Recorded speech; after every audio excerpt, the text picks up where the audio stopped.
Fan Studios, secured by DFWSecurity.com. This is Sean and RJ on 105.3 The Fan. Good morning, Metroplex. We are absolutely loaded for the Thursday edition of Sean and RJ live in studio, 11th floor, Odyssey Radio Tower. I get the 5:30 cobwebs out. I'm Sean Sharif alongside Ralph James Choppy. We got Peyton and Ryan in the back.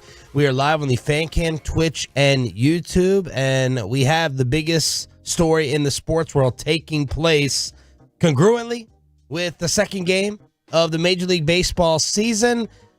What is going on with Shohei and what is going on with Yamamoto? Choppy, maybe we have our answer as to why he did not start the opener for the Dodgers. He sucks. I walked in and Pepe said he's getting slapped, and he is getting slapped around. We are live. Game 2 of the baseball season, and the Dodgers and Yamamoto trail 5-0. Holy smokes. Bottom of the first. Yeah, I got in here and it was on some other channel. I don't even know what channel it was on. It was on some cooking show. And I was like, well, we got to get the game on. And I had turned it on and it was in commercial. So my head was down. I didn't even look up and see that score. But holy cow, man. 5-0 in the first inning.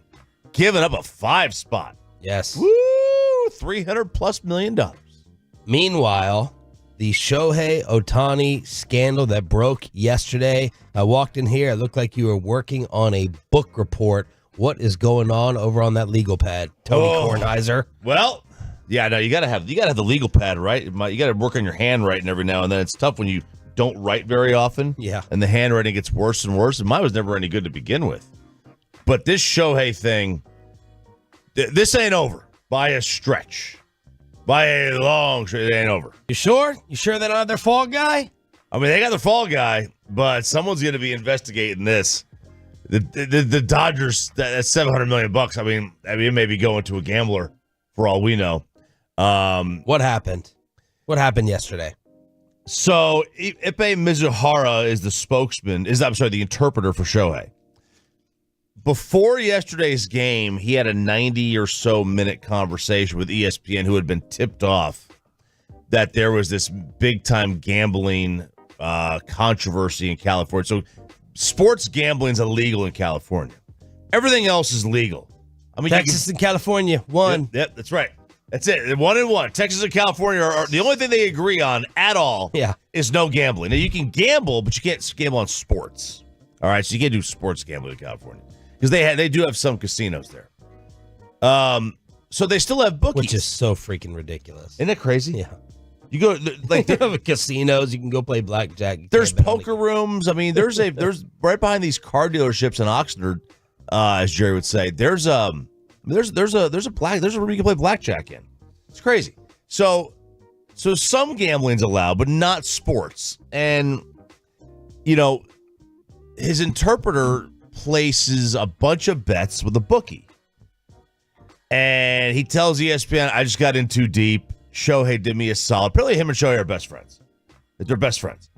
Shohei did him a solid and paid off his gambling debt. Yeah, that's a solid. That's a solid, man. That's $4.5 million. $4.5 million going out of the Ohtani account. By the way, Shohei just singled to right. I think that's his third hit of the young season. So big solid done by Shohei. After the game, so even during the game, like everything's cool. Like there's video footage of them like laughing and yucking it up during the game.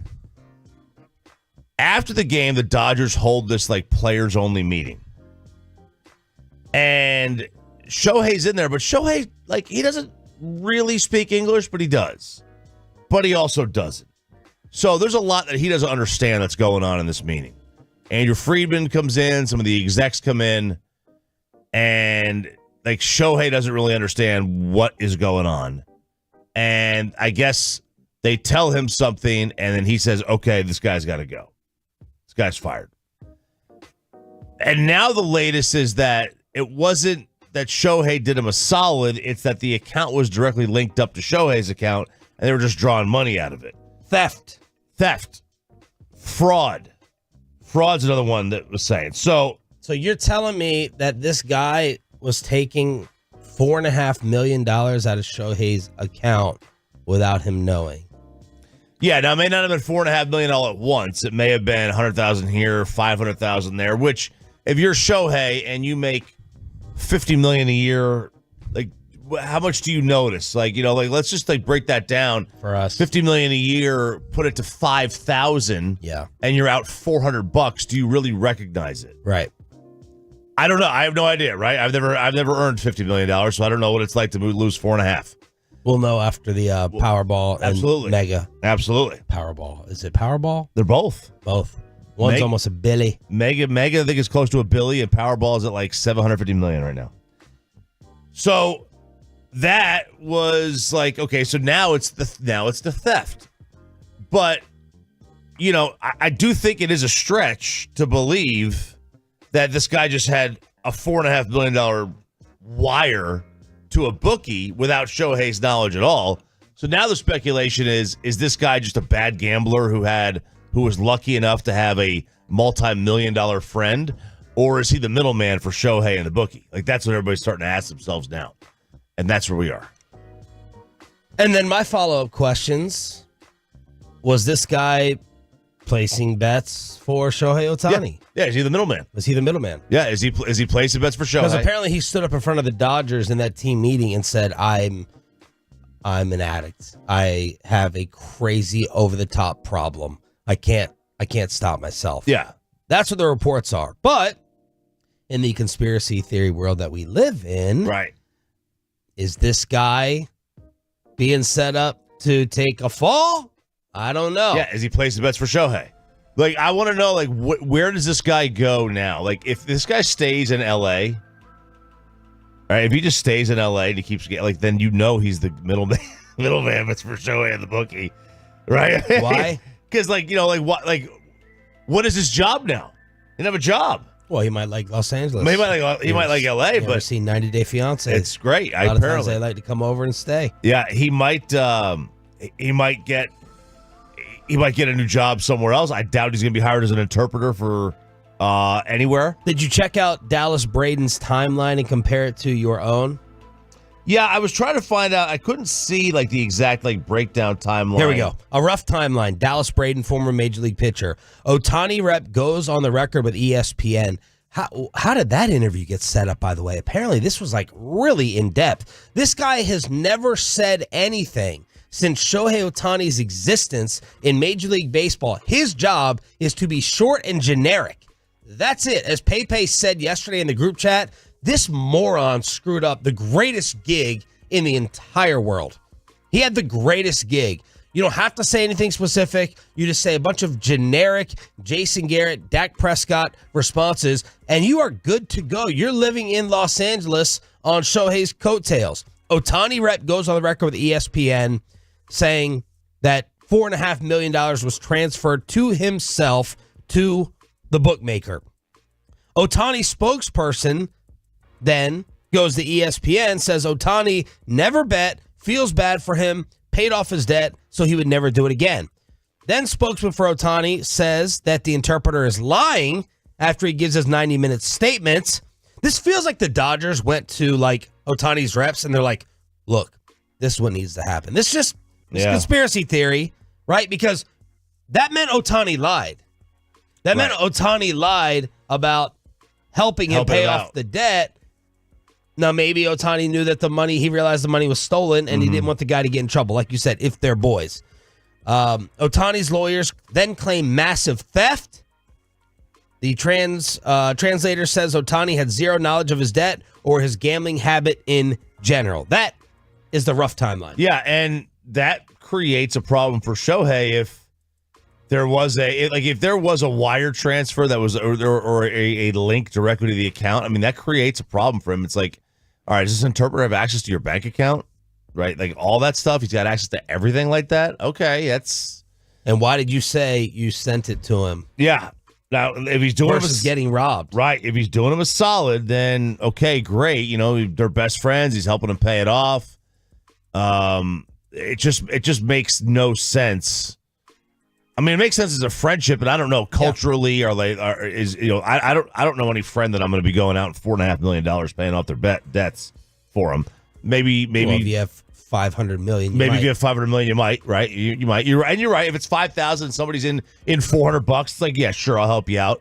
And that's just, maybe Shohei's just a great guy. Maybe he's got a gambling problem.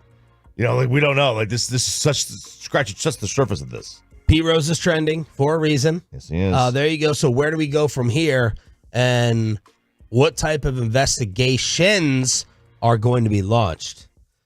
Obviously, it is the biggest nightmare for Major League Baseball and the Los Angeles Dodgers for something to happen to Ohtani. How deep will they dig? How deep will they dig? Dodgers. And does the bookie or the guy who is being investigated as part of the massive criminal case, what does he say about all this? Because he might know. Yes. And if he may be like, hey, look, I'll make you a deal. Here's my 10 years, cut it down to 5, and I'll give you Shohei. I don't know. Yeah. Now I don't know if that would if the DA's office would be like, yeah, we want to do that.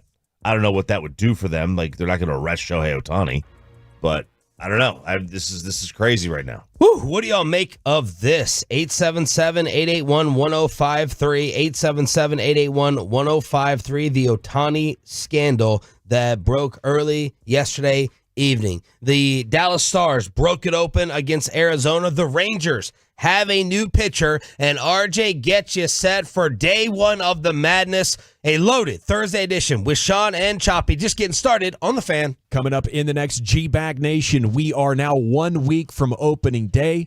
We'll get a proper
Stars are having their way here in the second period in Big D. Coyotes television with the call. Good morning, Metroplex. Sean and RJ trying to get you to your weekend as quickly as possible on DFW Sports Station 105.3 The Fan. Cowboys insider Bobby Belt will be in with us in 15 minutes. We got Peyton and Rai in the back. Down 1-0 after one. The Stars score 2 goals in 29 seconds, 3 goals in a 5-minute span, and 5 straight goals to take down Arizona at the AAC. Ooh, all right, good. I did not. Did you tune into this? I was watching college basketball all night. No, I was watching college basketball all night. I'm disappointed in myself. Last year, I think we went to about 15 Stars games. I've been to 1 this year. Why? 1. Don't have to impress the fiance anymore with your connections. It just hasn't worked out. Like the games we've wanted to go to, I've had the kids that weekend. The kids hate going to games. My kids hate going to games. Why? I don't know. The energy, the atmosphere. They have no energy when they go. Like they don't root. They don't cheer. They say nothing. They just sit there and watch. What percentage of the game do they stare at their phones?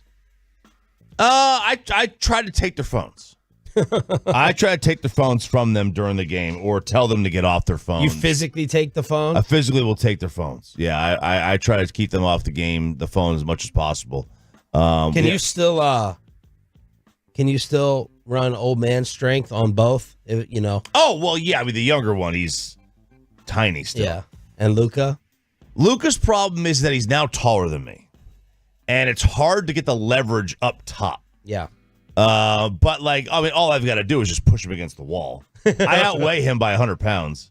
Although that's changing. Soda. So that's with changing. All that oatmeal. That's right. But yeah, you got to beat Arizona when you have them on the schedule. You have to beat Arizona, and they do every time. That's good. Mark of a good team is beating the bad teams, and the Stars have had struggles with some of the better teams in the league over the last a month and a half, but they have been handling the bad ones, and Arizona's one of them. And the captain, Jamie Benn, has been hot in March, 11 points in his last 8 games. He had a goal, and Craig Smith scored for the 3rd straight game, so they will welcome in Sidney Crosby and a depleted Penguins squad tomorrow Spits night. and suds. Spits and suds. They're talking about trading Sidney, too. Oh, really? There's talk. There's talk that the Penguins might be willing to do that. I saw that article the other day on ESPN. I have no idea how true it is, but that would be interesting. You don't see guys like that dealt. That'd be very Brodeur got dealt at the end of his career. You see guys getting dealt that are legends with one team, but Madonna even didn't always play. It was moved on. So we'll see. Meanwhile, Choppy was apparently all in on this. Offensive rebound, Patterson forces it up from 12. Air ball short. Burnett dribbles out of the crowd for Grambling, and it's all over. From 14 points down in the second half, in their first NCAA tournament game in school history, the Grambling State Tigers storm back to win 88-81 in overtime over Montana State at the first 4. Woo. Yeah, first 4 happening, and Grambling gets the victory. 88-81 in overtime. They'll move on to play Purdue tomorrow. That'll be the game tomorrow. That was the first game of the evening in Dayton. The second game was a game featuring potentially a top 10 pick in the draft who barely plays in Cody Williams.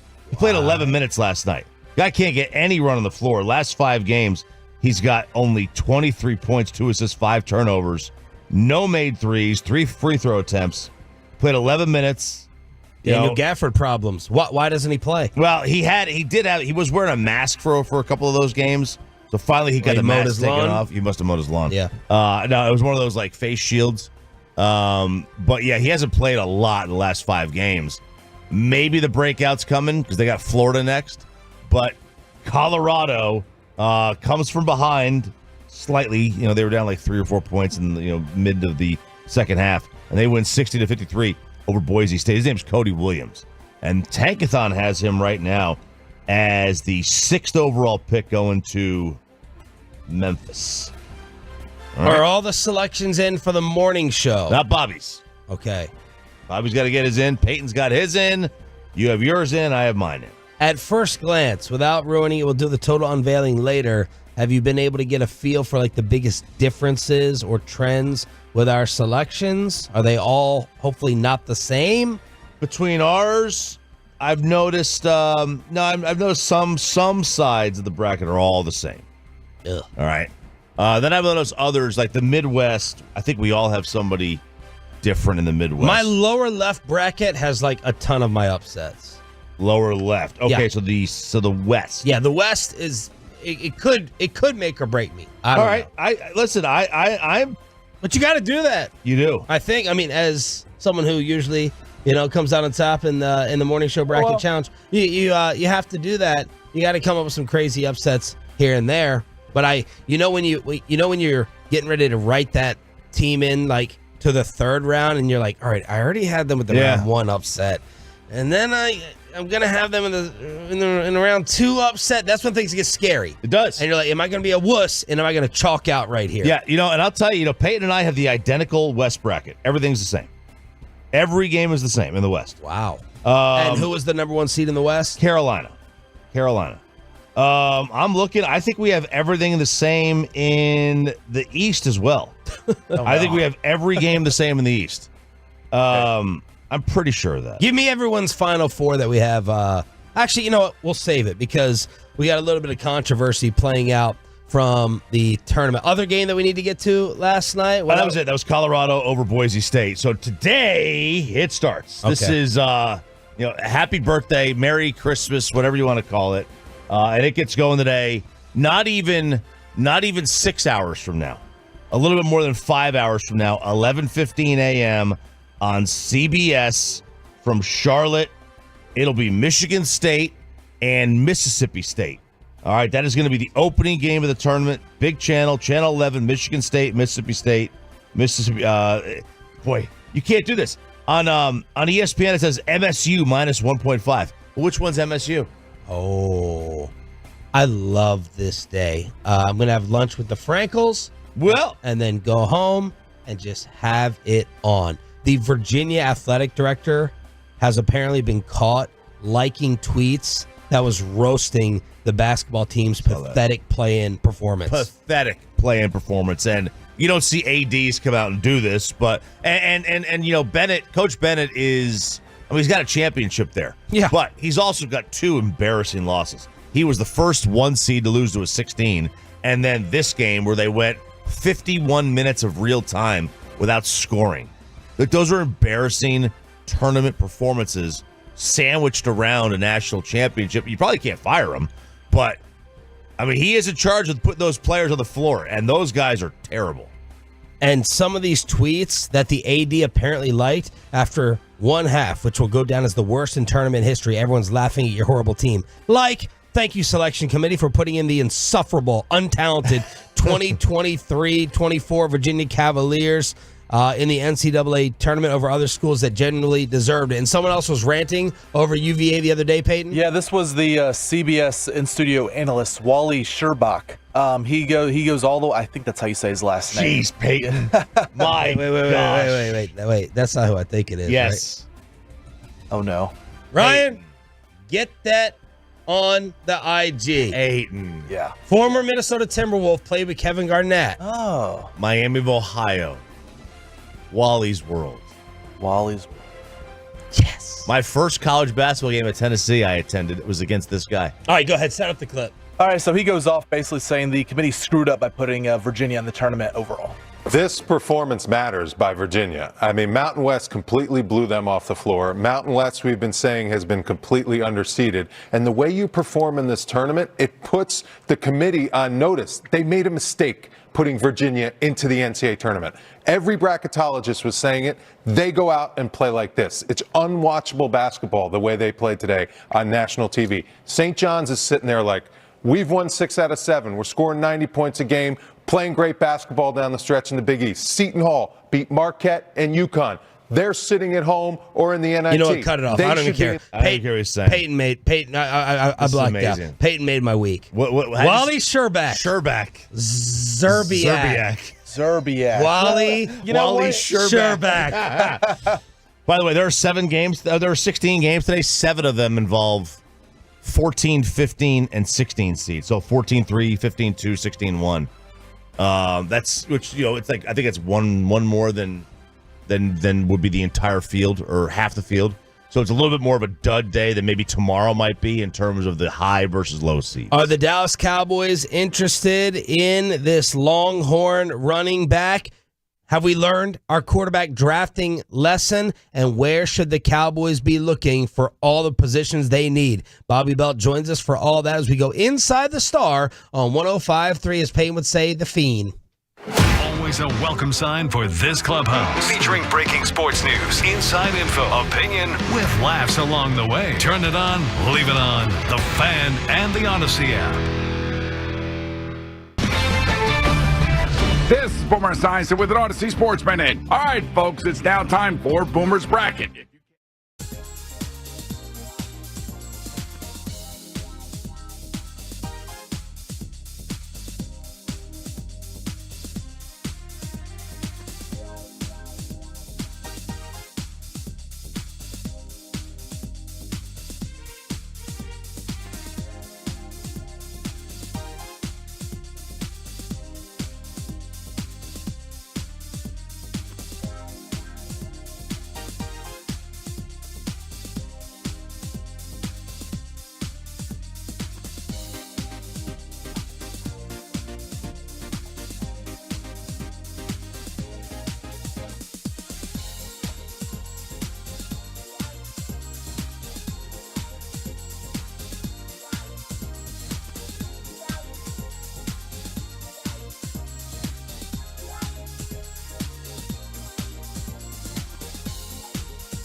by DFWSecurity.com.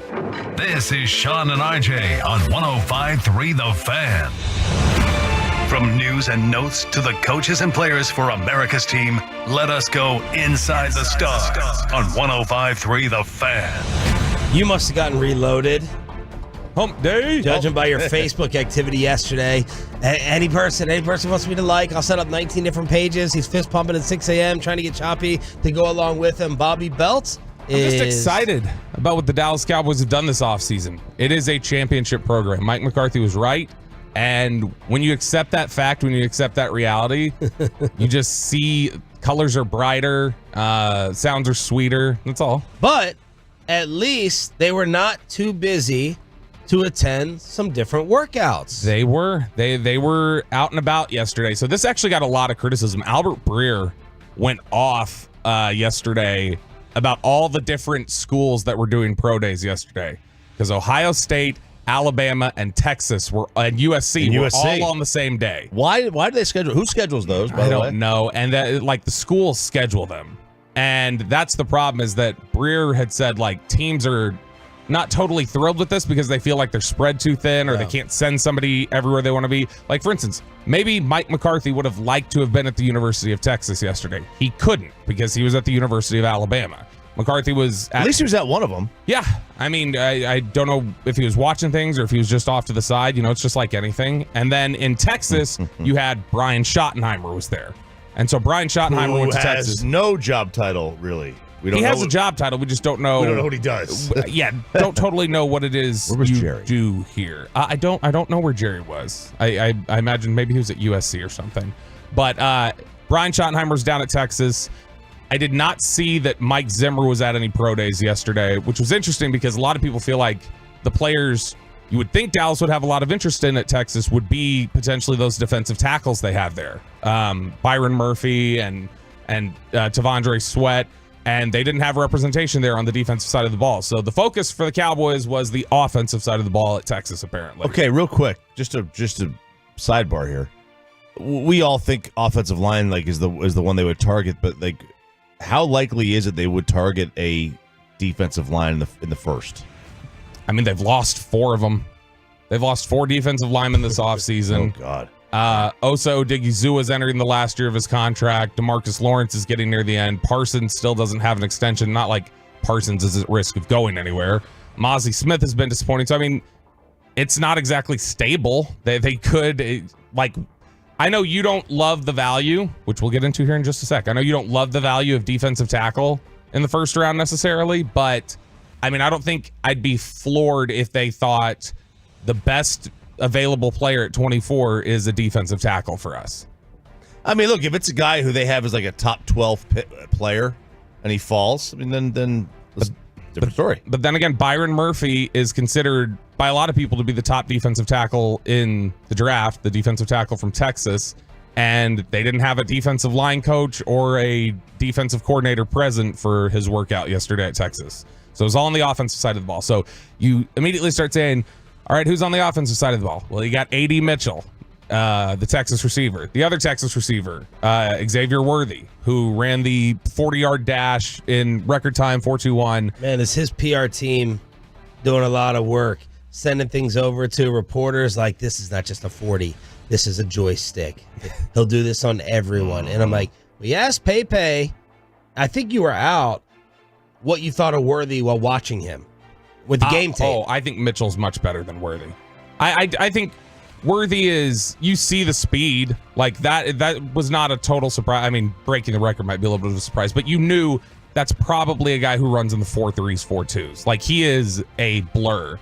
I don't know about, he's slightly built, so how well does he finish contested catches? That's not always there on his tape. I don't think he's always the most precise route runner. I think A.D. Mitchell's a better player. I think A.D. Mitchell will go before, a round before Xavier Worthy will. But then you've got Jatavion Sanders, the tight end there, who, was probably the second tight end in the class according to people. But the name I think that most people should have an eye on and have the most interest in, and boy, it'd be another Blue Star special. It's Jonathan Brooks, the running back from Texas. Yeah.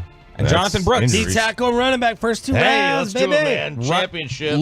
You look at Jonathan Brooks. He was to me, he's the best running back in the draft. To me, I think he's really, really good. Would he be graded in the first 2 rounds by just about every team, or most teams would have him, I think, in the second round? Could he have gone up into the first? Like, could teams have, if they would have seen him finish out the season, gone in the first? Possibly. The problem is he tore his ACL in November, I think it was. And so, I mean, you didn't see him go against Washington or do anything in some of these big games because he wasn't available. He wasn't available to play the last several games of the season. We talked about it with Craig Way before the CFP. And so Brooks is a guy that if the Cowboys want him, they're probably going to have to take him in the second round. And it was reported yesterday by Nick Harris at DallasCowboys.com. Jonathan Brooks is one of the Cowboys' 30 visits who will be coming to the Star. And those 30 visits where they can do medicals, have you there all day, do whiteboard work, a bunch of different things. Those are very important to the Cowboys. They generally, like, you will see every year they're going to pick 2, 3, maybe up to like 5 players off of that visit list. And so Brooks coming to town is big. So it's safe to say that they wouldn't be picking Marvin Harrison Jr. Well, Marvin Harrison Jr. has just gone full Caleb Williams and decided not to do a damn thing. I saw some trainers on social media yesterday were praising Marvin Harrison as this needs to be the new norm. You guys players coming out need to refuse to do any on-field testing for teams. There's enough GPS data. They can get all this stuff. They shouldn't have to do this stuff. But yeah, like Caleb Williams' workout yesterday, I mean, it's stupid. There's no point unless you just want to sit down and talk with him.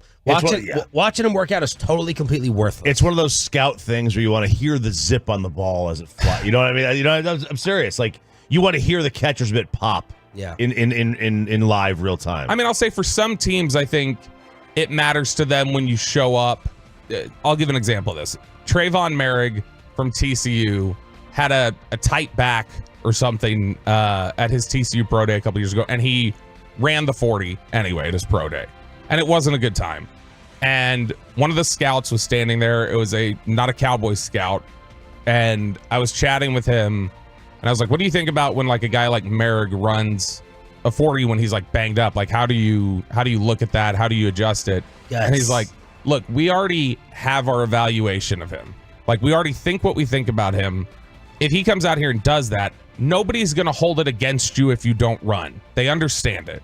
He's like, but when you run, that says to us, look, we're not going to F you with the time. We're not going to screw you over. We appreciate your competitiveness. Like, you wanted to come out here and show something. Yeah. And so I do think that whenever a guy like Caleb Williams throws, especially after he had been so absent from so many other things during the combine, then it does make teams go, okay, all right, look, at least he stepped up here and he was willing to show up in front of all of us and be competitive. And of course, we had the latest viral workout throw from Caleb Williams. Did you see it? I did not see that latest viral workout throw. I saw some of the highlights right here on the NFL Network, but I didn't notice it looked 65 yards in the air. Oh. And so almost as good as Joe Milton, not quite. Well, I mean, the good thing is that Caleb Williams' throw hit a receiver in the hands, whereas Joe Milton's throw hit somebody in the third row in the face. Yeah. He can throw 120 yards, but he didn't know where it's going. Yeah, it was an absolute bomb from Caleb. But the one thing I haven't heard brought up with him at all, with all the Bears' decision-making process and Caleb Williams' character and this and that, no one is like bringing up his size as a problem. Like, we do this with Kyler, we did this with Baker, with Manziel, all these other 6-foot quarterbacks. No one is bringing it up for Caleb Williams. I found that interesting. I mean, I think that because a lot of it in other instances, it's been because he measured at flat 6 feet. Yeah, and a lot of times I think it's been slider built guys, right? So like Bryce Young was thin, and Johnny was thin. With Caleb's built, like he's thick. He is thick. Please don't pull that. He's just 6'1". He's not very tall. But I think that the NFL has changed in a lot of respects the way they view height, unless you're Frank Reich. And you wanted to see Arch Manning get some work in yesterday. I did. Why not give Arch some reps, man? And let him throw out there. He needs all the help he can get right now. He didn't get any reps in practice. Was it just Quinn? It was Quinn. Quinn was throwing out there, but maybe Quinn, the receivers didn't want to look bad. Right, maybe that's true, and that's good. It's good on Quinn to do that. I don't think it's not. I mean, it's pretty customary for the quarterback that's there to throw, even though he's not in the draft pool, it's also a good idea to get him some looks in front of scouts that may not get to see him every day up close during the regular season. Yeah, and it's not always. A lot of times you will get a backup quarterback out there to throw, or somebody who's graduating already and doing those sorts of things. It is unusual for an underclassman who's not going into the draft to go ahead and throw. But I know, like, that was something that I heard was also impressive to teams. Like, as they look ahead, they're like, Quinn doesn't even have to perform in front of us right now. He's not in the draft till next year, but he wanted to come out here, work with his guys, show something a little bit. Like, they liked that he had the competitive juices to say, well, I'll take these reps in front of scouts. Especially the same day that Marvin doesn't.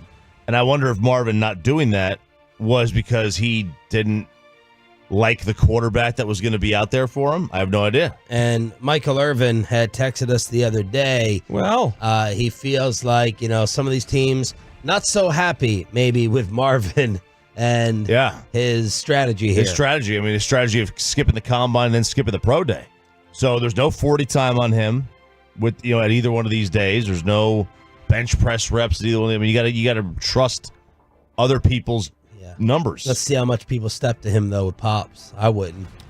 No. I wouldn't go near a car wash. Tell you that. There's a you skip over Marvin Harrison, you're gonna get a horse head in your bed. Is what you're gonna walk into. Now, a colt, a literal whole colt. Marvin Harrison just goes and like steals the mascot or something from Indy. No, but it's funny. Marvin Harrison. When we talked the other day about Malik Neighbors and Harrison being close, that is where Choppy would probably hate the. Like, we said the hearing the zip of the ball or whatever. That's where you'd probably hate. That is where I think some of the competitive toughness and showing up in front of us, that's where I think then it starts separating factors when they view them as so close. So if Neighbors shows up and does certain things and is willing to participate at a certain level that Marvin Harrison isn't, then scouts may go, okay, they're closely graded, but I like that this guy competes and he didn't.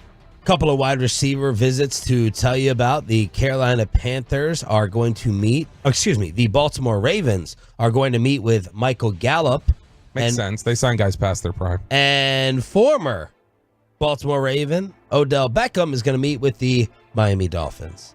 So let's get Odell in Miami, and let's get Gallup with Lamar. Well, there may not be a spot for Odell. We talked about the Texas Pro Day. Xavier Worthy running his 4.21. Did you see him talking to Mike McDaniel yesterday?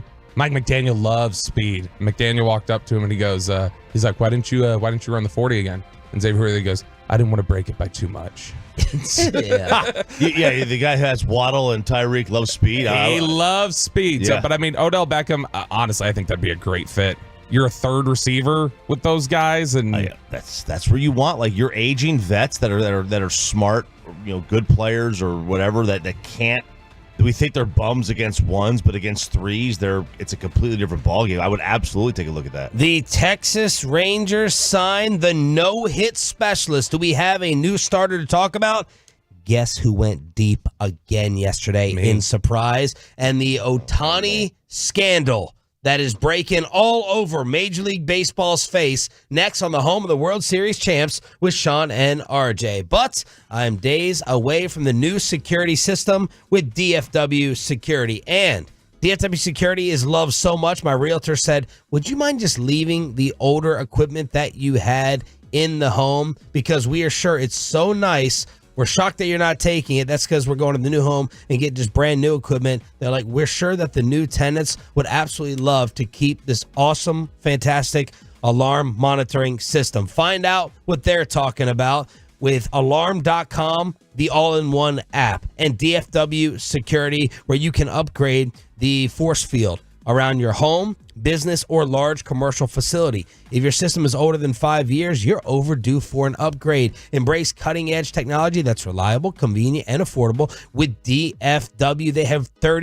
over 30 years of experience, and their local experts are ready to guide you with professional installation and superior ongoing support. But act fast. Call 888-594-5018. 888-594-5018. First 10 Tolos to drop my name right now, score a bonus 2 months free. Call now or go to dfwsecurity.com. dfwsecurity.com.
Good morning, Metroplex. Your home of the Texas Rangers is 105.3 The Fan. Go ahead, Bobby. We were talking about the win probability they added to the ESPN box score this year. The win probability that they added to the ESPN box score this year. So I just saw it thrown up there. So I asked Chop when we were coming back. I was like, do you think they threw that up there for Shohei? So he can keep up with the game? It's a good line. I totally appreciate that. And I'm not sure that I can say no. No. Yamamoto is getting absolutely destroyed by the San Diego Padres. It is 9-2 as we are watching this live on ESPN. And he is long gone from this game. Long gone from this game. Yamamoto's first start is in the books. He lasted 1 inning. He allowed 5 runs on 4 hits. Wow. He threw 43 pitches in the first inning. When a guy throws 43 pitches in an inning, you can't bring him back. You ain't bringing him back in the second inning, or the next inning. I think they got him dancing up on the dugout now. Yeah, they are. They're this like, early. Go entertain. Go do something else. Entertain him. All they're doing nonstop on ESPN is showing these. I mean, I guess this could spice up a baseball crowd with what they're doing. Yeah, I think it could. These dancers and everything. Yeah, I think it could. I mean, I kind of like it. So they bring in Michael Grove, who throws the next 2 innings. He allows 4 runs, 3 earned. And the Dodgers find themselves down 9-2. The great Joe Musgrove. I saw at least 2 starts after what Yamamoto did to us in Surprise, and he got roughed up. I don't know if it was even more than that. But after the Rangers debut, it's been all downhill. All downhill for Yamamoto early on in the Dodger career. Well, how do we feel about that? Knowing that the Rangers were the only ones who couldn't touch him, and we need the offense to carry us for the first 6 weeks. This is early. I mean, Wyatt Langford wasn't really Wyatt Langford yet. That's true. Grant Anderson looked like Yamamoto the first time he pitched, and then he got shelled after that. Michael Lorenzen, the right-handed pitcher, has reached agreement with the Rangers on a 1-year deal worth $4.5 million, and you may remember him for this. The 3-2 pitch. Swung on, popped up, shallow center field. Rojas sprinting in, he's under it. He has space, makes the catch, and Michael Lorenzen has thrown the 14th no-hitter in Philadelphia Phillies history. Phillies TV with the call 2023 season with the Tigers and Phillies made the American League All-Star team and threw a no-hitter before being moved to the bullpen. Because of ineffectiveness, went 5-7 with a 3.58 ERA. So the Texas Rangers add an all-star last year who threw a no-hitter for $4.5 million. $4.5 million. I mean, yet that's good money if you can get Same it. Ohtani payout. Same Ohtani bookie payout. Fun fact: he went to Fullerton Union High School in Fullerton, California. He is the 4th Major League Baseball pitcher to come out of that high school. That's pretty cool, including Walter Johnson, who is one of the greatest pitchers that ever lived. Steve Busby. Oh, yeah. Remember that name?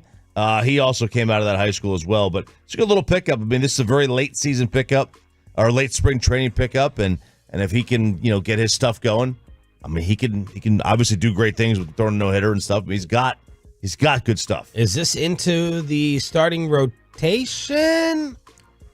I mean, you would think you would think he'd be in there as somebody who is at least like a spot starter or something like that. This is an interesting name because this was when we talked to John Morosi last year, like a month before the deadline, and we were talking about, hey, what are some things the Rangers could be looking at? And he has a lot of connections to Detroit, and he had said like, well, I mean, you look at some of the relievers, if they wanted a starter, Lorenzen could be on their radar. So I remember him saying that, and when he was a free agent, I started wondering if Texas would be on him. Yeah, prior to what? 2022, he was almost exclusively a pen guy.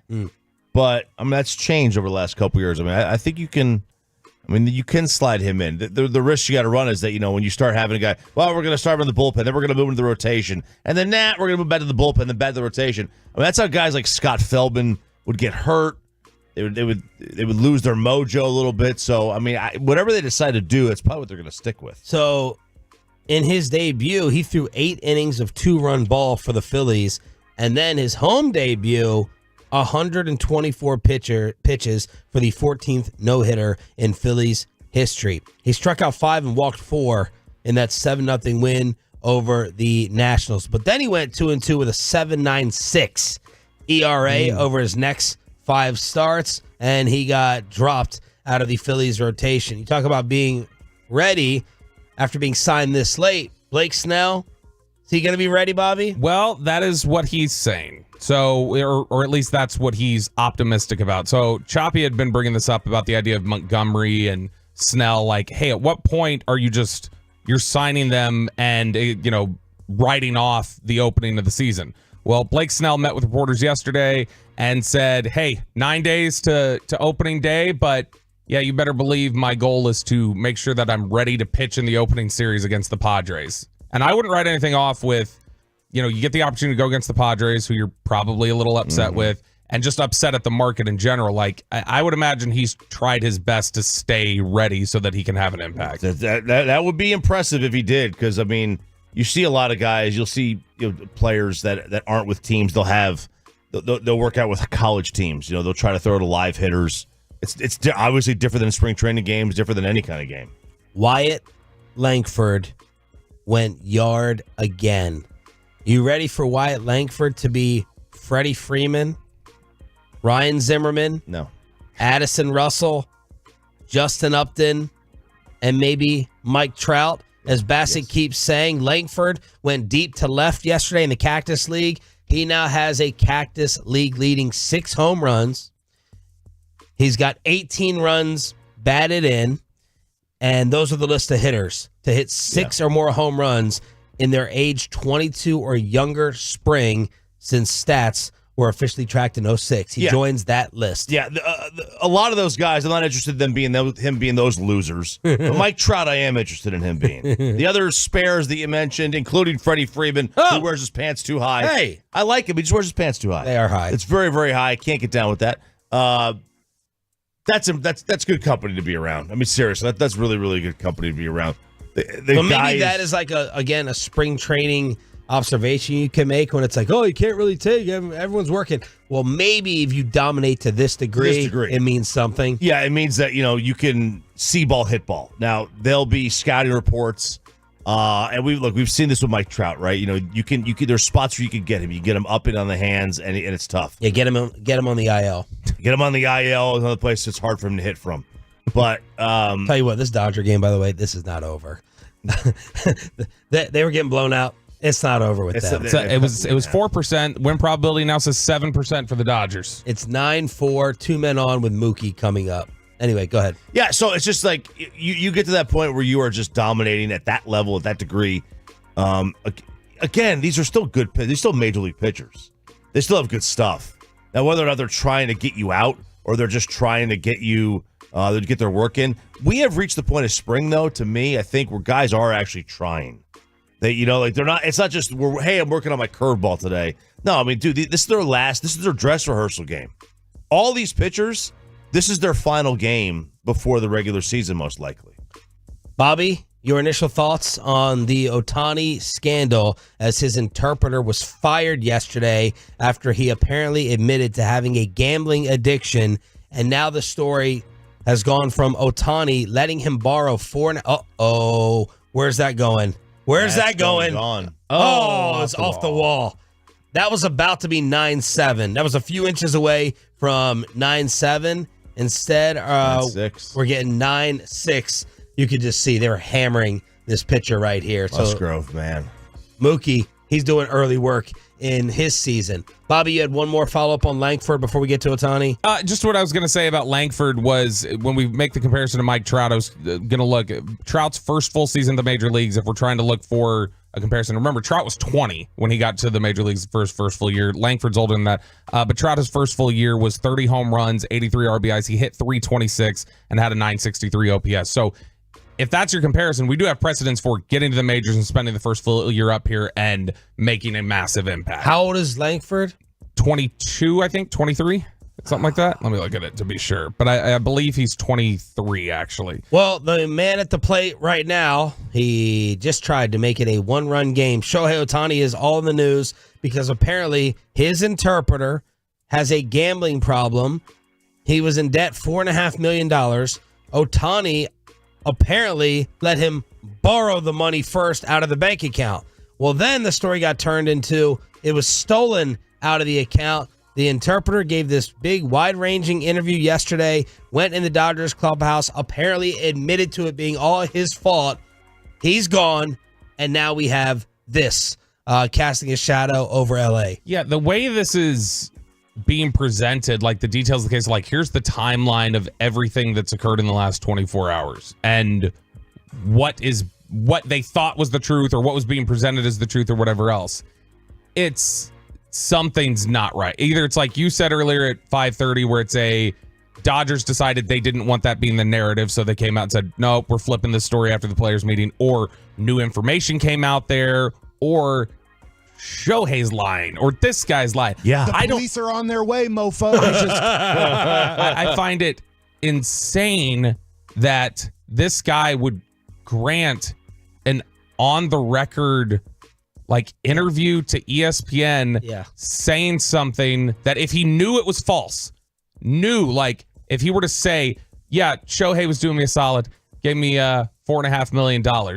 Like that as soon as Shohei heard about that, if that really wasn't the case and he was just siphoning cash, why would you say that? Why would you agree to go on the record and say something like that? So there's a lot that just does not add up here. Somebody somewhere, I have a hard time just writing these things off a lot of times when there's this many uncertainties. I have a hard time writing it off to, oh, it's confusion. Somebody's right. I feel like somebody here in the line is lying. This guy said, quote, I want people to know I did not know this was illegal. I learned my lesson the hard way. I will never do sports betting ever again.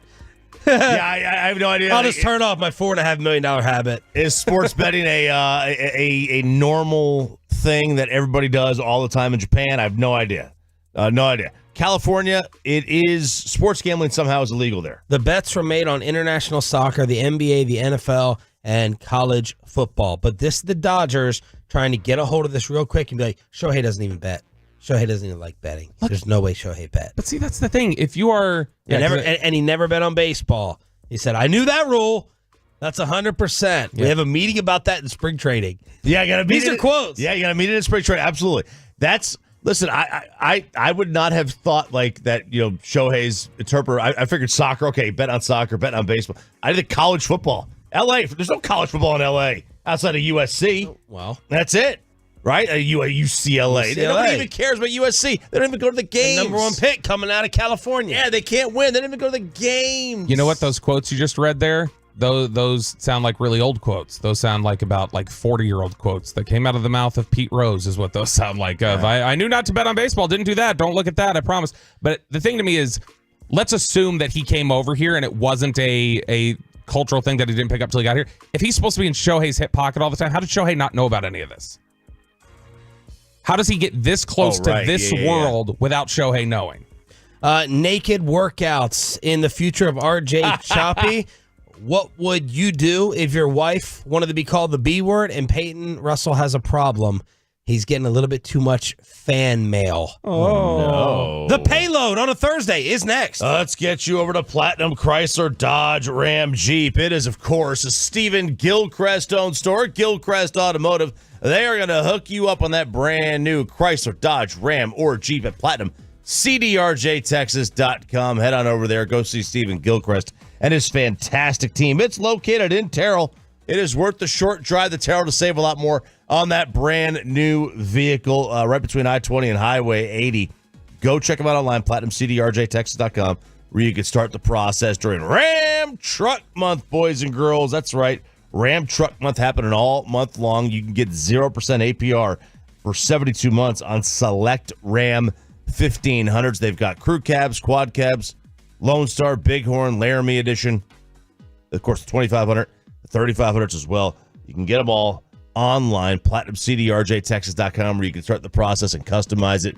It's great looks at the selection they have, both new and used vehicles, PlatinumCDRJTexas.com, or drive a little further to save a lot more at Platinum Chrysler Dodge Ram Jeep. Coming up in the next G-Bag.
Roger that, Sally.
Is the #1 Chevy dealer in the world, more Silverados than anyone else. Go see them today or visit ClassicChevrolet.com. This is Texas, this is Classic Chevrolet. Together, let's ride, relax, enjoy the difference based on new Chevrolet registrations 2023.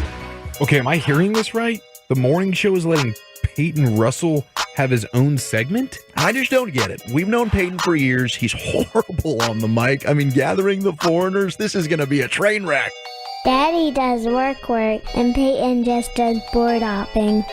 Yeah, this was the CBS in-studio analyst Wally Sherbach Man, what a week it has been. Yes. For Pepe. What a week. We had the Masters menu yesterday that I had a problem with. I think you did a pretty good job. Was it okay? Yeah. Okay. It was. I'm just glad you paused on that one word and collected yourself and read it. That's all. I read it first, thought about it. Didn't really want to read it too, but then, I had to for the content. So I'm walking YouTube content. Anything I say, it's just making Ryan's job really easy. But you're a good sport. There are plenty of other people that have had your role in radio that think they're better than they are, take themselves way too seriously, and get all butthurt when they screw up nonstop. So good for you. No one we know, just people. We got to embrace it. Look, it's part of the job. If you screw up, you got to embrace it. You can't be a hothead about it. Gotta own it. Gotta own it.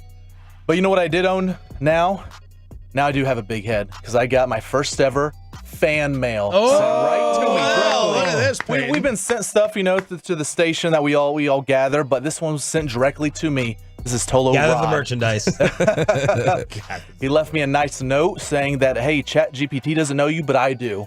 Oh, wow. And he said the payload is awesome. Keep killing it, bro. So this is Rod on Twitter. He owns a salsa company, Papalote. And he sent me 3 different salsas. It's roasted tomato, habanero, and chipotle.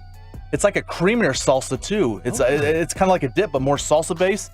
Love it. Went home immediately. It got sent up here? It got sent up here. He said it was sent last week, but I was gone. Yeah. And so I found out Monday that it was up here, and I grabbed it, went home, tried it out. Thanks for sharing. All One right. of the 3. Yeah, thanks. Yeah. We just Matt Pittman comes in here. We go like, hey guys, let's bring some seasoning back here. I don't even have a hat left. I gave it to Broadus and Peyton. My goodness. You gave it away. Gave it away. Yeah. Broadus. He doesn't call me. He gets me kicked off the draft show coverage, and then he calls me in commercial breaks. Leave my spice. Get me a spice. Give me a hat, please. Come on. He tried to kick me off the draft show too. Don't feel bad. Well, you have the video. You have the tape. He can't kick you off, but he definitely wants to. So shout out Rod for that. That was really awesome. Really made my week in general. And one more thing. I want to thank John, who left us awesome packages as well. With the handwritten notes. The great John Vollmer. John is he worked with us here, years ago, and he was then he left and became a Tolo. Yeah. I'm really glad you figured out who it was because I had no idea. Yeah, I just wrote John. I'm like, there's a lot of Johns. There's a lot of Johns. Now he spells his name Jon. Yeah. All right, so that narrows it down a little bit. Then he also gave me a hat. And as soon as I saw the hat, I knew exactly who it was because he's a Florida Gator fan, and he gave me a Florida Gator hat. Obviously, as a Tennessee fan, couldn't tell what I'm wearing today. We play today. So he gave me a Florida Gator hat. He gave me some stars, gear. He's helped us out a ton behind the scenes over the years, so thank you, Vol. Love you. The Tolos are killing it, man. They really are. But look, guys, the biggest story of the day, we need to normalize calling our girls the B word. Babe? I'm already there. Oh, no. Bae? I know. Oh, no. B-I. Bro? B-I. Keep going. Yes. It's a TikTok Bye? trend. You want to call her bye? Big Mama? Yeah, Big Mama? No, do not call her big. That might be the worst of it all. No, it is the B word of B word. Okay. This is a TikTok trend that girls they're giving their mans a free pass of calling them the B word, and they're recording themselves doing it. They don't set it up or anything. Just ask them to say, hey, so and so. If I gave you the pass to call me B word, how would you say it? Do you just say, hey, you B? Or do you put a little emphasis on it? And this is a trend I love. I tried to get Mackenzie, my girlfriend, to do it. She refused to have her voice on radio. I thought it'd been great content to record herself doing it. Did you doing secretly record her? Or are you married to Carter? No. Well, because I can't do it because it's like the girls have to record it and ask the guy. So I try to get her to do it, but it didn't work out that way. But look, this is a video or a clip on YouTube or TikTok of how it works out, and the girls actually get mad when their guys go off on them, calling them the B word. Okay, Ryan, if I gave a free pass to call me the B word, how would you say it? Josh, or no? Yeah? You can't be mad though. Okay. Okay? I swear if you get mad, bro. I won't. Yes, you will. Stop. My wife would get more upset that I called her bro than than B-I-T. Really? Yeah. She's like, don't call me bro. We're married. Or dude. Yeah. Don't dude me. Yeah. Oh, yeah. Yeah, chill, dude. Hold on, bro. She would probably get more upset over that than B-I. Yeah. You can't be mad though. Okay. Okay? I swear if you get mad, bro. I won't. Yes, you will. You stupid bitch. Yeah. Cook me dinner, bitch. Yeah, clean the floor, bitch. Are you serious? You're the one who said I can say it. There's no way you just said that. What she say to me? He just keeps going, man. Oh my goodness. I mean, he abused the policy. Really did. She asked for it. Well, look, all the lines were funny. The delivery was funny. Obviously, this is fake as well. People need acting lessons for TikTok. They really do. All right. Like you can call me the B word. I'm giving you permission. Are you sure? Are you sure, bro? Okay. Are you not gonna get mad, right? Okay. Somebody that hesitant doesn't lead off with stupid B. Yeah. Like if they're serious, they're not going to lead off with saying like, "Well, let me throw stupid in front of it." You just told me to say the word. But when he was using it, I love what he said it the first time. He goes, "Yeah, like yeah, trying to assert my energy." So that was funny. So how would this all play out? Well, I mean, depends on how you say it, the context. Like if it's like, I've told her before. This was early on before we learned each other. Like, if we're in a fight, I'm like, you're acting like. See? No, Sarah gets so mad when I say that. But see, well, there is no nice way to say it. Period. There's just no way to soften this up. But what you're taught in radio a lot of times is don't call someone stupid or a moron. Say you're acting stupid. You're not stupid. You're acting stupid. You're not a B. You're acting. Right. You're acting like one. And when she gets mad at me, I say, I didn't call you that. She goes, yeah, you did. I go, no, I didn't. I said, you're acting like one. There's a big difference. Yeah. Right? But to me, there's a massive difference. Now, maybe this is my defense attorney thing in me. Yeah. But it's like, no, there's a huge difference between me saying you're acting like one and me saying you are one. And I also think when you use that word as like, you're saying it as like the start of a sentence. Like, what's going on? What? Yeah. B, comma. That to me, you're not calling them that word either. B, comma, my ass. Yeah, that's just Skip Bayless. that's a filler word. That's all that is. That's a crutch. It's a filler word. If you're going to do it, make sure you follow it up by saying, I know I am an AH too. I know I act like an AH at times. That's what I do. Is that the guy version of the B word? The P word is the guy version. Yeah, but women don't use that word. No, they don't. A lot of people don't use it. I love that word. I think P's and C's are equal, though, so we're going to go down that road. I don't know. If I get called the B word, that usually is the best way to coax me into doing something. No, I'm done drinking. Why, you little B? Marty McFly? Fine, dude. Yeah, it is. It's chicken. It's chicken for me. Yeah, that's 100%. That or fanboy when Slater calls you that. Oh, my God. You see his eyes just flicker? Ryan, do a slow-mo, Bobby. so triggered. Do a slow-mo. Go carry Mike over with briefcase fanboy. She did that to me on the phone the other day because I was trolling her about something. Wait, because I was trolling her about something. A little bit. It was her little product idea I was telling you about. She had it on speaker. So she didn't give it up after her boyfriend smashed it into the ground? John, her boyfriend, was there, and I made a reference to it because I knew he was there to be funny, and she's like, all right, I don't know why I'm going to take any advice from a fanboy like you. And I was just like, okay, all right, we're gonna jump to this level, all right. And so now I've got a long play. I don't know what I'm gonna do, but she's getting hers. Yeah, but basically just be like, no, I'm not doing this. Don't go along with the TikTok trend. Yeah, I mean, my advice. In my relationship, I got to be laughing when I say it. I can get away with it if I'm laughing. Like, oh no, I'm just joking. Yeah, I'm joking when I say it. I get away. Does she have a trigger word or phrase that you've learned? Like, under no circumstances ever call me this? I have not learned that yet. Okay. I haven't asked it yet, but because if I know it, then I might be hesitant to use it. Don't know it, because then you'll hide it for a rainy day. Pro tip: if you want to get in a fight, we can only use this. Normal people can't. Like the people who have other jobs can't use this. But if you want to get in a fight, you're about to start a fight, start recording on your phone, and then if things go sideways, you go, I was doing a bit. Oh my gosh, this is so funny. We're gonna play. I didn't mean any of this. I was just doing a bit. Well, you said that to someone at the station. They got mad at it. So. I used to say that. I'm like, if I recorded our fights and played it, everyone would see how you really are. Everyone would see.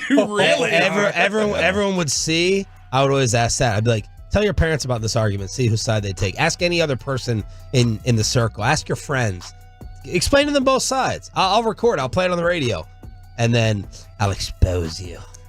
B? That's sometimes saying that sometimes scares me because there is. I always like. Wait, is there the chance I'm wrong here? I'm the idiot. Which that certainly is in the cards with me. Well, you just gotta know. Just gotta know that you're always right. Every Thursday at this time, it's the Payload 640 Thursdays here on the Fan. Now, one last story here. I found RJ and Sarah in the future. Or maybe right now. Maybe this could be you guys right now. This is a Brazilian couple. They're young 30s, 34 and 31. They work out together naked. I saw this story. They say, quote, did y'all see it? Is there a visual? There's photos. Oh, there's some photos. of Their this. whole Instagram filled with it. Yeah. There's some photos. So they Are they attractive? evidently, No, he is. honestly, I was just saying the same thing. I was trying to find a way to say the exact same thing. He is. Peyton, very secure in yourself. I like it. So I saw this. They pay the gym owner to allow them in naked. I guess they come in after hours, and they do all their workouts in the complete nude.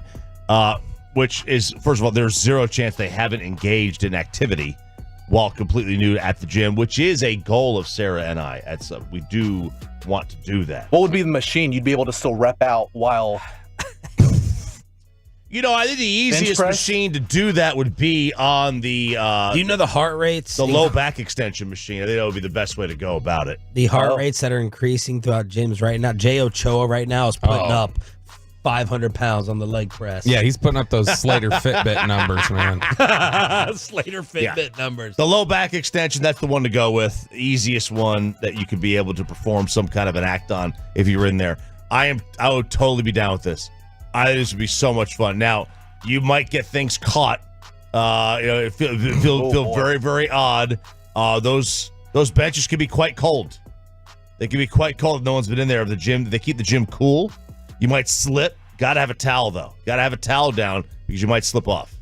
Yeah, I mean, and they have an OnlyFans page, so this makes sense. RJ, you and Sarah want one, or maybe already have one. We don't have one yet. Okay, I would have been promoting this thing. Tripod would be huge here. You had a tripod in the gym naked. You got to get a third person in there? I'm trying to think of I'll be the cameraman. Equipment. God, maybe y'all should double date.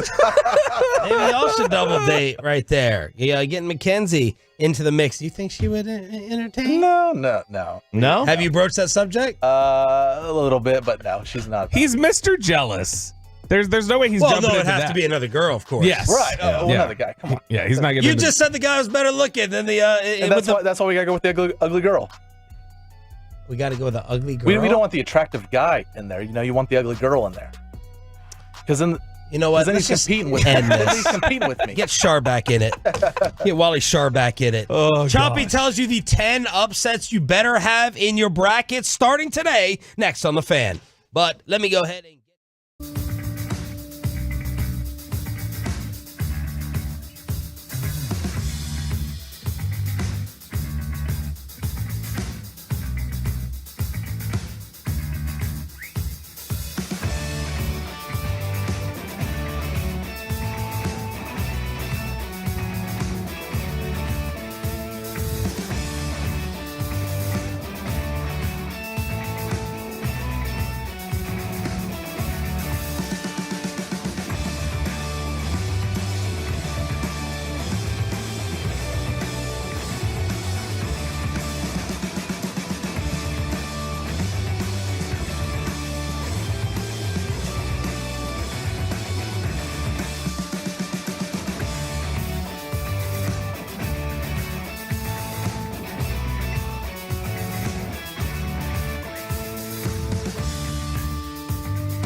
Fan Studios, secured by DFWSecurity.com. This is Sean and RJ on 105.3 The Fan.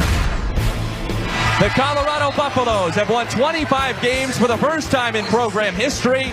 They beat Boise State 60-53. The Broncos' woes in the NCAA tournament continue. They are 0-10 on all-time record, and it's Colorado dancing on to take on Florida on Friday afternoon in Indianapolis. You know, it's weird when you see some schools that just never do anything in a certain sport. Like Colorado has never had a foothold in college basketball, ever. Never had a sustained run of success. They'll pop here and there. And then this year they get to 25 wins, and here they are moving on to face Florida in the first round, in the official first round, the round of 64 of the NCAA tournament. Sean and RJ on 105 through The Fan. Colorado 60-53 over Boise State. That call on True TV. Grambling 88-81 over Montana State. Grambling gets a victory, an NCAA tournament victory. They will take on Purdue. Both of those teams will play on Friday. All right, so Bobby, have you turned in your bracket yet? I haven't filled out. I need to print it more at the break, but I've got it filled out. All right, hand me mine if you would not mind. I have submitted. Pepe has submitted. Choppy has submitted. Set us up for the 10 upsets that we maybe should have considered or had for the next couple days. Okay, so you got to have several upsets here. Now, a major upset, they counted as a 5 seed difference. I counted as really anything more than the 8-9. I consider a 10-7. That's an upset. That's an upset to me. But a lot of people are pointing to a couple of games. One of them is Samford over Kansas. That's today. Kansas is without one of their best players in Kevin McCullough Jr. And they're a choke team. They're an all-time choke team, right? Yeah, I mean, historically, they've underachieved from all the talent they've had, but they did win the title a couple years ago. Yeah. They did win again in 08 or 09, one of those years over when they beat Memphis. So they have a couple of championships. That thought that Madra may have kind of slipped a little bit, but they're still one of those teams, kind of like Arizona was for a long time, right? But everybody is kind of on Samford over Kansas. And again, Kansas was a team at the beginning of the year that was a fantastic squad. But, you know, a lot of things have got to go right for Samford here to win. They're going to have their players equal Hunter Dickinson in terms of inside-out skills. They're going to have their guys hit threes. They're going to have Kansas miss a ton of threes. But this is one of those upsets that was like on the selection show. It was like, ooh, I like Samford here. I like Samford over Kansas. Another thing you got to look out for. Our boys at Grand Canyon University. At least not Bobby's boys. Man, a lot of people are pointing at them. And I had them out early because of Bobby. I'm like, Bobby went and saw. He judged them. But I know I'm going to get screwed over here because of Bobby's basketball knowledge. I mean, look, I could see it happening. I could see you getting screwed over here with that, but because I do think Grand Canyon is in a great situation to win this game. First of all, they have 29 wins. So does Samford. That's why I love teams that get close to 30 wins. Teams that get close to 30 wins generally pull an upset on you in the tournament. They're mid-major. Grand Canyon's got 29. Samford has 29. St. Mary's, though, here's the thing with St. Mary's. St. Mary's is a very good team, and they've been a very good team all year. They've lost one time since Christmas. I almost had them beating Bama. Yeah. I have them winning the first round over Grand Canyon. I almost picked them over Bama. But one thing I love is that if you have Grand Canyon has the best player on the floor. Tyon Grant Foster is an NBA player. He's the best player on the floor. He was at Kansas. And then he transferred over there. So keep an eye on that. Grand Canyon's also fourth in the nation in free throws made per game. He's no Aiden Mahaney, though. Aiden Mahaney and the difference he makes for St. Mary's. Seth Greenberg, we got 10 upsets here. Let's go a little bit faster. Drake over Washington State. Drake? I like Drake over Washington State there. New Mexico over Clemson. Now, this is one that I think many are saying might be the most likely of the upsets. The Lobos are straight up favorites in this game. They got one of the better backcourts in the entire field. Eddie House's kid, Jalen, is on this team. Remember Eddie House? So there you go. Shooter. And this is a bid. The committee got, this Richard Pitino is the coach, so Rick's kid is the coach of this one. But this is a stolen bid. New Mexico was not necessarily a tournament team until they won their conference. McNeese over Gonzaga. I love McNeese State. Yes. Oh, you got the Zags going deep? I got no, you know what? I think I have them going out in the second round, and I do have Clemson getting eliminated early. I have Clemson out in the first round. I have Gonzaga in the Elite Eight, so that wouldn't be good. Oh, that would not be good. Anyway, and that's because I know you're not going to have Purdue advance because you hate Purdue. I let them beat Grambling, but they don't make it past 32. So this is Will Wade. Will Wade is the coach at McNeese State, and they lost something like 25 games last year. They're a 30-win team. They won 30 games this year. I love McNeese. I have McNeese State actually in the Sweet 16. They're one of my Sweet 16 teams. Whoa. And then finally, I'll give you James Madison over Wisconsin. That's another team I have in the Sweet 16 is James Madison. So keep an eye on those games today and tomorrow. Those are all the upsets that Choppy is looking out for early on. Bobby, you have a team that you're absolutely rooting for. Man, I am rooting so hard for the big upset. Actually, later today, 1 p.m., Long Beach State, number 15 seed Long Beach State, to beat Arizona. Now, why would I give a crap about Long Beach State from California? Very bad place. Because of their head coach, or the head coach they don't have. Dan Monson was fired before they had played their conference tournament. They were getting ready to play the Big West tournament. He gets fired after they have an awful end of the season.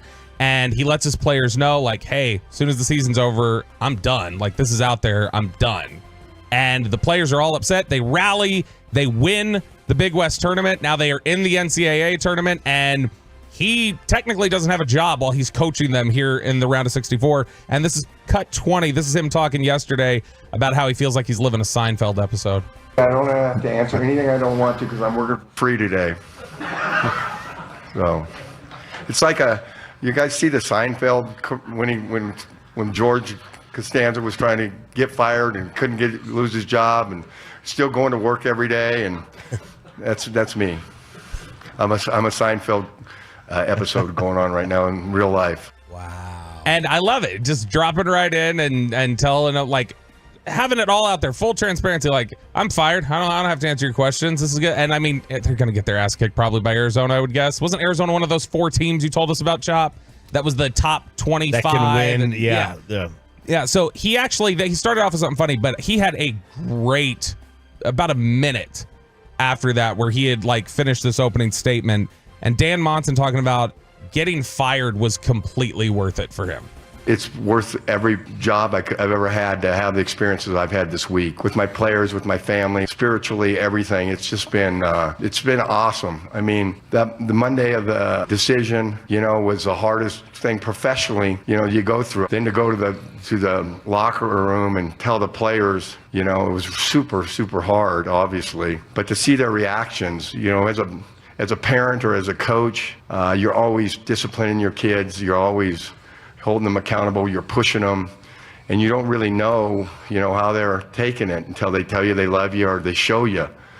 And those guys showed me they loved me that day, and I'll never forget it. I mean, that was just all you need. And I've reflected this week that I don't have a job, but I don't need one. I've got everything I got with my family, with my players, with my friends.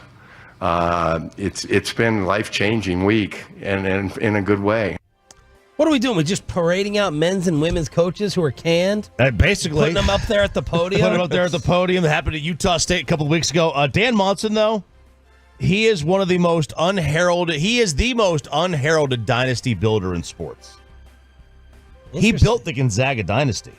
Oh. He was the head coach at Gonzaga when they made their first Elite Eight run back in like 99.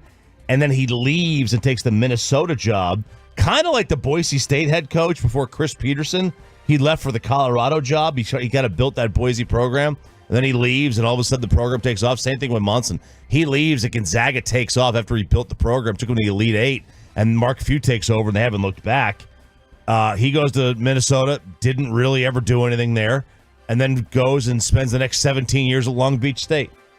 And to me, that's going to be the team I'm rooting for throughout the tournament. They're going to lose today, I'm sure, but that's my team. I'd love to see a Cinderella run for them. By the way, Mookie Betts goes yard. Ohtani almost did as well. The Dodgers are down 10-8, bottom of the fifth against the Padres. Yamamoto gets absolutely destroyed, not even making it 2 innings in his debut. Dallas Stars continue to destroy the Coyotes. And now a 2-on-1. Duchesne is in.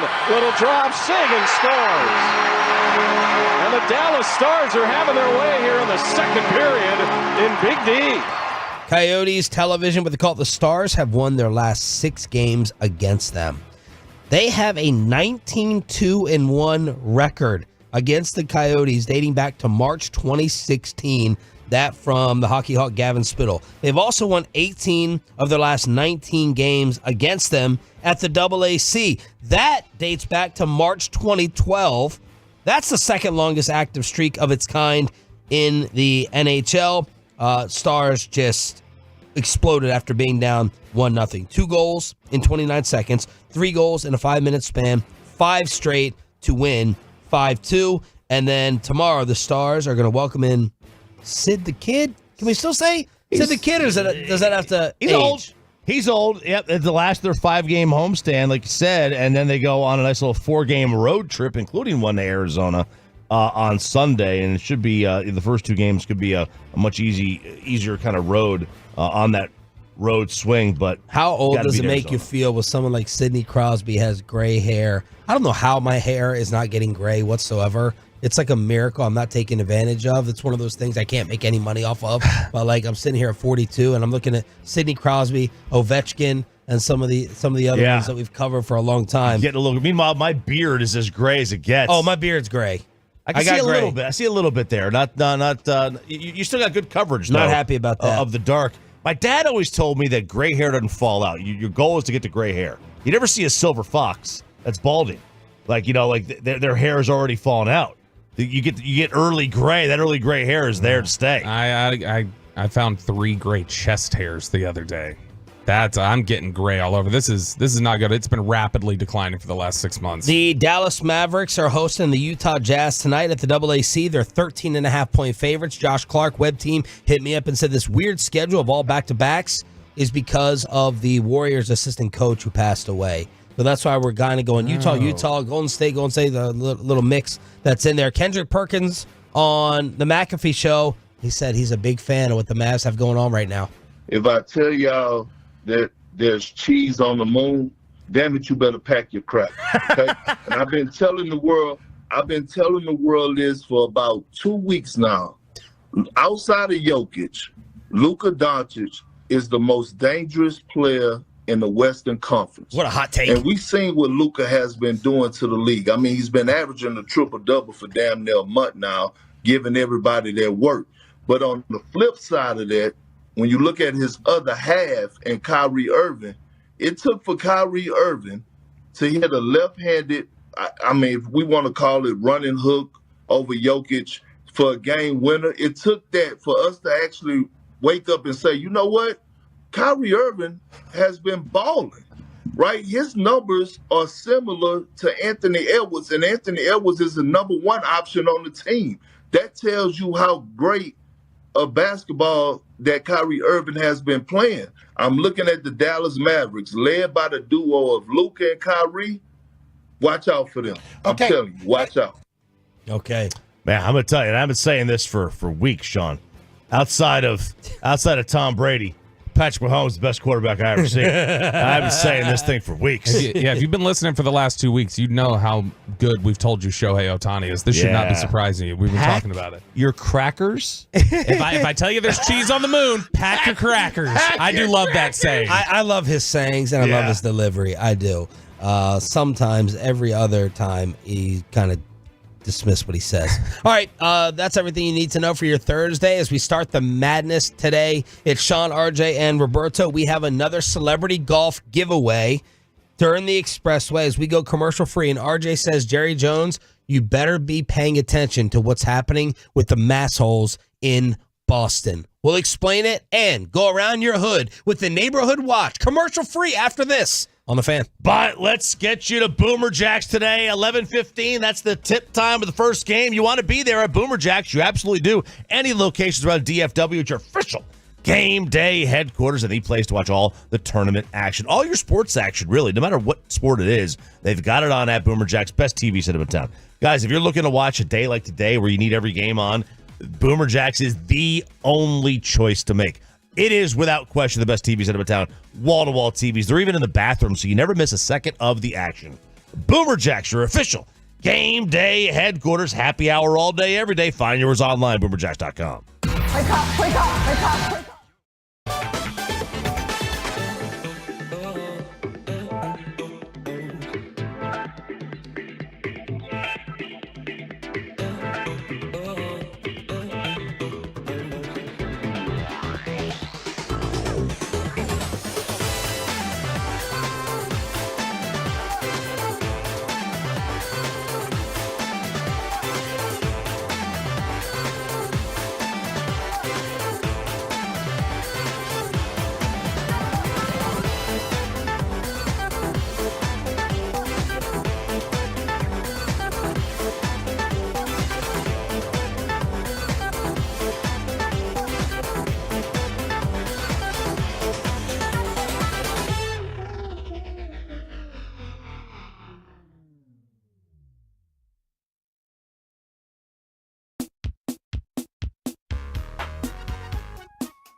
This is the Expressway, commercial free, here on Sean and RJ. Happy Thursday to y'all here on DFW Sports Station 105.3 The Fan, the Neighborhood Watch, picking up a lot of steam in terms of the popularity.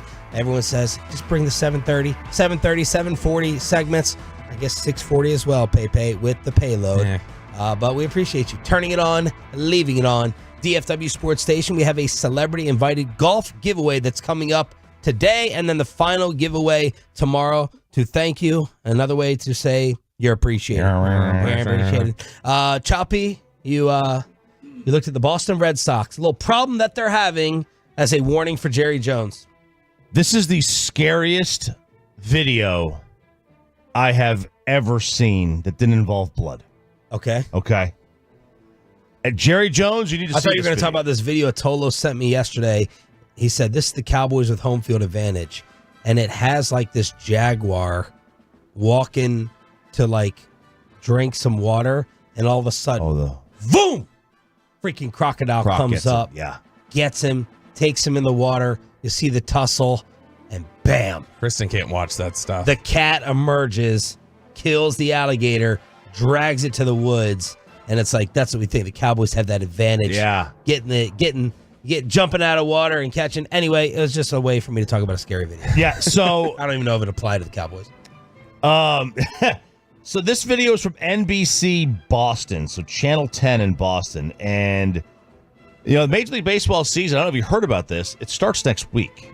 No, it starts today. Oh, yes. started yesterday. The Padres are up 11-8 on the Dodgers, with Yamamoto being a total bust. So far a bust. Now, the Boston Red Sox are coming off back-to-back last-place finishes. They won 78 games over the last 2 years. The previous year, they won 92, lost in the ALCS to Houston. They've only won and been to one postseason since their last World Series in 2018, where they went 11-3 during that World Series run and won with 108 wins. That was the end of 3 straight first-place finishes. Well, this is from News 10 Boston, where I think Jerry Jones needs to pay attention, because Boston is known as what? One of the last actual baseball cities in America. Oh, I thought you were going to say angry racist town. I mean, there's a lot, yeah. Whatever you want to use to describe it is fine. But Which I actually liked the city when I went. Fenway Park was great. I totally was... it made me melt. I went in trying to hate it, and then they killed me with kindness. Their downtown is just like so much better than ours. It really is. It's very easy to walk. Park in the middle of the city. I'm like, you can't put a park like that here with colleges and a stadium. It's great.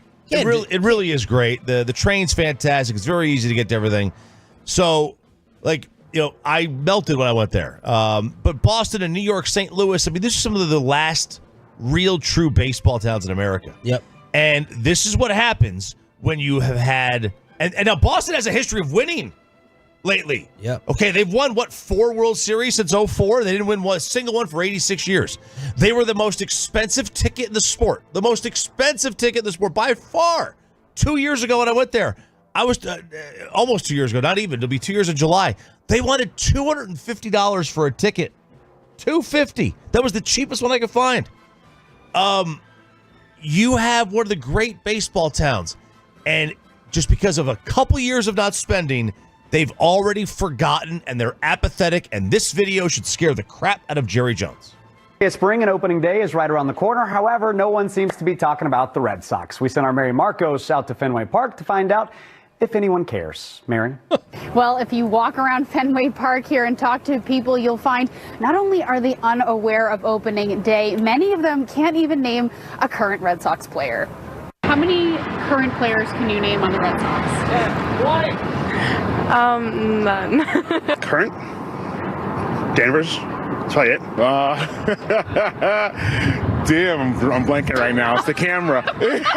When I was a kid, it was, must-see TV when Pedro Martinez was pitching. Usually other years, I kind of hear about it or people are talking about it, but this year I didn't even know that they were starting. I had no idea. In fact, you can find ticket prices for regular season games as low as $11 on Vivid Seats. They're not willing to plunk down money to go to Fenway to see the Red Sox, and that typically hasn't been the case over the last 20 years. They've had the highest ticket prices in baseball because the market would bear it. Sox ownership has not spent money to put a representative team on the field, and this is how you end up with this sort of apathy that we're talking about a week or two ahead of opening day. Wow. Ugh. Oh, $11 tickets. If Jerry saw $11 tickets at AT&T, he'd lose his mind. He'd lose his mind. Now, the difference is the Cowboys win 12 games a year. They're always winning. Yeah. Boston's got back-to-back last-place finishes, which, 2 in a row, whatever. It's like we're talking over a 100-year span, barely having any dead last finishes. But so why are they acting like this there? In a town where they're supposed to be pressured to win and spend? It's a great question. I don't know the answer to that. New England, back in the day, Jordan Montgomery would already be on their team. He would have. Yeah, they would have already signed him. John Henry's not, the family, the Fenway Sports Group isn't spending money right now.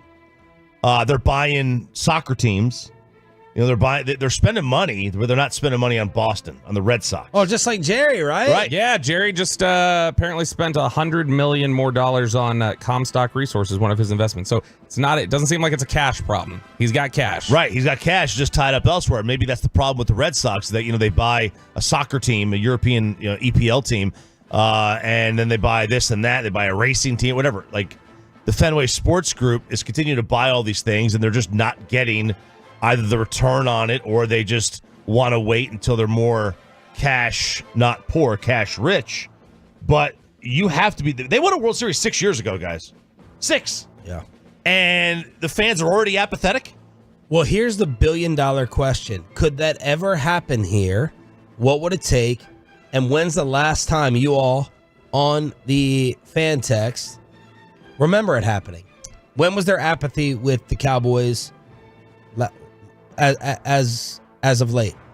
It's interesting. Campo, maybe? See, I was thinking when they hired Parcells, that was a shock that they needed. They needed that jolt because people were checking out then. That was brutal football to watch for those 3 years. Very tough. When you have a quarterback, it's tough football to watch. It's like watching an XFL game. Yeah. Bad football team. I remember there was one stretch of games there in, I think it was 2002.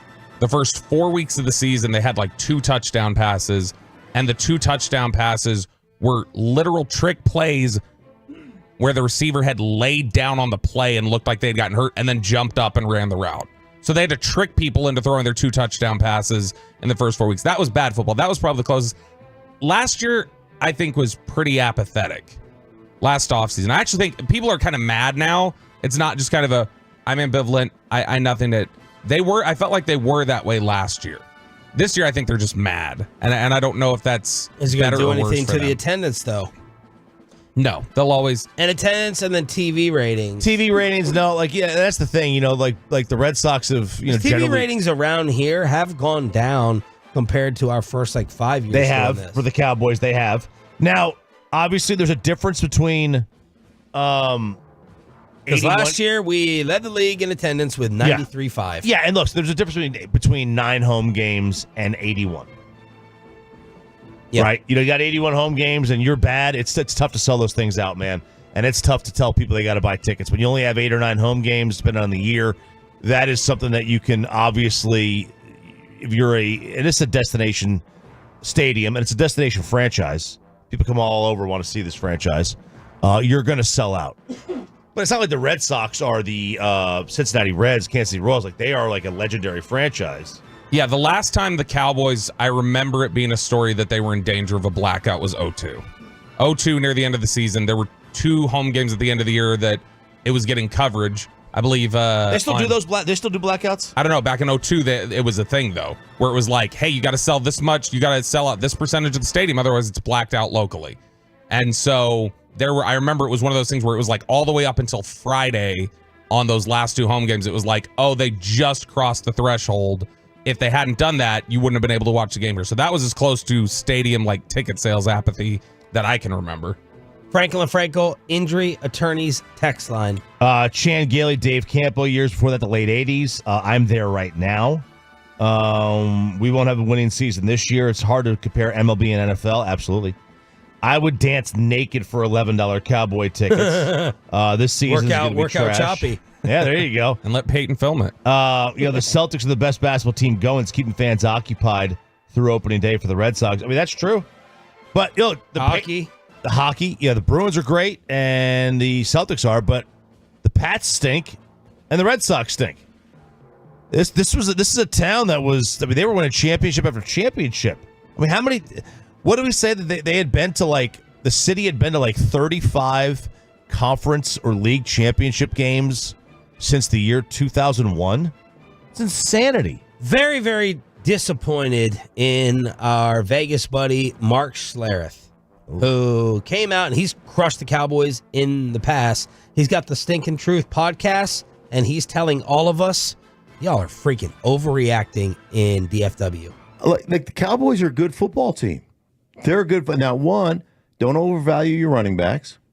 They get hurt. They get banged up. It's just the nature of the position. So let's not overvalue them.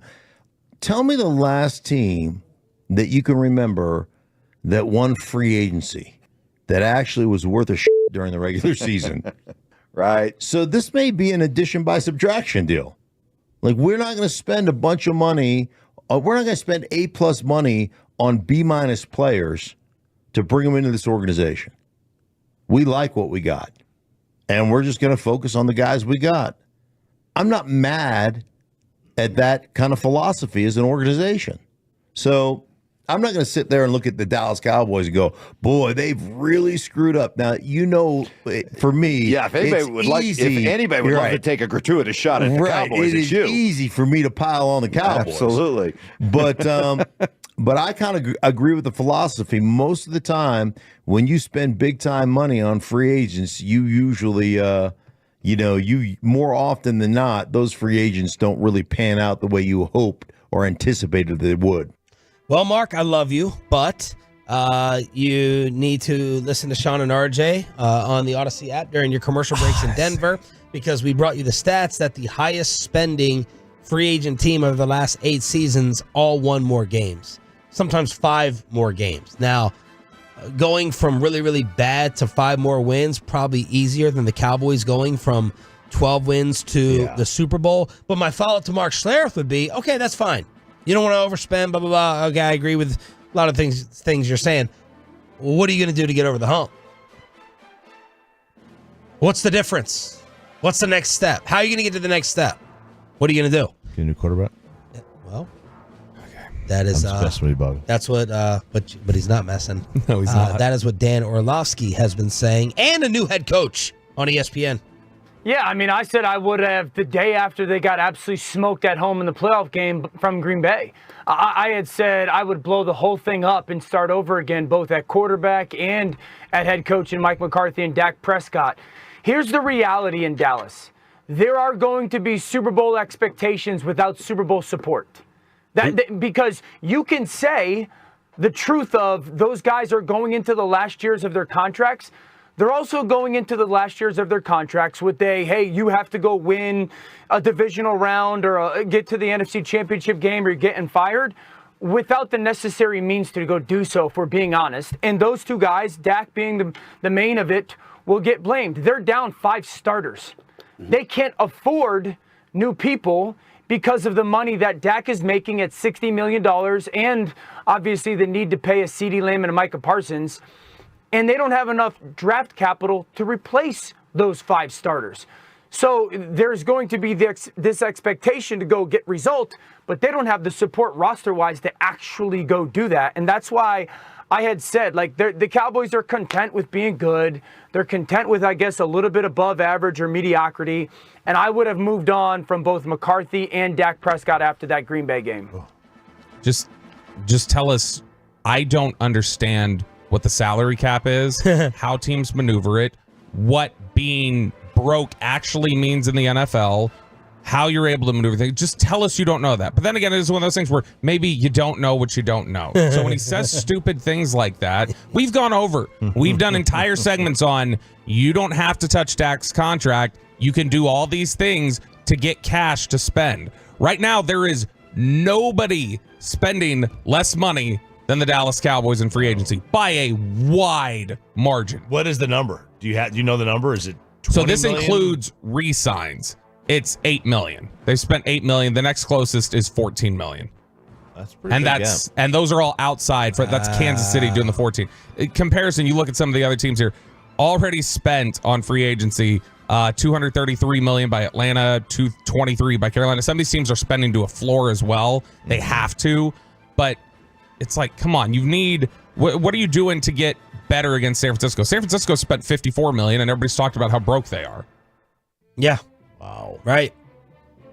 It's just stupid. I don't hate the approach necessarily, but there's a difference between not having a let's go spend frivolously in free agency approach. There's a difference between that and then just only losing, not even refusing to sign. They not only didn't sign guys, but they lost. I mean, they are clearly just going for comp picks at this point. Yeah, if you include everything, trades, waivers, extensions, free agency, the 31st team in the NFL in spending this offseason is the Los Angeles Chargers. They've spent $33.6 million. Dead last is the Dallas Cowboys, $22 million behind at $11 million spent this offseason. Wow. Run, Will McClay. Pack your stuff and run. Let's go ahead and have you running to meet us in Las Colinas for this. All right, Tolos, that's right. Caller number 10 right now at 877-881-1053 wins a pair of Sunday Buzzballs patio tickets to the Invited Celebrity Classic on April 21st. The Buzzballs patio tickets will give you access to a viewing platform on Hole 9, the bars on 17 Green, and entry to the Clubhouse Ballroom. The Invited Celebrity Classic is happening now April 19th through the 21st at Las Colinas Country Club. Get tickets and information now at celebrityclassic.com. That's caller number 10 at 877-881-1053. You're appreciated. You're appreciated. Thank you guys for turning it on, leaving it on. Sean, RJ, and Roberto, DFW's sports station. That means we're local. It's Thursday. It's commercial-free expressway, Neighborhood Watch. We need to take people out of their bubbles and their safe place and make them think about the world we live in. You are fake news. So what do you guys hear? What's the scuttlebutt? That's right. We are local all the time, specifically even on the weekends. And that'll be me this Saturday. So if you want to go somewhere to watch hoops, shoot the S, complain about the Cowboys in free agency, I'll do that with you, and I'll have drinks. So Richardson Bar and Grill, 3:30 on Saturday. I'm going to be out there pounding drinks till bar close this time.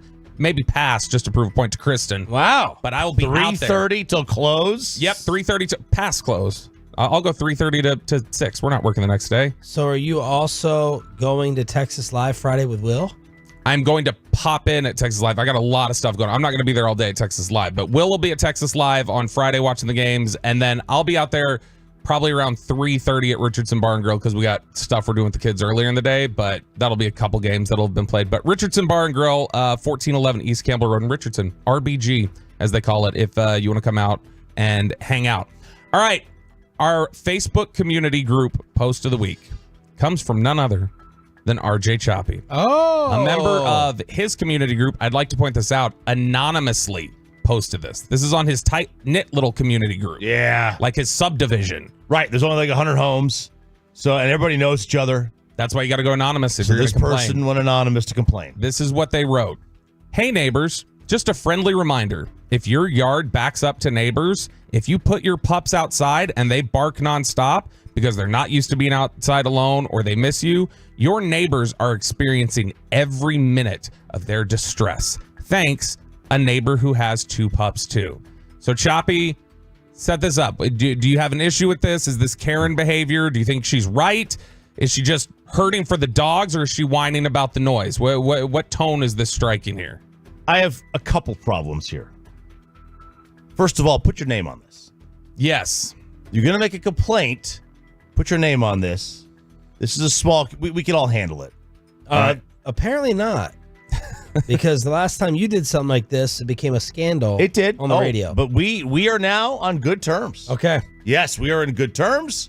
Every time we walk by the house, we say hello, stop and chat. I hate the stop and chat in general, but we do the stop and chat when Sarah and I are going on a dog walk. Things are great. Okay. But also, I think part of the problem is that the person who's the not the complainant, but the defendant here, I guess, needs to know that they're doing something wrong. Maybe they don't know their dog is barking. But also, there is no way. And this is a very big pet peeve. If your dog is barking nonstop, bring your dog inside or tell your dog to shut up. If the first moment you hit it, my dog kidding around, PETA. When we let all our expressway segments are going to get canceled. When we put Pudge outside and he starts barking, he gets one warning. Pudge, I open the door and yell at him to stop barking. If he does it again, he's coming inside. It's a respect thing. Yep. Nobody wants to hear your dog bark. Yep. Nobody wants. I know. Dogs love to be outside. Once they start barking, they got to come in. They got to come in. Yep. Calm them down. Put them back outside later on. Whatever. But put your name on the post. You're gonna make a post like this. Put your name on that post. But absolutely, she's right or he's right. I assume it's a she. It's a she because she used the paw pups emoji at the end of the feet. She used the feet emoji, the puppy feet. I don't think a guy would do that. That's a. Do you hear this dog? I don't know what dog it is. I don't know. There's a dog that's always barking that I hear. Gosh. But I don't. Yeah. But it's annoying. It's awful. My next door neighbor's dog barks a lot, and I don't say anything to him because I don't care enough. I don't hear it enough. Like I could barely hear it. It's like, like it's like loud. It's soft enough. But if I was in that part of the house, like if I was in the kitchen, I could absolutely hear it because it backs into their yard. Look, this is a day of conspiracy theories. We already were talking about is there a conspiracy with Shohei Ohtani? I'm going to jump into one at 8:40 below the belt. I've just developed a new conspiracy theory. This anonymous post was made by RJ Choppy, and he wants us to discuss this on the air because he wants validation without having to present his argument. He was like, hey, this came up in my group because you just acknowledged you do hear your neighbor's dog. I think this is your post. Occasionally I will hear, but I also your name know on it. I also know that when my neighbor's dog is barking, the easiest way to keep him quiet or her quiet is to send my dog out there because we've taken a slat of the fence off so they can make out. Our dogs can make out together. Oh. We took a slat off. Good way to having a Zeke incident. Right. And just a little hole in the fence. There's a little hole in the fence. Yeah. So I know in order to get her to stop barking, that's not what I was referring to. I send him outside. So it's not me. It's not me. Wait, was that Zeke or Dak's dog?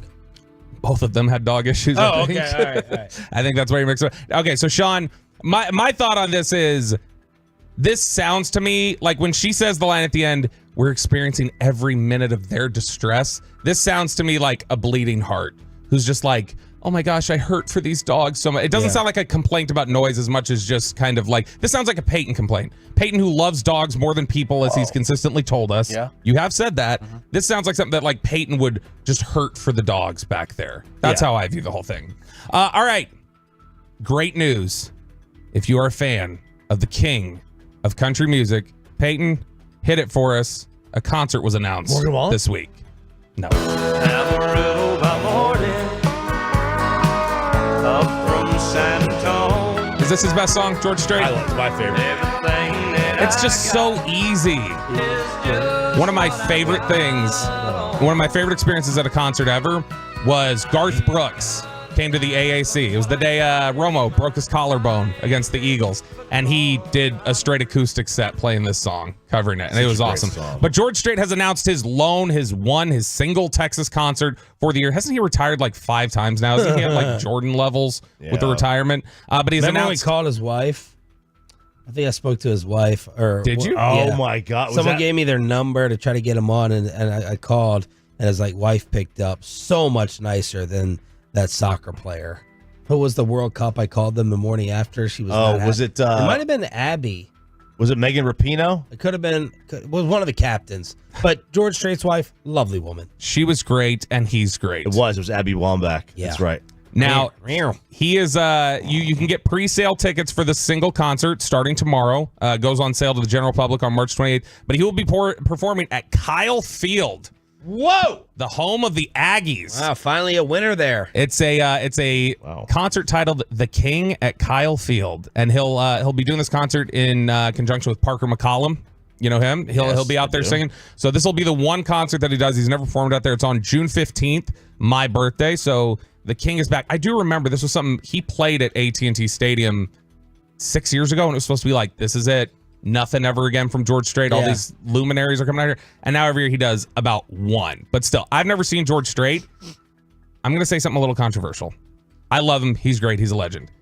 Is that a guy you need to see when it's just the guy with his guitar on the stage? So I saw George at Texas Stadium. Well, floor seats, Sean. Well, you knew Bennett Glazer back then? I did not. I do have to say, and I love, he had 51 number one hits or whatever. He is he was the most boring concert I've ever been to. He does not move. You do not go see him in concert for a show. You go to listen to music because he just literally stands there and just plays the guitar. You go see Garth in concert, and, Garth's got his own style, of course. Throwing water bottles on people. He's a maniac. He is a maniac. It's a great show. Garth, I think, burns 7,000 calories at a show. He is a maniac doing a concert. It's fantastic. George just stands there playing guitar. I agree. I don't know that you need to spend $500 to go see George Strait in concert.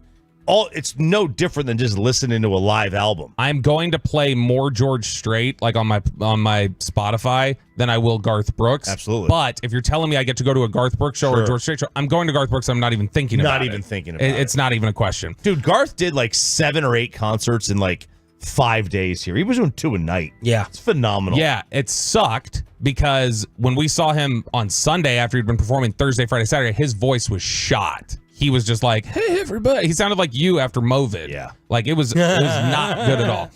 Okay, so we know the general rule. The standard advice for people when they want to go take a dip in White Rock Lake is don't. That's just the advice. Don't do it. No. Generally, if you're somebody in the water at White Rock Lake, it's not something good. And this time, it's actually a rule. They are saying nobody's allowed. Water activities are suspended at White Rock Lake. And why? This is for spittle. Did you see that? You saw this story? No, I did not. Oh, my God. It is all Plano's fault after they accidentally pumped over 1 million gallons of raw sewage into a feeder that pumps into White Rock Lake. You messy. Yeah. Now, my argument is I don't know that White Rock Lake is any dirtier for it because it's kind of a gross lake to begin with. Can you boat? You can't boat in White Rock, can you? Is it big enough to be able to I don't know if you can actually boat. I know people get in the water there. Yeah, but I don't think you can take speedboats out there and stuff and just do your wake surfing. I don't think so, but it's either way, I wouldn't go anywhere near the water there just because it's got a history of just being kind of gross. And now I don't know how do you effectively clean up 1.5 million gallons of sewage in the water?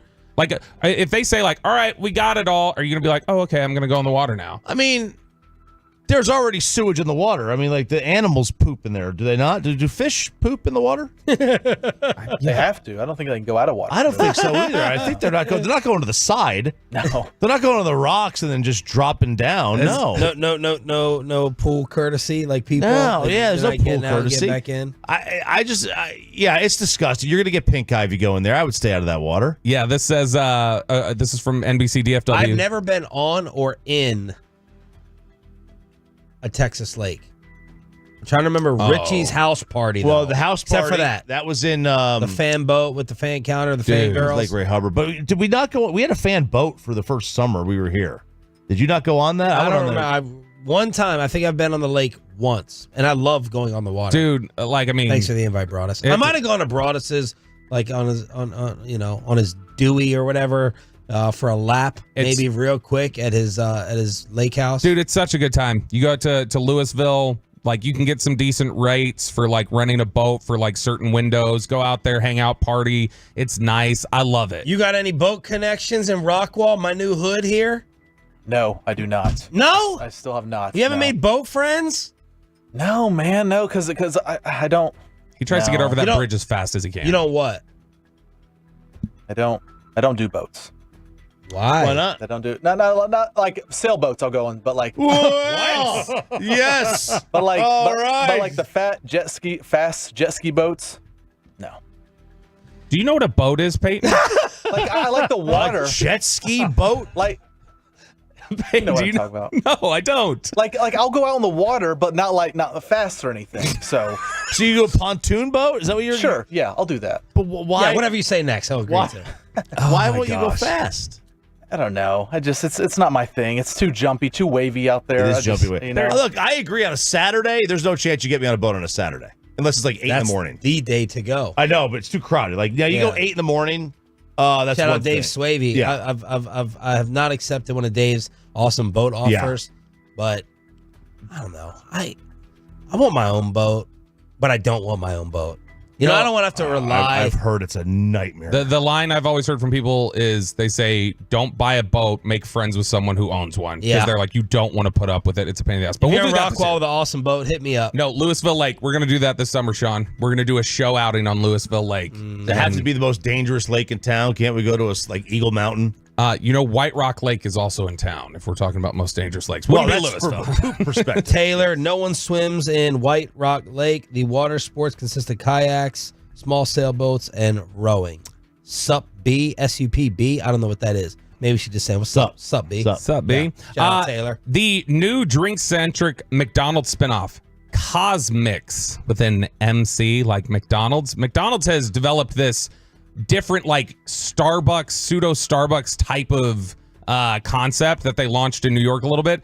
They randomly just opened that thing this week in Dallas with a test location. They kept it very much under wraps, like legitimately under wraps. All the signage had been under tarps. They didn't want anybody to know they were building it or that it was launching. And now, boom, it's launched. It opened this week. You can go over there, check it out. It's over at Preston and Campbell. It's open from 6 a.m. to 9 p.m. Got a bunch of like just different tropical drinks and teas and coffees. And then they still got like egg McMuffins and stuff on the menu. But my question is like, why would you hide this? Like, why wouldn't you want anybody to know you're launching it? Like, I would figure you'd want to like build up viral attention for it and then have lines around the block.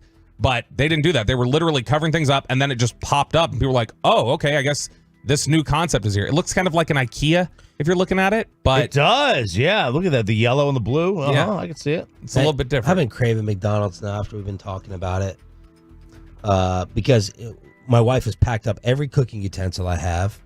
I'm like having to use her deodorant now. All my stuff is just missing. How do you like her deodorant? Is it floral? I don't Lavender? I haven't been able to smell in the past I wondered why you smelled like passion berries when you were walking by. Yeah. That's why he wants us to open the door all day and air it out, is because he doesn't want to smell like a lady. You know, He's a lady. I just want to make sure after I'm done using it, I don't leave like an armpit hair on it because that's so gross. I don't want to gross her out. Like soap, same thing. Yeah. You know, when you leave I'd blame it on her. Like if I did that to Kristen. Yeah, that's your back Why hair. didn't you do 4-inch this? armpit Jeez. That's your great chest hair. All right, there it is. Neighborhood Watch during the commercial-free Expressway with a giveaway. We'll do the same thing tomorrow here on Sean and RJ. Is Shohei Ohtani about to become the next Pete Rose? And Vegas on all the tournament games that start today. Plus, who do you think they have as the NFC East winner? The experts and Shohei maybe being too much of a gambling expert next. But today,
From our fan studios secured by DFWsecurity.com, this is Sean and RJ on 105.3 The Fan. Offensive rebound, Patterson forces it up from 12. Air ball short.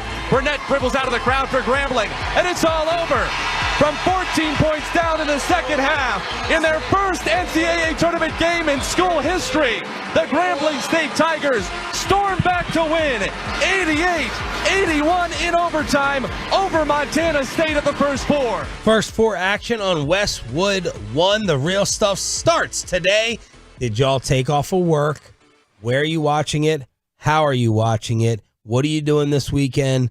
I need to know the setup for food and drink as well. On the truckwreck.com text line, 877-881-1053, 877-881-1053. Ralph James, what are you doing along with your car wash conundrum? Yeah, that's a car wash conundrum. We'll get to that in a second. Yeah, so by the way, real quick, if you did not start the process of a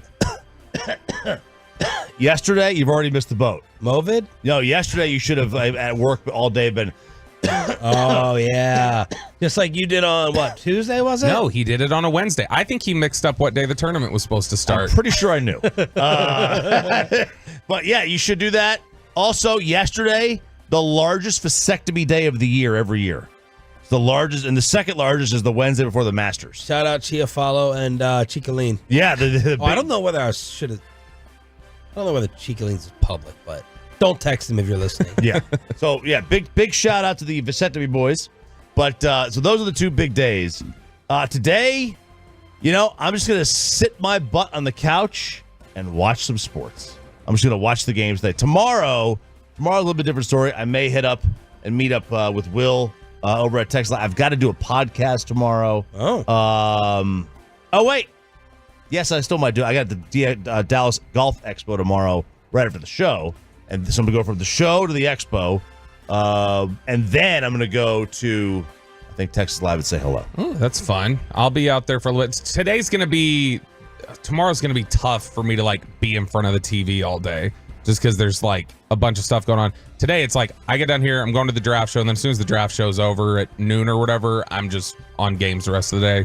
And so I've already got YouTube TV DVR stacked up. So if any of these games go super viral, I'm going back to watch them. Pepe, you got to be all in on this. Yeah, today and tomorrow I go no nap. That's why I napped for about 3.5 hours the last 3 days. Wow. Just to get out of the way because I go no nap. I got to watch some madness. Yeah, it's going to be tough because Tennessee doesn't start till 8:30 tonight. Texas plays at 6, I believe. Yeah, that's a hard. I'm going to be staying up for this. This will be a hard game to stay up for. What are you doing? Doing? You have TV? You have a TV still? I do. How sad is it? I plan my move around keeping a TV in my house. I have a phobia of not being in a house and not having a TV for the day. It's got to be the last thing you pack up. Last thing. So today, Frankel meeting, home, games. Tomorrow, show, house official closing, probably done for the day, games. Saturday, I will even be able to enjoy it. Just keeping it on in the background, moving boxes. And then same thing on Sunday.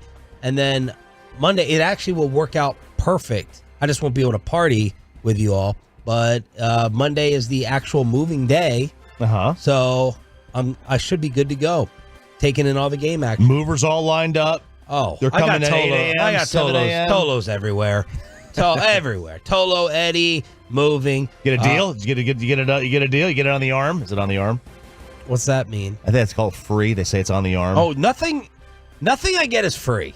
Okay? There's a little misconception. Yeah. People are like, oh, you pool, nice and free. It's not free. No, Choppy will tell you. I talk about my finances plenty. Emerald Custom Pools just hooked it up the best in terms of the setup. Yesterday, from a Firehouse store, Patriot Cleaners came out, dropped off their business card. Hey man, you give me your business card. You got a decent enough product. I'll try to make it happen. Did a nice job of the driveway, I saw. Yeah, very nice job. I'm not man enough for the full power wash, but movers, TV, audio, cleaning, jerky, knives, pest control. It's all Tolos. Curtains, all of it. Blinds. Yeah. All Tolo hires. Nice. So what's the strategy on the move-in next week? Like, is the priority going to be like, I have to get the living room set up? Yeah, I told Mike McCoy yesterday. I said, yo, man, Saturday, Sunday, internet Friday, Saturday, Sunday. He's like, I don't work Sundays. I said, okay, that's cool. But the TV and my bedroom, the living room and my bedroom TV have to be set up. That's it. That's all I care about. Speakers and television, you can come back whenever, do the outdoor, pool, rock speak, all that stuff. But by Monday, when I sleep at that house, I have to have television in my bedroom in the living room. That's all I care about. That's the priority. Yeah, and like I would especially think, because when would the Sweet 16 start? That would be the following Saturday, right? Wouldn't it be? Sweet 16 starts Thursday of next week. Okay, Thursday next week then. So it would be, then you've got to make sure that you've got for sure a place to comfortably sit, clean, and watch Rangers things by opener. Thursday. That too. Like you got to be locked in. Rangers opener. So that's how I'm taking it in. Let us know on the Franklin Franco Injury Attorneys text line. All right, I got a bunch of, and then your car wash conundrum real quick. Okay, so here's the conundrum. So I'm a very superstitious individual. I'm a little stitious. And I got my car washed. Well, you wore the same shirts for 10 years on our flights. That's true. That's pretty superstitious. I got my car washed 2 weeks ago. Now, at the time I got my car washed, the Tennessee Volunteers just won like 8 games in a row and just won the first 3 games of a massive 4-game stretch against ranked teams. Then I got it washed, and they have dropped 2 straight since. They look terrible in both. So it's obviously the car wash. Mm-hmm. It's going to rain today. Do I risk it? Do I risk it and not get it washed? Because I know the moment I get it washed, they're going to go on a run. If I don't get it washed, I'm leaving myself up for a risk today. Like, do I just go when the show's over, go to the car wash downstairs here at the gas station, get a quick wash in, or do I have to go back to the original car wash place I went to reset the clock? Now, what have you been doing every year? What helps Tennessee if you wash it or don't Nothing. wash We never win. I know, so it doesn't freaking matter. But I'm saying for this year, okay, it just so happens that I know. And I got y'all going far, baby. Yeah, I did too. The last time I got this car washed, we were on a heater. Okay, and then I get it washed, and all of a sudden, so you're worried that washing the car again will jinx you? No, it will not jinx. It will reset the current jinx that we're on. Okay, and it will allow us to go onto a run. Then do not wash your car, because I know when they get upset by a 15 seed that you will then have that to lean on. You'll have the jinx excuse. So I want no excuses when Tennessee collapses from you. Plus, everyone has been calling for rain today, so you'd be throwing some money down the drain. Yeah, but it's $8 or whatever it's going to be at this gas station. 12. They don't accept my credit card. I need to find Tolo. If there's a car detailer, I need my whole car detailed as well. Yes, I do pay. Dude, they have have you seen the vans that come to your house and do it? No. Oh yeah. They're like car wash. Yeah, the car wash. My neighbor used to own one for years. He would go to a Sketchy Joe? He's not sketchy. That's sketchy. Cowboy Joe, is he still around? Not Cowboy Joe. Cowboy Joe is still around. No, but this is the cat neighbor.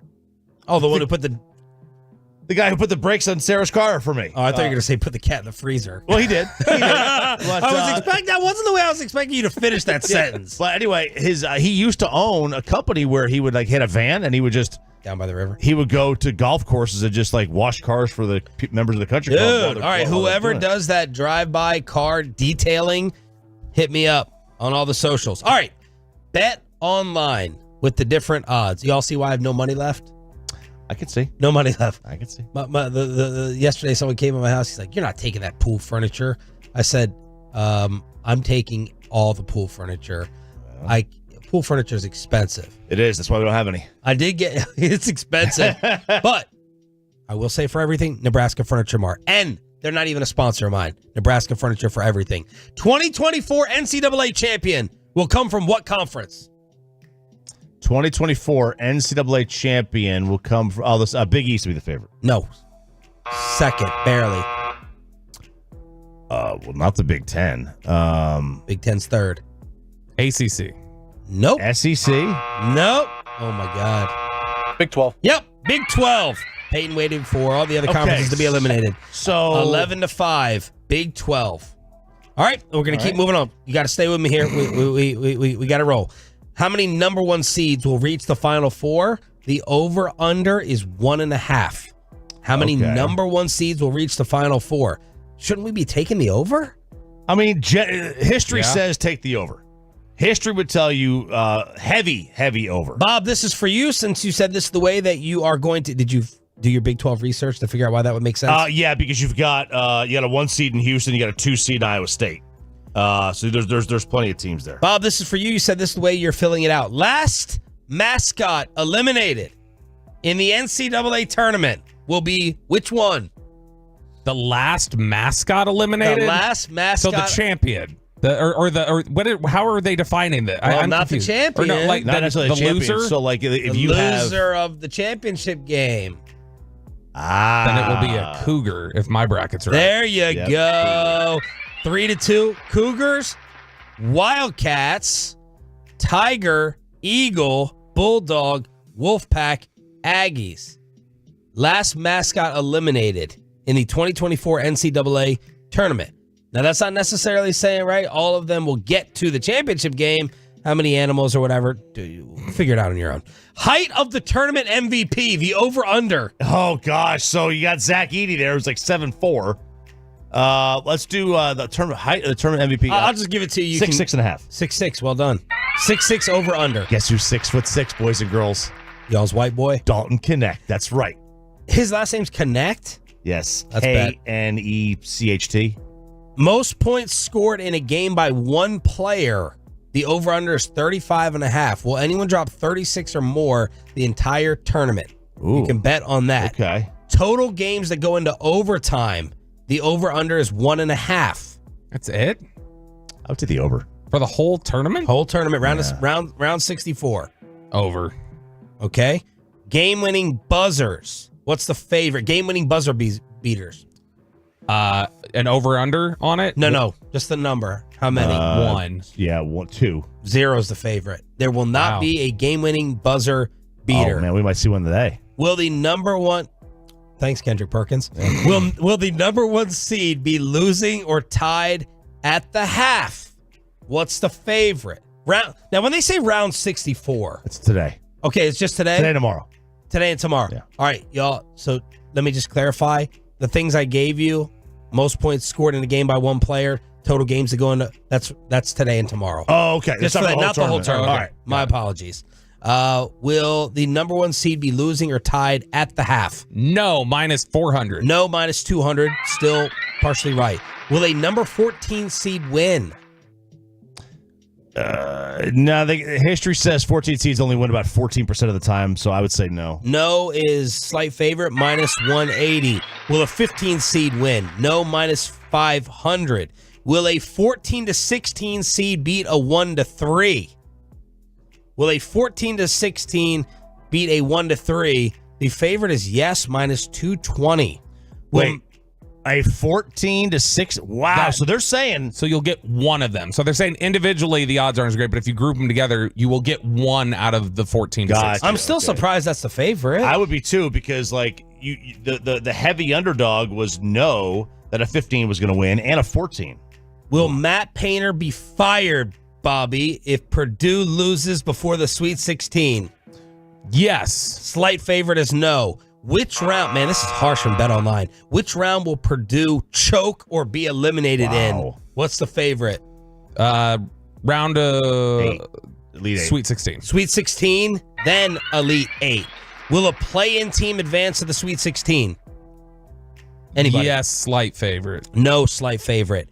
Will the most outstanding player be selected in the 2024 NBA draft? Will the most outstanding player? Yes. Yes, slight favorite. Which seed will President Biden pick to win? Which seed? Is he picking the tournament? Don't they always? I know President Obama did. Break it down for me, Prez. Give me a bracket selection like RJ Choppy did yesterday on the fan Instagram. With President Biden? The 13 seed. He'll pick Vermont to win it all. No. You would do Trump or Biden? Biden. Oh. Give me a pick for the tournament. Folks.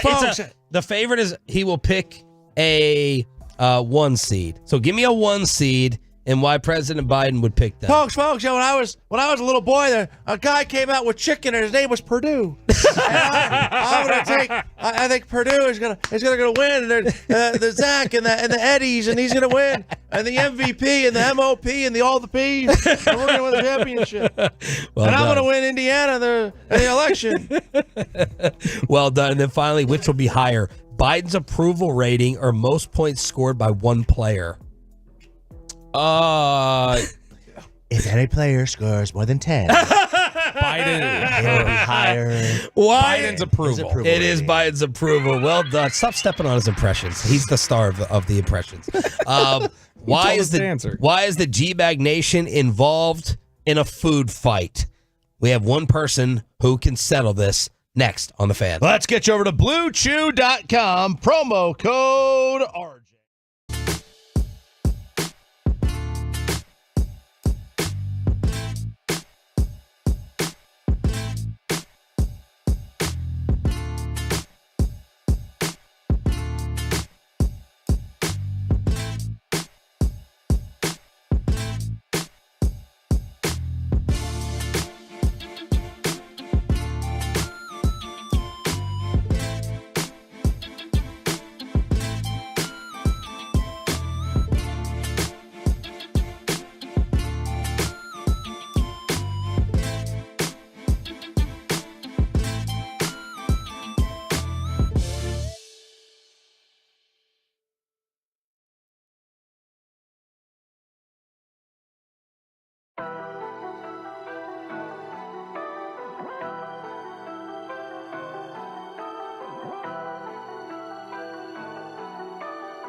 Sean. 105.3 The Fan segment here brought to you by Window Nation and by the personal injury lawyers Frankel and Frankel. Life is unpredictable. Accidents happen. Frankel and Frankel are the go-to attorneys for car and truck wrecks and DFW. If you or a loved one have been in an accident, contact the Frankels for free at 214-817-333-3333 or go to truckwreck.com. And now a 2-on-1. Duchesne is in. Little drop. Sagan scores. And the Dallas Stars are having their way here in the second period in Big D. Stars continue to dominate the Coyotes. Good morning, Metroplex. It's Sean, RJ, and Roberto here on DFW Sports Station 105.3 The Fan. Coyotes television with the call. They were down 1-0. They scored 2 goals in 29 seconds, 3 goals in a 5-minute span, and 5 straight to win at the AAC. Jamie Benn has been hot in March. 11 points in his last 8 games. He had a goal. Craig Smith scored in his 3rd straight game as well. It'll be Sidney Crosby and the Penguins tomorrow night at the AAC. But the big story that broke in the sports world, Shohei Ohtani's interpreter in the middle of a gambling scandal. Yeah. By the way, bottom 8, Mookie Betts, who is on fire to start the season. He is up with 2 men on. He's the tying run as the Dodgers trail the Padres 12-9. Yamamoto got destroyed in his opener. Maybe surprised Sandler didn't already hit us up saying, where y'all crying about Yamamoto? Why aren't you crying about him not starting the opener now? As maybe this is why. 1 inning, 5 earned, 4 hits, 2 strikeouts, 1 walk. Yeah, a bad outing for Yamamoto in his opening start. Mookie Betts, early MVP favorite, Sean. Early MVP favorite so far in the National League is Mookie Betts. But this is a great game. It turned out to be a really good one after the first inning where it's 5-zip. You didn't think so, but here we are. It's 12-9. Dodgers down at 2nd and 3rd with 2 out after a wild pitch. But the Shohei situation, I don't even know how to explain this. Basically, Mizuhara, his interpreter, and from what I'm told, also best friend, had a gambling problem. Gambling is illegal in California and at Bushwood, I'm told. There's an investigation. This illegal book, this bookie is under investigation. So apparently his interpreter gets a little bit too deep. Owes a little bit too much money, upwards of $4.5 million. According to the initial report, Shohei did him a solid, paid it off. Before the opener yesterday, somehow, Mizuhara did a 90-minute interview with ESPN. I don't know who set it up. I don't know what happened, but he did this interview. He walks away thinking everything is fine. Him and Shohei, you see him laughing and carrying on in the dugout together. The MVP with a 2-run RBI single up the middle. Dodgers trail 12-11, and I think the big man is coming up. Yes, he is. Shohei's coming up.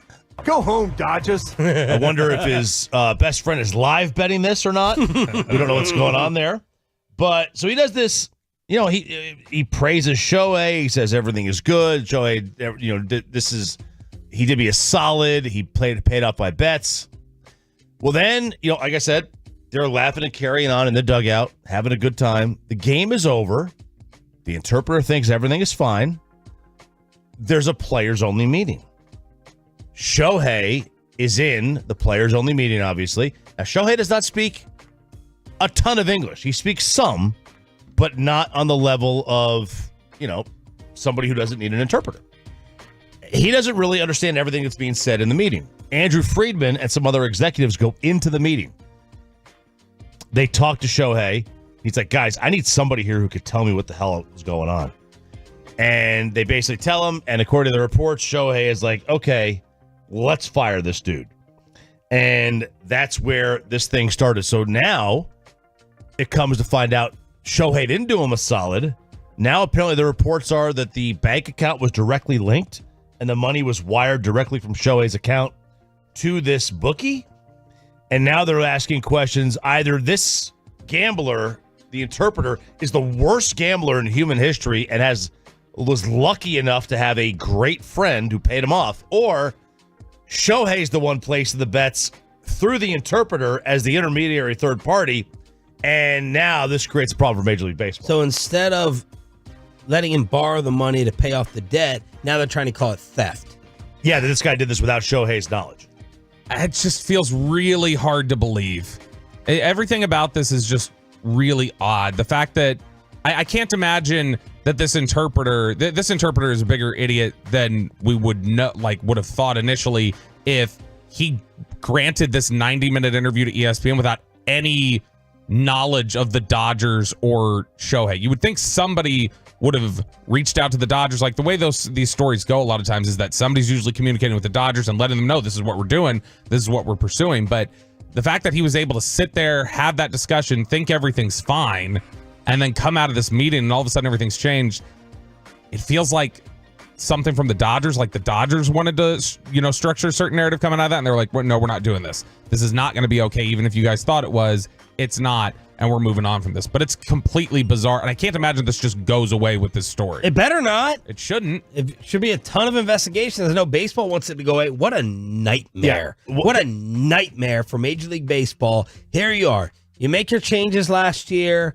Youth baseball numbers are up. The best player in the sport goes to Los Angeles, and now you have a scandal. Could you imagine if they do a full they don't want to investigate this at all. Could you imagine if baseball does a full investigation to come back that Shohei is gambling on baseball? Rob Manfred has to ban him. Of course. You have to. But he's not going to. Shohei Ohtani. No, he will. He's the big. He'll have to. Globally, how many athletes are bigger than Shohei globally? In sports, like LeBron, 6, Caden Clark, like Tiger, yeah. LeBron, Messi, Soccer. Messi, Ronaldo, Mbappe. Yeah, I mean he's probably a top 10, but he'll be banned. He'll be banned. or suspended for 2 years. 2 years to start off. I mean, Pete Rose was a legend. They had to do it to him. I'm just hoping at the end of his career, though, he was a manager at the time. I'm just hoping, and there's only one person sick enough to probably hope that Shohei Ohtani is guilty, besides Giants fans in the division. Roberto Bobby Belt. As we fought over Shohei's likability and innocence during his free agent tour in the offseason, and I'm hoping this is not a humongous L for me, an all-time L, if Shohei gets busted. Please no. I'm so excited. Remember when he wouldn't tell the dog's name? What if the dog's name is Parlay? Yeah. Or like Venetian. Like he was betting over there. What if the dog's name is Vegas or Bookie? That would make so much sense. Yes. Now the Domino. Caesar. Did a lot of Caesar. I wouldn't think the Dodgers would be roulette. Like they wouldn't be held responsible for any of the stuff that would have gone on, I'm guessing. But did the Angels know if any of this was going on? Were the Angels back when he was over there? Are they going to get in trouble for this? There's no way this can stay. It will not stay quiet if he's guilty of having the interpreter make the bets for him, or if he's a gambler himself.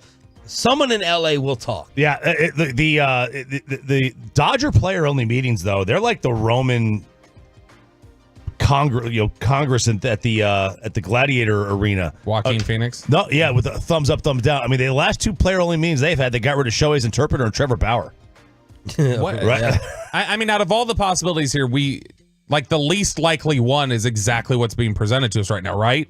Like that, Shohei had no idea this was going on, and the interpreter just blatantly lied in an on-the-record interview for 90 minutes to ESPN. And Shohei lied. Yeah. Shohei lied according to all this, that now his justification would have to be, he is my friend. All right? This guy's my best friend, being my partner throughout the beginning of my major league career. So I'm going to say that I let him borrow it. Well, the Dodgers in baseball probably came in and they're like, no, you need to say he stole. You need to say this is a theft. You need to separate yourself from this. Why would this guy give it's like when Jacob used to, we talked about this before, when Jacob used to not turn in his homework and he'd tell me he turned it in. And it's like, why are you telling me you turned it in when I'm going to find out in 2 hours when the teacher emails me that you didn't? Why would this guy say all this in an on-the-record interview, knowing in 2 hours Shohei's going to find out and go, if this is the reality of it, is going to go, no, that was a blatant lie. Why did you say all that? Unless the guy just thought like, well, Shohei will need me to interpret the report from ESPN. So there it is. 877-881-1053 is the Truckmark.com text line to hit us up here on DFW Sports Station. Thanks for being a total. That stands for turn it on, leave it on. The Texas Rangers, by the way, they get a new pitcher. And that is going to be the guy who started off with a bang last year for the Philadelphia Phillies. That is Michael Lorenzen. What did Jared have to say about this with the text over to us? Or you guys did not read it? I did not read it. I didn't know that he had texted us. Well, here it is. Yeah. Let me stop down for a second. This amazes me about people in this building. How do you guys not look at your phones more often? I know Choppy's always got his, but Chiafalo, Zach, yesterday I was texting them, Broadus, KNC. How often does everyone in this building look at their cell phones while doing the show for like news or an update or notifications? I've texted you and like, perfect example, you don't look at it till like 25 minutes later. Yes. How is that possible? Because I'm so locked in on making a quality broadcast. No one's more focused and locked in than me in the whole building. Look. And I'm sitting here on my phone the most of anyone. I always have I have like 6 tabs open at all times. So I've got, baseball. I got the box score open right now. I'll have Twitter open. I've got if we've got an article that I know we're going to talk about in this segment, that's open in tab. So I've just got all my stuff in front of me. How many windows do I have open? 2, 4, 6, 8, 10, 12. Yeah. Well, that's just inefficient. That's what that is. Yeah. But no, Peyton, you get text messages quick. It blows my mind, though, how people in this building don't respond while they're doing the show. It's like they cannot look at their phone or they don't look at their phone. Mine goes down like that. So Why? I don't even see it light up. Why would it not be up? I don't know, because I get locked in and I'm just doing this. What did I ask you? Just Mine's now? down because of the loopy. What? I keep mine down because of the loopy. Otherwise, it's at an angle. Oh, we can't sit down. Yeah. But I have the iMessage. If Bobby had a real phone, he'd be able to have iMessage. All right. Well, the way you have evolved in 12 months on this effing phone. Just doing it for you. Sandler said the Lorenzen signing is helpful for this team because he adds much needed depth. And to get him for just $4.5 million on a 1-year deal is pretty strong considering what the starting pitching typically costs. Yeah. So there it is. Yeah, I mean, look, there are a lot of guys that you would have signed maybe in December that were not top of the rotation guys. They're going to cost you $15 million. Doesn't miss bats, needs to avoid walks, which he did well last year. Generally has done well in his career. Relies on a good defense. This team obviously has one. Really good athlete, former two-way player. Some thought that he could be a late bloomer or a guy with a delayed prime because of split focus, but I don't see it. So that's as much as I can read right now from the Sandman on the fly. I did that. That's very impressive. It is. While I've had my tabs open and learned of this discovery, The Athletic is reporting that Shohei Ohtani is not currently under investigation by Major League Baseball after all this fallout. Yeah, because they don't want to. Exactly. They don't want to know. Yep. This is the same reason why if you think this is why you may not go through your girl's phone.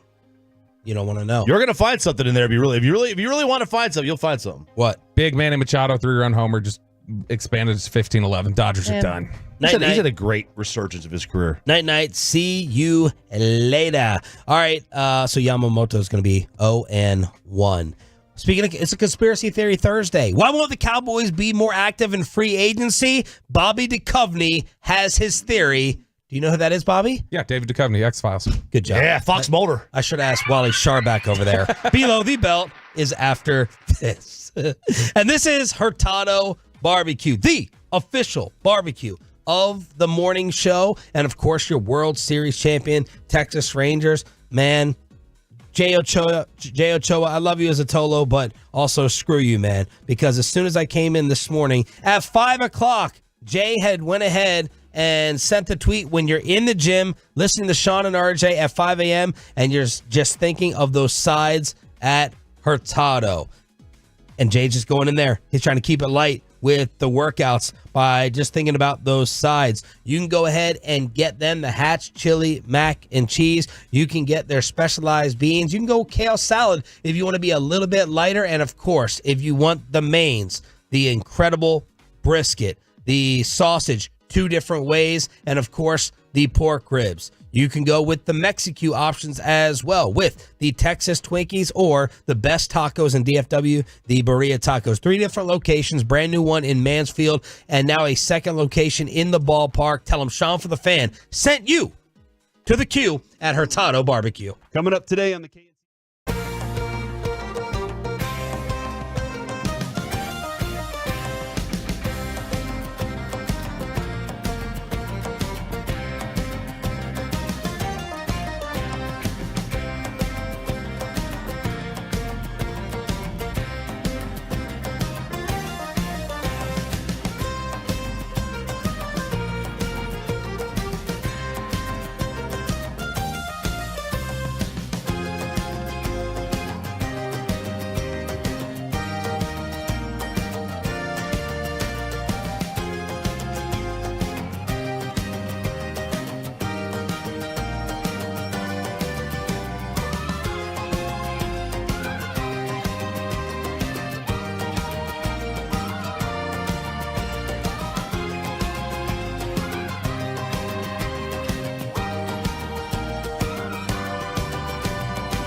Hey, and it's back to Sean and RJ right here on 105.3 The Fan segment here, brought to you by Classic Chevrolet. Classic Chevrolet in Grapevine is the #1 Chevy dealer in the world. More new Silverados than anyone else. Go see them today or visit ClassicChevrolet.com. This is Texas. This is Classic Chevrolet. Together, let's ride, relax, enjoy the difference based on new Chevrolet registrations 2023.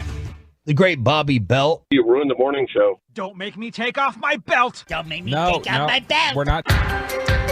Open up and say, Cowboys fans. Okay. It's time for your red pill. You're getting it today. What? Well, I've said a couple of those lines before. Yeah, we're going with Robert Stack, Unsolved Mysteries today. Like it. Good show. It's such a good show. Rest in peace, right? He passed? Yeah, he passed away like right after the show ended its run in like 2000, but Netflix has rebooted it, and it's really good. They do like a limited series. They do like hour-long episodes that cover like 6 different topics, and so they've got 18 episodes there. It's really good. So we keep trying to kick around this topic of NFL free agency, and it's like, okay, why are the Cowboys not spending? Why are they being as cheap as they are? Which, or is it even cheap? Is it just team building? Like, hey, we've looked it up, and it doesn't make sense to spend this money. Well, we all agree they've got a lot of contracts that they need to get done in-house, right? Like, Choppy, that had been your theory the entire time was, look, don't go spending free agency. All in means taking care of your own. I thought that's what they meant. Maybe it is. Yeah. They just haven't taken care of their own. All in means maybe literally putting it all in at the poker table and not even actually on the football team, because they're not spending it there right now. If you look at waiver claims, extensions in-house, free agent signings, and trades, it totals up to all the spending that's been done this offseason by NFL teams. We mentioned this earlier. The Cowboys have spent $11,130,000. You go, okay, well, what does that look like in the context of the league? Well, for context, the second to last place team in the NFL of the lowest amount of spending is the Los Angeles Chargers, and they have spent more than 3 times that amount this offseason. They've spent $33,625,000. So the Cowboys are spending at a rate that we've never seen them. Like they are holding on to their purse strings more than they ever have in any offseason. Even all those other previous offseasons where we thought they've been tight. The one offseason where they utter the words all in is the one where they are the most tight that they've ever been. So I saw this the other day. The NFL doesn't make its compensatory pick formula public. Like, teams don't know what it is. No one's exactly sure. They know it's some combination of like playing time, contract value, playoff success, statistical performance. This is weird formula they have. The NFL literally calls it a proprietary formula. Why they think they would need to call it proprietary, like anybody else would take it from them, I don't know. But they don't make it public, so teams are never really sure what comp picks they're getting back for guys. But there is one person, his name's Nick Court, and he writes for Over the Cap. And he has developed a reputation in the football, news blogosphere as the guy who is the closest to having the formula right. Because he generally, with his comp pick projections based off of what he's read in the CBA and some other things, looking at past data, he is over like 90% hit rate on being able to call what comp pick you're getting back for somebody.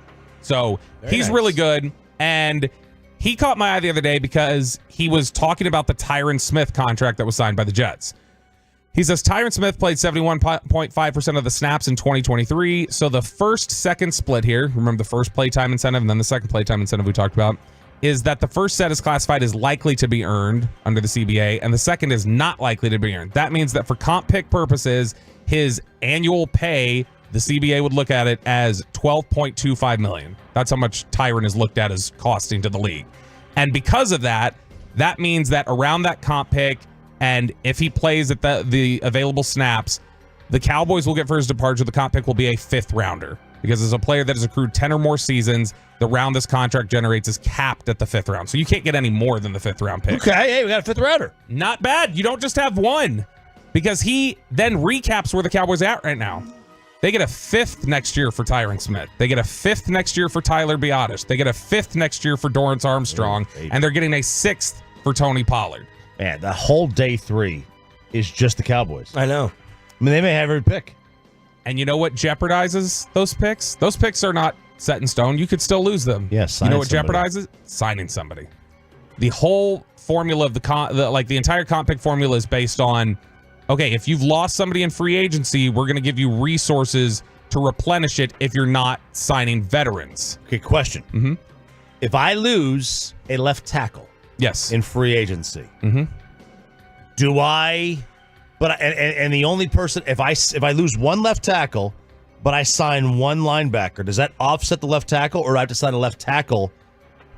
So to lose the comp pick? It's generally, I believe, because again, it's one of these things they don't explain to teams. But the thought process is generally that it's based more on like the amount of money you're replacing that went out the door. Are you telling me that the Dallas Cowboys are being cheap for 5th-round picks? Is that your conspiracy? You can trade all 3 of those 5ths to get a 4th, Sean. So I mean, let's look at it this way. Is that what you're telling me? That they are letting all these people go for Awesome Richards, Matt Waletzko, Deron Bland, Damone Clark, John Ridgway, Simi Fehoko, Bradley Anai, Michael Jackson, Shimoni, Joe Jackson, Mike White, Ryan Russell, Devin Street, Joseph Randall, Josh Thomas, D'Angelo Smith, Mike Hamlin, David Beeler, Orlando Scandrick, Pat Watkins, Sean Ryan, Pete Hunter, Matt Lair, Michael Wiley, Darren Hambrook, and Oliver Ross. See, you're looking at this all wrong. No. All those 5th-round picks, that's what you're telling me? They're saving it for George Kittle, Tyreek Hill, Stephon Diggs, Richard Sherman, Matthew Slater, Kyle Williams, right. Trent Cole, Robert Mathis. I retract. So let's look at it this way. Since we're gonna dive even deeper into conspiracies, and we're just talking here. Where's Derek Holland? Who like that? I could see them saying that. Like, look, we're not in love with these players. We're not gonna go out and sign anybody else and lose those draft picks. We'd love them. We got deep draft classes coming up the next few years. Who is the innovator behind that thinking? Who was the first person who really attacked the NFL that way? Bill Belichick. Bill Belichick never re-signed people. He always let people go. So maybe if you're one of the big conspiracy-minded individuals and you see Bill Belichick sitting out a year and wondering about how would Bill Belichick build this team? What does he want in his pocket? Does he want a bunch of veterans that he's going to walk into next year that he didn't pick? Or would he rather come in and go, oh, good. You guys wrangled up all those comp picks I love so much that I always used to build out my team with. Thank you. This is perfect. So if you're one who thinks maybe Belichick's just waiting around for that job, maybe that's part of it right there. Why didn't they just hire him this offseason? He would have pay out McCarthy. Look, that's blue pill thinking. We're doing red pill thinking. Okay, okay. The coach was there and available. Open up your mind a little bit. I have like the Belichick part. I'm being sort of facetious about, but I do think genuinely 100%. I think the Cowboys do weigh. Do we want to give up that pick to sign this free agent right now? I think they absolutely do think that way, and I think that's probably. And if anyone, and if they want to build, if they want to base any hope off of 5th-round picks, then just please, just sell it. Sell it as soon as possible. I don't think it would be like basing it off of one 5th-round pick, right? It would. I just read you 30 of them. No, right, but I mean, it'd be about being able to. They're basically bums. Yeah. I mean, okay, but you can also structure it around like they got Anthony Brown in the 6th round, they got Xavier Woods in the 6th round, Tony Pollard was a 4th, Biotish was a 4th. Like it's in that range for them. And so, to me, they've got a really good history of picking guys on day 3. And you mentioned Deron Bland already, and so I think for them it's just about give us darts to throw. Like Deron Bland was a pick that was made in a cluster of 3 5th-round comp picks that they got. Like that's how they got him, was by throwing a bunch of darts at the board. So let's go, and those guys are around there, but they go, yeah, but look, we got this one, and this is the type of opportunity that we want to have here. Now we got a couple minutes left here, Sean. You're interested in this average draft range of the top players in the league, or would you rather do JJ Watt? JJ. Let's do JJ. I want to take more time for the average draft position. All right, let's do JJ Watt then. Peyton, clip 5. We all remember this highlight of Tony Romo's career right here. Romo, spin, throw, end zone, caught, Terrence Williams, touchdown Cowboys. Tony Romo digging into the bag of tricks, 43 yards. An eagle. Just a 6th sense. Knew exactly what was coming. It's one of the most impressive plays of his career. Made J.J. Watt look completely silly. Well, J.J. Watt was doing an interview with Kevin Clark from Omaha Productions. No more conspiracy here, Pepe. Just so you know. They were doing an interview with Kevin Clark. Kevin Clark was doing an interview with J.J. Watt and had asked him.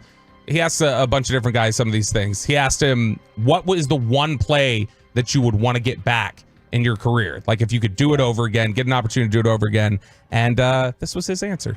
I know my answer. Oh, sure. Good. So the Tony Romo play, where I beat Tyron Smith right off the line of scrimmage fast. It came in and I was literally trying to kill Tony Romo. I've told this to his face. I was trying to break his back. That was the goal.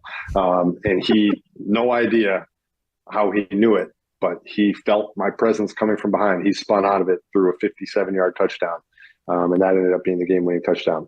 So I would redo that play and I would smoke him. Boy, he's bitter about that. I would smoke him. But you know what's funny? There is, like, obviously, he's like, I was trying to kill him. He doesn't mean that literally, but for him to go, I said no more conspiracy. Like, the conspiracy is how JJ change the became a good music. player. No more conspiracy. It means like different music. So, JJ, for him to say, though, like, I wanted to break his back, that's such a specific injury of Romo's that he had throughout his career that it's like, man, that sounds like you really did think, like, let's talk about it this game. Let's Greg Williams. Like, if somebody would have said, like, yeah, on that play, I was trying to really hit Leighton Vander Esch in the neck, we'd all be like, that's oddly specific. And what year was this again? This is 2014 when he had this play. Final conspiracy to talk about. Peyton, back to the other. I'm kidding. All right. Do kids still know what Cliff Notes are? That's a great question. I don't think so. College basketball Cliff Notes. Basically a cheat sheet. Chop GPT. Oh, baby. For March Madness today, everything you need to know for people who didn't watch a lot of college basketball regular season like me, that's next. I just got turned on by myself.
Fan Studios, secured by DFWSecurity.com. This is Sean and RJ on 105.3 The Fan. The Colorado Buffaloes have won 25 games for the first time in program history. They beat Boise State 60-53. The Broncos' woes in the NCAA tournament continue. They are 0-10 on all-time record, and it's Colorado dancing on to take on Florida on Friday afternoon in Indianapolis.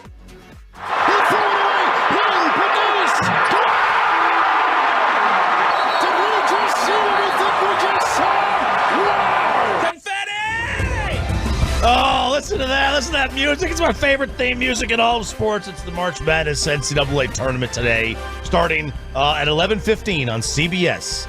Michigan State and Mississippi State. MSU and MSU. What a day. What a day it's going to be. So this is probably the first time that many this in a sports bar, I don't even think it's close. There's no better sports to watch in a sports bar than this. I agree. I mean, I don't know how anything else could compete. Yeah, you're all focusing on one football game, and NFL Sunday doesn't match it. It's this. No, because the importance of this is win or go home. Yep. You're going to have 32 win or go home games over the next 48 hours. 32 win or go home games. By the way, Boomer Jacks, your official game day headquarters, would be a great place to watch all the tournament action. But I assume for many, this is really the first time a lot of people have seen college basketball this year. You'll be introduced to some new players. When you guys are talking about all this BetQL, you guys talk about the following of college basketball, and has it gone way down as my individual viewership has? Popularity of it, following of it, knowledge of it, has it dropped off? You guys talk about that? So we haven't talked about that. I think the reason is, like, if you're in the gambling world, college basketball is still very big because it's every night. It's for 6 months. I mean, there's more betting on. You can do so much betting on college basketball. So we haven't stopped, and we haven't really brought that up.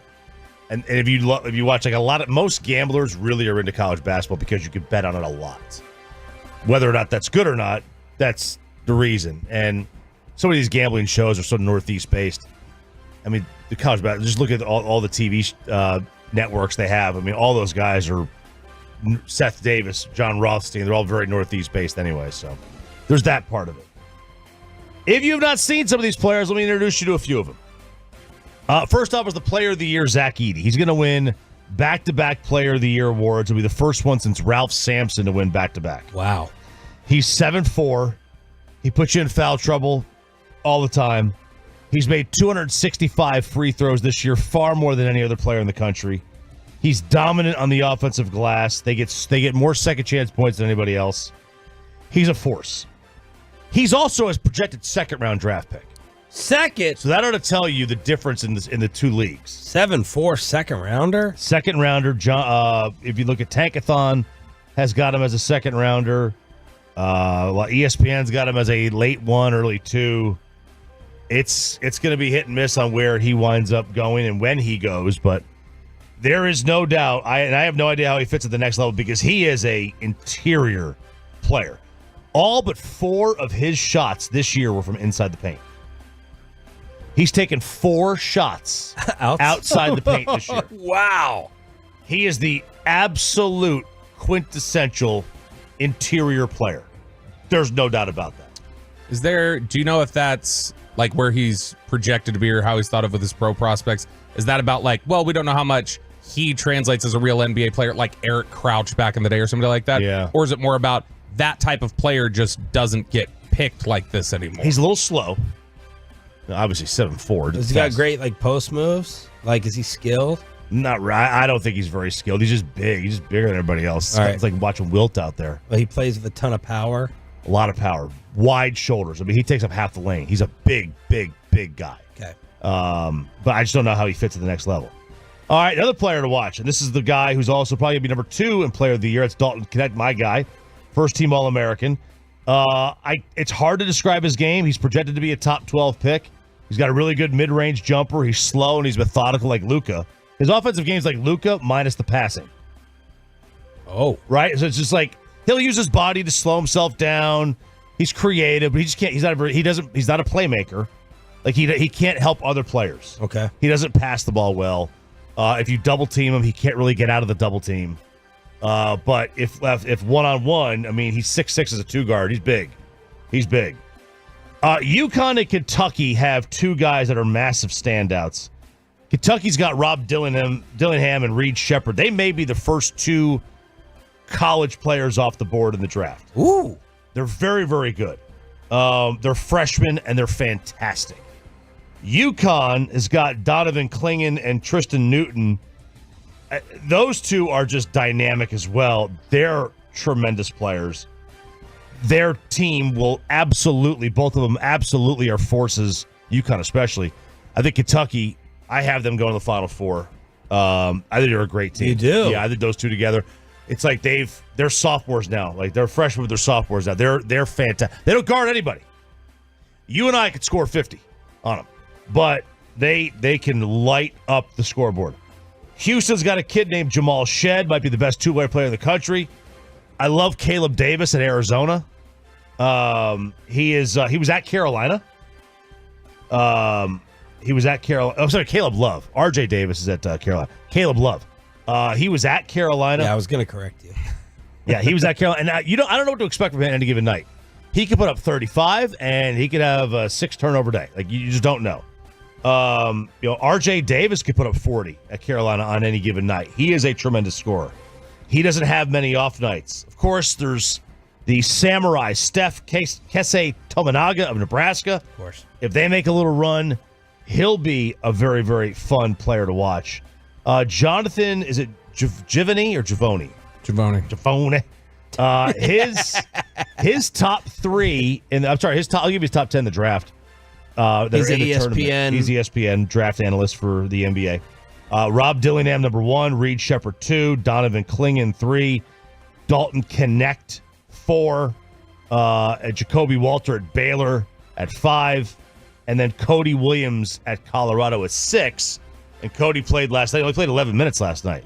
He's barely played over his last 6 games. Filipowski is another one. Kyle Filipowski at Duke. You know about him. You know about Filipowski. Old Lazarus, raising from the dead. Right? Now, he has Zach Edey 8th. This is what he writes up on him. The odds are Edey is up for the challenge. The scouts have seen him come out of his shell even more as a competitor this season. Size, motor, rebound ability around the basket, creating unique problems. Still an acquired taste for some. Defensive concerns. Slower-footed big man. He's established himself as a lottery candidate at this point. So he has him as a lottery candidate. I've seen him. The Tankathon's got him in the second round. According to a deep March run could help all that. So him next, Stephen Castle at UConn, and Missy at Baylor. Eves Missy at Baylor. Bleacher Report has Edey going 32nd in their most recent mock draft to Toronto. They compare him to Jonas Valanciunas. Uh-oh. Get your papers out. It's time to put it on the record. Let me get mine off the printer. 1 second. Here we Didn't you print 4 hours? Didn't you print out a bracket for him? Yeah. What's he doing? He did his online. Okay. He's very computer oriented. Okay. All right. I wanted to go ahead and type it out. Peyton, do you know yours by heart? I got a picture of it. All right. You got a picture of it. Okay, I got a picture of mine as well. To the Elite Eight. To the Elite Eight. We go. So let us know. Trevor.com text line, or if you just remember your Final Four and champion, let us know. I'm sorry, the Franklin Frankel Injury Attorneys Hotline. This is my Elite Eight. UConn, BYU, North Carolina, Arizona, Houston, Marquette, Purdue, and RJ Choppy's Tennessee Volunteers. Oh, baby. My Final Four, UConn, Arizona, Houston, Tennessee. And I have UConn beating the Armpit in the championship. Okay, my Elite Eight. Anything crazy jump out to mine, or I look? You gotta have upsets. Okay, you gotta have someone there. I like the BYU pick. I didn't do it, but I like it. Okay. Marquette is one that could. All right, that's gonna either win or lose you. I think this, because I've got Marquette losing to Florida in the second round. I think Marquette is a chic upset pick especially if Kolek is out. Okay. Tyler Kolek is their big player. Don't believe the rumors. I know Big East fans love to say Tyler Kolek can't read. He's fine. What? There was talk that he was about his academics. That the whole joke of the Big East is Tyler Kolek can't read. God, got to throw things on Big East players. First Patrick Ewing, now this. Yeah. Tyler Kolek reads fine, I'm sure. He reads good. You're sure. I'm sure. All right, my Elite Eight. I got UConn, Illinois, Carolina, Baylor, Houston, Kentucky, Purdue, and Tennessee. The Final Four, I've got UConn, Baylor, Kentucky, and Tennessee. And I have UConn beating Tennessee in the championship. Okay. So we need the Vols to go out a little bit early for Houston to advance for us to get past Choppy. By the way, I used RJ's, as I do every year. I used his cheat sheet, his chop sheet from the other day in order to fill mine out. I did use some of Choppy's rules. So, like, when you said, what was it? There's got to be 5 first-round upsets generally. Okay, so I found, like, I'd only had 4 the first time, so I went and found another and stuff like that. So I did use some. But ultimately, this is what I ended up with. In the East, UConn and Iowa State. North Carolina and Arizona. Houston and Marquette. So that's 1-2, 1-2, 1-2. And then this is where I'm going to separate myself and I might lose. I've got Gonzaga and Creighton in the Midwest. And then the Final Four is UConn versus Arizona, Houston versus Creighton, and then I've got UConn versus Houston with UConn winning it all. Okay. Okay, so Bobby, that Gonzaga is going to be what separates him because I've got McNeese State beating Gonzaga and in the Sweet 16, and it looks like Bobby would go with this Gonzaga thing. That could be the difference maker for you. That one game, it's going to hinge on 1 or 2 games for all of us. Oh, yeah. I got Purdue out in the round of 32. We don't know anything. You have Purdue out in the round of 32. Yeah, TCU beating Purdue. Pepe! My Elite Eight is basically just like Chops, except for one team. I have UConn, Illinois, UNC, Baylor, Houston, Kentucky, Purdue, and Creighton. The only difference was I have Creighton, he has Tennessee. And then Final Four, I have UConn and Baylor, Houston and Creighton. And then in the championship, I have UConn losing to Houston. So Houston winning it all. Houston winning it all. Now, the other day, my jackass friend drew me off sides. I thought he was trying to help me as a college fraternity brother by sending me some information. I hesitated. I stuttered. I felt stupid. But you went and followed up. Yeah, I went and followed up with it. This is actually a recent trend, and it is true. Okay. So the recent trend here is that, oh my God, they're having this. It's a disturbing bracket trend. They're having this be like one of those things we got to view the story because it's age appropriate. In every tournament since 2021, it's like Pornhub in Texas. Yeah. In every tournament since 2021, a top 2 seed has lost in the first round to a team with a euphemistic phallic name. Ooh. And in 2021, number 2 seed Ohio State lost to 15 seed Oral Roberts. In 2022, 2-seeded Kentucky lost to 15-seeded St. Peter's, who, by the way, they're also the Peacocks. That makes sense. And then in 2023, top seed Purdue lost to 16-seed Fairleigh Dickinson. 3 is a pattern. In 2024, who do we have that fits this pattern? Ooh, well, you're screwed. Tennessee takes on the St. Peter's Peacocks. Let's see. Marquette takes on the Western Kentucky Hill Toppers. And they're just referred to as the Toppers. And they're just considered the Toppers. Let's see. We've got, also, top seed Houston faces 16 seed Longwood. Come on. Yeah. Too easy. Come on. Exactly. Now, Bobby, unintentionally funny, his best type of comedy, but he does not mean it. Yeah, All ask Amanda. She'll tell you that when I don't mean it. You making sexual references towards my wife? No, that she means that whenever I try to be funny, she doesn't think I'm funny. She doesn't think I'm funny in general, though. We need to settle a food fight from the G-Bag Nation. And how about this baseball fight that's taking place? Stars throwing shots at each other. We'll talk about it on the home of the Rangers right after this. And this.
Here on 105.3 The Fan segment here brought to you by Cars for Kids. Donate today at carsforkids.org. What's up? He said can for kids, I think. Yeah, I corrected myself. You're good. You got it. It's good. Ooh, that was a little bite on the end of Peyton's statement. For that one, you can keep track of RJ's stumbles and mispronunciations for revenge. You can't count that high. If you want. Yeah, it is amazing. It really is amazing that this show gets through 4.5 hours with the English barrier that we have. I think it is a barrier. It is a big, big, big barrier. We need a Shohei interpreter for our English. We do. All right, let's get this out of the way. I think I'm trying to think. I don't think it's a food show of record since KNC is the baseball show of record. I don't think we can claim that either. Not with Bobby. I thought Choppy knew a lot more. I'm getting better. We do have Matt Pittman on. I have Brandon Hurtado as well. Brought us his beast with it. Well, you know what? It is G-Bag. Because Walchuk is really into food. Especially taking all my cooking utensils, not giving them back. the sous vide? The sous vide, yeah. The sous vide. I'm still very, very bitter about that. But apparently they had a pasta fight on the G-Bag Nation yesterday. I heard about this. And Tolo was mad, and we do have one of the two Italians in the building. Hey. But I don't count Eric Chiafalo with the way he orders. Plus, he's from Florida. That's not real Italian. But he eats marinara, and you don't. No, I eat marinara. I get diarrhea now when I do because I'm getting old. Yeah. So yesterday, apparently, pasta discussion made Tolo mad on G-Bag.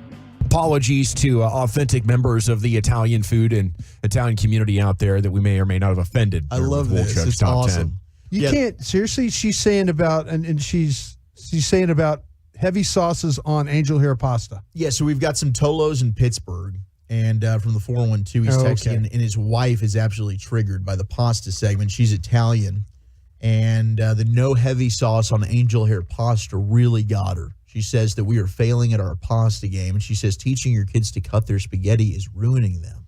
Oh, I'm sorry. I guess we just Americanized everything. I mean, we're trying to keep it from choking at 2 and 3 years old. Okay, so interesting. My assumption here is that they're saying that they don't want. Now, what is heavy sauce? I would say an Alfredo, maybe. Okay, you were thinking Alfredo. Okay, so my first thought when I heard heavy sauce was that they don't want you to put a lot of sauce on. Oh, okay. Like you're the Italian, so I cede to you. Now this is very now. Every family, my mother and father, they do not ever cook a bolognese. It's always marinara. Oh man, they cook meatballs and the sausage and a pork chop, and they put it in the sauce and they let it sit for 3.5 hours. Yeah, and then take out the meat. And then take the meat out, put it in a separate bowl. And then they come out and they take it. They have a little like a gravy dish. That's what they put the sauce in. Yeah, it's like that's badass. That's badass. My mom will take the smallest scoop of sauce. So you never really have ground up meat in your sauce. Hardly ever. Or meatball. You can take the meatballs and put it on your spaghetti. Absolutely. Right? Yeah. Now, what was the pasta? Because my wife only really wants angel hair. I like spaghetti. I like thicker spaghetti. Almost. I can eat an angel hair. Makes you feel like a little lighter. Makes you feel like you can eat a lot more of it. Some light angel hair. 85% of the time, it's either penne or spaghetti. Okay. That's it. Very rarely it was like rigatoni or all the other ones. Menica. Oh. So that's a cheese. No. But my mother would take she would like a soup ladle, like a gravy ladle. Yeah. She would take one scoop and put it on the whole pot of noodles and mix it in, and that's it. Light sauce. My mom's we were a very light sauce family. Yeah. And it coats everything, and then you could add more if you want to because she puts it on the table. And I would always add it to the meatballs and so I was never a heavy sauce guy anyway. But I know obviously like if you go to a restaurant, they put the big giant clump in the middle. I hate it when there's the clump on the middle. It needs to be stuck to all the noodles. Like to me, you got to put it into something, whatever in the sauce, some kind of oil or whatever, that will stick it and coat it to the noodles. Because it's very hard when you go to like a restaurant and they just put a clump in the middle. It's very hard to get all the sauce to touch and stick to the noodles unless there's some kind of an activator, whatever you call it. Surfactant. That's a lawn care thing. Use the surfactant to make the 2,4-D stick to the weeds. You need something like that to be able to have the sauce stick to the noodles. Okay. You know all that about lawn care, but can't put on a damn mask and get into work. Here's Wolchuk. The sous vide was a gift, and I'm keeping it. No. See, this is like my son's chair for Bobby. You can use it and borrow it. I'm not giving it to you. Okay? This ain't some free-for-all out here. All right? This ain't Mike Ducey handing out presents. Yeah, I mean, you're broke. You can't be handing out charity to anybody right now. Yeah, it's not a gift. I said, try this out. And if you actually used it, Zach, I consider letting you keep it. But I know you don't use it. You're probably going to re-gift it. And I would like to re-gift it. So bring it back in. Leave it somewhere up here. You're not using it. So you're going to de-gift, and then you're going to re-gift. And I remember where I like had this discussion. We were it's the place where you ate the end of the chicken wings. And we were talking about you ate the that was Twin Peaks. That was right? Twin Peaks. That was Twin Peaks. That was a year ago. A year ago, and he has not used this thing. I want it back. It's not $20. They're expensive. And yeah, they're a couple $100, right? I got it as a gift. I don't know. Oh. Now, Zach, what are they referring to here with the pasta? Are they talking about a heavy sauce, or are they talking about dressing it? Let's hear it one more time, real quick, from Gavin Dawson. Apologies to authentic members of the Italian food and Italian community out there that we may or may not have offended. I love this. Wolchuk's It's top awesome.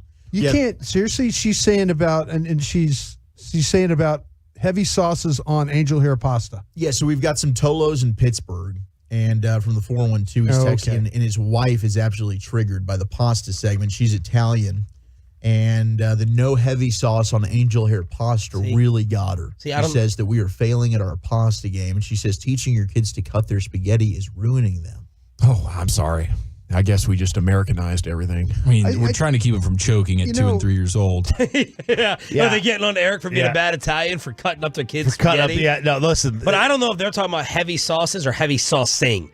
Zach, please clarify. So they could be. You're not using my sous vide. They could be talking about Alfredo, because Zach's great at texting. You could be talking about Alfredo, or you could be talking about like a bolognese, and that's that. The cutting up. Listen, for kids, you do what you got to do for kids. Like these are 2-year-olds. Yeah, this is but this is an Asian thing too. Like with noodles, don't get all scared. We can say the names of other races, okay? We can say other titles. If I said Russian, you wouldn't have blinked. They sometimes view it as rude if you like bite the noodle with your teeth. Oh, you got to slurp. You got to slurp it. How is slurping not rude? It's disgusting. It's disgusting. It's disgusting. The juice is flying all over the place. All over the place. All right, so I got to sit there and twirl up and eat this whole noodle and, shove it into my mouth. You got to have an umbrella. Italians and the Asians. You got to have an umbrella to cover your plate for the other people. Yeah. I've got a much bigger problem. What? I cannot wait for the drops that are coming out of that are going to come out of the last 30 seconds of your rant. I've got a much bigger problem. Slurping like you did with people with the. I got a much bigger problem with the Italians who use a spoon to. They do the fork and they twirl in the spoon. What's wrong with that? It's just like you. That's as my dad would say. That's a American thing. It's an American thing. Okay. Real Italians would never. A real Italian would never use a spoon to swirl. You're much better. You're too good. You don't need the spoon to swirl. Zach has clarified for me, but in my opinion, he didn't clarify at all. He wrote heavy sauce on angel hair pasta. Wait. Is it a heavy, like a thick, hearty sauce, or too much sauce versus lightly dressing it? Which one is it? And now, my voice text, I actually hit the button, and it wrote out everything I just yelled and screamed. So I cannot we are now the official food show of record here at The Fan, because no one can tell me what they're talking about. By the way, I'm a heavy sauce person in terms of, I want more sauce. Yes. Okay? Yeah. I want more sauce on my pizza. I always ask Domino's, always get extra sauce. I want light sauce. I don't want to taste the bread, and I don't want to taste the noodles. Right. I'm sorry. Give me more sauce. I like more sauce. I'm a sauce fiend. I like more sauce. Show me what you got. That's your skill. That's right. My parents were light sauce people. I liked more sauce. Light sauce. I only found out in the last year that they're talking about cutting the spaghetti. I only found out that when you're making it, it's considered a sin if you break it and drop it into the water. Oh, yeah. I found out that was if you do that in front of cooking snobs, they will just be like, out of here, you peasant. Yeah, because the problem is you need a big pot. Otherwise, it's going to be half of it's going to be sticking out the other end. You can't just put spaghetti into even a deeper pot. It's going to stick out a little bit unless you break it. Unless you have a huge Doesn't pot. it cook unevenly? Call Zach. Hurry. It will. Hurry and see if we can get him on. Uneven, a little bit. For a little minute. Unevenly. That's the problem. It cooks unevenly. You're going to have half a noodle that's like really cooked well, and then the other half's like a little chewy or something, I would think. Because it's boiling longer. I don't see how that's a good idea. 877-881-1053 if y'all were listening on the Franklin Frankel Injury Attorneys text line. This was only supposed to go on for 5 minutes, but we can't get clarification on heavy sauce or heavy saucing. Let's see if Wolchuk is on baby duty. So 318 is saying Brada said most sauce won't stick to angel hair pasta. He said you need an oil sauce to put on angel hair. So that was what this started the whole thing, apparently. That still doesn't give me my answer. That's the sticking agent. I mean, that's what, that's, I always had a more oily sauce, but it was never like a bolognese or. Wolchuk, please clarify. They're saying the argument was heavy was marinara, light was olive oil. What was the discussion, Zach? Yeah, it was like heavy with marinara. Brian basically was saying that you can't put a heavy marinara type of sauce on angel hair pasta because the pasta is too thin. It doesn't hold. It's not a good enough vessel to hold a heavy like meat sauce or a thick marinara. Okay. So that ticked off the Pittsburgh Italian lady, and then Brian clapped back and said, "No, that's just you've got to do like a garlic or a thin wine type of sauce on angel hair. It's too Like thin." olive oil or something. Yes, olive oil. Olive oil. Okay. So what are you going to make with that sous vide? Chicken and steak. Whoa. Yeah. Is it in the box I made still? chicken once. I used chicken once with it. It was delicious. If you really want it back, I'll bring it back. I mean, if it was delicious, you would have used it a second time. Well, I'm just a lazy individual, Sean. Okay. How's the baby doing? She's fantastic, man. I'm about to head back up there now to go see her. Okay, nice. Excellent. Well, best well wishes. What's the biggest life change for you as a father so far? And don't give me some really, corny Hallmark crap. What good or bad? What's the biggest change? I'm just tired all the time. Okay, there you go. Have you tried to breastfeed yet? I did. I tried once, but she didn't latch on. It was too hairy. Thank you, Zach. Zach Wolchuk on the D&M Leasing Hotline. All right. So we just wasted a full 15 minutes. You know what's not bad? Take pasta and put like butter and Parmesan cheese on it, and that's it. Yeah. That's pretty good. I'm a big pesto fan. Okay. Oh, pesto's so good. Pesto. Yeah. See, I don't think pesto can go on like thin angel hair pasta. I don't think so either. A little bit thicker. I like pesto really as a spread on like a sandwich. Yeah. That's tremendous. Chris makes a badass pesto chicken. Awesome breath after too. Let's crosstalk with the KMC masterpiece next on Sean and RJ. But man.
The fan segment here brought to you by Classic Chevrolet. Classic Chevrolet in Grapevine is the #1 Chevy dealer in the world. More Silverados than anyone else. Go see them today or visit ClassicChevrolet.com. This is Texas. This is Classic Chevrolet. Together, let's ride, relax, enjoy the difference based on new Chevrolet registrations 2023.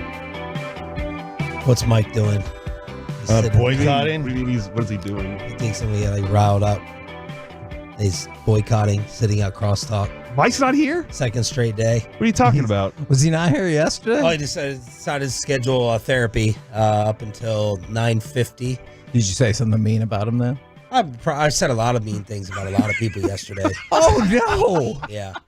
I don't know if I said anything mean about you. Well, I still... Kevin was just on a vacation day, you know? Oh, yeah. I'm here. What? No, but it was just in general. Oh, yeah, you can't do that. Can't take vacation days. And I don't know if the boss heard it, so I really don't want to. Oh, he did. Repeat. Oh, he did? He had a talk with him.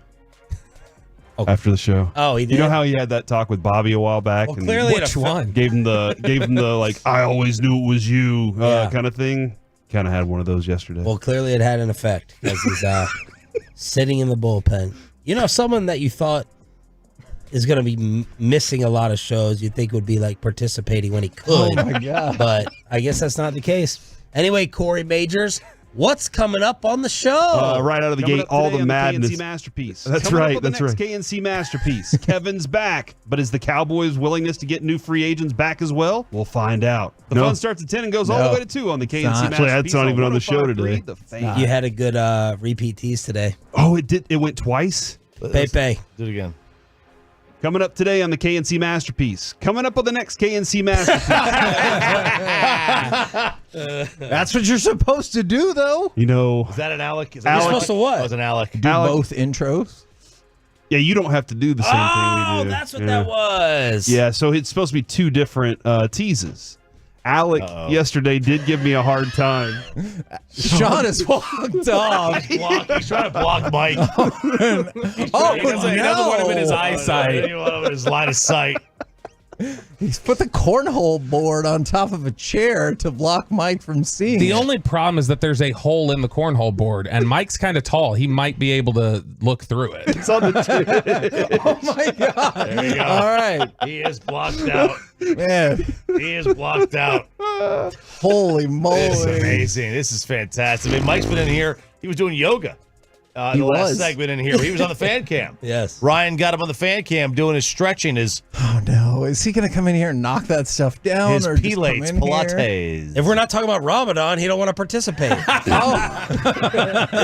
Now Mike is standing right outside the window. He is moved. He's He's in the crack. Ryan's got him on Twitch. This is a horror film. I've seen this horror film. It does, and Sean just like tried to board up the windows, and he's still like, "Hello." Yes. This is strangers. What did he just say, Peyton? Oh, he wasn't quick with the drop. The police are on their way, mofos. So yeah, So, did you need to change your tees or? we're not doing that segment. So Okay, all right. we're doing basketball and baseball, guys. So be ready. All right, Kevin Hegland, you're usually pretty good at sniffing things out, like Barry Bonds coming on your show or not. Do you think Shohei Ohtani is in trouble? So is the theory here that he was actually behind the illegal gambling and he needed a fall guy, and he's like, "I'll make it worth your while." Yeah. Or some type of theory to that. Okay, which theory do you like better? And I answer your question. Do you like that theory better, or do you like the theory that now he can opt out of his Dodgers contract because there was a personnel change? You remember that part in the contract that was like, if there's a specific Dodgers personnel It change? was Andrew Friedman and the president, though. But are you sure that's all? No, I'm not sure. Well, Okay, you think that he locked in his interpreter? No, I've gotten that sent to me several times. I guess I don't, but I understand the logic behind people that do, because they had one statement and they're like, no, this is what I meant actually happened. And supposedly that guy was like Shohei's best friend in America. Yeah. I don't know. I'm going to say no, but I understand the logic of people who think yes. Why would he have access to Shohei's account? That's a good ass question. I don't have a clue how he would get it, who he would know. Let's ask Mike. Hang on, Mike may know. Okay. All right. He's nodding his head. Staring out there. Is that what you think then? That Shohei he needed a fall guy and he's going to take care of him? I don't believe that, because I believe in Shohei just being an innocent, awesome human being. Yeah. Bobby's on the opposite side. He's a of diva. that. He is a massive diva. I agree. Do you think, if you had to just guess, fun guess, that Shohei Ohtani bet? My best guess is the story that was given to ESPN about like Shohei was helping me out of River was true, and the Dodgers were like, we're not going with that story, guys. And then it was adjusted. That is what I think happened. So there's no way Major League Baseball would have the balls to actually do something to him, right? Like, let's say it just came out that he bet on baseball. Do they have what it takes to be like, you're out? No, they just repaired all their popularity. They're back. They're not wanting to. They don't want to go play in those waters. It again. is far more likely that they. Where are you going, Sean? It's more likely to me that they don't do an investigation than it would be that they do an investigation, find him to be guilty, and then not ban. If they find him to be guilty, they have to ban him. Yeah. But I think it's far more likely They just won't do the work. They won't even bother. Okay. Because they don't want to know. It's like I said this. You don't always. If you go through your girl's phone, you might find something you don't want to see. It could be it doesn't have to be her cheating. It could be her talking trash to her friend about you. Do you ever think you're going to find something you don't want to see? Do you ever think it's interesting in TV shows and barricading us into the studio? Into the studio. We're all stuck I in think here. in MacGyver they called that a New York barricade. I he think is that's what they called now it. taking the other cornhole board and barricading He has gone it up full on against the Jason door. Whitlock. Oh, all right, there's Mike. He's back He to the is cornhole. Jason Whitlock, and he has barricaded the door. Mike is now standing on a chair looking through the hole in the cornhole board. But not in the fan cam. Not on the. Ryan can't get him on the fan cam. He's working on Mike, it. move a little bit to the other side. To the right, Mike, to the right. There he is! I feel like I'm at the state fair. This is like The Shining. Here's Mikey. Feel like we're at the state fair right now. That's how we get our YouTube and Twitch numbers up. To your point, I always think it's weird in like movies or TV shows when somebody gets caught and you're like, you went through my phone? And I'm like, is that really your defense right now? Why'd you go through my phone? Yeah. Well, why were you cheating? That feels like a bigger, I feel like that's a bigger issue. Look, I'm doing enough here. I'm not coming up with the next crosstalk topic. You guys do something. I got to cover the rest of these games. I can't believe. We bring you back to the crosstalk redecorating hour. In there. Oh, he's now filled the hole. Oh my God! It's not big enough. It fell through.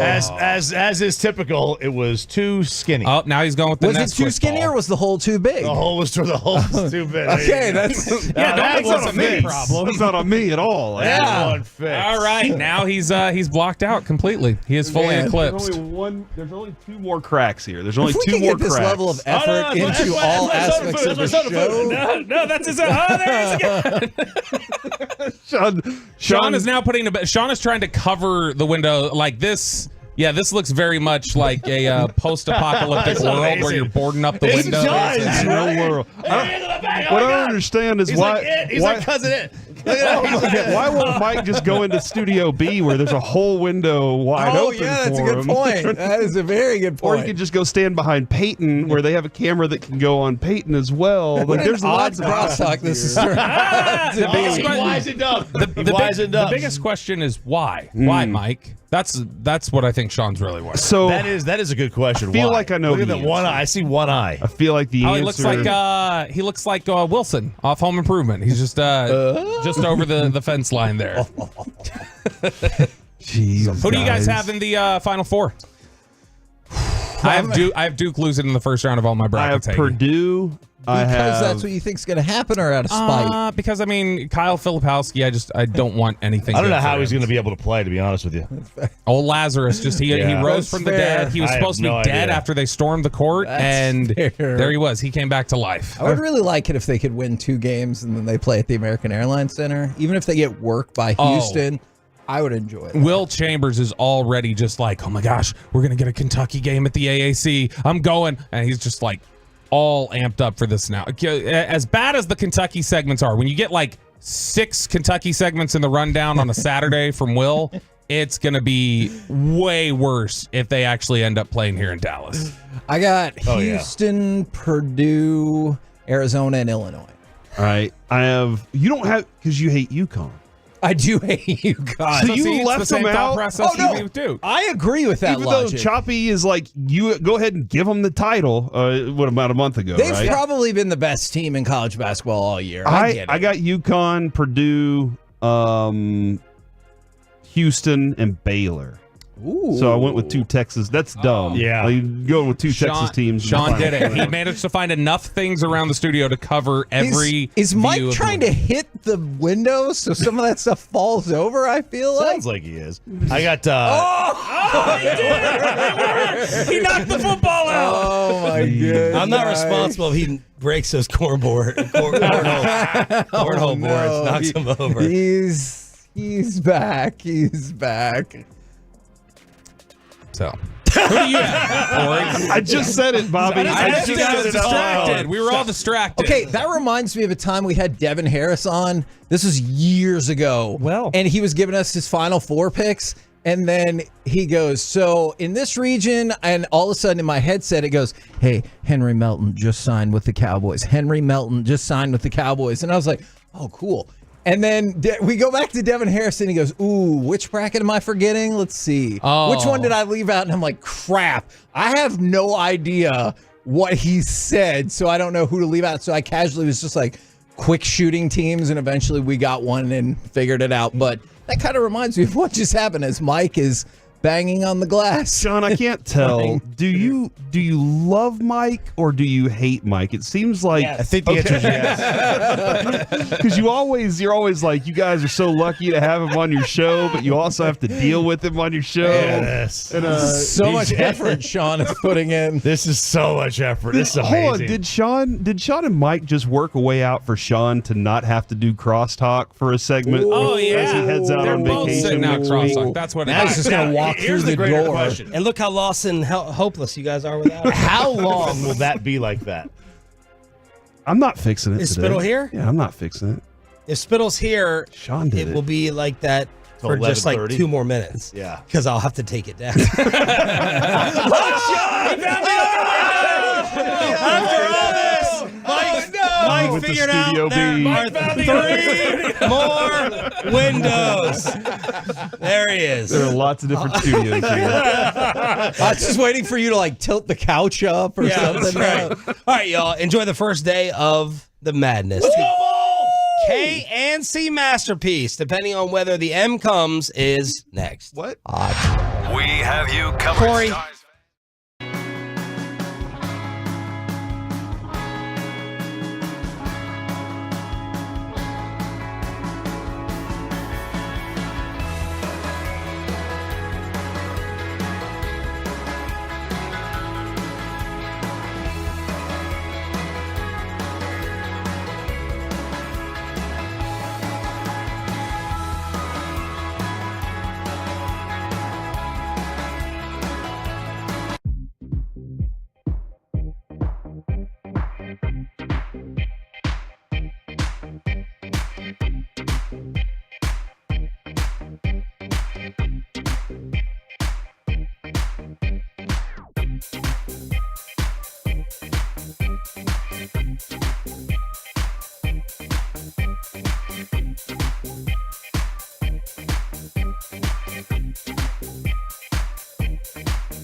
Fan Studio, secured by DFWSecurity.com. It's the KNC Masterpiece on 105.3 The Fan. KNC Masterpiece right here on 105.3 The Fan. You got me, Kevin Hagelin, Corey Majors. Mike Bassick is here in the studio. And, of course, we have Alec Medford on the first day of March Madness. Gentlemen, good morning. What happened with that tease, Alec? We had a long discussion yesterday about how you're going to have to work for the money on that, work for that extra hour of dollars. Yeah, you know, sometimes you hit save as instead of save selection, and things happen. Okay. Yeah. Kevin, my goal, because he is an hourly guy, was to give him extra work to do so he could charge the company one more hour. Right. But then that happens, so he's going to have to be like, I can't charge the company for the hour. Yeah, it was like a 13-second tease, and the audio file was like a minute and 35 seconds. Yeah, I don't know how to do tease, Kevin. That's very clear. My teases are terrible. Can we get the raw audio? I don't play it. No, yeah. How many times I say the S word before? Yeah, I don't plan the show for the next day, Kevin, ever. So I'm always go home and then start planning once I get there. You're like 3 days ahead on stuff. Me, on the other hand, I'm like, man, I have no clue what to tease for tomorrow, and we didn't have Dean Palmer for today, so I had nothing to go on. I love the idea. If you have any time, Alec, just bleep out all the swear words and give us the whole audio file of Corey teasing the next show. Yeah. That sounds like that would actually be amazing. Kevin, the other thing, too, I just saw this on the text. Once I get logged in over here, everything will be all right. But I just saw this on the text, and it said, Mike was on his best behavior while Corey was here, but while Kevin shows up, he shows out like this. And we had Steve and Tyler yesterday on the Twitch. Steve. We love you, Steve. He was like, guys, this isn't quite the same. You guys are y'all doing a lot too serious, boring. We're staying on topic. Yeah. And we were. Isn't that what you're supposed to do? We were programmed. It honestly ruined my day. It did. What? Yeah. I went home thinking about how. I was tired. Yeah. I was like, my brain worked way too hard during this show to stay on topic. I'm not doing this anymore. Yeah, we were very focused yesterday. Bring Kevin back so I can goof off. Wait, what? Hold on, but I think the most important question out of all of this is it says Steve in Tyler. Steve from Tyler. He's here. So you think it's the lead singer of Aerosmith? Is he the lead singer from Aerosmith? Steven and Tyler he listens to our show? Yes, that's from Son-in-Law. But yeah, I'm starting to wonder, is Steve from Tyler actually the lead singer of Aerosmith? He's here. And all the Tolos and Twolos out there get to listen along. Don't want to close my eyes. So if he was going to come to the studio, crack, let's go downstairs. He would just have to walk this way. Here comes old Flat Top. This is the Beatles, but I know they redid it. Fantastic. He shoots Coca-Cola at some point. Hey, that's what you were doing these last 2 days. Is that what you told people? I got messages again. Kevin, here's the deal. On Tuesday, I said Kevin's on a bender or something, I assume. What and then the I hell? said something along the lines of Kevin's probably, knee deep in a pile of white powder somewhere. But then somebody came on and was like, as a recovery person, this is insensitive. And so I stopped saying it for the rest of yesterday. I promise that's not what happened. I was just hanging out with And I don't want to be insensitive to people who are dealing with serious issues like that. That is fair. And somebody did message me and they joked and then they sent another text and they go, hey, unless something really is happening and I'm really sorry about that. And I was quick to try to tell them, no. You're good. I'm fine. But if you had to try a drug, ecstasy. Real okay. I've actually thought about that quite a bit. Did I answer that too fast? You knew the answer. Yeah. That's I mean, you know Mike's yourself. Mushrooms we learned a while back, so that was under medical supervision. Only. See, and that's what I don't know, because Corey, what do I always say? When somebody gets caught and they're like, oh, it's the first time, I swear, I'm like, nonsense. No, it wasn't. And so, see, I could see that one time of ecstasy being my downfall, and then Corey would be responsible and go on air and be like, I don't know. Kevin always said, if you get caught, it's not really the first time. And that would look like I was an ecstasy addict. It's weird. I've said this before. By the way, Steve from Tyler is happy that Crazy Mike is back. Thanks a lot, Steve. The Lynn Bias story when I was a kid has scared me away so much from kind of illegal drugs. I don't know if it's true or not, but as a kid, I just heard, hey, he did cocaine for the first time after getting drafted because he thought it'd be fun. I don't think that's the truth. I think he did coke before that, but because he died the night of getting drafted or the night after, I'm like, I don't want to mess with that because I'm just assuming this dude who's in the greatest shape of most human beings, if he can die from doing this drug, I don't want to try it. Yeah. No, you're right about that. You always hear ecstasy or see it portrayed as the fun drug. And so that would until be they fentanyl it or something. Okay, well, and that's why Adrian's friend that did die in high school from it. So okay, well, I'm not going to do that then. Kevin, please don't leave us. Okay, I will not. You got kids. I do. You have a baby that's relying on you. What's really interesting is now I see multiple people talking about the downfall. I'm not going to do that. Good. All right. Do you guys want to talk basketball? Or are you having fun with this? Basketball. Today is this. Surely you had to see that as a viable possibility of a topic that would come up, right? Yeah, sure. I mean, The Price is Right is on right now. But it will lead in to the NCAA tournament. Today is the start of the NCAA tournament for real. You can save me with, actually, it started on Tuesday. No, it didn't. Hey, I have Colorado State in the Elite Eight. Is that a good idea? I'm good. I did it. Do you think Colorado State's rolling? Because some team always makes a run out of this thing, and I don't think it's going to be a 16 seed. So I eliminated. Fair enough. Who won? Grambling State? Did they win? I don't even know who won those games. Wagner won. Or Wagner? It's Wagner and Grambling. It's Wagner in Orlando.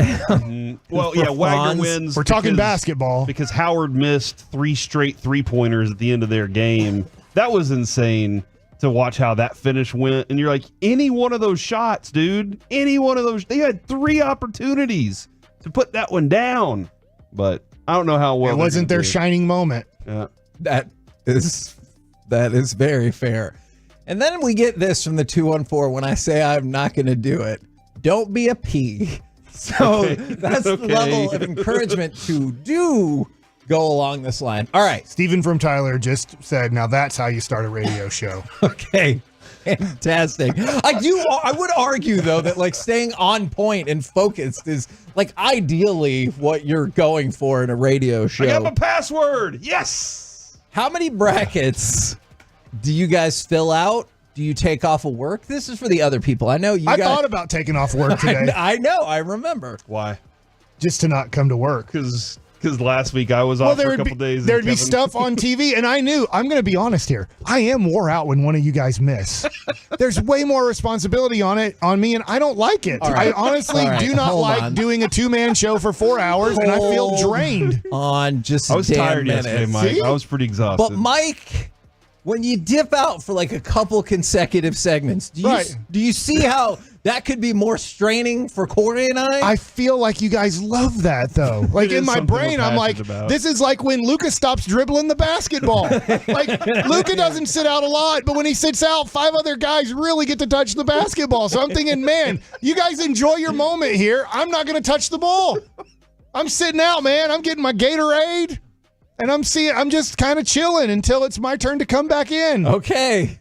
I will say this: Mike is definitely a ball dominant co-host. So, but it's a good thing. Like it is a good thing because he's fun. He's fun to talk with. So, and I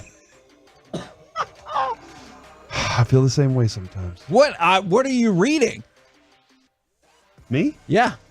I'm not reading. I'm trying to get all my screens up. Okay. Reggie logged me out last night. Oh. So what happens, I'd come in here, I set up the Twitch, I set up the YouTube, and then I set up the fan text so I can see what everybody's saying. I'm mostly ignore the YouTube because sometimes they can be rude. The Twitch is really cool, and the fan text is kind of a mix of both. But I want to be able to see it so we can interact with everybody. So that's part of it, Kevin. So that's what I'm reading right now. That's what I'm looking through right now, is getting that set up because I didn't know my password for the first part of the show.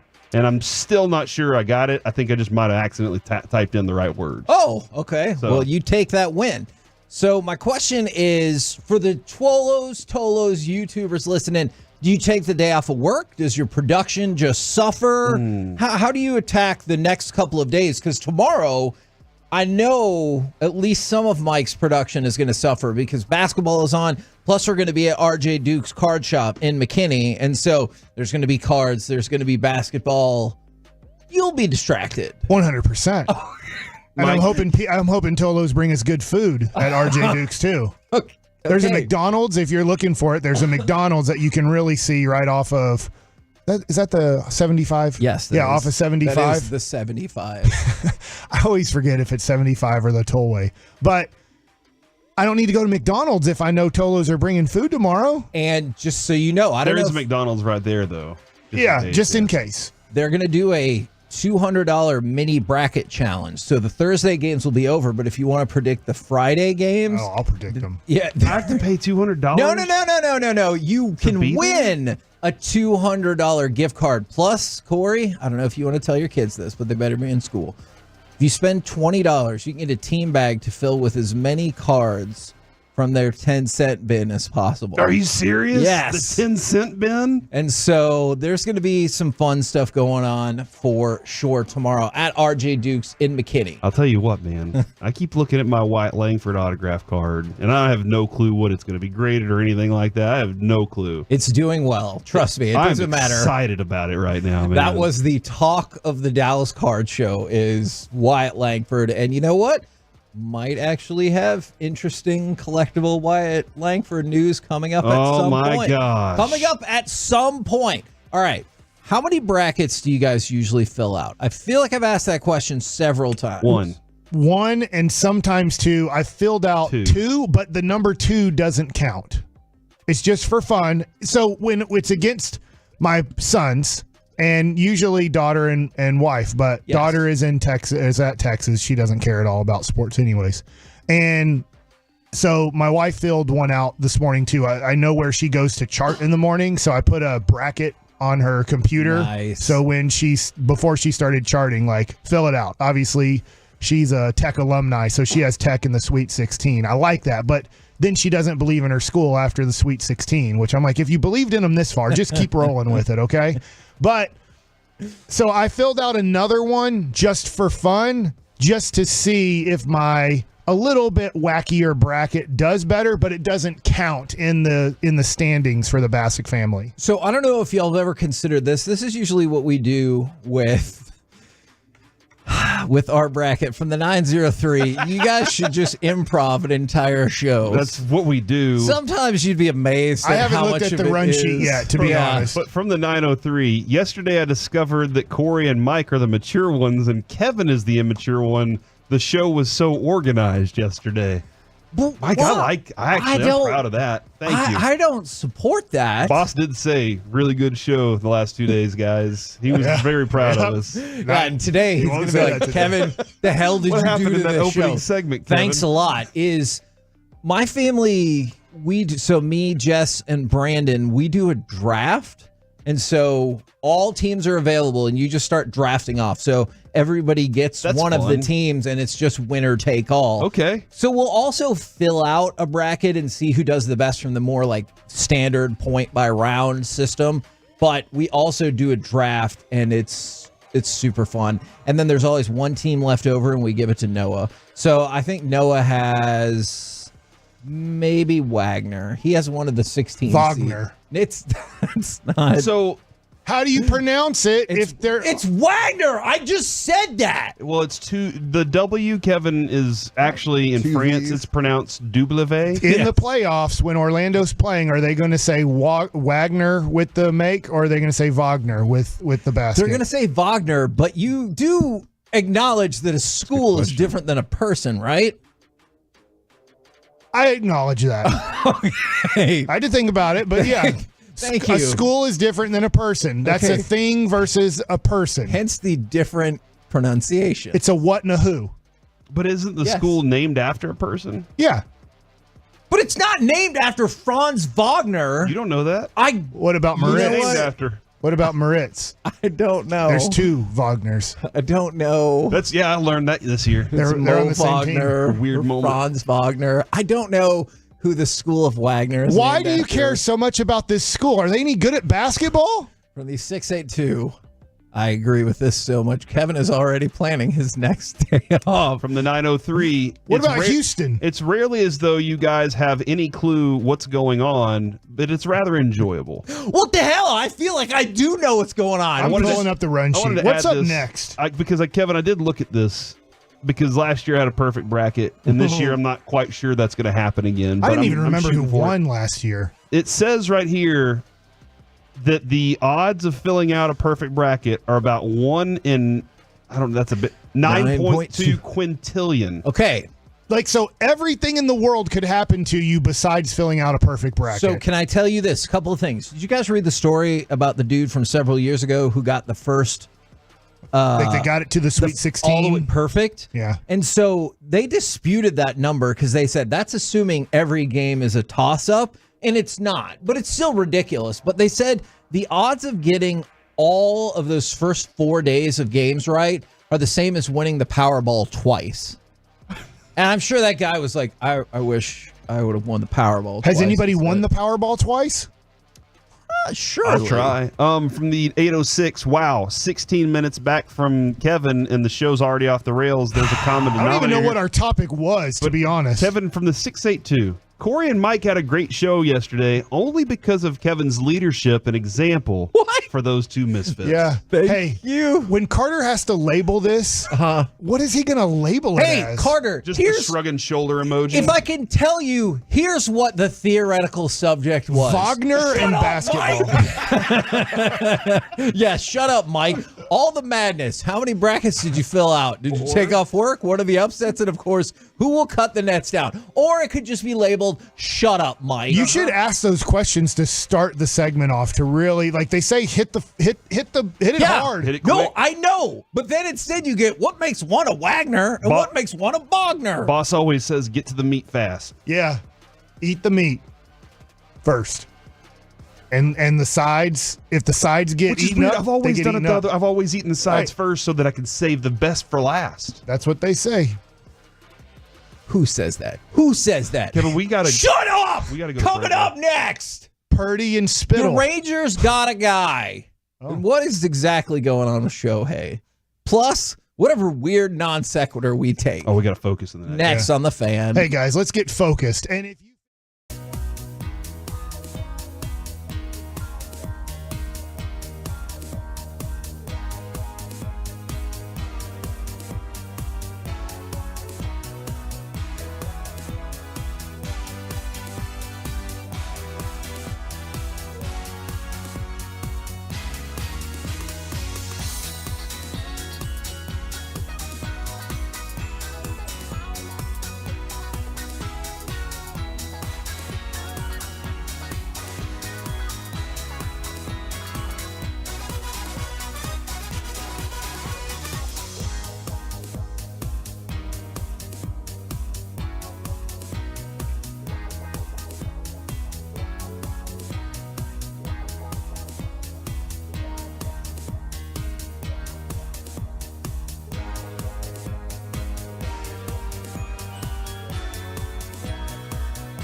text dot. This segment of the KNC Masterpiece is brought to you by state-of-the-art weight loss and the personal injury lawyers Frankel and Frankel.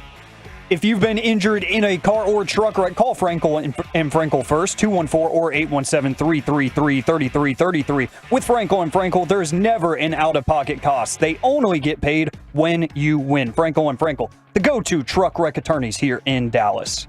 The 3-2 pitch. Swung on, popped up, shallow center field. Rojas sprinting in, he's under it. He has space, makes the catch, and Michael Lorenzen has thrown the 14th no-hitter in Philadelphia Phillies history. And now he's on the Rangers. KNC Masterpiece back here on 105 through the Fan. The Rangers pick up a new pitcher in Michael Lorenzen, and this is interesting for a variety of reasons. First of all, it's a 1-year, $4.5 million deal with possible bonuses and incentives that could take it up to $7 million. The word that we're hearing is he is being brought in as a starter because he is somebody who can, I know he's been mostly a starter the last 2 years, right, but before that, he has a very extensive background in relief pitching after his rookie season. We're being told he's being brought in as a starter, but a couple of questions here. How quickly can he be ready? And we could talk about the ramp up process. Do you like this move? And we were just told Cody Bradford has earned his spot in the rotation, and we were told that adamantly. And now it seems like, yeah, for a second, right? And then he's probably going to get bumped off. Do you think Bradford's the guy getting bumped in this situation? Definitely. Huh? It couldn't be anybody else. Or I think if everybody's healthy, I think it's Bradford because I think he was your fifth guy. You could make a decision to say Heaney can be so valuable as a kind of left-handed slinger out of the pen, but I do think Bradford is the guy that if Lorenzen is healthy in a week or two, and I shouldn't say a week or two into the season, I think then Bradford could be the one to get bumped. Kevin, yesterday we had Jared on yesterday late in the show, but we talked about it multiple times as like any injury happens and you're going to like Jack Leiter or Urena. Sure. And so like anything happens, you're depleted even more. I'm going to wait and see. Okay. I'm going to still wait and see whose spot he takes here. I just looked at his innings pitched over his career, and I guess the last couple of years have kind of been anomalies to what he's been over his career because most of his innings pitched were capping out at what, like 80? Yes, and so there's some people who thought, because we played the no-hitter, after the no-hitter, I was hoping you wouldn't do this, but it's true. After the no-hitter, he fell off a cliff, and metaphorically, of course. And a lot of people believe that's because, as Corey, as you just brought up, he far surpassed the number of innings pitched he'd ever thrown. Like when he was a rookie, he was a starter, 113 innings. But Corey's right. After that, it was usually kind of hovering in the 80-ish range for a while. And then last year, he threw 153 innings. So by far the most innings that he had ever thrown. And so he really hit the skids. And so that's another thing that you have to consider is how long is it going to take him to ramp up? And then how many innings can you get from him this year? Yeah, but I think the other part of it is you know, I've said this avidly about Jordan Montgomery as you've been fired. You want Jordan Montgomery back. And I get it. I understand why. As a dude that was on your championship team, he was really good for you. But do I need him for the full season? I might not need Lorenzen for the full season. That's a very fair point. I might be like, dude, thank you for getting us to this point. Max Scherzer is back. He will take the hill. And you know what? Be ready just in case Max Scherzer, something else hops up. This is an old guy, an old pitcher who is very stubborn. Max Scherzer is very stubborn, and it's a good stubborn. It's an aggressive, alpha competitor is what Mike Maddox kept saying last year. So but just keep up. Just be ready just in case we go back to you. Or if Lorenzen's having a great time in the run, as you've seen with Bruce Bochy, he will stick with whoever the hot one is. But if you're going good, I'll keep you around. But for injury purposes, this makes me feel a lot more comfortable. Even though we have like 1,000 injured pitchers already, it makes me feel more comfortable that we do have more reserves as we go along here. So I did the quick math. Okay. After that no-hitter that he threw after being traded to Philadelphia, he threw 26 innings and he gave up 26 runs. And then they took him out of the rotation. The jeebers. So that was 3 1/3, 7 runs. 5 2/3, 4 runs. 6 innings, 4 runs. 6 innings, 7 runs. 5 innings, 4 runs. And so then they said, so now it got to, for Philadelphia, they said at this point, we need to take you out of the rotation and move you to the pen. So I think this is an interesting signing. Here's what I'm thinking. I'm thinking you use Bradford and Lorenzen as a combination. In the same game? Yes. Okay. Is that you go, I need 18 outs from you guys. And we talked about this earlier with possibly doing it with a long reliever in your pen, whether it's possibly Jack Leiter or somebody else. But I'm looking at Lorenzen, and I think he's going to be a starter eventually. But I do think you have to look at his career over the last couple of years as a starter and the innings pitched and go, is it best to have a combo righty-lefty situation where they have to pick up 18 outs? Now, the tough thing is you can't just use one reliever every fifth day. You just use your relief, your reliever so much that to say this reliever's only pitching every fifth day 2 to 4 innings, that's impossible to do. So you have to pick your spots and choose, because you're going to need that guy in between that every fifth day to give you another appearance. Okay, I'm hoping that you can walk everybody through this real quick. And I understand, and I know Corey understands. We've talked about this a lot, but people listening right now, they signed Michael Lorenzen. We heard about it early this morning. Right. Maybe you heard about it late last night. 1:52 a.m. It's like, when did this happen? And I think I saw the ESPN report at 1:52 a.m. is when they reported it. But people, Chris Young grinding. But people are thinking the season starts in a week. He wouldn't pitch until the 5th day theoretically. Right. Why do you keep saying whenever he's ready? Can you walk people through the idea of he can't start tomorrow? Usually your arm's going to be sore after facing real competition. So that's in even if it's in an inner squad, a B game situation, or in a AAA game that's not on the big field with thousands of people. Your buildup is usually this: when you're ready to pitch in a game, 30 pitches, 2 innings, then 3 innings, 45 pitches. That's 3 days later. So you take 3 days off. Okay. Then you're on after you throw 3 innings, now they want to put you on every 5th day. Because the next time is 4 innings, 65 pitches. The next time is 5 innings, 75 to 80 pitches. And then you should be good to go 6 innings or 100 pitches. Okay. And then you're ready for the season. Yep. Are they going to do that with Michael Lorenzen? I think they're going to be careful and maybe push him a little bit. Maybe the first time out he's been throwing pens and you're like, you know what? First time out, we're going to go already with 3 innings, 45 pitches. And that would be, I'm just throwing out a date. March 25th. Like, I don't know if he's going to be ready to do it this quick. He has to make sure he passes his physical and everything like that. Maybe that's already been done. But I'm assuming if he's in Arizona today, he's having to pass his physical, make sure everything's good there, and then he can start his throwing program with the Rangers. I know he's been throwing bullpens himself, but there's no way in any sport to simulate the same competition, the same energy you're going to use. How much time did we hear Ezekiel Elliott's running really good in Mexico, in Cancun, and then we saw him run in a real game? You're like, it doesn't look like he's been practicing too much. Yeah. And he probably was practicing. There's just no way to get the same energy out of doing it on your own or practicing against your high school or a local college team. So I would assume that time usually takes from about February 20th to March 25th. That's how much it takes a starting pitcher to be ready for a season. I don't think it's going to take him that long because they'll probably push him a little bit. And maybe they're like, we don't need him ready for 80 pitches and 100. Maybe we just need him ready to start off at 60 pitches in the major leagues. Could you argue, and I might argue this, I'm not saying the Rangers would do this, is that you wouldn't see him until April 11th? Because if you look at the beginning of the schedule, you have a day off the second day. You have another day off the next week. If you decided you just wanted to use 4 pitchers, you're going to kill Evaldi. You think so? Yeah. Even on regular rest? Yeah. I think he needs the extra days. Okay. Last year he missed almost the whole second half of the season. And you think that's and he's been an because injury-prone pitcher, and I just think that I think that these extra days, I just don't think you push it in April.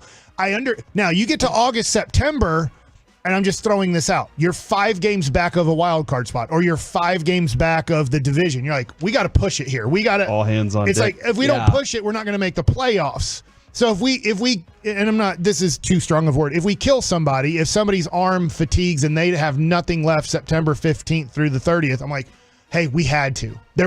If we didn't try it, we weren't going to make it anyways. That was kind of the Nate Eovaldi coming back without rehabbing at all. Right. They're like, screw it. If we don't start winning, we're not going to make the playoffs anyways. Just throw them up in the major league. So I just think April, with Eovaldi's history, with John Gray's history, I just think you have to watch how many innings you pitch him in the month of April. And people are asking, but are you sure he gets one of the 5 starting spots?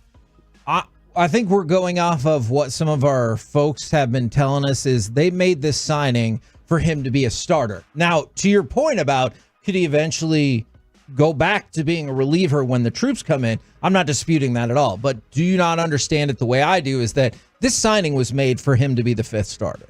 Yes. I mean, I understand it for the time being. You going in, I mean, Fair. and hell, if you're going to sit back and honestly look at this team right now and say, what's our biggest weakness? Which I think is an important question to ask yourself before you go into a season. If you go into a season, you're like, no, we're perfect. You're wrong. You got to know it. But I could also see like Chris Young is sitting there going, hey, I got to figure out how to convince Ray Davis of the pieces I need to add to this. But if you were looking at it, Kevin, and saying starting pitching is your biggest weakness. We did what we could for the bullpen, but starting pitching won't be there to start the season. Then absolutely, I see it your way.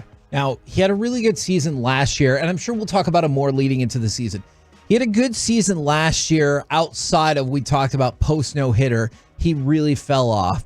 He is a bit of an anomaly from the Rangers strategy. He doesn't get a lot of swings and misses. Right. And I know that has been, especially a push in the minor leagues, something that they've really been going after. So something to keep an eye on. He depends on a good defense behind him. Good news, we all feel as though the Rangers do put a good defense behind him, do we not? Absolutely they do. And so there's definitely some positives. And if it works out, it's a $7 million max. And so if he can give you... You're hoping he gets $7 million. Yes, of course. Because he gets all of his incentives, and that would be awesome. When the Yankees opened up conversations again with Montgomery, that had to have had a definite effect on this, right? I don't know this. I just wonder, as we're getting close to the end of spring training, the last outings from Urena, from Sampson, and from Bradford might have said, hey, maybe we're not going to go down the Montgomery path. And I think this Michael Lorenzen situation totally shuts down Jordan Montgomery. Like I think even if there's a 1% hope, I think it's now 0. Yeah. Is they said, with what we're seeing here getting close to the end of spring training, let's go get another guy who can give us, you're hoping, 2 to 6 innings when he goes out there. And when I mean 2 is if there was we're going to build upon Bradford and Lorenzen sharing a game. We're the KNC Masterpiece right here on 105.3 The Fan. Coming up next, it's time for Baseball Nuggets with Mike Bassick. Do you like lines and do you like over and unders? Next. Coming up in the next G-Bag Nation.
This segment is brought to you by Classic Chevrolet in Grapevine. They're the #1 Chevy dealer in the world, more Silverados than anyone else. This is Texas, this is Classic Chevrolet. Together, let's drive. Based on new Chevrolet registrations 2023.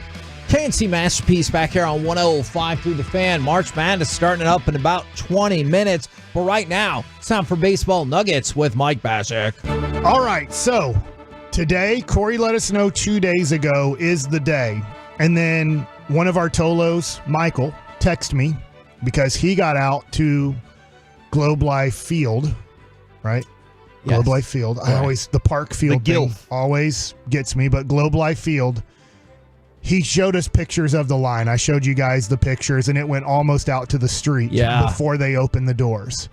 So today is the day. If you want to go out to the ballpark, they do have the gold trim jerseys that they're going to be wearing against the Chicago Cubs. I believe the first 3 games. I don't think they're going to wear, I don't know if they're going to wear the powdered blue jerseys on Sunday, on Easter Sunday or not, but I do know that they have the gold trim white jerseys out there for sale. They have the new blue hats that they're going to wear with the gold tee. Which are awesome, right? Yes. I think they're awesome. They have a whole bunch of different gear out there, but you guys saw the line. I have no clue what the line is right now as we're at 10:46 in the morning, but if you're standing in the line, like legit, because you can take us anywhere, Odyssey app. If you're in the line or you're out there, you were there, let us know. Is there a line right now? Like as somebody checks out, do they let a new person in? Because that's what they were going to have to do to start off this morning when they opened up the team shop. But it's just awesome that there's so many Ranger fans right now. I was thinking about going after the show, but I think I'm going to wait until tomorrow. I have some things that I have to get done after the show that's just not going to allow me to enjoy the process or stand in a line for, I don't know. You stand in a line to get in, and then you're going to have to stand in a line to check out. And the great thing is the Rangers will probably know this, and they probably have like 10 people checking out or 8 people checking out. It's not like when you go to Thrifty in Phoenix, and they're like, hey, man, we got 500 people who need a car. What if we hire 2 people today? Okay, we are getting multiple reports from the 206. I had about 50 people ahead of me, and it took about 30 minutes to get in. And the 806 didn't love the planning in the store, but I got mine, and it's awesome. And the line was almost done by the time I got there, and they let as many people go in as people go out of the store. That means, hey, don't be perusing while you're in there. Go in there with knowing what you want, get it, and get out of there. I want everything. Other yeah, what am I supposed to do? Then do the grocery sweep like we were talking about with Alec yesterday. You run in there, you grab it all real fast, you run up to the counter, you say, all right, I'm ready to go. You don't walk around going, oh no, I might get this one today. No, you get it. You're there for a purpose. Okay, Mike. To enjoy the process of buying championship jerseys. I'm Team Corey on this one. A couple of things. I see. I'm sorry, Mike. Sorry, Mike. I'm Team Corey on this one. I need to know this.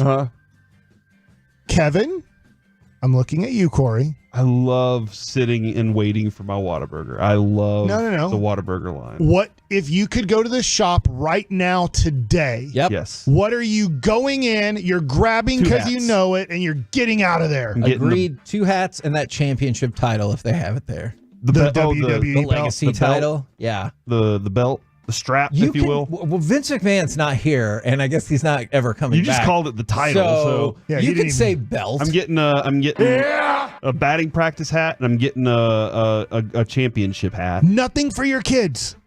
Maybe.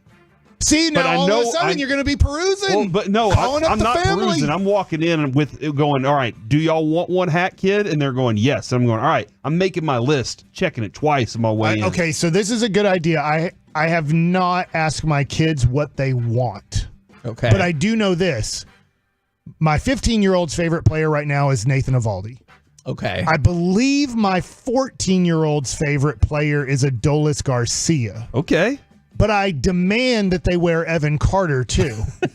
I demand. And then also I know that my son, Jake, he's like, my favorite player right now is Nathan Eovaldi because he loves pitching. But he's like, I also love Josh Young. That's his favorite everyday position player. So now, do I go ahead and get Josh Young, too? Yeah. Yes. If ever you were just going to go all in, I think so. I think now's the time. By the way, not Jerry all in, but actual all. Yeah, the way the Rangers did last year. Yes, all in. I'm going to hey. I'm trying to think. Who did we trade? Do you have any Joey Gallos left? That are 75% off? I didn't realize a couple months ago that phrase would get corrupted and have absolutely no real meaning anymore. Definitely different. Now, multiple people, I'm hoping you can give them an insight. Maybe you will, maybe you won't. Multiple people are saying you can buy online as well. Mike, care to share why you will buy it in person? Because I'm a former Major League Baseball player of the Texas Rangers, and I get special treatment. Oh! The online world doesn't care about. Yes. If you want special treatment, all you have to do is play for the Texas Rangers. I am famous. Thank you. Okay, so I have these over-unders that I did on Twitter, so I'd like for you guys to vote if you haven't voted and retweet. I have 463 votes so far. We're only 3 hours into the process. I believe Wyatt Langford's going to be batting third on opening day. I believe he's going to play almost every day for the Texas Rangers. Over-under 29.5 home runs. How do you vote? Under 29.5. Okay. I'm going to say 26. All right. I'm in that place. And I think that probably is the right pick. This is Evan Carter, right? No, Wyatt Langford. Oh yeah, over. He's hitting 50 this year. Okay. These are all Wyatt Langfords. I did not do Evan Carter over-unders yet, but I will on Twitter maybe tomorrow. I will take... My Evan Carter is going to be 19.5, by the way. I will still take the under, actually. Man, there are a lot of over. The reason I'm going under on that, though, is because I don't know how many games he's going to play. And so, if he's playing every day, I can really feel a little more confident there. But because he's mixing and matching... And then go check and see how many games Mike Trout played his first full season, and that's how many games he's going to play. He's not the same though. Oh yeah, he is. With that in mind, I obviously took the over 40 games, number of home runs. 135. That was when he came up September call up. No, that doesn't count. He said that doesn't count. 139 games, and that didn't see this one. That season 2 didn't count as his rookie year. 639 plate appearances. 157 games. Well, how many? 716 plate appearances. How many home runs did he hit in his first 30, 27, 36. So in his real rookie season, right? Wouldn't that have been the third year, is what you're saying? No, his second. Okay, 30. He hit 30. Yeah. So I think the number's good. 29.5 is a number. Okay, I'll take 30 plus. All right. I'm almost out of time. By the way, right now with 463 votes on Twitter, 49% say 30 or more, 51% say under. So it's very close. My next one was over under 89.5 RBIs. I didn't put it at 99.5. I decided to go down 10. Can he get 90 or more RBIs this year? Now, this is where I feel like I'm contradicting myself because I voted under on that, which you'd think if you get 30 home runs, you're going to eclipse 90 RBIs. But I said under, so I will go 30 home runs, but I'll go 85 RBIs. Okay. Corey? Man, I'm gonna say under. All right, 45% right now say under, 55% say over. You know what? I feel like I did good numbers here. These are good numbers. You did. Because there's a lot of close to 50%. The last one that I can get to, so we're on time because Kevin's already mad at me, is, by the way, it's 55% for RBIs being over 89.5. Is Wyatt Langford runs scored 89.5. I put it at the same number as RBIs. Most likely he's going to be batting third for most of the season. Obviously that can change, but I think he's going to start the season batting behind Corey Seager and in front of Adolis Garcia. So what do you think of the runs scored? He is very fast. I went over on that as well. I'm gonna go under. Okay, so over is at 60% right now. So that one, maybe people think he can get to 100. If he's in this lineup in the middle of it with his speed, I think there's an opportunity for Adolis Garcia. Always has over 100 RBIs when he's healthy, so that could really help out. I guess last one, real quick. Oh, OPS 849.5. So will he be at 850 or more OPS? Over. 72% say over 850. So that's the one that is maybe a little bit out of hand where people are like, hey, dude, way over 850, maybe 1,200. Maybe I should have put it at 1.2. Then I would have taken the under. Yeah. We're the KNC masterpiece right here. There's on negative Kevin again. 105.3 The Fan. He went over on every single thing. Yeah, come on. Until I put the number at MVP. Yeah, until you put Then the you number won't, you at. won't call him that. That's a good point, Mike. Yep. I mean, let's go look. Aaron Judge. I'm sure he had a 1.2 OPS Okay, that's fine. when he had 62 homers. So what if Wyatt Langford has a 1.100 OPS? Aren't you going to be like, holy crap, what a season? Yeah, I will be. I'm optimistic and positive. No. My vote still encapsulates that. Coming up next, let's talk about stars. Plus, will we actually get back to the NCAA tournament this time? Ooh, who's playing? We'll do it next right here on The Fan.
studio, secured by DFWsecurity.com.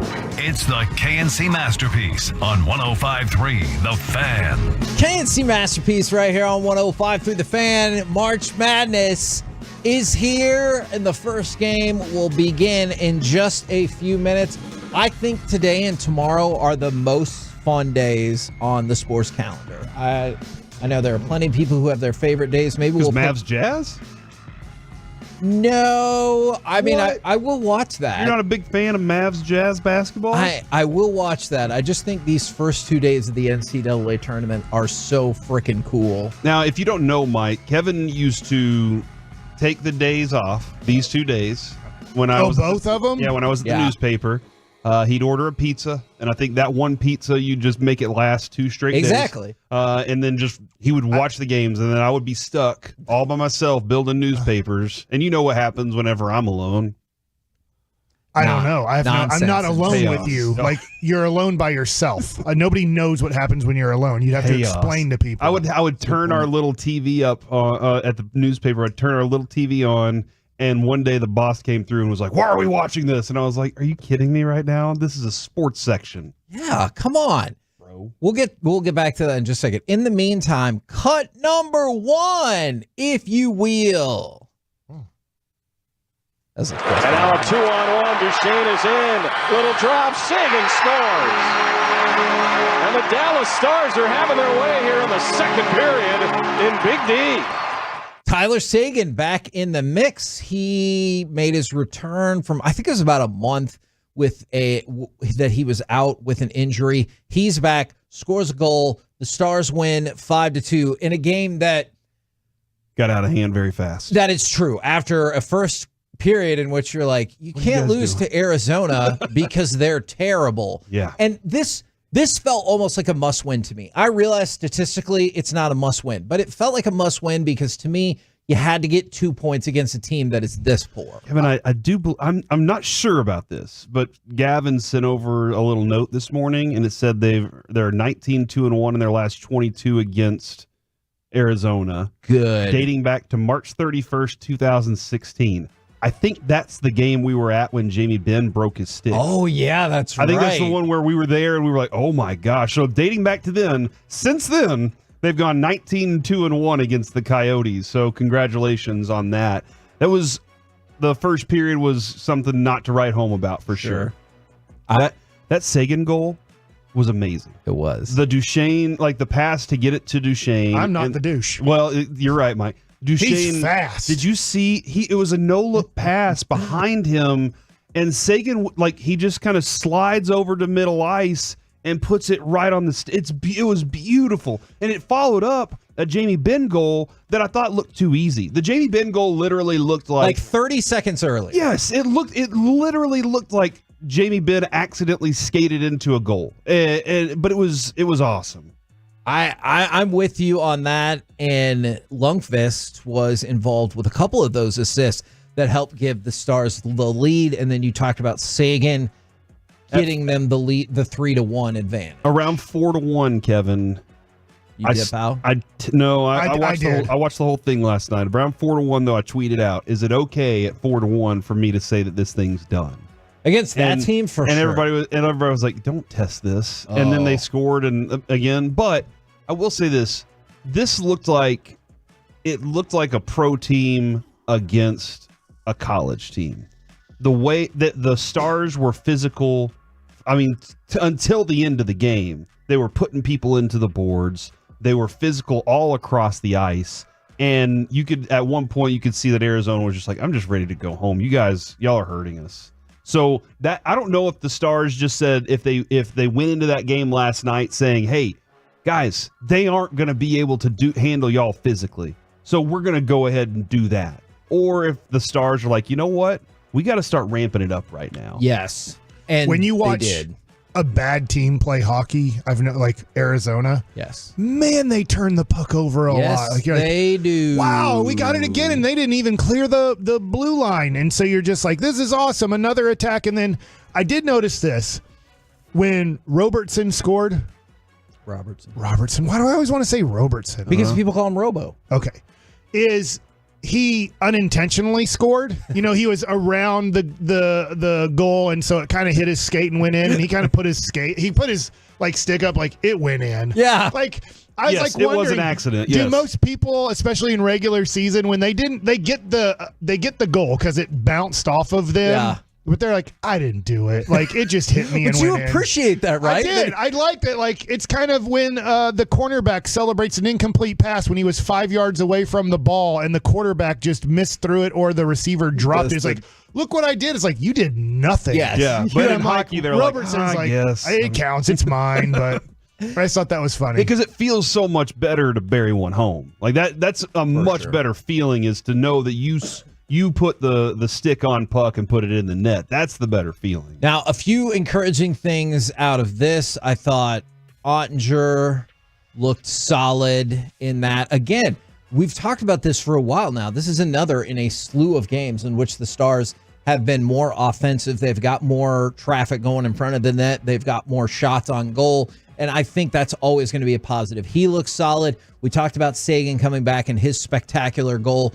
And then this keeps you in the three-way tie at the top of the Central. And maybe because of that, April 3rd, the game between the Stars and the Oilers has been moved to TNT. Ooh. Much like we talked about with the Rangers, with the Mavericks, people who have Bally, or I guess maybe rather don't have Bally, have complained about their inability to see some of the Stars content that they want. That game will be moved to TNT. You know what sucks about that? Is that not on? It's not on Fubo. So TNT games, like that's gonna be stressful for me to be able to figure out. I need Fubo to figure this one out, man. Because there are only a couple games here and there that I miss, but when playoffs come around, they're featured a little more often on those channels. So I need that. So it's a three-way tie now atop the Central, and I think Winnipeg has got Jersey tonight.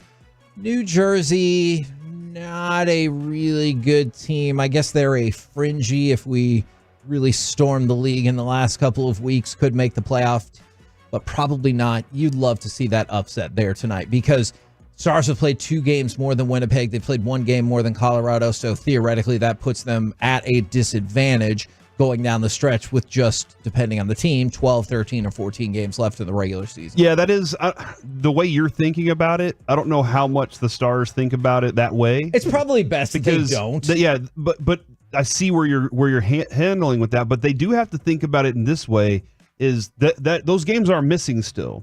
So we have to just keep stacking. Sure. Put our best foot forward on the ice, right. so that they don't catch up and we're caught off guard by it. You're absolutely right. And if you want to just put that strategy out there, it's very simple. Hey, we host Pittsburgh, get 2 points. You're back on the road against Arizona again, get 2 more points. San Jose, 2 more points. And those San Jose games have been adventures. Now, the Stars have gotten their 2 points, but the way they've gotten there has been wild. But you're right. If you're the Stars, you just say, if you keep stacking up 2 points, it'll take care of itself. Because I don't believe that Colorado or Winnipeg are going to win out either. And even if they did, you play both of them. Right. And so you would pick up at least 1 point, 2 points if you can close it out in regulation. So keep stacking up 2 points. That is the far more logical way to look at it. I agree with that. Yeah, I mean, it is that mindset of focus on yourself. And I know coaches say that. It sounds like coach speak. But if you really are focused on what you're doing, and the Stars can do that, man, because they did it last night. They focused on, if our game is more physical, we'll win this game. And they did it, and then it turned out. Now, back to March Madness. Have you guys talked about the saga of Long Beach State? Not at all. No clue. Okay, you're going to love this, Mike. Long Beach State, number 15 seed in the West. Prior to their conference tournament, they fired their head coach. Okay. It's Dan Monson. But they said, you can finish out the tournament. Do your thing. He told all his players he'd gotten fired, and they immediately texted him back and said, hey, we're ready to watch film. We're ready to get after it. Okay. They go into the conference tournament. They win the conference tournament, and now they're in the NCAA tournament, despite the fact that their head coach is still fired. Is he still coaching? Yes. But fired? He is. That is a very savvy follow-up question. Yes, he is still coaching. So I take you to cut number 2. Easy. This is Dan Monson talking about his journey and what TV show it might be similar to. I don't have to answer anything I don't want to because I'm working for free today.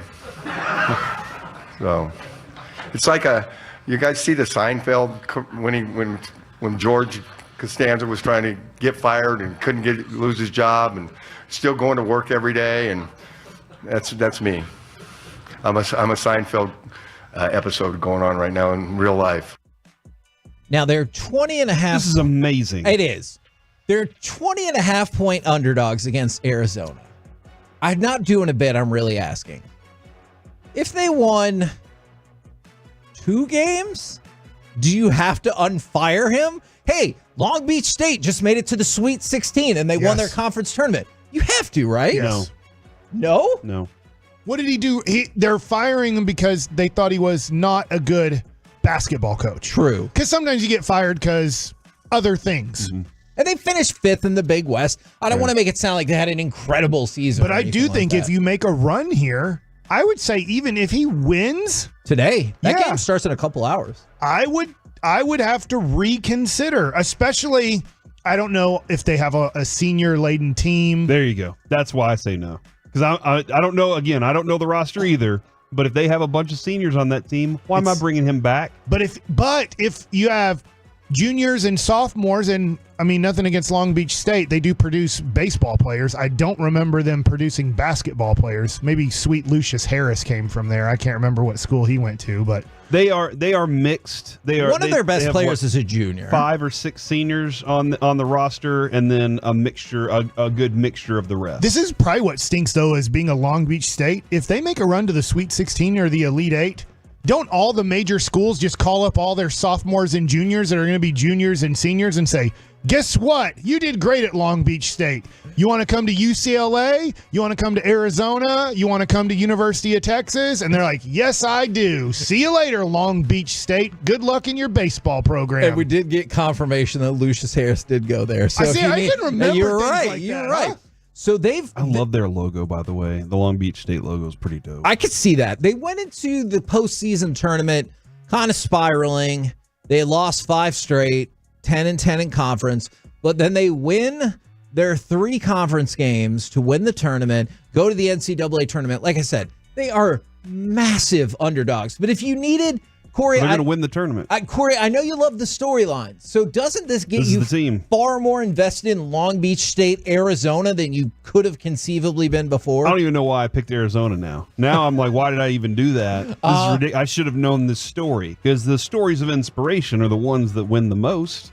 I mean, look at Patrick Mahomes. It's not because he's the most talented. It's because he's inspiring. It's not at all because he's the most talented.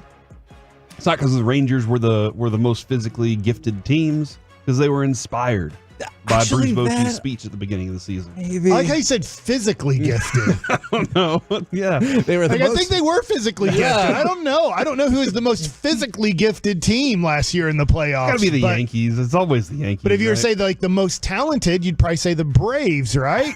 Sure. But physically gifted, that's a new category. Yeah, for baseball. Yeah. I like it. Now that Long Beach State game gets going at 1 o'clock, so it will start during our show. Air. Yes. Oh my gosh, we'll have to sit around together and watch the finale of it. How long do basketball games last? Probably about 2 hours. It would probably only be about halftime. But tell me this, it's halftime, Long Beach State's up by 4 points. I'm getting on Mike's app and betting like as much as I can. You can't. Yeah. We're in Texas. Yeah. I got a friend. You might get fired as my interpreter. We'll get an IP address. We're the KNC Masterpiece right here on 105.3 The Fan. Look, coming up next, it's going to be a little different, but I hope you guys tune in because I'm very excited. It's our brand new segment, Did You Know? Today, Mike, did you know cornflakes were invented to... Cornflakes? Is that some sort of protein shake? If you think that's the weirdest thing that's going to get said in the next 20 minutes, grow your muscle. It's not even close. Did you know? Cornflakes. Today's edition, did you know cornflakes were invented to prevent people from touching themselves? We'll talk about it. That's a fact. It is. Yes, it is. It is. Yes, it is. It is. Next, right here on The Fan. This is the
KMC Masterpiece right here on 105.3 The Fan. Michigan State with an early 4-point lead over Mississippi State in the first real game of March Madness. But right now, it's time for the debut of our newest segment, Did You Know?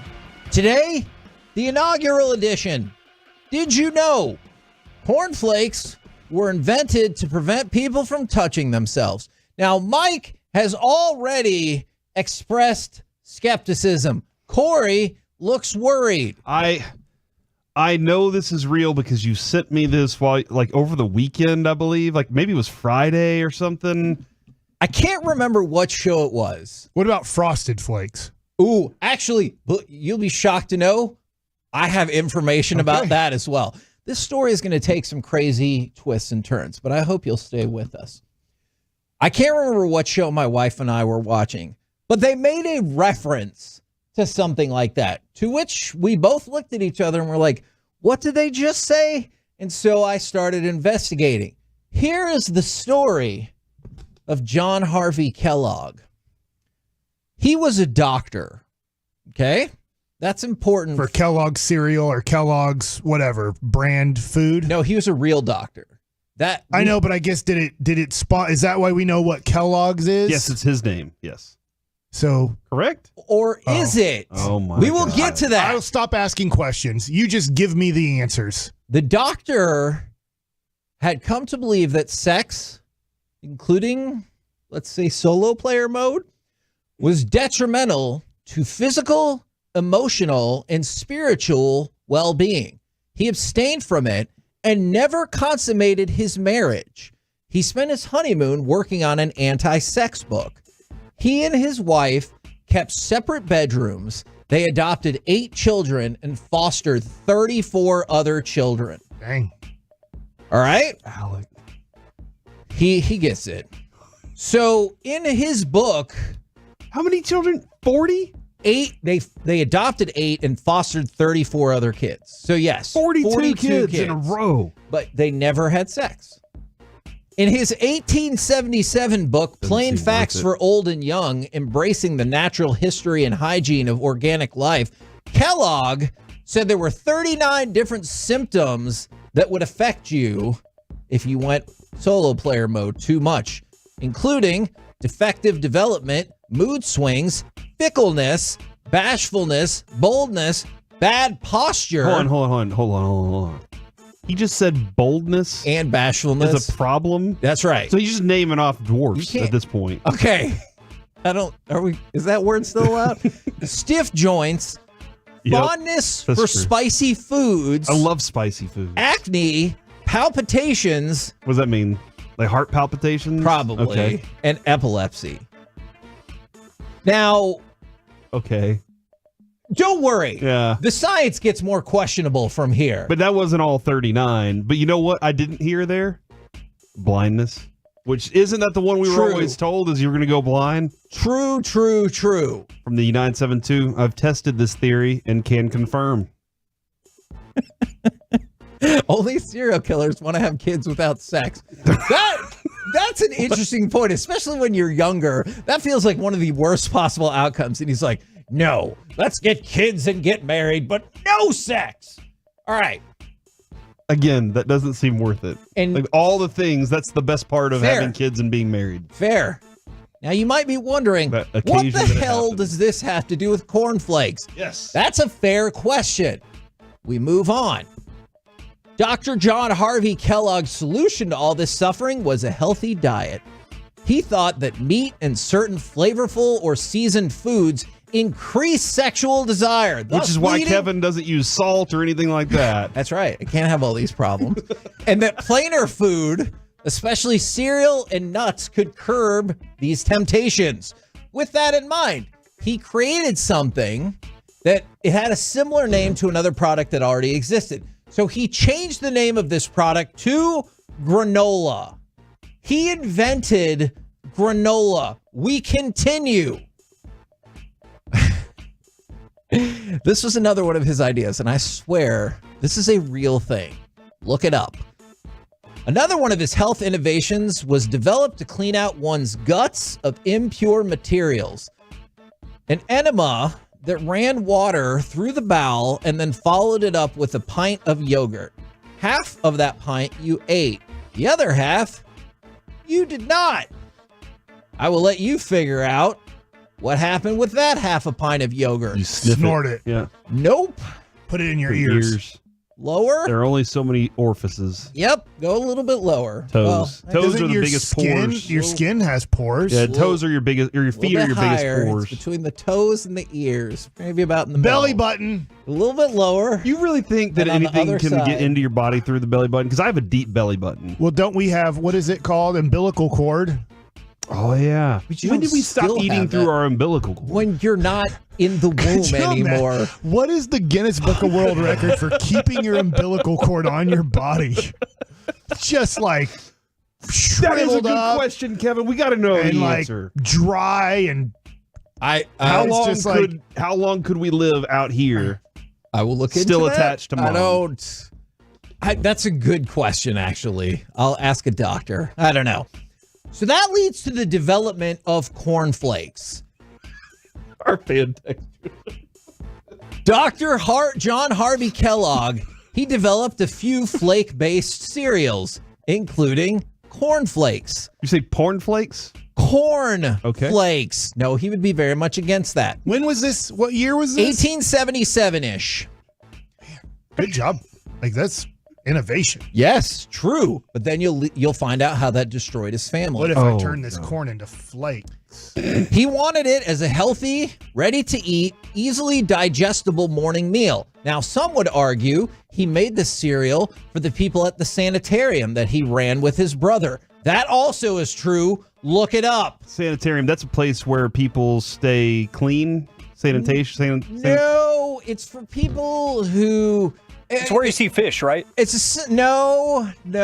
It's essentially like their version of the insane asylum. But just remember, he said if you touched yourself, you would get palpitations and probably need to go into the sanitarium. We let that guy decide who was sane and not. Yes. And so his brother, who was the bookkeeper at the sanitarium, they made them and sold them to the public. Now, one thing that is true, they didn't market this cereal is the anti-touching yourself cereal. I will concede that. They marketed it as a wholesome family cereal. Like, it's easily digestible. It's good for you. But personally, John Harvey Kellogg was like, you should take this because it will stop your cravings and desires.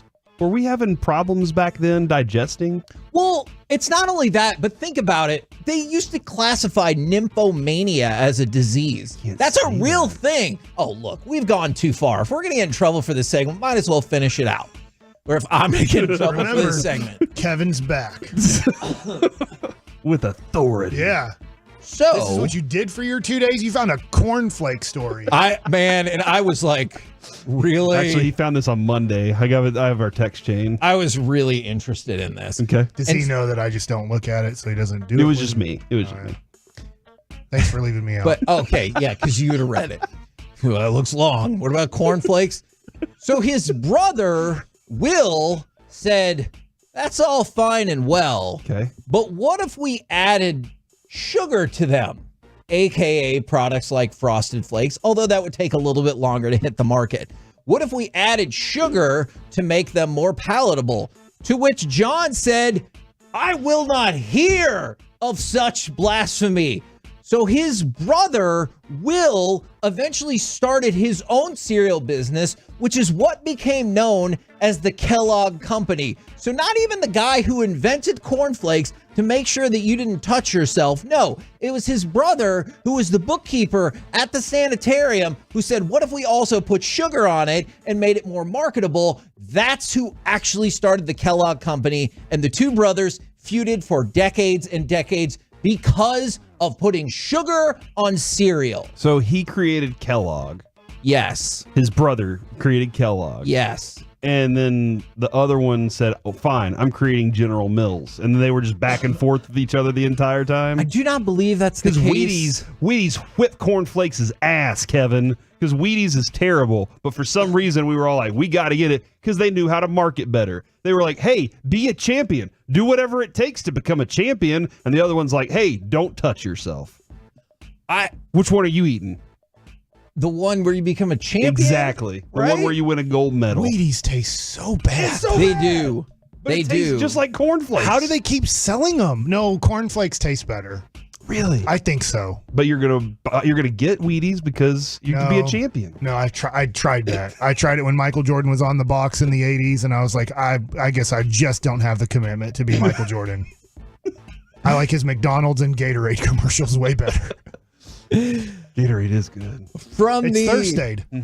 From the 806, is it possible to learn something new while also getting dumber at the same time? Yes. All the time. Now, this story has been investigated plenty of times. Snopes, for example, said the part about this story that was false, that was Snopes are for kids. that is tricks, that it was never marketed as this kind of cereal. And that's true. It was never marketed as, hey, guess what you won't be doing anymore if you eat cornflakes. Right. That is fair. But that is the guy who invented them, John Harvey Kellogg. That's why he created them. And I think that's insane that I had never heard that before. Well, I mean, Do you feel like you learned today, probably Mike? smart that they hid it from us so that we wouldn't know. You I don't still think I'm don't gonna believe this story, do you? I'll say I believe it, but I'm not going to retain this knowledge. What? You won't? You will. There's going to be a All day. I can think of there's gonna right be a now day where you're is gonna, Kirk Cousins is facing Dak Prescott in a playoff game right now, and it is 20-8 Kirk Cousins. No, one day, Mike, not- somebody's going to bring something up about Is there walking in something- on their kid or something. You're going to be like, you should give him some cornflakes. And they're going to be like, what? And then you tell this story. And now I have multiple people. What's up with Mississippi State not doing playoff They stuff? are bad. I have multiple people saying, watch the movie The Road to Wellville. It's from 1994. I'm pretty sure Bridget Fonda is in that movie. And they Matthew say Broderick? it corroborates Ferris Bueller's this Day story. It's not every movie with Matthew Broderick is Ferris Bueller's Day Off. Election. Or Election. No, it's The Road to Wellville. He is in that movie. I haven't actually seen this movie. Along with but John Cusack, Anthony Hopkins, Bridget Fonda, Dana Carvey. That's Jane Fonda. And Lara Flynn Boyle. You said it wrong. Is it Lara Flynn Boyle? I don't know.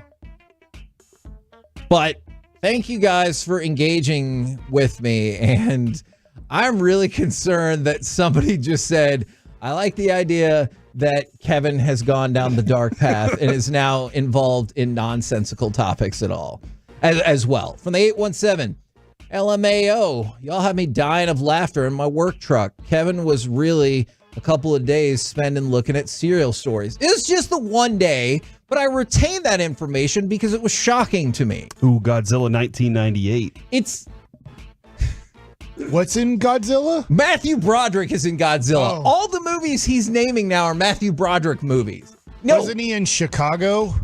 what does that have to do with anything? He was in The Lion I thought we were King. naming Matthew Broderick movies. From the 817, no, this is not what The Lion King was about. No, this is not what it was about. So is Inspector Gadget is what this is about. Tawolo Vader says Project X and War Games. Cable guy. Producers. I'm just going off of Tawolo Yes, Vader. these are other movies that Matthew Broderick was in. The point was, Biloxi Blues. supposedly, The Road to Wellville backs up all How of did this we story. get to Matthew Broderick here? Oh yeah, that's right. That's right. Because he eats cornflakes, I think. What happened? What happened here, Kevin? Where Hey, did Where do you think it went wrong? Mississippi State's down by 12 to start this Is game. it 20-8? Yeah. Who did you pick? Michigan State, Yeah, dude. Michigan State. They Yeah. always get to the Sweet 16. I've seen Mississippi State in playoffs. I know what that means. We're the KNC Masterpiece right here on 105.3 At least they're The only down by Fan. 12. They're improving. Coming up next, Maybe they'll get down by 27 here in a minute. it's time for Gridiron Gravy. The Cowboys on defense. How many holes are there to fill? And don't you dare say zero, Mike. We'll do that next right here on The Fan. Mike Bassick here, and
This segment is brought to you by Classic Chevrolet in Grapevine. They're the #1 Chevy dealer in the world. More Silverados than anyone else. This is Texas. This is Classic Chevrolet. Together, let's drive. Based on new Chevrolet registrations 2023.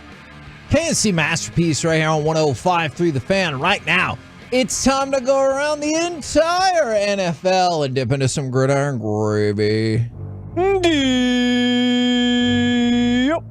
And let's start with, I wouldn't have thought there would be a story about an all-time great that might take some heat off of the Cowboys.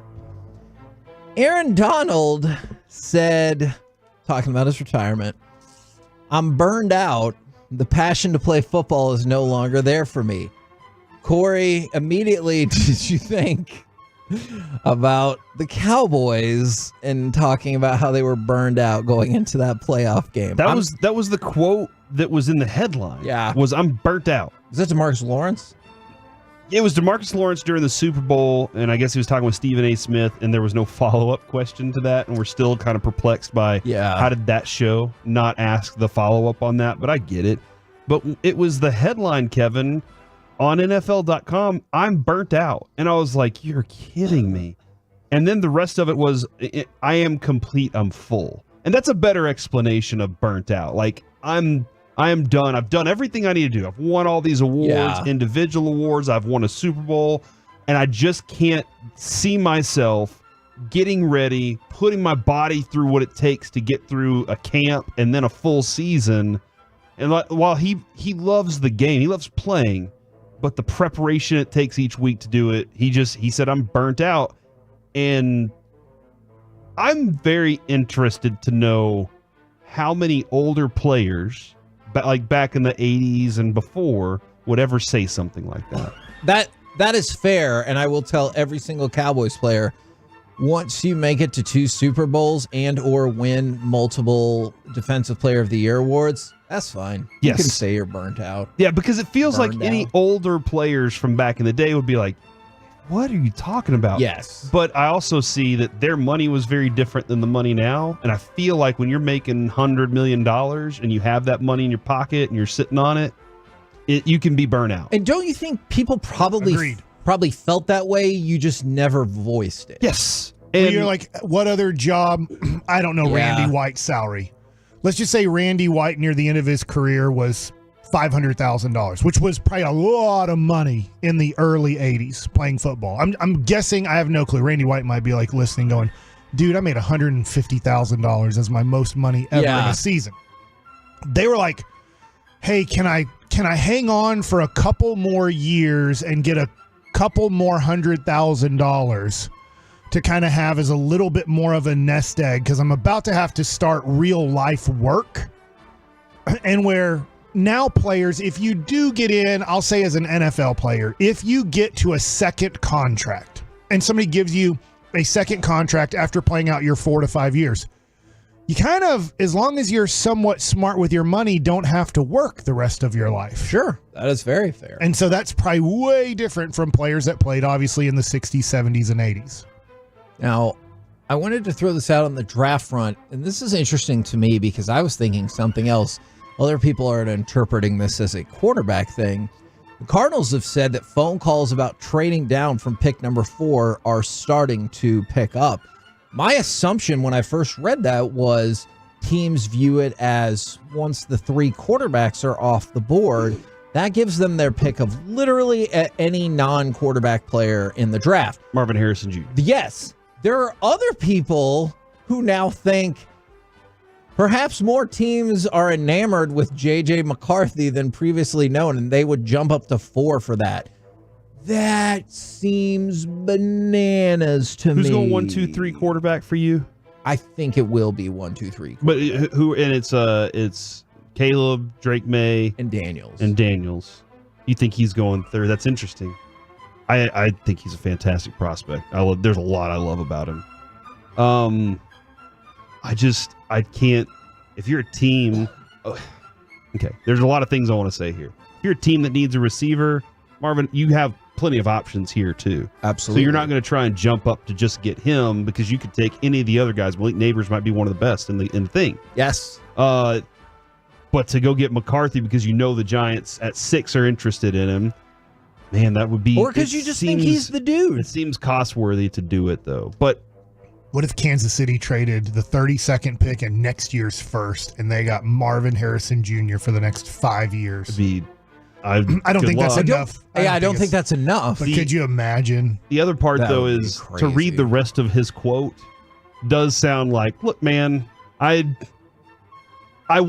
open. It doesn't necessarily mean anybody's coming to the table with the right offer. Well, but this is the time where you start saying, hey, if anybody's interested, it's time to have the conversation. Otherwise, that door's going to close quickly on you. I definitely agree with that. And then the other thing that you can't just rule out is he just made all of that up and literally nobody has called him. But this is how you stir up interest, right? I don't know that to be a fact. But that's how you stir up interest. It's like if you ever go look at a house and they're like, oh, well, just let us know because there's another buyer who put in an offer on the house. Maybe, or maybe that's just their best offer sales now. tactic. Yeah, absolutely. All right, let's go from that to I asked the question, when you look at the Cowboys' defensive roster, because I know they've kind of fallen to the back burner for a variety of reasons, how many spots do you think there are to fill on it? On the defensive roster. And let's just say starting. I'm not even factoring in like depth and everything. How many do you think they're short starting wise? 4. Okay.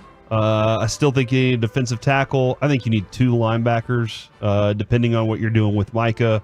I think you need another cornerback, unless they think that Jordan Lewis is the guy. And I'm not too sure about what your safety situation is with the new defensive coordinator. That's what, because I don't know if he's going to say, you know what, we're going 17 safeties out here. So I feel like 4 is about kind of where I feel there's a lot of work to do. I think you need 2 bigger linebackers to go along with Kendrick. If you're going to keep Micah at defensive end. I could see 4. I could go as little as 3. Okay, who are your 3? Because I want to throw out, how did the Cowboys view this then? Because defensive tackle, linebacker, cornerback.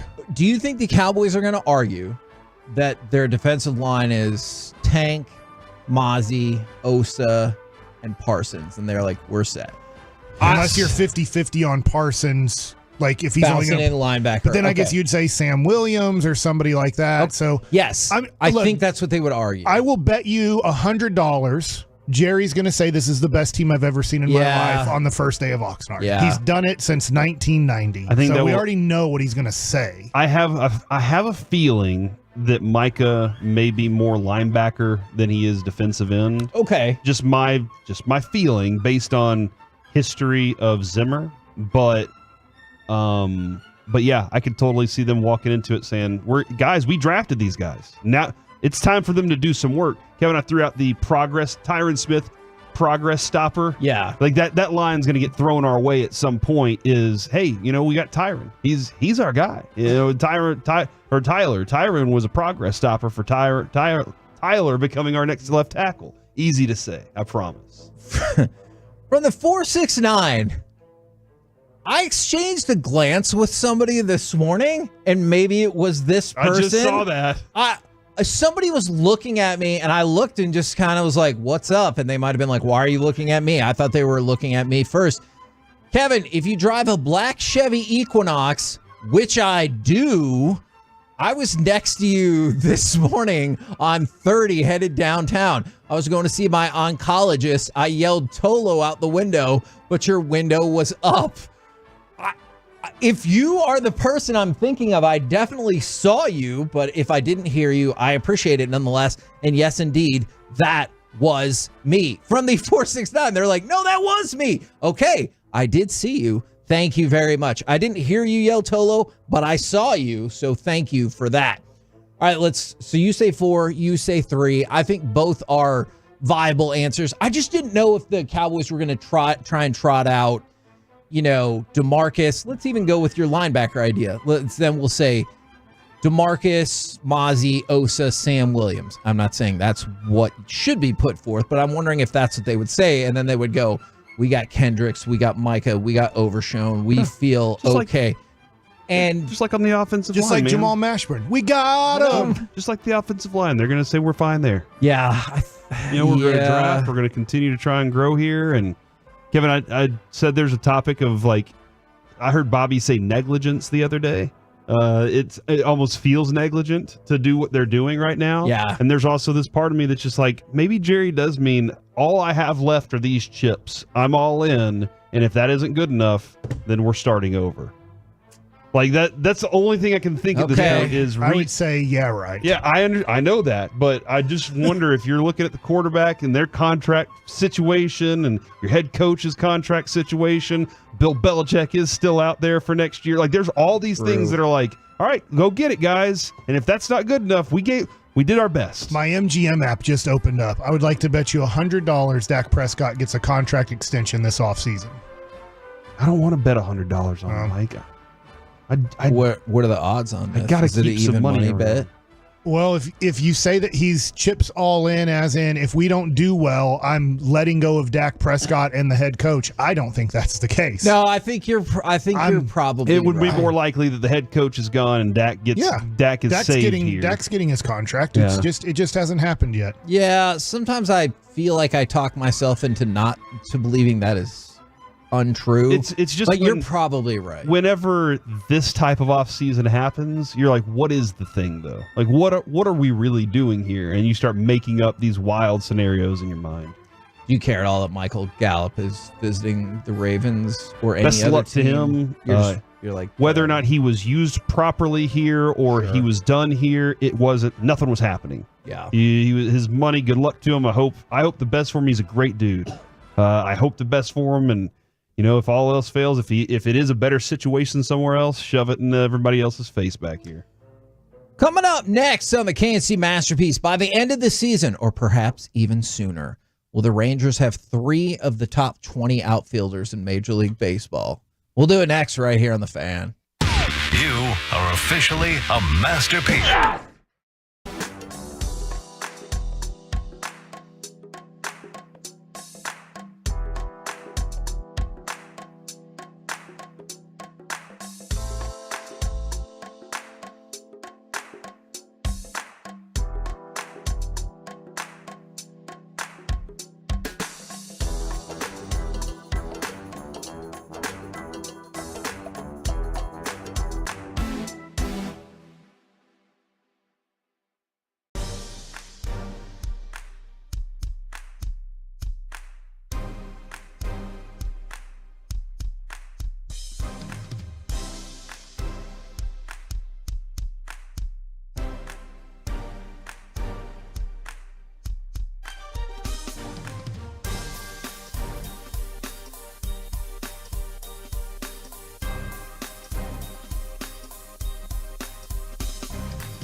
Fan Studio, secured by DFWsecurity.com. It's the KNC Masterpiece on 105.3 The Fan. KNC Masterpiece right here on 105.3 The Fan. Don't forget, tomorrow we will be out at RJ Duke's Card Shop in McKinney. There's all kinds of fantastic sales and giveaways happening. You can sign up for the mini March Madness bracket with an opportunity to win a $200 gift card. Plus, we'll be there, and I know Mike is hoping that delicious food is going to be there as well tomorrow. RJ Duke's in McKinney. I just remembered I'm not eating meat tomorrow. Neither. So if people bring us meat, it's all Corey. Get right to the meat, as the boss always says. Okay. Or the fish. Fish would be better tomorrow. With that in mind, or cheese. Do you think there's a chance by the end of the season, or perhaps even sooner, that the Rangers could have 3 of the top 20 outfielders in Major League Baseball? Top 20? Top 20. And Is Adolis one right now? Yes. Yes. Well, He is. Okay, I just know he was top 10 at his position. But he's ranked high enough that, he'd probably be in the top 20. So can I walk you through my logic of how we get there? If you don't have Leote at a top 5, then what are we doing here, Kevin? I know that I don't need you to list the top 20. Do you have the top 10 outfielders in the game today? So I can throw this out there as it was put together by Fox and see if you agree. All right. Ronald Acuna. For sure. Aaron Judge. When healthy, for sure. Juan Soto. For sure. Julio Rodriguez. For sure. Yordan Alvarez. Yeah. Offensively, yeah. For sure. He plays right field? He plays left field. Because it's like 142 feet to hit a home run there. So it's like you can just play shortstop and be the left fielder there. Corbin Carroll? Yeah. Fernando Tatis Jr.? Yes. Kyle Tucker? Yes. Mike Trout? Yes, when healthy, yes. Luis Robert? Last year, Jr. he put himself in that category. Okay. For the first time in his career, he put himself in that category. How much does, when you have this conversation, how much do you take in? Is the defensive part of it? Well, when he said Yordan Alvarez, I think DH. Okay. But I do know they throw him out there in left field some. Because a lot of those guys, they are sluggers. I don't know where they rank. I think Acuna is definitely a fantastic center Most fielder. of the people he named besides Alvarez are good outfielders. Okay. And then Adolis. So Adolis at... Bryce Soto's the second worst outfielder on that list, defensively. Oh, I could see that. So Adolis at about 11, give or take. And if you want to say he's higher, I'm not arguing that whatsoever. Just the reason... My quick answer is yes. Okay. And that's why I like where we're going then. But I kind of needed a list in my head to be Does that make logical sense? I think you made it. I thought you just had, without going through everything, I thought you had a great top 10 list. All of those guys, I would say, are for sure top 20 outfielders in the game. So I'm going to throw out some more and see if this is where some of the moves start to get made. Michael Harris, the second with the Braves. Yeah, he had a great second half, a really slow start, but he's rookie of the year. And then at the end of the year, his numbers were good. So I think Michael Harris and Evan Carter are very comparable. Okay. Keep that in mind. Randy Arozarena. Yeah, he's top 20. I think Randy and Adolis Garcia are very comparable. Perfect. Brandon Nimmo. I like him. I don't love him. So maybe not. Okay. And so I think we could have all 3 of those guys could be better than him. Okay. My third guy, though, is, of course, Wyatt Langford. Because what I wanted to throw out for you guys is that on Fox's projections for 2024, it goes into a whole ton of regular and advanced statistics. They project Adolis Garcia to be the 11th best outfielder in baseball this year. Fair. They project Evan Carter to be the 18th best outfielder in baseball this season, just ahead of Chas McCormick and James Outman with the Dodgers. I think he's going to beat out those guys pretty easily. Okay. And they have him right behind Nolan Jones with the Rockies and Brian Reynolds with the Pirates.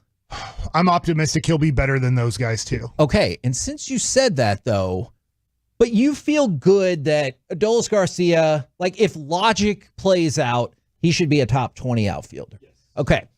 Yes. I'll figure out my microphone. 0 for 2, man. Yeah. 0 for 2. And we feel good about the possibility of Evan Carter being a top 20. Yes, I think outfielder that this somewhere year. between, I mean, I'm hoping he can push towards top 10, but I think 15 to 20 is very realistic. The dude last year batted 300 in the playoffs. So I'm just wondering, when he gets to face Oakland, and nothing against like these pitching staffs, but start naming some of the he's never faced these guys. He only had to face the playoff teams. Yeah. So like, how is he going to do through a whole season? He would go through slumps in Double-A because I was following him closely. He's like, dude, what's happening? And he would get hurt a lot. So not major injuries except for his first year in pro ball, but it's like he will probably go on the injured list at least once this year. For some reason, his body, now maybe it's just because it's so young and it's not a very physical body. Maybe it'll get better over time and he won't deal with, a couple of IL stints where his body just needs 2 weeks off. I guess my thing is, you named a bunch of dudes who crush. Yeah. And if he's hitting 310 and has 10 home runs, I don't listen. This is a worst case scenario. Would have 80 walks and his OPS would be close to 400. But nobody cares about walks. But I think they care about on base percentage and then OPS. Yeah, and maybe that's the case. Maybe that is it. But and if he has 50 doubles, right, all of a sudden, Freddie Freeman, I know he hits more than 10 home runs, but Freddie Freeman is the double machine at first. So for his kind of lack of power at first, he makes up for it by hitting 50 doubles a year. And then the other thing too is sharing position with three guys, or him, Leote, and Wyatt. Based on what Mike kind of laid the plan he laid out the other day, is there's going to be a lot of mix and match on this, but it sounds like Evan Carter, you're going to try and have him in the lineup every day. It does sound like you're going to try and have him there every day. And just like Alvarez, as long as you get some outfield time, then that theoretically qualifies. I feel like when I was out there and now here late in spring training, Evan Carter is playing more and more center field. So I do think there's a possibility as this season progresses that Leote becomes your fourth outfielder. Did you notice, just based on what you noticed, and man, just looking at, so Wyatt Langford leads the major leagues in RBIs right now? Let's talk about that, because then that brings forth, if you think it makes sense for Adolis and you think it makes sense for Evan Carter, do you think it makes sense for Wyatt Langford to be one of the top 20 outfielders in all of baseball this year? I'll make this prediction. He's going to finish in the top 10 in MVP voting. Wow! I'm not saying he's winning the MVP. That would still be amazing. I think that he is going to finish somewhere between 5th and 10th in MVP voting this year, Wyatt Langford. Now, to go along with this, Corey, you just brought it up. Wyatt Langford, who it feels like is the talk of baseball right now. Not Metroplex baseball, national baseball. He leads the league in spring training RBIs with 17 games. He also leads the majors in OPS, and he has the most home runs in the Cactus League. And then Jared put out this stat yesterday. Here's the list of guys that have hit 6 home runs or more in their age 22 or younger spring training season. All right. Freddie Freeman. He's good. Ryan Zimmerman. He had a good time. He was a good player. Yep. I played with him out of Virginia, college guy, quickly made it to the major leagues and was a very good player. He's the Michael Young of the Washington Nationals. Okay. Wyatt Langford. I've heard of him. Sure. Addison Russell. He went Chicago, Oakland, if I remember him, and flamed out quickly. Justin Upton. All right. Number 1 overall pick. I thought facing him in 2007, I thought he was the next superstar of baseball. And Mike Trout. And he ended up being the next superstar. You did that on purpose. Of course. You saved Mike Trout for last. Of course I did. All be like, oh. That is a fair critique. You don't finish with the teeth. But the point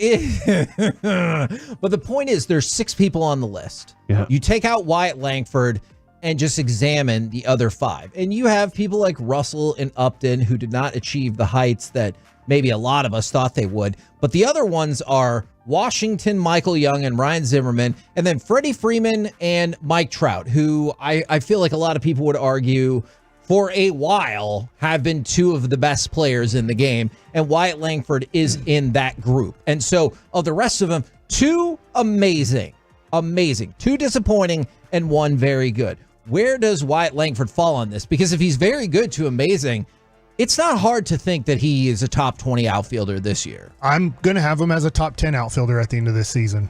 And so think about that then, because that answers my question. I know I'm crazy. I'm not telling you that I'm basing this on a lot of facts, but all I can tell you is I've watched him. I'm listening to other people that are watching him that are former players, and this is everybody's like, he looks like the next superstar of baseball. You can understand, Mike, why I am scarred by being told that Gallo and Profar were going to be. What about DVD though? Okay, no, that you is can the understand. same thing. What about also disappointing? Ruben Mateo. Also disappointing.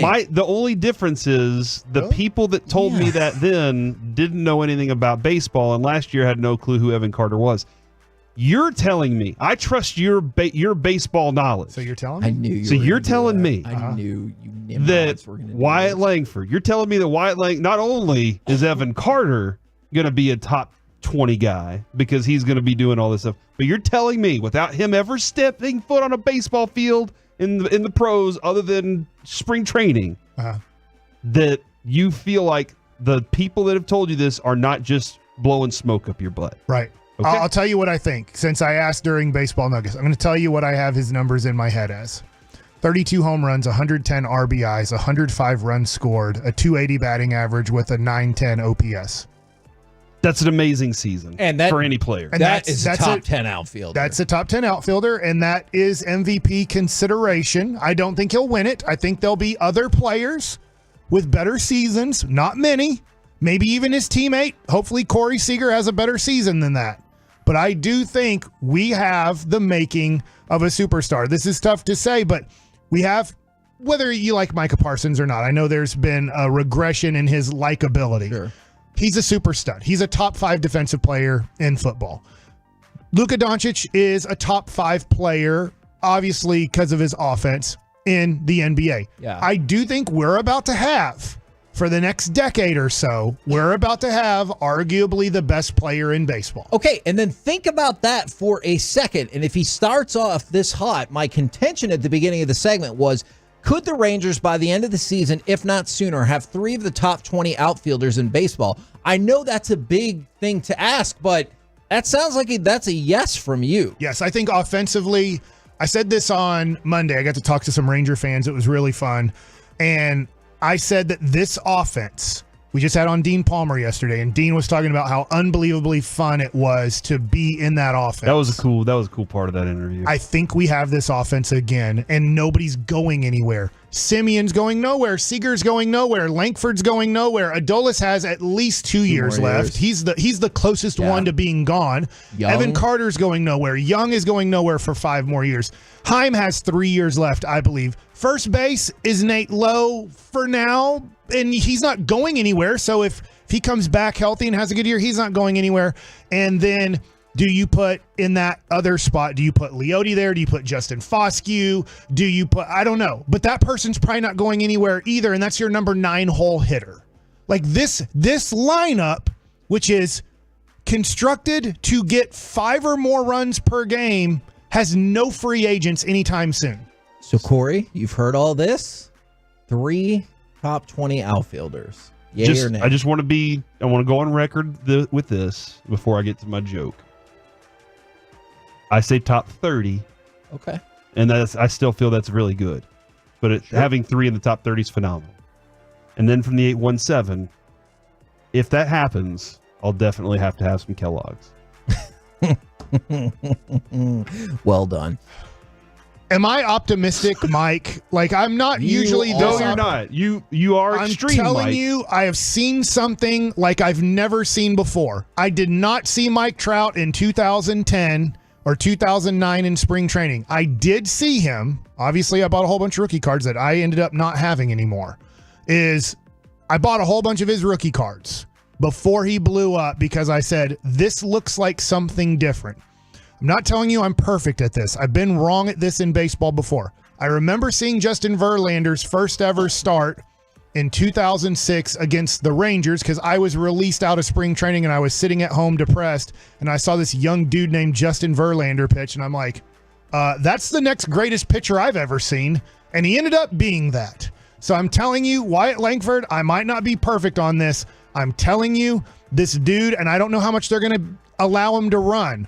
I think he has a chance for 30 stolen bases. I don't think the Rangers are going to run him that much. I think he has a chance to hit 40 home runs this year. Do I think he's going to do it? I wouldn't bet on that, but if you made the number 30, I would bet on that. We're the KNC Masterpiece right here on 105 Through the Fan. Coming up next, predictions for all the major MLB awards, plus the Rangers celebration countdown and why that means you need to get to some McDonald's. We'll do it next right here on the Fan. Are you?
And the Expressway here on The Fan is brought to you by the On Time Experts. KNC Masterpiece right here on 105.3 The Fan. People are jazzed up for baseball. You want to stick with baseball? If I'm going to be jazzed up about something, it's going to be baseball and some crunchy grooves, bro. Mississippi State's fighting and clawing. 35-27, Kirk Cousins. Michigan State. Is Kirk Cousins the most... That's the person that you think of first from Michigan not State? Magic Johnson or Jay Vincent. Okay. I mean, I don't know. Like, Draymond Magic Green. Johnson, I'm with you. I don't know how many people would be like, no, bro, Jay Vincent. Jay Vincent, man, number 31 for the Mavs in the 80s. How many people right now know who that is? Mateen like, Cleaves. Listening to our... Not many. I think he got arrested. Sure, Chris Arnold knows who he is. But wouldn't you argue the vast majority of our audience listening right now? Chris Arnold knows things. Chris Arnold knows everything. Guess what? We beat Jay Vincent. He went on to play on the Denver Nuggets in 1988 with Fat Lever and Michael Adams and Alex English, and he took the L When in the you say semifinals. Fat Lever, you say it aggressively. It Fat, feels like you and he really... was skinny, but his name was Lafayette, so they just shortened it to Fat, kind of like Matt Duchene. So the point was none of that. Predictions for the Major League Baseball Awards is where we were going before we unfortunately gave that update of Michigan State and Mississippi State. Plus the Rangers countdown to opening day. You want to know about that? I think you're going to love this. Yeah, when is opening day? Opening day is in a week. 1 week? In 1 week. By the way. Like 7 or 8 days from now? No, that's 7 days from now. Nice. By the way, should we go ahead and tell the folks who've been asking, opening day, Derek Holland will be back in studio with us for the show. What? No way. That's right. I thought he wasn't our friend anymore. He's my friend.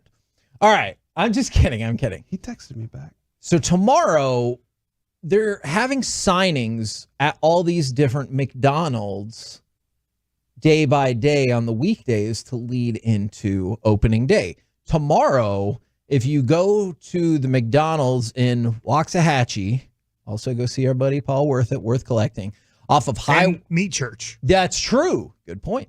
Off of Highway 77 from 10 a.m. to 11 a.m., there's going to be an autograph session with Kevin Mensch. I know him. And the Rangers mascot captain. On Monday, big Eagles fan. If you go to the McDonald's off Fort Worth Drive in Denton. Let's see if I know him. You do. David Murphy. I know David Murphy. And Pete Incaviglia. I know Pete Incaviglia. Will be doing a signing also 10 to 11 a.m. Do you feel like Pete Incaviglia when he signs autographs, he waggles his tail. Probably to so. do it, just to stay loose. I can see that. And then Don't you remember? I do. Twitch people.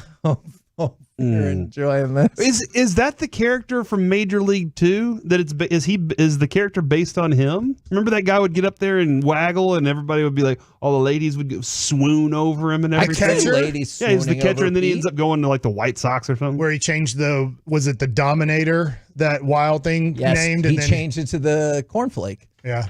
And then on Tuesday, he did. Craig Gentry and Brian Holiday. I've met him before. Will be doing the autograph signing at the McDonald's off of Cooper. I don't think I've in met Brian Arlington. Holiday. Wow. So all of those signings are going to be 10 to 11 on their respective days. Tomorrow in Waxahachie, Kevin Mensch and Captain. Monday in Denton, David Murphy and Pete Incaviglia. And then Tuesday in Arlington, Craig Gentry and Brian Holiday. I just think that's a really cool thing to continue the excitement for opening day. I'll tell you what I'll do. I'm just going to go down to the McDonald's right here and just set up and just tell them I'm signing autographs for anybody. That's the one you order from. So it's your place. They know who I am every time. They're like, Mike. Do they still have that sign that says you can't be here for more than 30 minutes? I don't know. Do you remember that? They used to have that sign to encourage people not to linger in the because McDonald's. there's a school nearby, and kids would come in and just sit around all the time.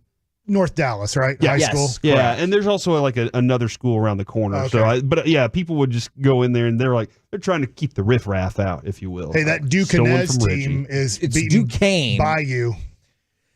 Now let's talk about awards predictions. I go to Fox Sports, which I think you will love this, Corey. You know how many experts they have? 3. 1. 5.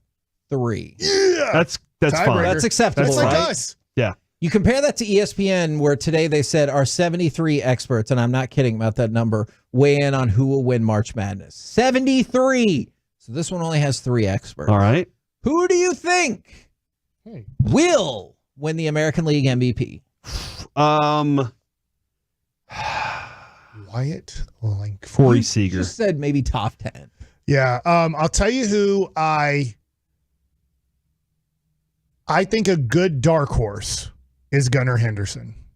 Okay. He's going to play shortstop when Jackson Holiday comes up. Going to be on one of the top teams. He's going to be in a the second league. baseman, most likely. They are not moving Gunnar Henderson from short. Last year, he finished 4th in WAR behind Ohtani, Seager, and Simeon. So I think he has the team that's probably going to win around 100 games, has a good chance to win the division.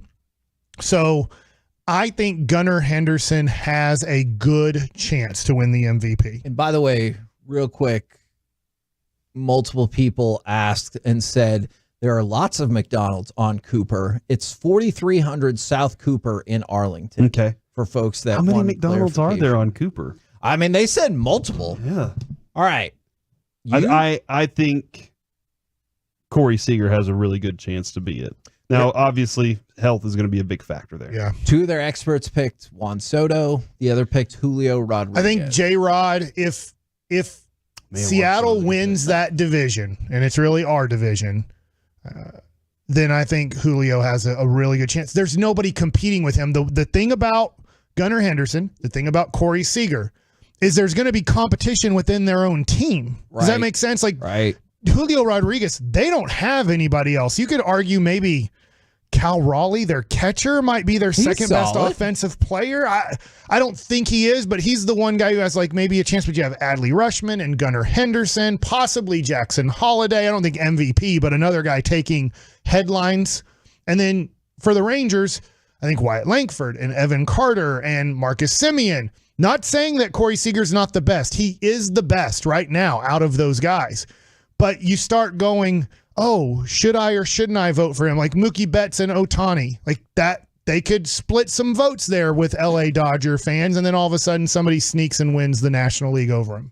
National League MVP?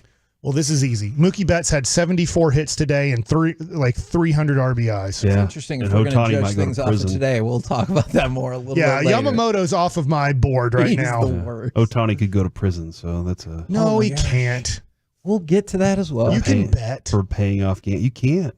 You can't bet in baseball. Stay focused for now. We will get to that, I promise. I'm going to take one of the favorites here, and I'm going to take Mookie Betts. I'll go Freddie Freeman. I could see an Acuna repeat. That's a good one. The thing The is, National League has a lot of fun players to watch, man. if Mookie plays a good defensive shortstop while putting up his numbers, yeah, now all of a sudden those numbers are as a shortstop. Yeah, that's true. So I don't think that it's an easy vote. Like I said, I'll throw another dark horse in there for people, just if you do this for betting purposes. Put $10 on Bobby Witt Jr. From the 816, Bobby Witt Jr. Oh, there you go. I'm not saying he's such an underdog on a team that probably won't make the playoffs, but last year he had 59 bags and 29 home runs at 23 years old. It's very tough to hit homers in Kansas City, but if he goes up to, let's just say he gets close to a 40-70 year or a 40-60 year, I don't know. If you're on a team that doesn't win 80-plus games, it doesn't seem to hold you back as much in baseball. AL Cy Young Award winner. Spencer Strider. Corbin Burns. I hate doing all the Baltimore people, but I do think they're going to have a great year. Corbin Burns. Sorry I said it that way. Corbin Burns was one of the 3 selections. Pablo Lopez from Minnesota Twins he's a really popped good up, pitcher. and Skubal from the Detroit Tigers. I'm a little bit surprised. I wonder if it's just who will be the best. I really like George Kirby in Seattle. Did Kevin Gossman do anything for you? He's good. I like. I mean, but in Seattle they also have Luis Castillo. They also have Logan Gilbert. I call him Jeff Kavanaugh for some reason. To me, he looks like Kavanaugh. So, Still sticking with AL? Yes. I Garrett Cole. I like the Grayson Rodriguez kid. Okay. That's a big jump. I hope that doesn't happen. I mean, in a way. I mean, for him and maybe his family's listening because they are in this Metroplex. I kept him on my fantasy team. I could only keep 5 guys, and I decided to drop Garrett Cole because I'm scared to death of his elbow. And I was like, I think Grayson Rodriguez is going to have the strikeouts, the innings, and the wins because of his team. Now, as we go to National League Cy Young, unfortunately, Disha Tozar is one of the 3 experts, and she put her NL Cy Young Award winner as Ohtani, Yoshinobu Yamamoto, and that looks rough today as he This is pitched one game, bro. a robust 1 inning and gave up 5 runs. Listen, and was you out. know what? Sometimes opening day isn't your day, Kevin. Are you telling me that Mike had a great opening day every time? And look, I almost won the Cy Young. No, you didn't. In high school, He was you closer did. than you. Yeah, it was way closer than you. That is very true. Ooh. Was it? I argue we were exactly the same. I was on the ballot. How many votes? How many votes did you ever get for Cy Young? I got 0. What about you? 0. Exactly. They couldn't. Boom. They couldn't vote for you. Could you imagine if somebody accidentally voted for me? My name's not common enough. But if your name was like Mike Jones, and they go, "Oh crap! Oh crap! I meant Michael Jones, the good pitcher." All right, so are you going with Spencer Strider? Actually, I would agree with changed I change it because you're going to agree with me. Okay. I'm going to go with Logan Webb. Okay, with the Giants. That's a great, except for maybe park Blake to Snow. pitch in. Yeah. Well, let me ask you this: I'm throwing out another name. I would pick Spencer Strider, but throwing out another name, Zach Gallen. Yeah. I mean, he pitched great down the stretch for Arizona and kind of took that next step. The other thing you have to worry about with guys that make it to the World Series is arm fatigue the next year. The Rangers are going to be dealing with that, I would say, with only one pitcher, and that would be Eovaldi, is that he did get a break in mid-July through early September where he was hurt. But that October, when you are one of the 2 major pitchers for a team that makes it all the way to the World Series, that is a lot of extra stress on your arm that season. Now, I feel a little bit bad. I apologize for picking on Tozar, but this is just confusing to me.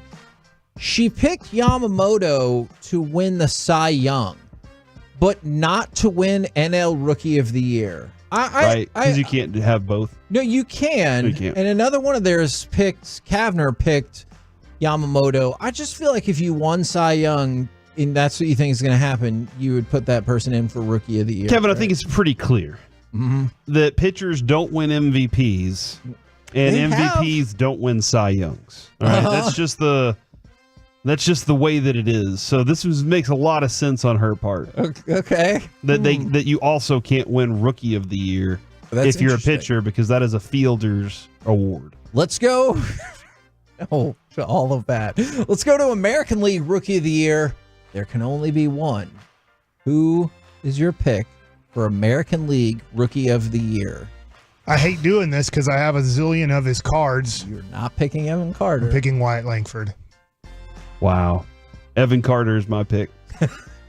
I would love if he won now and so Corey could be like, that's my guy. Yeah. I told you all along. Remember you guys? I said that it would be him. The baseball guy over there said some other guy. To me, I said Evan Carter. There's three major choices, and I'll put them in this order.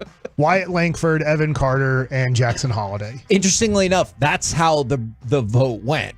Is Tozar went Holiday, Kavner, Langford, and Verlander went Evan Carter. Well, you've disagreed with Tozar the entire time, so true. That is true. So clearly, I don't love the Jackson Holiday pick, but there is a lot of logic behind Jackson Holiday as the selection. So, I don't know what they're doing here, Kevin, but somebody just said O'Neal Cruz, and I don't know if they're trying to get ahead on the national. But he's already experienced, right? Yeah, and Ellie De La Cruz is out too. But O'Neal Cruz played 2, and then 87, and then 9. He's out. That's like enough. Okay, all right. Out. What would be your World Series matchup? But we can go through NL Rookie of the Year if you would like, or we could just skip straight ahead to World Series. I'm going to pick Atlanta versus Baltimore, and I hope I'm wrong. That is exactly who Tozar selected. So, as you said earlier, he wears a lot of Oriole jerseys. I see him at events. Rangers, Dodgers. It's a woman. Her name is Disha. Yeah, Rangers, Dodgers is what I got. Okay. The 3 selections went Braves, Orioles. Stupid. Dodgers, Astros. Dumb. Astros? What a bunch of Astros. They didn't sign Blake Snell. And the Phillies and the Orioles. So they don't think anything about Bruce Bochy, huh? They're just like, that guy, what does he know about baseball? That you know what? That is also my takeaway from this. I was not sure if I was going to go that I guess far. The history is Bruce Bochy doesn't win back-to-backers. Right. But he said that's something that's on his bucket list. So he wants to accomplish that. Can you imagine being so good at your job that you've won enough one-off World Series that you're like, but what I really like is to be able to win back-to-back World Series. The other thing about Boch is he does, out of every discussion we've ever had with him, does anything scream that he's like obsessed about something like that? No. Yeah. It just seems like, if it comes, it comes. If it doesn't, we'll try and get back at it next time. That's the way his personality, other than, hey guys, I'm really focused on winning another championship right here. It just feels like we're going to go out there and play some really fun baseball. So there is some predictions for Major League Baseball as we take a look at the landscape in college basketball. Duquesne up on BYU. I know BYU was a popular pick for a lot of folks to go deep into the tournament. They're up. Duquesne is up by 8 at the half. Michigan State, 12 minutes to go, up by 10 over Mississippi State. And Creighton up by 2, 6 minutes into their game against Akron. And now it's time for Mike Likes It. All right, I'll tell you what I was doing during this segment. And just real quick, I'm sorry, Mike. My apologies for this. From the 817, could Langford take votes from Carter and vice versa? That is a concern. It's not stretch. It is a fact that the Rangers have 2 of the top 3 candidates for Rookie of the Year, along with Jackson Holiday. So I think that is a very fair question to ask. All right, here's what I was doing. You son of a gun. I was purchasing tickets for Friday for the Sweet 16, and I guess I lost out on the tickets as for some reason my Discover card wasn't going through. So I switched cards, and I think as I was switching cards, the tickets that I wanted got purchased. I'm sorry, man. So I want to go to. I strongly suggest using the Game Time app. Is that a really good app? Yeah, it is. Okay, because I'm on Ticketmaster, and here's the tough thing about fees. These tickets are $310, and it says per ticket fee of $52.70. And that is frustrating. They're already expensive, but that is true. I was thinking of this. First of all, my son had such a blast in 2019. Now, it was the round of 32. Yep. So it wasn't the round of 16. And Friday. You would just go then, right? Not Elite 8 because I'm Easter. Yeah, and I'm working the Ranger game. So it's in a weird way. The Rangers helped me out here by doing Thursday, Saturday, Sunday, Friday afternoon, Friday night. Yeah. Is a night that I can do this. Now, my other son, I was like, to remember, making sure he has a baseball game that night, so I'm skipping his baseball game. But this could be Houston versus Duke and Kentucky versus Marquette. Now, that would be all the major teams getting to the Sweet 16. That probably won't happen. It's usually 1, 2, 3, and 4 don't make it to the Sweet 16. Sure. I mean, in a dream scenario for my son would be A&M versus Duke. So actually, I'm going to ask a different question. Could a potential dream scenario be for you, since these tickets didn't work out, that Duke or Kentucky get upset earlier and maybe drop the prices on these tickets? You know what I'm saying? So here's my thought process on this. I'm glad you bring this up. If Kentucky and Duke make the Sweet 16, and you assume Houston will make Houston is a 1 seed. They could lose. They could lose to A&M or Nebraska. I think Houston is tremendous. But Houston will probably win. I know there's a lot of Houston alumni in our Metroplex, and obviously it's only about a 5-hour drive from the University of Houston here. I don't know how well Houston supports their athletics, to be honest. It's just kind of a commuter school in a way that they don't seem to be like a huge... They have a huge alumni, but they don't... I guess I would have assumed they would take over the AAC. I hear what you're saying. If Duke and Kentucky make this to the Sweet 16, I think the tickets will be double the price on Monday. Does that make sense? Yes, it so does. I think right now getting into the building in the upper deck is somewhere between $200 and $300 a ticket. And you do get to see 2 games. The cool thing is this ticket is a 2-game ticket. Not like you just get to watch one of them. They don't empty out the building. You get to watch both. But if Duke and Kentucky are in the same Sweet 16 bracket, these tickets are going to be tremendous because Duke, even though it's a small private school, has tons of fans, and their alumni is so loyal to their basketball program. There's going to be 50,000 alumni that want to come here, that are going to try their best to get here. And even if they don't go to the game, they're going to just want to be in the same town outside the stadium watching it. And Kentucky's the same. Kentucky, obviously a public school. They have a lot more alumni, and they're going to be the same way. So I don't know if Houston will be able to. I will say this. I think A&M's alumni, if A&M makes it to the Sweet 16, not that they'll take over the building, but it will be a lot of Aggies in there if they're in the Sweet 16 versus Duke. And Duke will have a lot of people there. Kentucky will have a lot of people there. And I don't think Marquette, if they make it, would have a lot of people in the building. Especially because if you're just there, I'm sure you're pumped. But if you made it there via upsetting Houston, the number 1 seed, I feel like that would push even more Aggie fans out there to be like, holy crap, this is happening. Well, let me try this one more time as I have read and agreed to the terms. You give me these tickets, Ticketmaster. Oh, wait. And no, I don't want to give you another $27 to protect these tickets. They should already be protected. I am paying $105.40 for service fees. Yes. What's crazy about this is, you're not going to protect it for $105?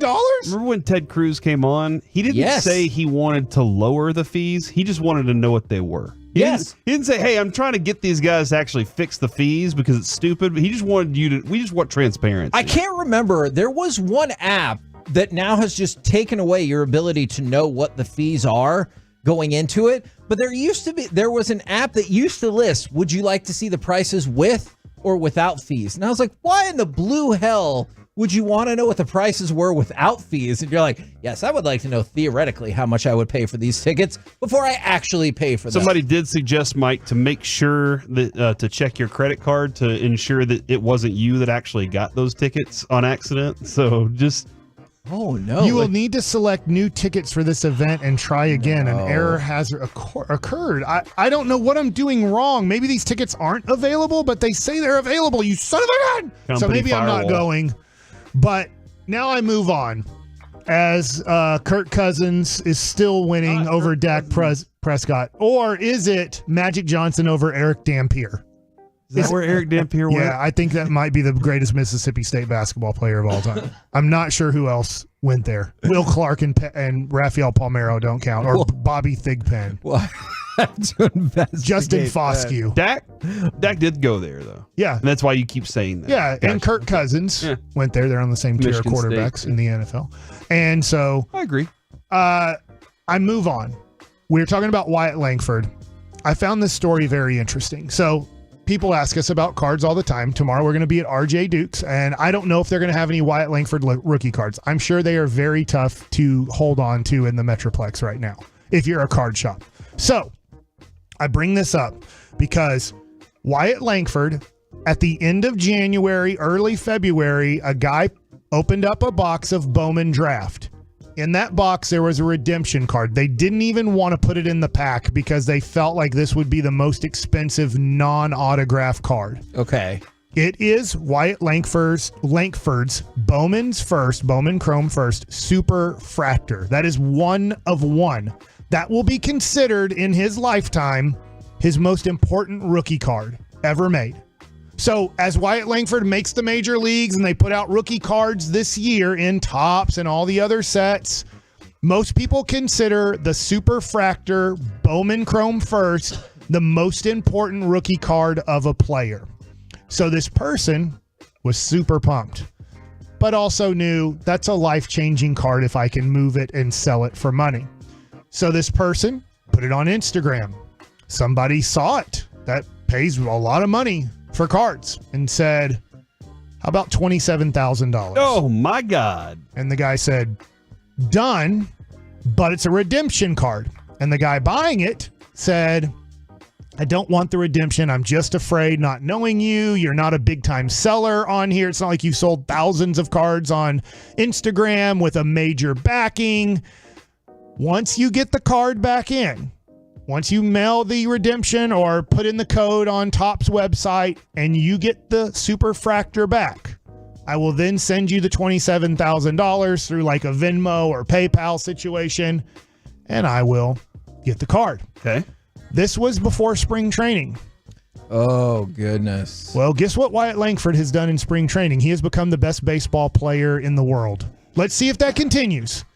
But cards fluctuate tremendously based off of spring training when it's a rookie. If you think the stock market is volatile, go check in on the card market day by day. As Wyatt Langford, after his 1-for-10 start, I believe after his 1-for-10 start, he's batting close to 500, by the way. Like it's amazing what he's doing. So he starts taking off in spring training. Well, people saw this and they're like, look, I know you said you're going to do $27,000, but offers flooded in.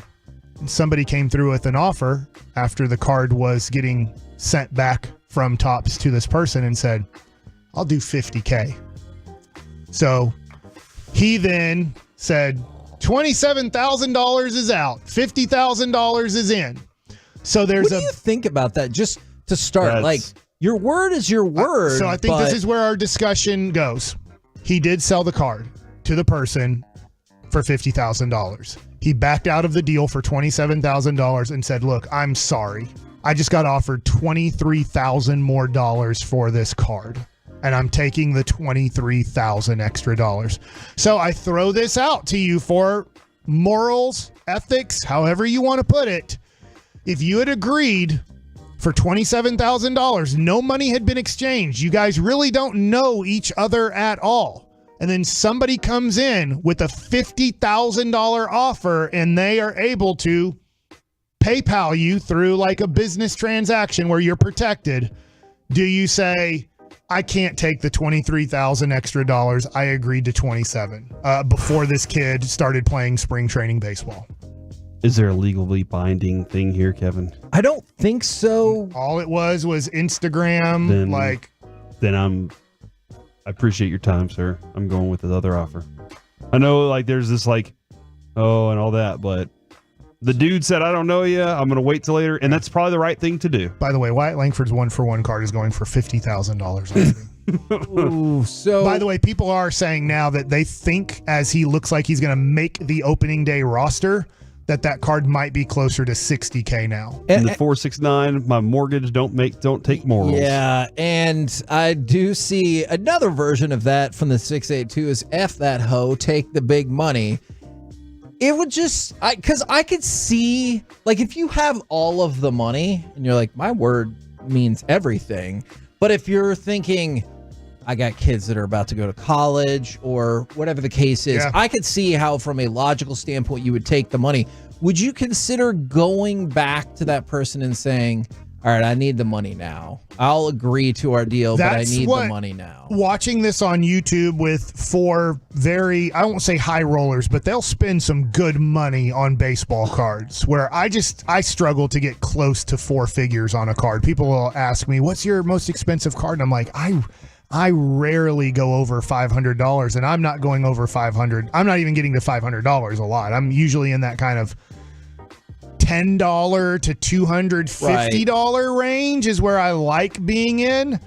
But that being said, a lot of people that are following cards and this said probably the ethical thing to do, and maybe this isn't, a high enough standard, is you go back to the person and say, look, I'm sorry. We obviously have not exchanged money. You didn't want to just buy the redemption and me mail you the redemption card because you didn't trust me. Yeah. I just got offered $50,000 for this card. And then, and it looks like a real offer. Would you like to match or get close to matching that since we agreed to a deal? Mm-hmm. But then you're kind of already saying since we agreed to a deal. I guess you have to watch your words there. But then he'll be like, then honor the deal. Would you like to go 52? Well, and I would say, I don't know. Would you say, man, I'll take $2,500 less. I'll do 47.5. I think I would take 45. 45 popped into my head. But and some people might still be like, that's stupid. Yeah. That's $5,000 less. I get it. And you have by the way, you have about a 1 in a zillion chance of opening up a box of cards and getting a $50,000 card out of it. Obviously, this is the only one in this box that is coming close to this number is Wyatt Langford. And who knows? That card might end up being worth $250,000 if he ends up being Mike Trout. Just to be honest, like if he's Mike Trout, that card gets to 6 figures easy and probably a little bit more. But that's 6 to 8 years down the road. If Wyatt Langford just becomes a nice player who makes 3 or 4 all-star teams, which is possible too, where he's like, man, he was really good, but he wasn't gonna be worth nothing. He wasn't special. Then that card's worth probably $2,500 to $5,000 at the end of his career. So, I mean, it'd still be worth something. That's still a good amount of money, but it's not close to the $50K that this card has now. Its first transaction ever has been $50,000. And did you tell me, or did I just imagine that one dude's problem was not just the way it's playing out, but he's like, that guy never even called me. Yeah, the guy who said I agree to 27,000 said, I'm upset that 1, that he backed out. Sure. 2, why not give me a call to see if I will match that number? Yes, I agree with that part. Call him up, say, hey, would you like to do that? Which option? makes it sound like he didn't say this, from what I understand, is that he was maybe willing to match that number. Yeah, and then just got ghosted, and he's kind of like, dang, man, why didn't you even try? That would be this. Yeah. That you agree that would be the smart thing to do financially for you too, is just see to have 2 bidders at $50K. Now maybe you go see if you can find a third bidder. And these guys that are movers and shakers said it's really a crapshoot to hold on to that card for a long time. That's more a card. Agreed. If you get it if the first 5 days of the season somebody offers you 55 or 60,000, you take your $5,000 to $10,000 profit and you get out of there. And then it's that guy's problem for Wyatt Langford to live up to the standards we're putting on him. For the KNC Masterpiece right here on 105.3 The Fan. Coming up next, it's time for the C Block starring Corey Majors. Man, what's the best way that you saw one of your favorite players, or maybe you did this, try to keep the other team from getting an edge? Next on The Fan.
in studio, secured by DFWSecurity.com.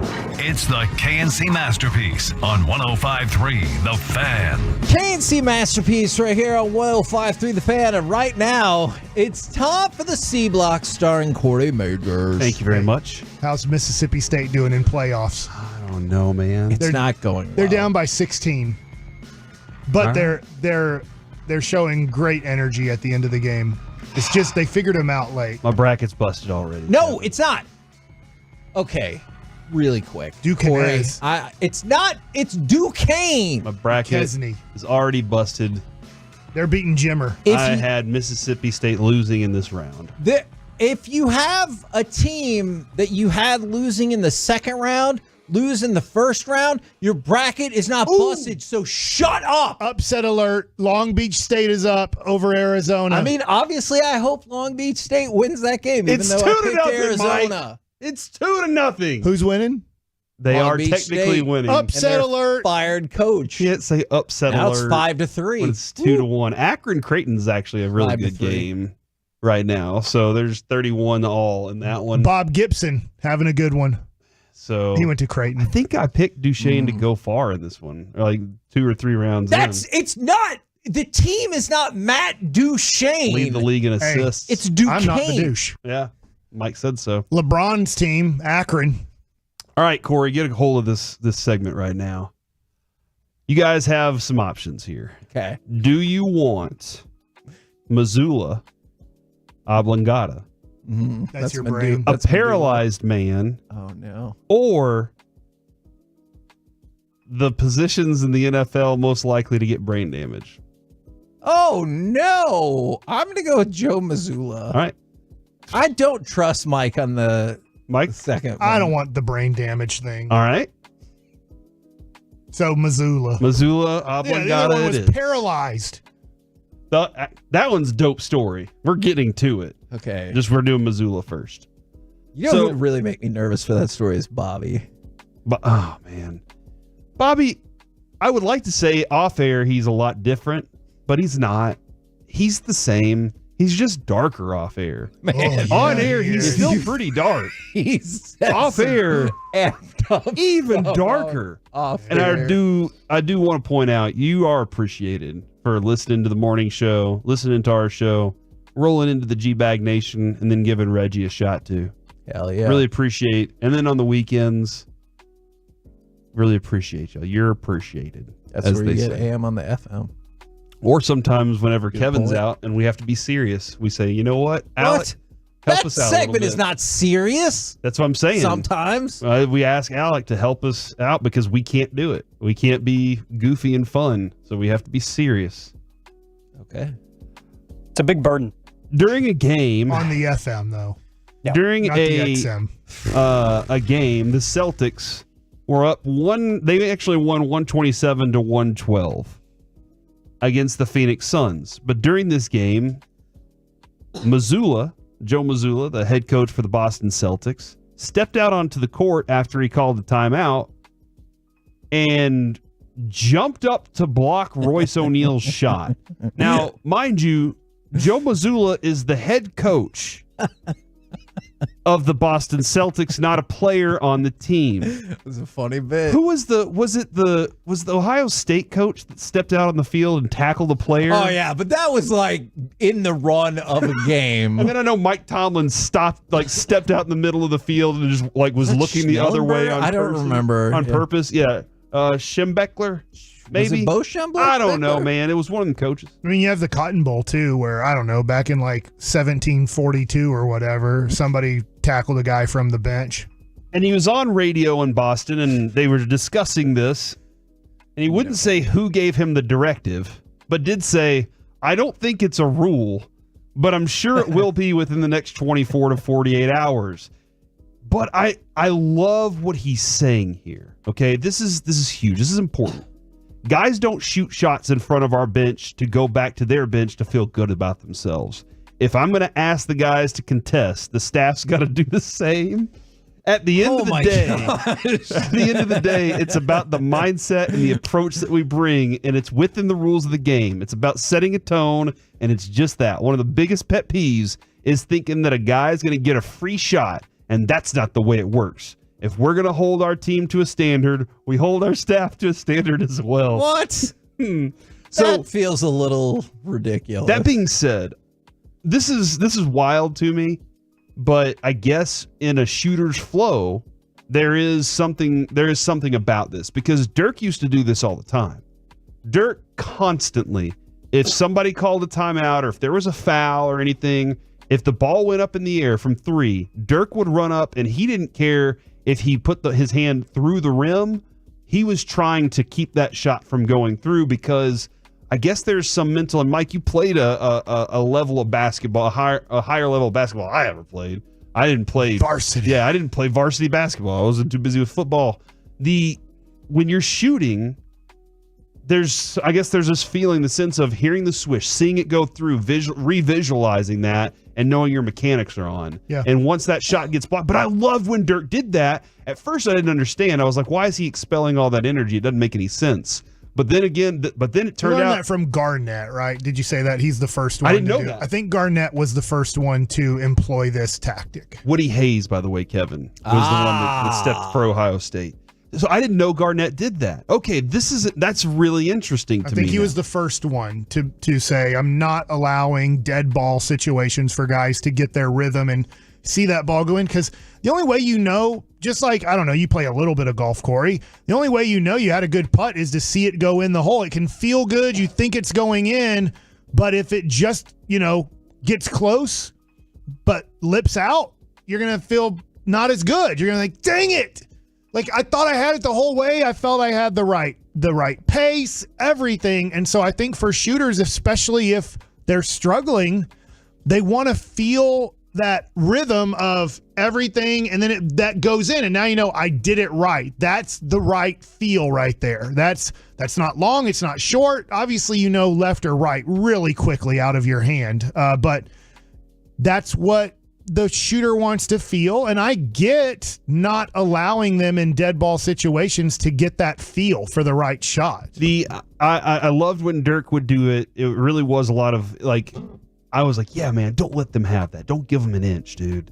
And so I started thinking, what were the ways whenever you were playing sports, or what is the thing that you see your favorite athlete do that kind of is like that, where they're not letting their guy get that mental edge or get that kind of confidence. And there are two things that I always go to here. One, I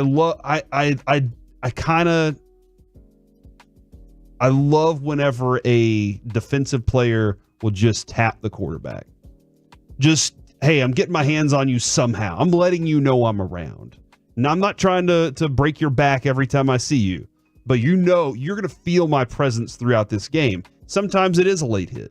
And I'm not telling people to go murder anybody on the field. I'm just saying a late hit sometimes can do oh my gosh, that guy is just all day. And now, again, that's a penalty. You got to walk a very fine line. And then pitching inside.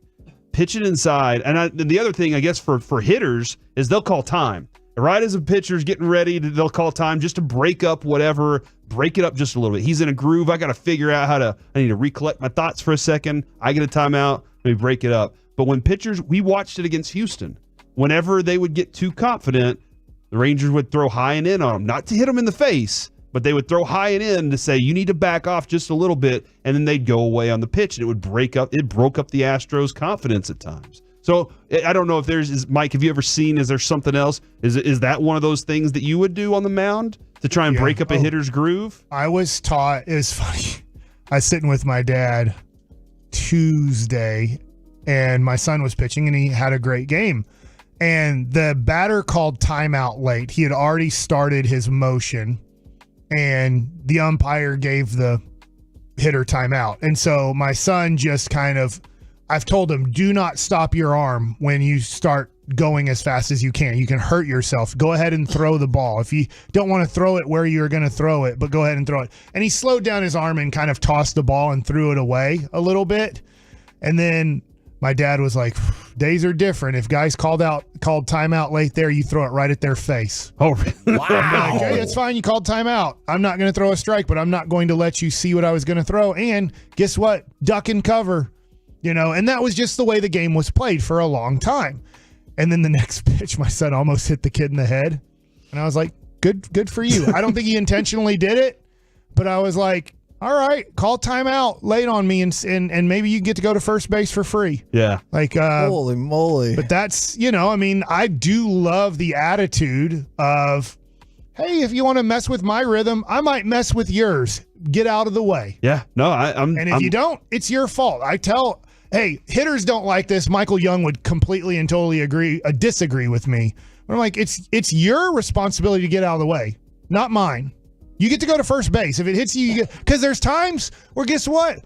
I throw a slider or a curveball 10 to 15 miles an hour slower. Do we ever say, man, that was BS by that guy leaning? When our guy does it, it's great. When the other team does it, you're like, that's BS. It's like, well, wait a second. Just because I throw it harder, now it's my fault? You decided to get in the way of the slow pitch, then get out of the way of the fast one. Don't let the fast one get at fault. you. Obviously, you're good enough to lean into one. Dummy. Now be good enough to get out of the way. From the 940, standing your ground during pregame warmups, even if you're in the way. You're like, this is my spot. I'm going to be here, even if I'm in y'all's way right now. Now, my favorite that I saw this a lot, and it kind of goes like this, is when you're supposed to like be off the court at a certain time so you could switch up or switch up the full shots. And when the second that time hits, you're like, nope, here we go. And I'm going to go out and start shooting. Yeah. And I don't care. We got 3 more shots to get in here. I don't care if you're still shooting or not. We're going out there. And I always thought, man, that feels like the tougher team today. I don't know if that will actually. I should have kept better track of like how often did that team win. So if I saw it again, I'd be like, oh, yeah.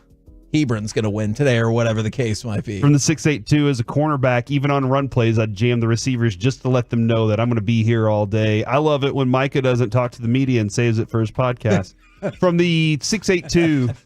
Is that Micah? Yeah. Not his teammates. We know that. In GoldenEye, I'd tell my buddy he wasn't good enough and never would be, and he'd get really worked up and get sloppy, so we'd always win. GoldenEye was chaos too. And that's a great thinking man's game. Well, and that's a great point because you have to know, how does that person respond to being challenged? Like, is it somebody who's like, oh, it's my life's mission now to defeat you? Yes. Or are they going to be like, oh, shit, well, you watch. And like, it's going to throw them off their game versus, the people that are like, don't say that to him. Yeah, exactly. Now, the other story about the paralyzed man.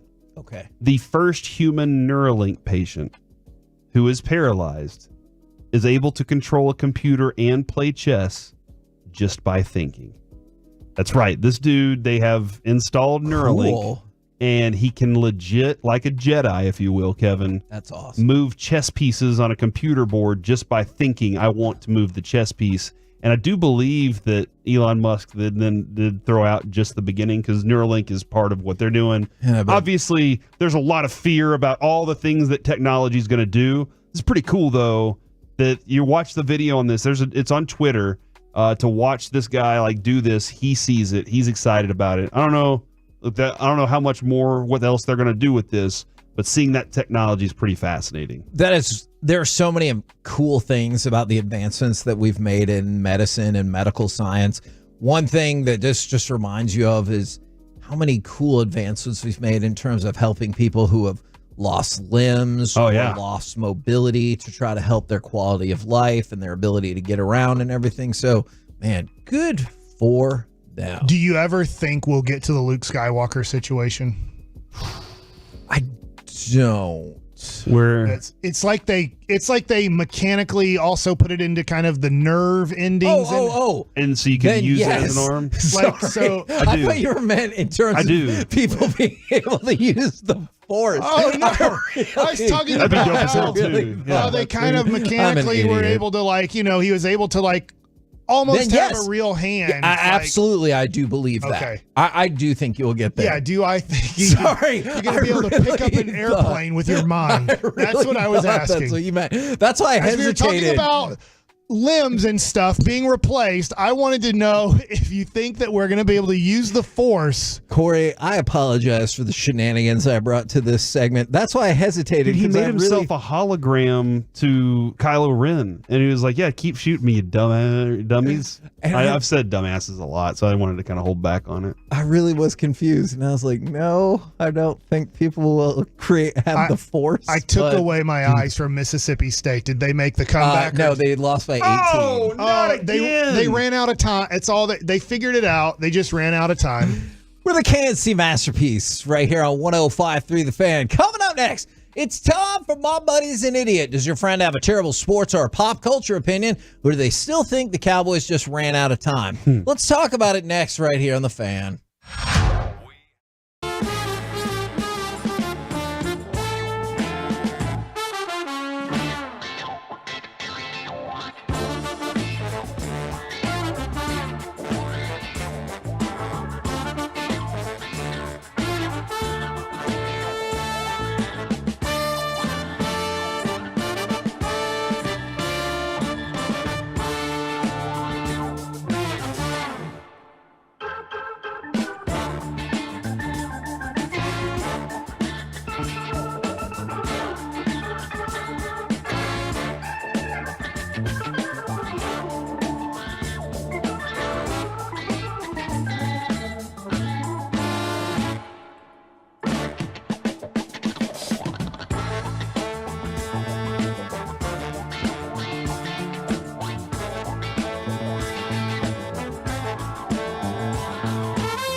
Masterpiece is brought to you by Cars for Kids. Donate today at carsforkids.org and the personal injury lawyers Frankel and Frankel.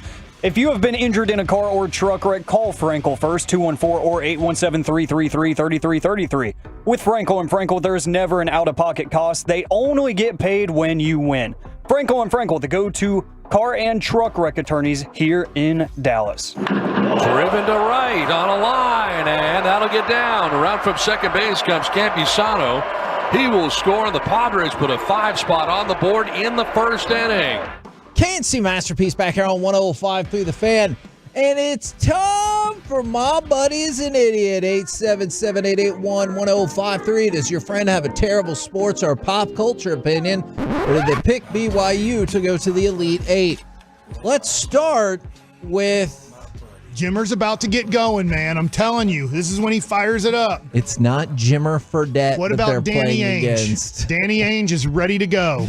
Or Danny Ainge. Do we have to start with the Los Angeles Dodgers? Are they idiots for giving Yamamoto $300 million when his ERA is currently a 45? It's not as bad as I thought. No, I think he's going to be really good this year. Okay. I really do. Maybe I'm wrong, but I think he's going to be really good. Not a Cy Young candidate. That was a pretty stunning outing, though. Even if it's just one game. I was stunned, too. I'll tell you what. And it wasn't, I don't think it was in the first inning. Max Muncy was the worst player of that game. Okay. He was not good at third base. Now, obviously Yamamoto would raise his hand and say, don't do that. Like, I pitched one inning and gave up 5 runs. Yeah. But as that game was progressing, Max Muncy looked like, are we sure we want to play him at third base every day? I think he's going to be fine. He's going to get the javelin out and work on his mechanics with his javelin and be good. That reminds me, Corey, of your son. I miss katana talk, Because he wants the sword, and Yamamoto, his arm hurts if he throws a baseball too much, so he practices his mechanics with a javelin, which is just crazy to me that you have to find javelin room, but I think he'll be fine. Then we need to... Can you imagine if you're on the other team throwing and then a javelin lands 10 feet from you? Like, what the crap is going on? Are we at war in 1200 right now? He's just standing there staring at you, and you're just like, he's trying to intimidate me right now. He's trying to tell me he could actually hit me. Yeah. Oh, my goodness. If he'd have just thrown it 15 more yards. Yeah. Now, let's stick with the Dodgers. When was the last person a person died by a javelin? Would you? I think it was a photographer or a referee. He lived. Okay, he the made photographer lived. There was a photographer for the I think AP. I remember this. It stuck him He in the got leg. a javelin through his leg, and he took a picture of it, and I thought, my goodness, that person is tough. Would you, hold on, Kevin, my apologies. Would you pick the javelin up and then throw it back at him? Would you be like, If we're it's playing in your catch leg, now, it's a bro? lot. You probably don't have the Not the strength. one that went through his leg, Mike. The one that's stuck in the ground next to you while you're warming up. Like, you're Yeah, warming I up. think so. Here's your javelin back. Like, I assume in war, when the javelin doesn't hit you, you pick it up and throw it back and see if you can hit them. Like, I don't know if it's a game of javelin where you're just like, eventually somebody's going to get hit by this. So there's no chance you just kind of stand over it and pretend it was something else, right? You're obviously doing that. Okay, good. I just needed Everybody does that. You take the water hose, you take the gas pump, well, you take a broomstick, whatever it is. You act like it's your... The javelin? You were right about Jimmer. Here they come. BYU I told you, now man. only down by 3. The power of Jimmer. Now, are the Can't see my pick. Are the Dodgers still idiots because of what's happening with Shohei Ohtani? Think about this.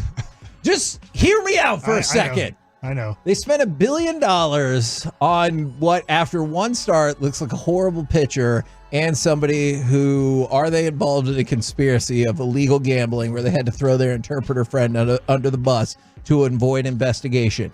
I don't think that, but that is still what some people think. I do. So I don't know if I have an opinion on this. Obviously, a lot of people on social media think that there's a cover-up. Okay, so Shohei Ohtani's interpreter, Misuhara, got transferred funds from Ohtani, is initially what a spokesperson for Ohtani said. And that's the thing that's a little dicey, is initially The spokesperson for Ohtani told ESPN that the slugger transferred the money to cover Mitsuhara's gambling debt. But then later, and Mitsuhara laid out the account in great detail.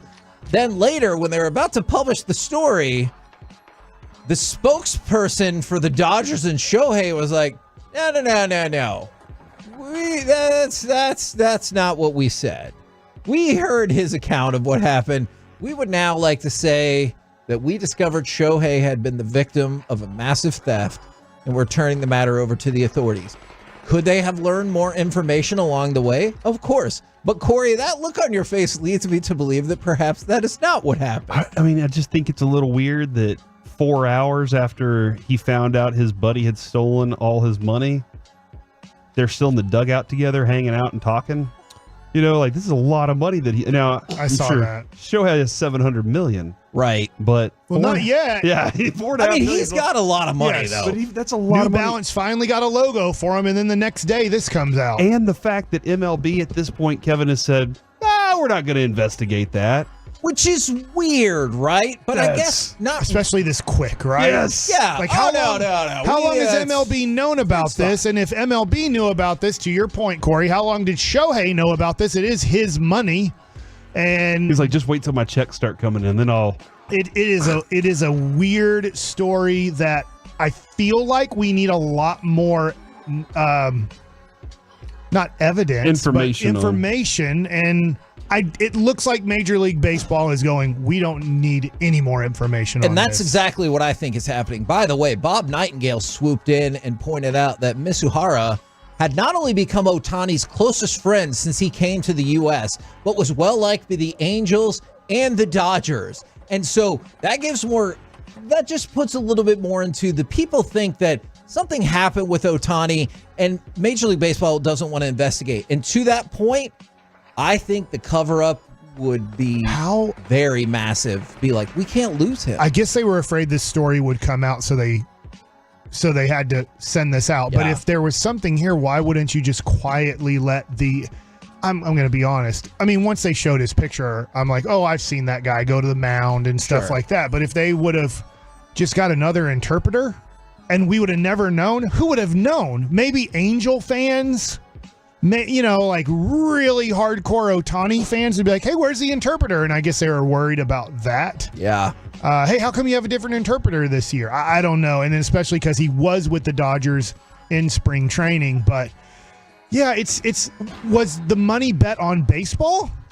Well, that's a good question. That's a question I want to know. Like if it's bet on, I don't know, football, which would be weird for Ohtani. I don't think he cares at all about football. The issue with that, even if it wasn't baseball, is supposedly these bets were used via an illegal bookmaker, Matthew Boyer, who is currently under federal investigation. So supposedly that's how this came to light to begin with. And so either people think Ohtani's trying to duck because... What if he's betting on Clint Boyer, the NASCAR driver? Well, and the other thing, too, is it couldn't have been games that Ohtani was playing in because he can't control what happens when he's at the plate. Okay. That being said, Mike, you've told us this numerous times. The biggest message is they're like, you do not anything. Yeah. You do not gamble on baseball. I don't think it's the one Major thing League Baseball has the guts to get rid of Shohei Ohtani. I'm not saying I think he is responsible for anything. Yeah. He might have just gotten stolen from. But let's say he did gamble, and he did gamble on baseball. I don't think there's any chance Major League Baseball is like, you're out. I don't think so. Biggest star, they're like, you're out. Well, especially since that money's guaranteed in his contract. I think obviously they'd say, well, it's not guaranteed Except if you for gamble. this. Okay, all right. Like you can lose it's fully guaranteed. There's no injury that can happen on the field or there's ways that it can't be guaranteed, but you have to go like snow skiing and blow out your knee doing that, and they can then void it. Obviously, remember the Jeff Kent motorcycle story years ago or whatever? Yes. And he was like, oh, I was just cleaning my truck or whatever. It's like he knew, like, there's a way to void a contract if you're motorcycling. Gotcha. So. Now, this one's tough because they got the win. Is the Dallas Stars Twitter account an idiot? What are you talking about? So they got flagged on Twitter because They were too harsh on Tony Romo? No, because they had a picture. Is Romo suiting out for him? Remember that R9 got it done? At least R9 got it done thing? They put up a picture Really? I of didn't see that. of a coyote, or as the comment said, a red fox, that had been run over by a pickup truck featuring the Stars logo, and it said roadkill. So there was a sensor overlay of the picture, and it was flagged saying the post author flagged this content as showing sensitive content. Now, Arizona decided to get back into the fight for some reason. And they said, might have won the game, but took the L on this one. I mean, that's true. True. And then said getting flagged for sensitive content. And then the Stars decided to fire back with, at least we don't get used to L's. And so... There's another W right there. Upset alert. I wish Long Beach State. What's the score? 26-24. They're up by 2, guys. This isn't an upset alert. There's only 26 minutes left. What's Rick Carlisle doing coaching BYU? That was not Rick Carlisle. Just like Rick Carlisle. That did kind of look. Look up the BYU coach, Mike. Go look it up on Twitter Is it real just quick. because of his shaved Or head Instagram that or you thought? Whatever. No, he has and he's a white guy, with a nose. What? Now let's talk about the Michigan Daily. Who's the white coach who doesn't have a nose? Yeah, holy crap. The Timberwolves coach didn't have a nose. Sure, there's one. Yeah, I don't know. Or 2 or 3. Are the people running the Michigan Daily idiots, or are whiny people idiots? The Michigan Daily was set out to put an edition of their paper out, and it had a picture of Juwan Howard, and it said, "Fab failure." Now, some would argue... Didn't he make the Final Four one of his years? I believe that is correct, but also got into numerous fights with other people that caused suspensions and went 8-24. Overall, he was 87-72 over the 5 years. Do you think that's fair game and maybe even a little clever? Or are you like, come on, dude, you're the school newspaper. Don't be putting that out. School newspaper, no, you shouldn't. Okay. If you're obviously a New York Times or, stuff like that, a USA Today, I guess, is it in the best taste? No, but it does catch your eye. And they said it's an independent student paper. However, it does appear... it's not run by the school. It does appear as though they've backed down because they were going to release an alternate cover to the newspaper because lots of people were really mad about that. Yeah, there's a dude for BYU. I don't know his first name, but it said Jay Robinson, and he has 25 points. What if his first name's Jimmer? And I'm knocking it out of the park here.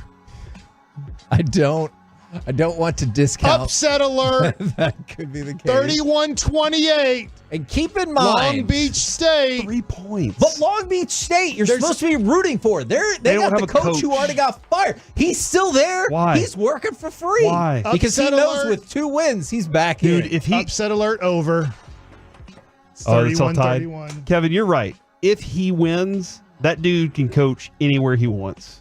Everybody's going to be like, oh my God, you're the greatest story ever. Yeah. Taking over Duke.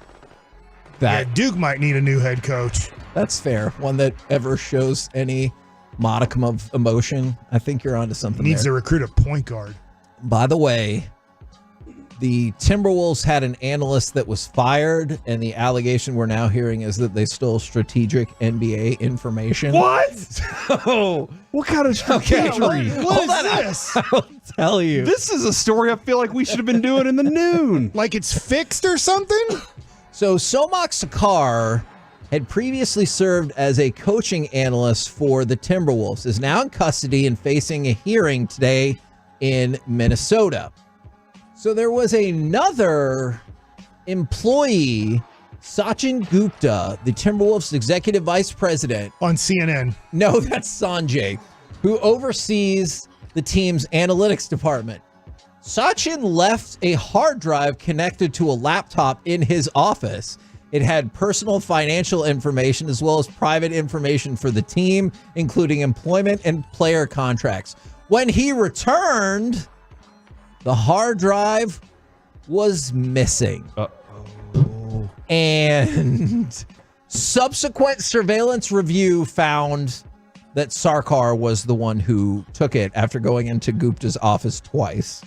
And then that person was fired, and now they're facing these charges. Wow. So now they know how the NBA plans to take over the world. Hey, can I go to Hoop Type and see what everybody's making? Like, I don't feel like this is private information. Can you believe what Karl Anthony Town makes? Yeah, I can. It's on like 73 different websites. That doesn't seem like... On these websites, does it put an S on the end of his name? Towns. Yeah. But he's only one guy. He plays big. Go back to the javelin war from earlier, though. I got a huge kick out of him saying war from that cracked me up. That did crack me up. We're the KNC masterpiece. If a javelin is thrown at you on a baseball field, you're like, oh no, something is happening. Yes, and it's not baseball. I don't know if my first thought is, are we at war? But you're right. I am concerned. What's your sports weapon of choice? Like, would a javelin be... I feel like I want a mace, even though I don't know why. Minus guns.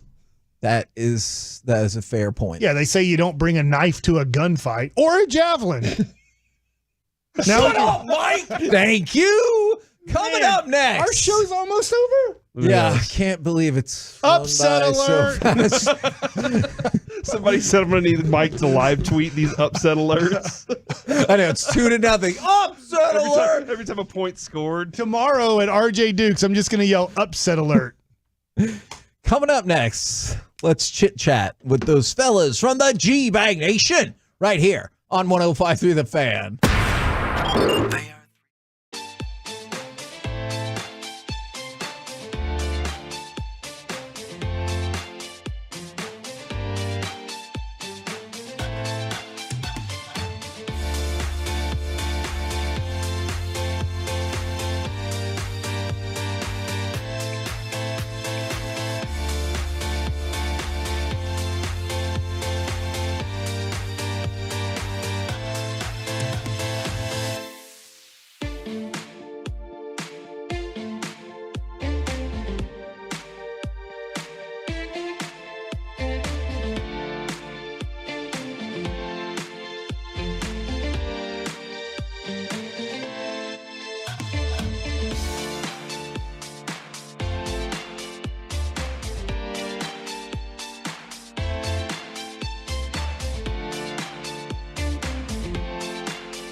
Is brought to you by Classic Chevrolet in Grapevine. They're the #1 Chevy dealer in the world. More Silverados than anyone else. This is Texas. This is Classic Chevrolet. Together, let's drive. Based on new Chevrolet registrations 2023. KNC Masterpiece right here on 105 through the Fan right now. Courtesy of D&M Leasing, and it's time for our chit-chat with those fellas from the G-Bag Nation. Gentlemen, how is you today? Terrific, Hagee. How are you? I'm doing awesome. I think these 2 days are the most fun days on the sports calendar all year long. But also, if people have pointed out to us today on the text, today is the day of the purge in the movies. Now, don't go commit crimes in real life because they're most definitely still against the law. Did you guys ever watch the Purge movies or the TV series? No, I just saw the movie trailers. Felt like I got the gist of it pretty good, though. That is a very fair critique. Which one was the one with Frank Grillo in it? I think that was the last one I saw. I don't know if that was the second or third one, and then I just stopped. Yeah, because there was one where there's the regular Purge with Ethan Hawke, and then there was one where they were trying to purge the president. Then there was like the first Purge. And I definitely watched a TV show. Look, I enjoy them, but Gavin Dawson's right. If you've seen the trailer, you get the gist of it. Would you be one of those people that goes out there and no? Okay, no, you'd be locked up in your house. Please, nobody mess with my family. You know what I think is weird? I'm pretty sure it's in the first Purge movie, but it's in one of them. Is they talk about how they completed the Purge, and they go in other news, and I thought, what other news? What could you conceivably be talking about the morning after the Purge besides, holy crap, all these people I know are dead? I mean, I would like to know what the weather's going to be like that next day. When you got to clean up the bodies and everything? It's raining outside. It is, man. It's storming pretty good. I would imagine, if you knew you were wanted, you would build an impenetrable fortress. Is that what a lot of the movie was about in the 364 days? And essentially, Ethan Hawke in the first one, he works for a security company or something. They got their house done right. But guess what, Dawson? Sometimes that doesn't keep you safe. This doctor doesn't. Somebody dug underneath them. Can't say. Okay. Don't want to spoil it. I appreciate that, buddy. Looking out for me. Corey, this would be a good Great time for situation. katana. Great time to have the katana sword in the house. Right on your hip. Yeah. Maybe nearby somewhere by the bed. Did you guys discuss who you would trust least at the station with a katana? Oh man, that's a good question. Now that I'm looking around this room, Bobby. Yep, I was thinking Bob. Peyton a little bit. Just his general cluelessness with just everything. Fully agree. I got a bad right shoulder. So that might be. Hey, can we get Broadus's? Oh, hey. Yeah. I got a bad right shoulder. So that would probably I'd be a handicap to you. What about Mike? Are you really trusting Mike to walk around with a weapon? I think Mike's done a lot of great work. Okay. Somebody's getting stabbed by Mike. Emotionally. Yeah, that could happen, and I think Bobby has history as well. But I think of young Alec Medford, flying off the top rope and slamming that egg on Brian's head. Oh, yeah, and he hit me in the face with a cupcake, too. So, did he? Yeah, he came in here out of nowhere. We were doing a segment. And that bam, disgusting one that was molding. That nasty Upset cupcake. alert! Oh, my God. Duquesne looks like they're going to beat Jimmer. Now, let's go to Long Beach State, though. You're familiar with the saga of Long Beach State and how they fired their coach and then they won the conference tournament, but he's still fired and he's still the coach. The athletic director from Long Beach State has said, it got some cause here. Quote, some cause. My belief and hope is that by doing what I did and the timing of it, they would play inspired. There you go. And that's what they did. I don't think it's pronounced like this, but I'm going to call him Bobby Smithereens. It's Smitheran, I think, but I think it should be Bobby Smithereens. I'm not trying to pat myself on the back, but it worked. That's a bold strategy to fire somebody and be like, I told you it would work.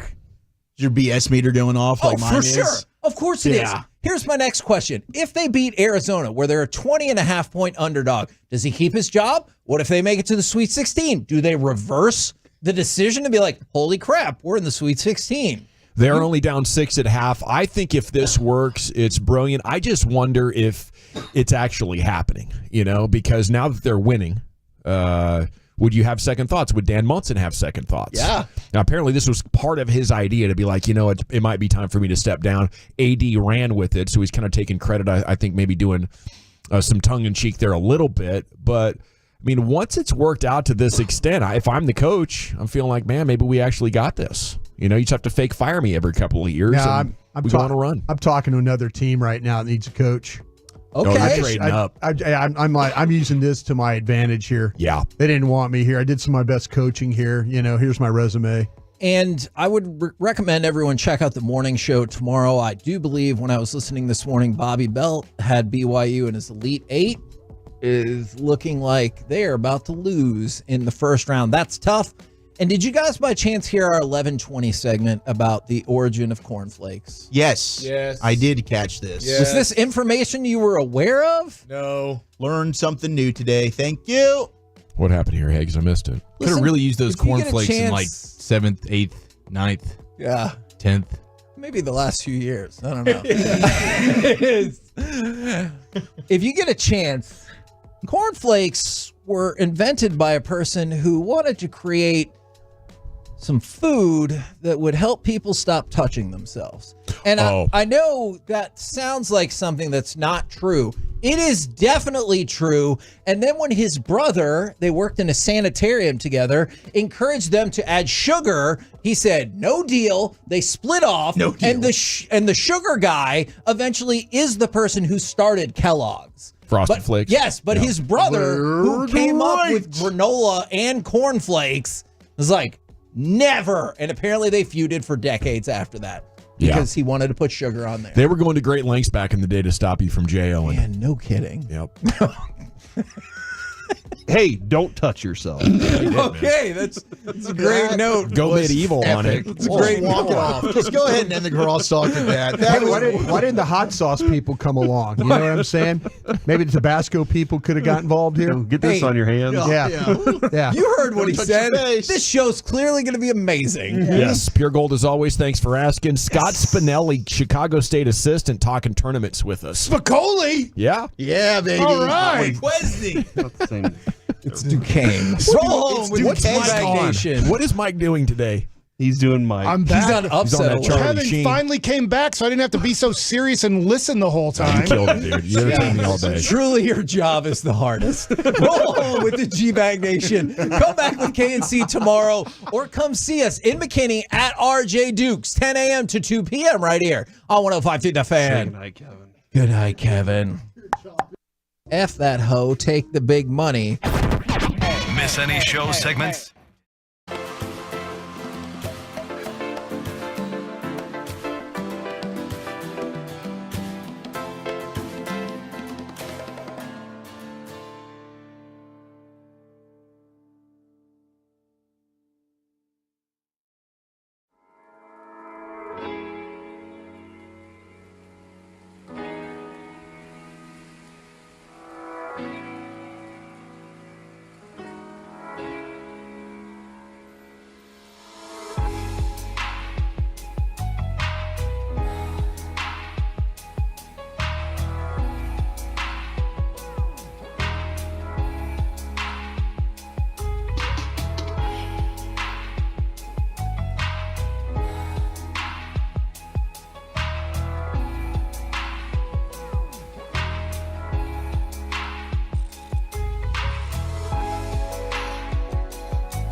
Fan Studios, secured by DFWSecurity.com. You're rolling with the G-Bag Nation on 105.3 The Fan. Welcome to the nation. It's hour one of the G-Bag Nation on 105.3 The Fan. I hope you're having a great day. We're off and running, watching tournaments. Woo! We're going to get to the scoreboard here in just a second. General at your service, at ease. There's Brian Broaddus, former Cowboy scout, NFL executive. Lucius Alexander is in the Pimp Cup over there at Master Control. Has 5 hours of flawless radio, producing, engineering, and hosting coming at you. LA Live 540 every night. Wolchuk and Chiafalo, the Nosebleed Brothers, are in the house enjoying hoops, getting ready for a Mavs game night. So much happening in the world of sport. We have a Ranger signing. New pitcher. Carter Freeman's coordinating your video. You can watch us at 105thefan.com, Twitch, and YouTube. Guys, before we get to those, team sports, both local and national, I don't want to be selfish, but I have a significant personal announcement to make. Oh, God, it's the rain again? I was getting ready to leave for the house today. Realized I forgot a Diet Coke. So I went out to the garage, pulled my Diet Coke.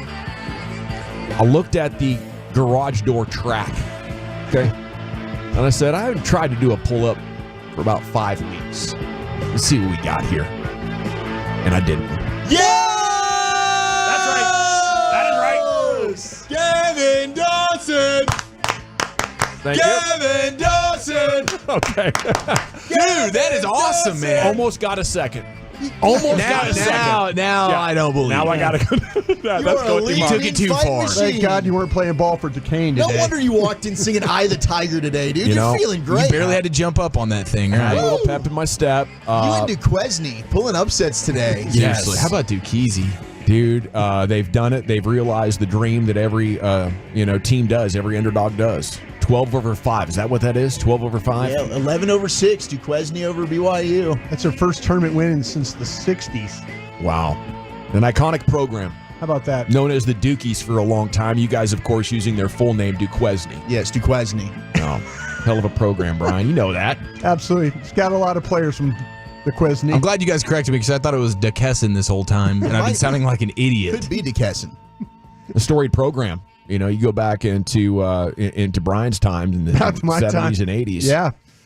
Okay, so that's one game that just went final. That was a lot of fun during crosstalk. Keeping an eye on that. Creighton leads Akron 61-45 in the second half, 11:40 to go.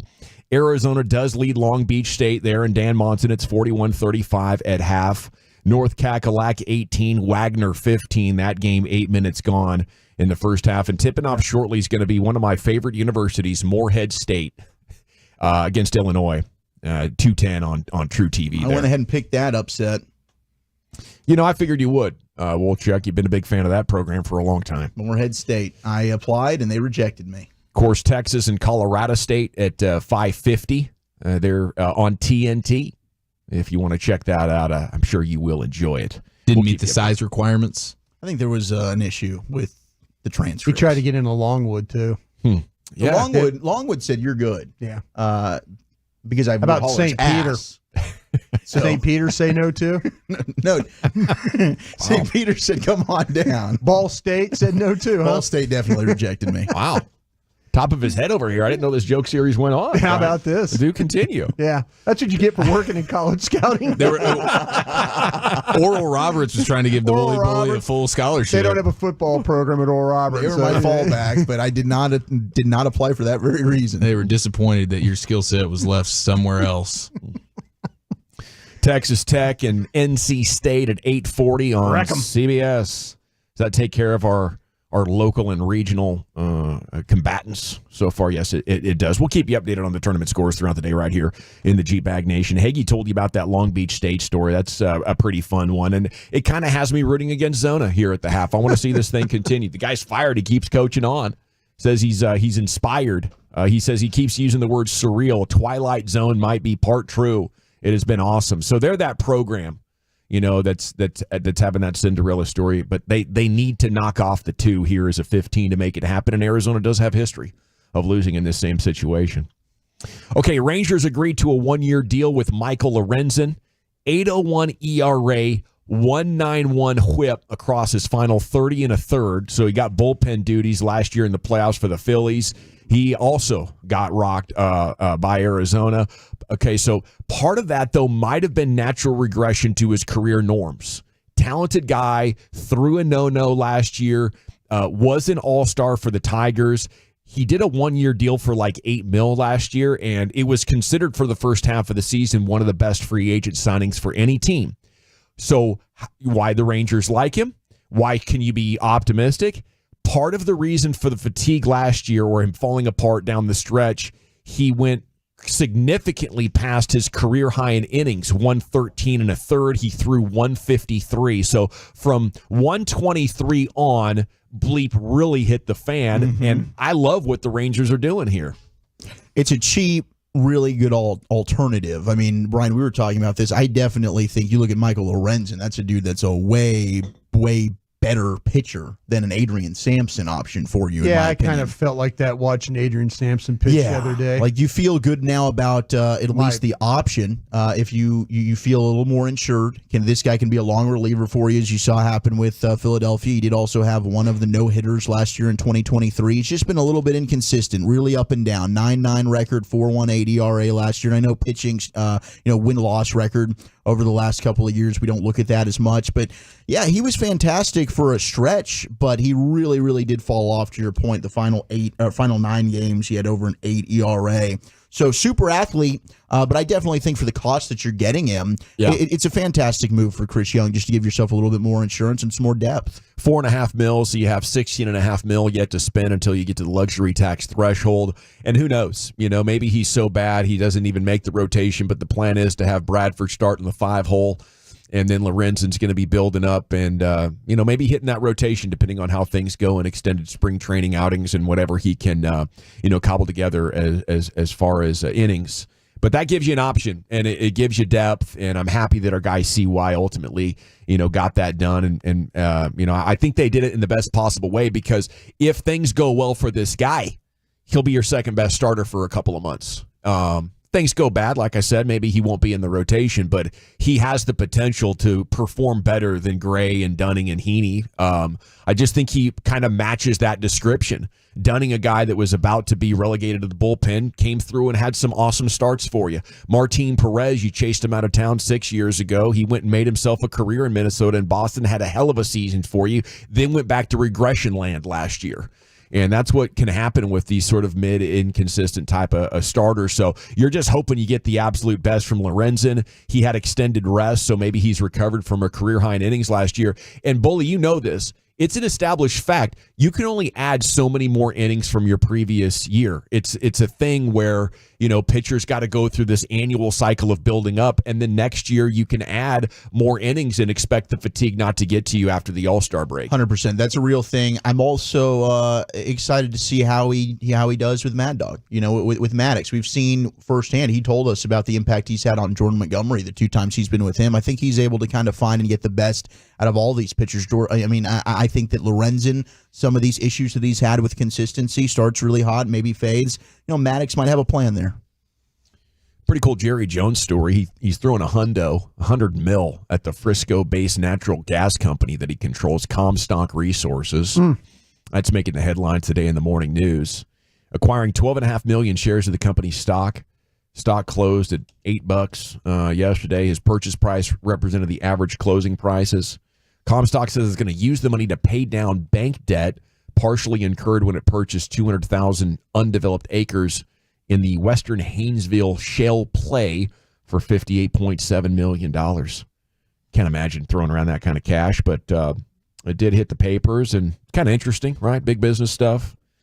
Jerry's a mogul in the oil industry, no doubt.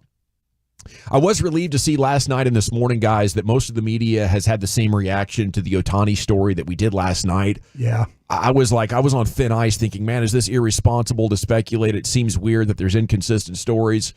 But most people believe that the initial story was the truth, that Ohtani paid off the debt for him and that they're super bros from way back. Pat McAfee put together like a video montage of, Ohtani and the interpreter hanging out during the game yesterday and being very friendly with one another. So, if it had been a theft, Ohtani was in a very forgiving mood.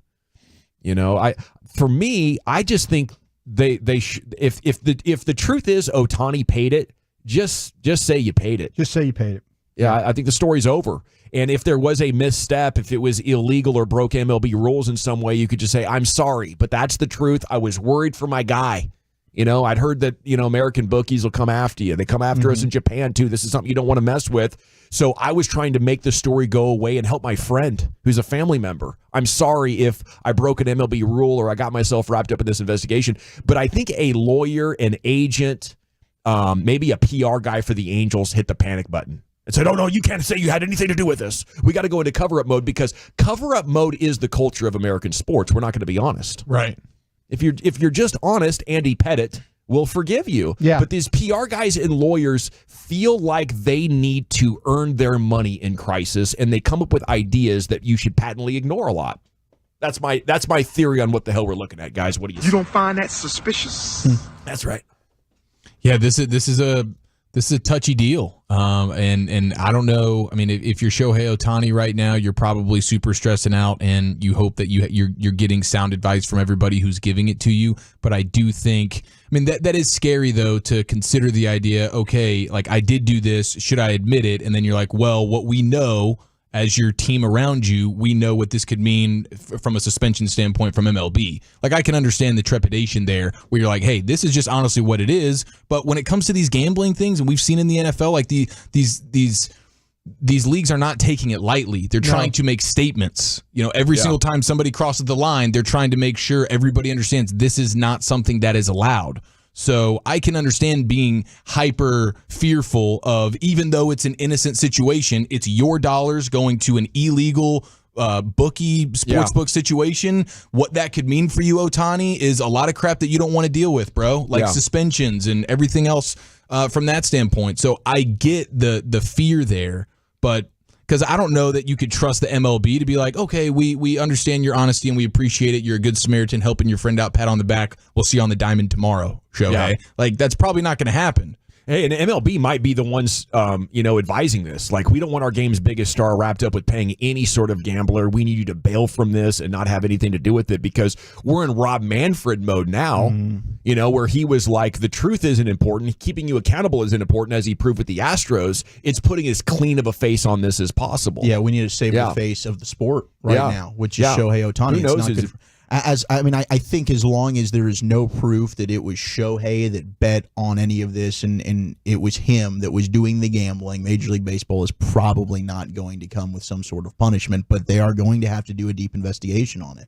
Yeah, they are. And I think the layer out from that, it's a less likely scenario as far as looking at the probabilities. But what if the cover-up has been initiated because Ohtani was actually more involved than he is saying? And there's a lot of people that are going to believe that. Yeah. I don't know how believable that is, but it is a fascinating possibility inside this. If they cannot find Ohtani's names on any of those betting slips, I'm just saying, I mean, I know it's probably all done electronically and stuff like that, then I kind of feel like that he's in the clear on this one. Yeah, even illegal bookie guys, like I never dealt with Ohtani at all. I never, and obviously, the identities of people are protected and stuff along the way.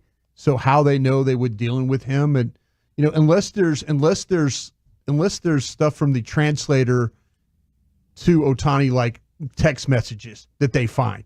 Hey, listen, I got the Buccaneers at 7.5 today. Okay, good. Did you get it in? Yeah, and that's to me the only way they can get Ohtani in this thing. How would you think MLB would look at it if it is Ohtani gambling, but it's NFL and European soccer games? Is that a problem? There's a problem if it's an illegal bookie.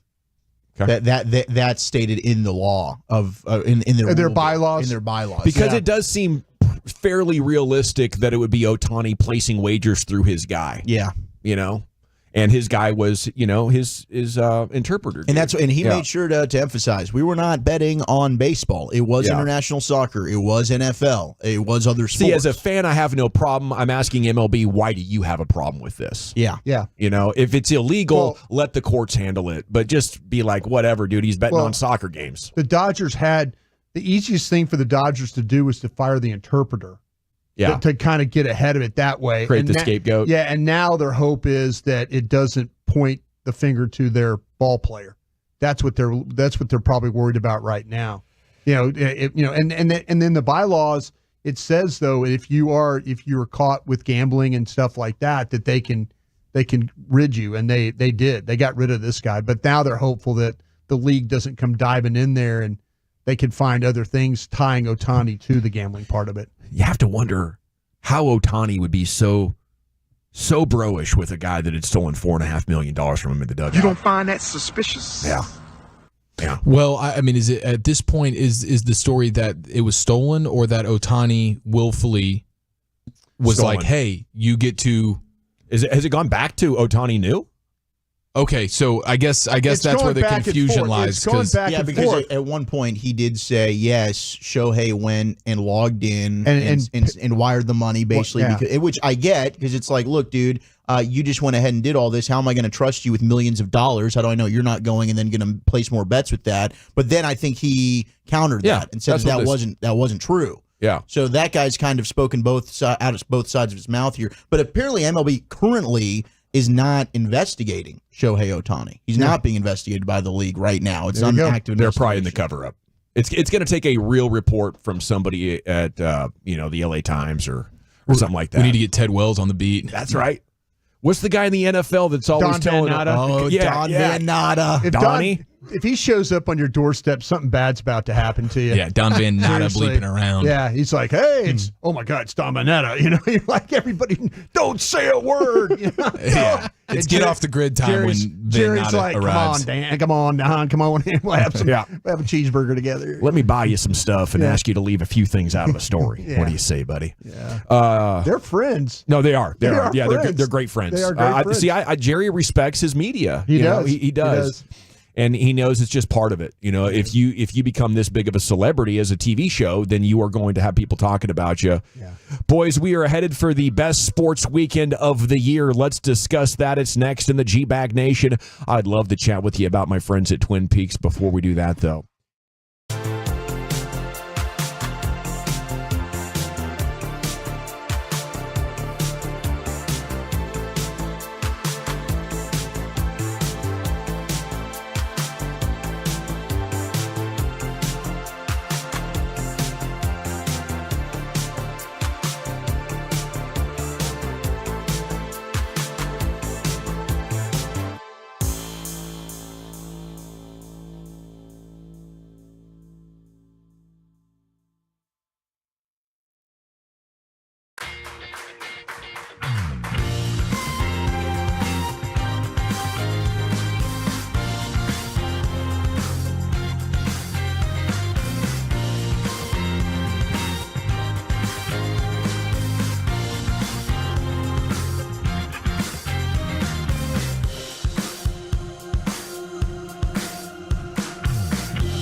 Welcome back, Nation. G-Bag of the Day is coming up in 6 minutes.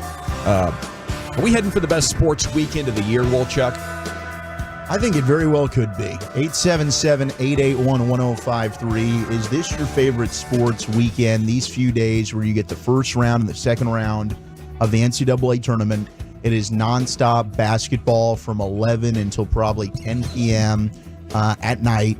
And there's multiple games going on. You get to just kind of, a lot of people take off work. I know last year, I think, Eric, you took off and had your little vasectomy deal during this time, didn't you? You planned that well. That's a good call, dude. That's a good call. I'm probably about one. This might be my vasectomy anniversary. It very well could my be. vasectiversary. It could be. Which is very So happy exciting. Yeah, anniversary thank to you. bro. Thank you for that reminder. Anybody I appreciate wants to that. Send some delicious treats for my guy. Hey, I recommend that to anybody, dude. Totally worth it. And this is definitely a good time to do it. You're posting up, you're watching these games, you're watching teams like Duquesne, you go on runs that you never anticipated. Like this is a lot of fun for that. And there's a reason why. I mean, you park it in that recliner. That's all you can do. You can't pick anything up. There's no quick movements or anything like that. If you're a guy like Chris Arnold, you go right back to work. You're a savage animal. If you're a normal human being, you milk it for a day and a half and you soak in all the college basketballs. It's amazing. Sorry, I didn't know. I was sorry. Oh, no, you're good. I was going to say it's been milk there, Eric. But I think I don't know. I'm going to turn my mic back off. No, keep it on. Join the conversation. I don't know if you guys have another weekend that you look forward to more. I do think this one is up there. I think it's a great bachelor party weekend idea. I think that's actually what some of my buddies want to do next year. We go to Vegas to do a belated bachelor party for myself. We'll see if that actually ends up happening with the baby and everything. But yeah, good luck. Yeah, I don't know. But yeah, I think this, along with maybe the opening weekend of the NFL, college football, people look forward to because that's usually around Labor Day. That's October. There's a spot there in October where everything is happening, right? Yeah, that might be the best sports month, right? College football, NFL football, you get it all. Playoff baseball, you get basketball. It all. You're 100% right. But it's like the sports vortex or whatever they call it, where everything's happening at once. It is Masters weekend. I think people look forward to. Yeah, that's fun for a lot of people. But kind of partial to that. That World Series weekend. I just think it's got an extra special ring to it. Definitely Equinox, the sports equinox. When you get every sport playing at the same time, that's incredible. Especially when your team's in the midst of a legendary World Series run. My dear God, it was an amazing run. Opening weekend next week. That's fun. You will have the NBA, just 10 games to go. MLB with the tournament now, Sweet 16 and Elite 8 rounds. That's historically where more of the top seeds go down and heavyweights collide. So one of the next two is a top fiver, and the other one's probably a top five or two. Yes. Yeah, and I love when we get those NFL playoff that first round is pretty special. And I think there might be some college football games in like intertwined in some of that. Playoff college football mixed in there too. Yeah, that's a good fun. time. That's gonna be, and now with the expanded playoff, we might have a new weekend that gets thrown in there as well. So Christmas, I think with the NBA, and now we had the NFL. That's also a fun one. But these 4 days from Thursday through Sunday, just specifically the first and second round of the tournament, I think that's up there for me. Maybe the best sports weekend, wild card weekend, than this. Yeah, from the but 5A. Is there any more? Is there any more weekend, though, of people just complaining, though? When you start to talk about these 4 days?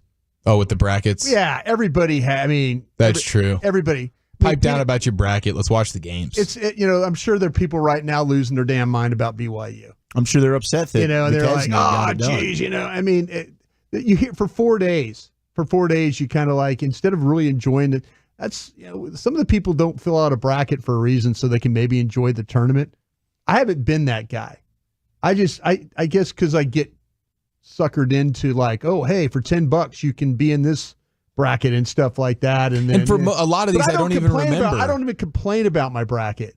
I don't even, but with people, it's kind of like fantasy football to me. I don't want to hear your fantasy football problems either. Yeah. I do think though, Chuck, this is the one seed for Vegas trip with the boys. This would be the one. This would be the one. Yeah. You're in a sports book for 12 dang hours. Right, because I did for my buddy Jared's. We went and did his bachelor party Labor Day weekend, which was the opening weekend of college football, and that was a blast. But I think this would be that on steroids. Yeah, because it's just the stakes, like everything. Well, all everything the games is huge. are on. The sensory overload of just everything going on, and television has done a great job now how they stagger these games. It's exhilarating, dude. So just being surrounded by tons of giant televisions. Yeah, you got your little the little kiosk there where you're going and placing in real time wagers, hanging with your boys. This has to be the best weekend for Vegas, no question. Yeah, I agree. I mean, you got like 4 games on it at a time. This is heaven. And shout out to the friend groups that have been doing one of my friend of a friend dude and grown adult man him and his buddies have been going to Vegas for this for a decade plus now. Well, some will make it like an annual tradition. Maybe you don't go to Vegas. Maybe it's just like we're all taking off. We're all getting together and we're watching the tournament at Twin Peaks or wherever you might be watching. But before we do that, Wolchuk, it's time for the G bag of the day. Into the Pimp Cup we go. Here's Lucius. Yes. Don't talk to my man like that. I like it when you get my man. I like that. Bro, I like that Drake song, dog. And his little son jump on there at the end, bro. Yeah. I like that song. Shot him in daylight. Shot him in daylight. Anyway. Day number 2 right here for the LA City Council lady. She goes off on the whole city council. She did it with a song. I can't believe they allowed this. There's just open mic. Anybody just come in and complain about anything. Seriously. And you can just say something flagrant and they're like, all right, well, your time is up next. Provides the illusion of freedom while they conduct their business. Let them eat cake. Yeah. All right, hold on. Here we go. Want to clarify that you can't dictate whether or not people boo or hiss if people are clapping and hooting and hollering. So this is not on the agenda. Please stick to the agenda. Not. Oh, thanks for reminding me, girl. Or you can move on to general public comment. Sure. So shout out to Smoke and Scan. Shout out DJ Paul Gregorian. This is Trailer Swift on the track. Now we all know what's up. Every city council member is corrupt. Hey. Kevin's racist. None of y'all give a f***. Broke your promises when y'all just gave it up. Can't you see what these people do? Lie and break the rules in plain view, babe. Grifting is Nithya Raman's energy. It's a Hollywood thing. She's filthy rich, baby. Council chamber bully politicians. Hey. Staffer be in trouble after snitching. Always switching sides, trading votes and then some. Ooh, these politicians think we're so dumb. Now we all know what's up. Every city council member is corrupt. Kevin's racist, none of y'all give a f***. They won't. Broke your promises when y'all just gave it up. Big f*** you to Kevin De Leon. Big f*** you to Nithya Raman. Big f*** you to Marquise. Big f*** you to Bob. Big f*** you to Grope. Big shout out to Smoke and Scan. Free Palestine. And they just all have to sit there and listen to her. All right, thank you. Next. It's all been disrespected. It's hilarious, man. I love it. That is great, dude. That's so good, bro. Pause. All right, let's see what we got for you. By the way, boys. Lucius, what's up? Some folks at the Cowboys texted me and requested that. They were asking me how they could pull that. I told them I had to go back. You had to go back. And you got to go through the whole LA City Council meeting. Yeah, well, I said go back and listen to your LA Live is what I did. There you go. Play it for you. So I like that. They pulled that back for you. You said come back to us. Yeah, we got that. We got that. Let's go to you guys. Like Coach Mike Tomlin. Yes, yeah, absolutely. At the microphone, he's fantastic. I love him. Yes. I like him Most too. underrated coach in the sport. Yeah, he looks like Omar Epps. He does. Yeah, if there's ever a movie involving Coach Mike Tomlin, Omar Epps is a shoe-in. Yes. If you go for an audition, you see Omar Epps in there, you're like, oh, well, he got it. Yeah. He was born for Omar. Are there any other characters? Maybe, jeez. Anybody else I could play here? Yeah, Coach Mike Tomlin calls out coaches that run from taking their medicine. Mm-hmm. He said, don't run away from coaching. I like this. I love to hear coaches resist the responsibility of coaching. Yeah. What'd you say, Coach? Because they're easy to beat. What'd you just say, Coach? I love coaches that resist the responsibility of coaches, that talk negatively about a dude that can't learn and blah, blah. Man, if everybody could learn, we need less coaches. Yeah, that's right. Right? If the group didn't need management, then we wouldn't make as much. Yep. I love reading draft evals and and somebody's talking about anything other than pedigree, talking about how poor somebody's hand usage is, well, that's coaching. I don't run away from coaching. I run to coaching. Love it. It all is in line with that not seeking comfort, because when you're a coach that's talking about somebody can't learn, you're seeking comfort because your teaching is struggling. Yep. Bars. Yeah. Bars, bro. I'm just going to internalize that quietly. So that guy wins 10 games a year with crap quarterbacks. Gets it done. Sit with that. You know what I mean? Mm-hmm. Yeah, that's what my mom used to say when they say something powerful. How about you go sit with that? Sit with that. Yeah. Yesterday was a church day. Shout out to my pastors, Dr. Freddie Haynes. Doctor. And Reverend Ike. Let me get a little amen here going. Hey! Hey!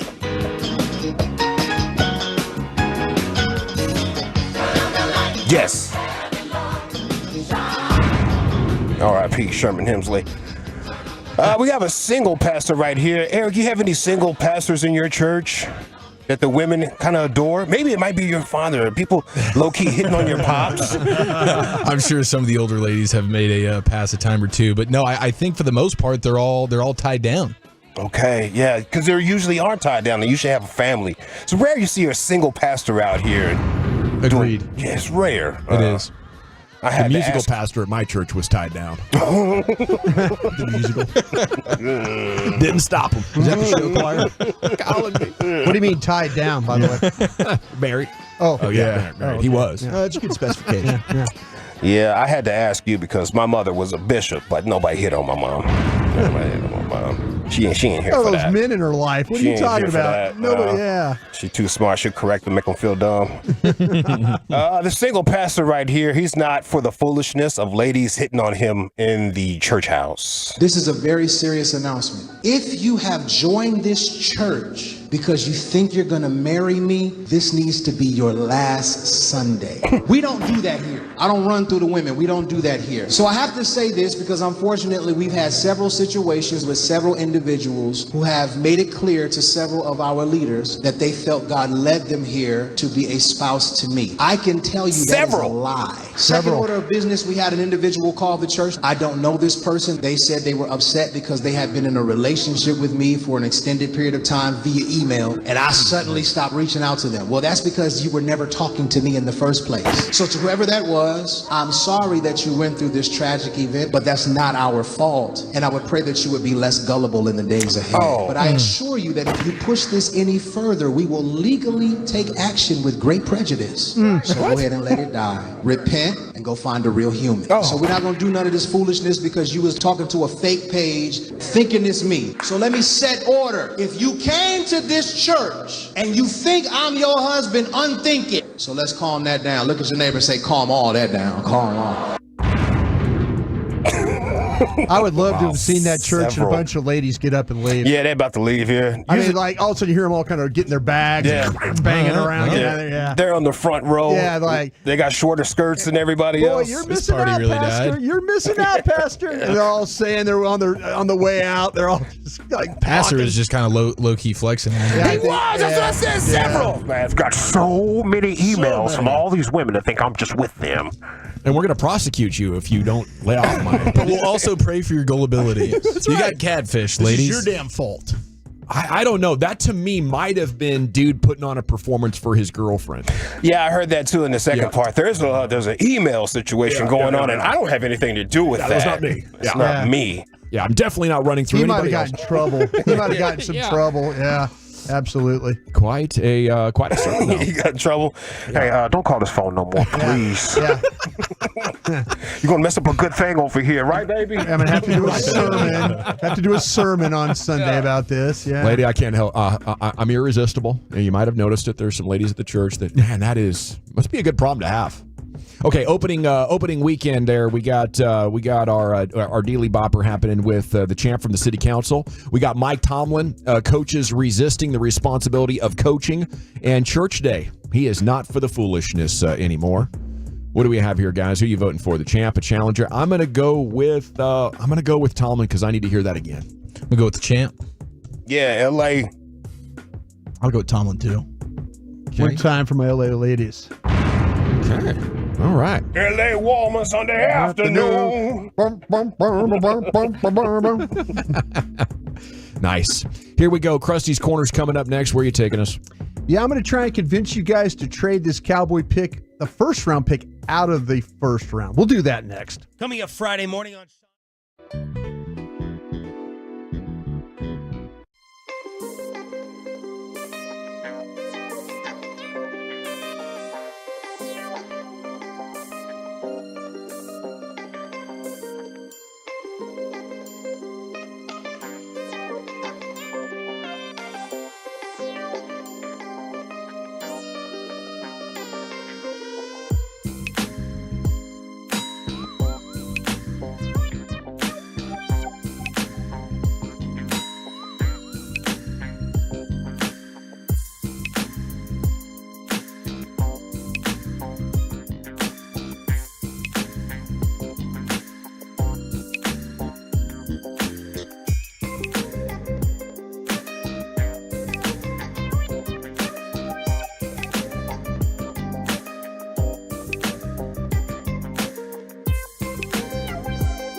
Chevrolet in Grapevine. They are the #1 Chevy dealer in the world with more Silverados than anyone else. Go see them today or visit ClassicChevrolet.com. This is Texas. This is Classic Chevrolet. Together, let's drive, relax, and enjoy the difference. Based on new Chevrolet registrations 2023. Thank you, Lucius. Coming up at 3 o'clock, NFL News of the Day. Here's a proper NFL man himself, Brian Broaddus, Krusty's Corner. Thank you very much, General. Appreciate that. I had to talk to my guys here about this. I go back to like the NCAA tournament when like they play these regional games and they'd be like at Boise and it'd be like Boise's markings on the court. Like there was no extra. Oh, really? There was no March Madness bracket in the middle and no first. It was always like whatever. Like if you were in New Mexico, like at the Pit. Yeah. You would see like Playing the on Pit. Pitt's floor. Yeah, it'd be like Pitt. And you didn't know like the two teams, if you didn't know who the two teams were and you're like, oh, wait a minute, you like recognize the floor before you knew who the two teams were. But Yeah. in this, and I always find myself like, what region is this? And they put the city in the middle of the court. But I don't always know where it is. I'm always It's that TV money, man. They're figuring out ways to spend it. Every NBA team has like 5 courts now. I can't figure out what all the They've lines got are. the corner there, hosted by, and then the Yeah. logo of the team. Okay, now that's what they what are like all the stripes? What's all the stripes in the under the basket? I don't know. What are we doing with that? That's a good question. Can we like sometimes is that like a That's just different colored panels to try to give it a, kind of an old hardwood look, I guess. You see what I'm talking Yeah. about? All those like Nike stripes, not Nike, Adidas stripes. And Yeah, I hear you. I think it's just for stained for show. Can we just like for show. can we like focus our phone on it and make some kind of little graphic? No, I don't think it's a QR code. Oh, okay. Well, I was just kind of I do miss the days when they just had the markings of just whoever it was, wherever the host team was. But The good old days, man. Good old days. You could probably sit in the arena and smoke a heater while you watch the game too. Yeah, probably could. Yeah. Up until about 75 or so. Yeah. Wait, man, I used to be able to smoke on a plane. That was insane. That Yeah. was crazy. I took a couple of flights like that. That's crazy. I couldn't believe it. I mean, people just lighting up on the plane. That's wild. I saw a video of a girl vaping on the plane the other day, and she Got kicked off. She got thrown out. They asked her to leave. Yeah, No she, go. she was just she's blowing it all out there. Like, Was you she gotta blowing clouds or something? Like, how'd you get caught? And she had a great seat too. Yeah. Yeah, she was doing too much. The girl next to her kind of like was okay with it, but I think somebody behind her was not. You got to blow that down the shirt. Yeah, you gotta be low key. That's the thing. Good thing about a vape, though, you can smoke the joint anywhere. You can. Yeah. It's addicting too. I take it to bed with me. I wake up in the middle of the night looking for it like it's a binky on Where's my passy? Those Did things you are ever like incredible, roll dude. over and you're like laying? Yeah, I'm looking for. Where's it at? Oh, here it is. And it got like an indention on your back of the. Yeah. I'm just making sure the dogs don't take it and run off and chew it up. That's good. Yeah. I like it. All right, Krusty's Corner today. There's a couple of we've talked about this of the Cowboys potentially trying to get an extra draft pick or two out of this draft. I think it's pretty important. I'm very confident that they will do this, by the way. Okay. As we've talked about potentially going to a spot like Baltimore, Okay. 30th. the 30th pick, and pick up Baltimore's third round 93.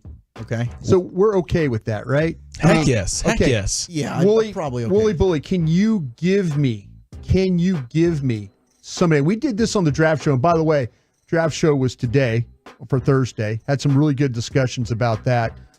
Nick Harris was at the Texas Pro Day. He's got some really good information. So after our show tonight, give the draft show a little listen and kind of get some good insight there.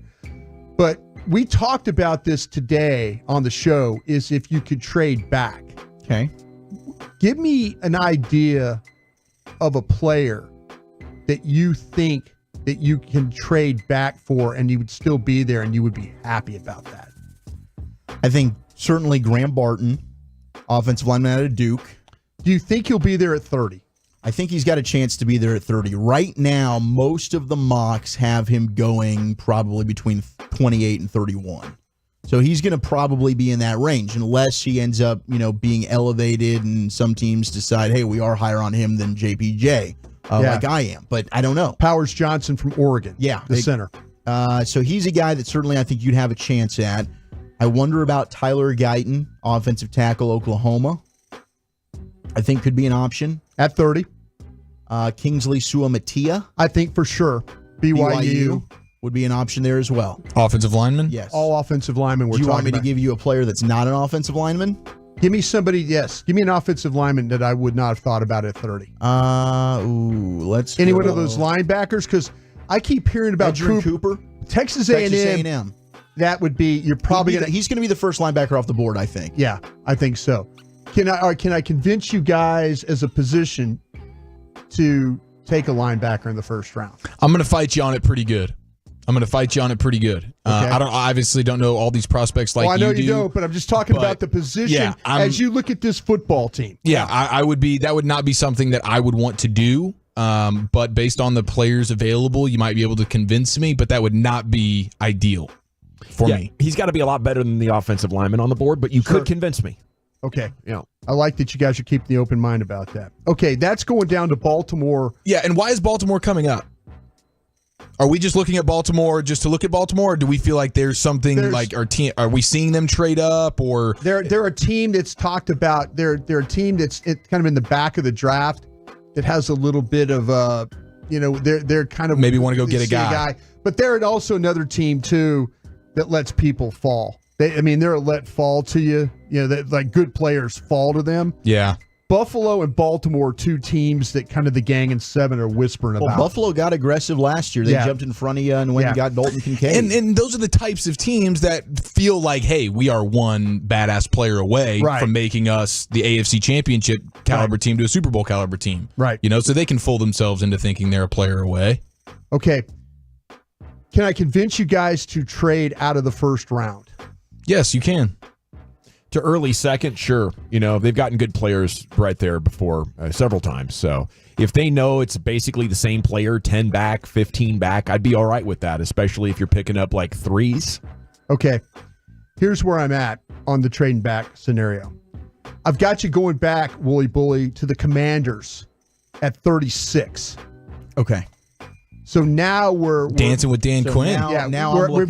We've gone from 24 to 36. So I'm looking at what I'm going to give you though for make this move. Yeah. Is it worth it to you guys to pick up a third round pick, which will be pick 78? It definitely is, because they now have more holes than they have picks to fill. Yes. So you need it. Yeah.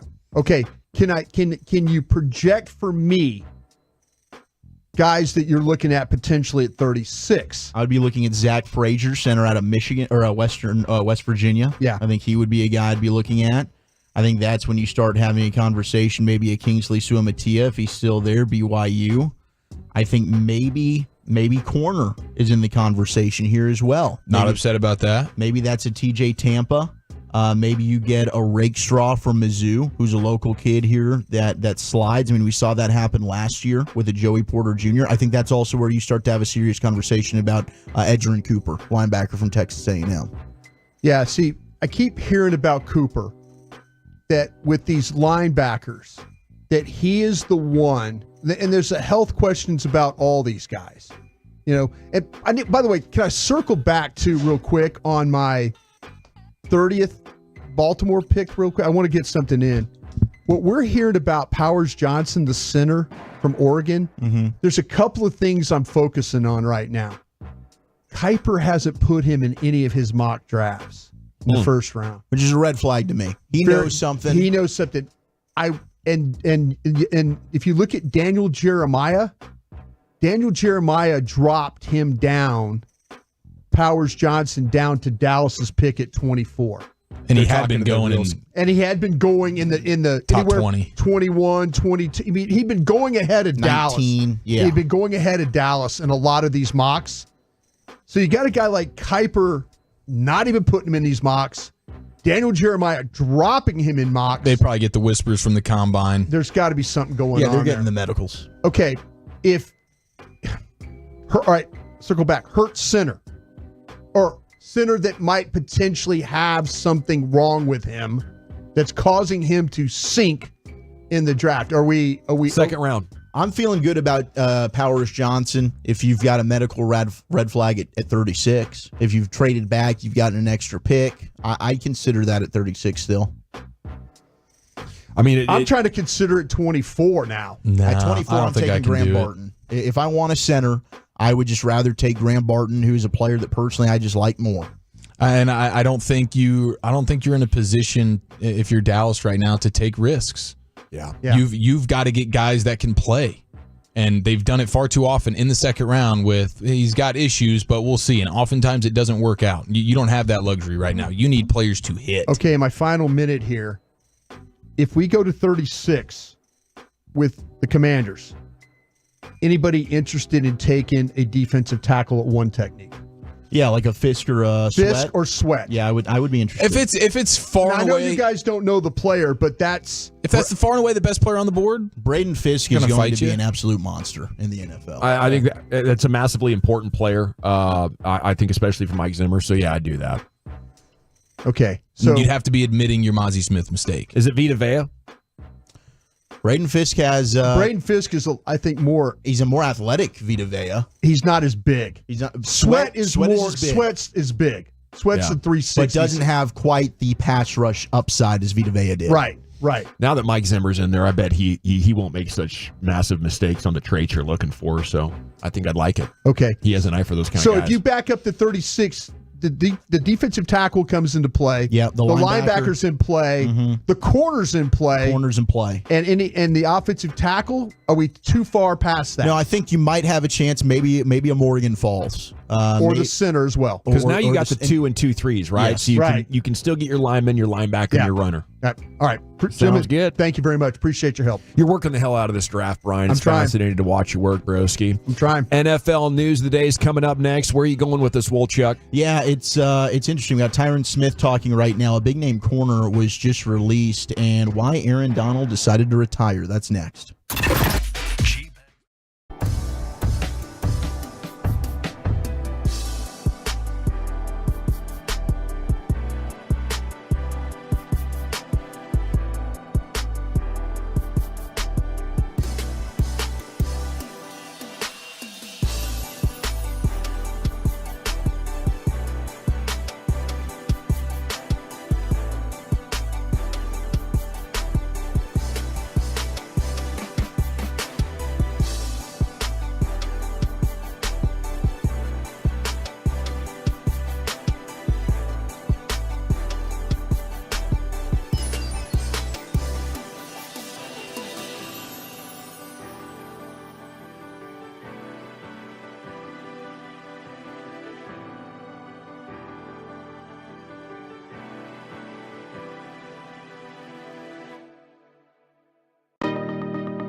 From our fan studio, secured by DFWsecurity.com, you're rolling with the G-Bag Nation on 105.3 The Fan. Here we go. It is hour 2 of the G-Bag Nation on 105.3 The Fan. Hope you're having a great day.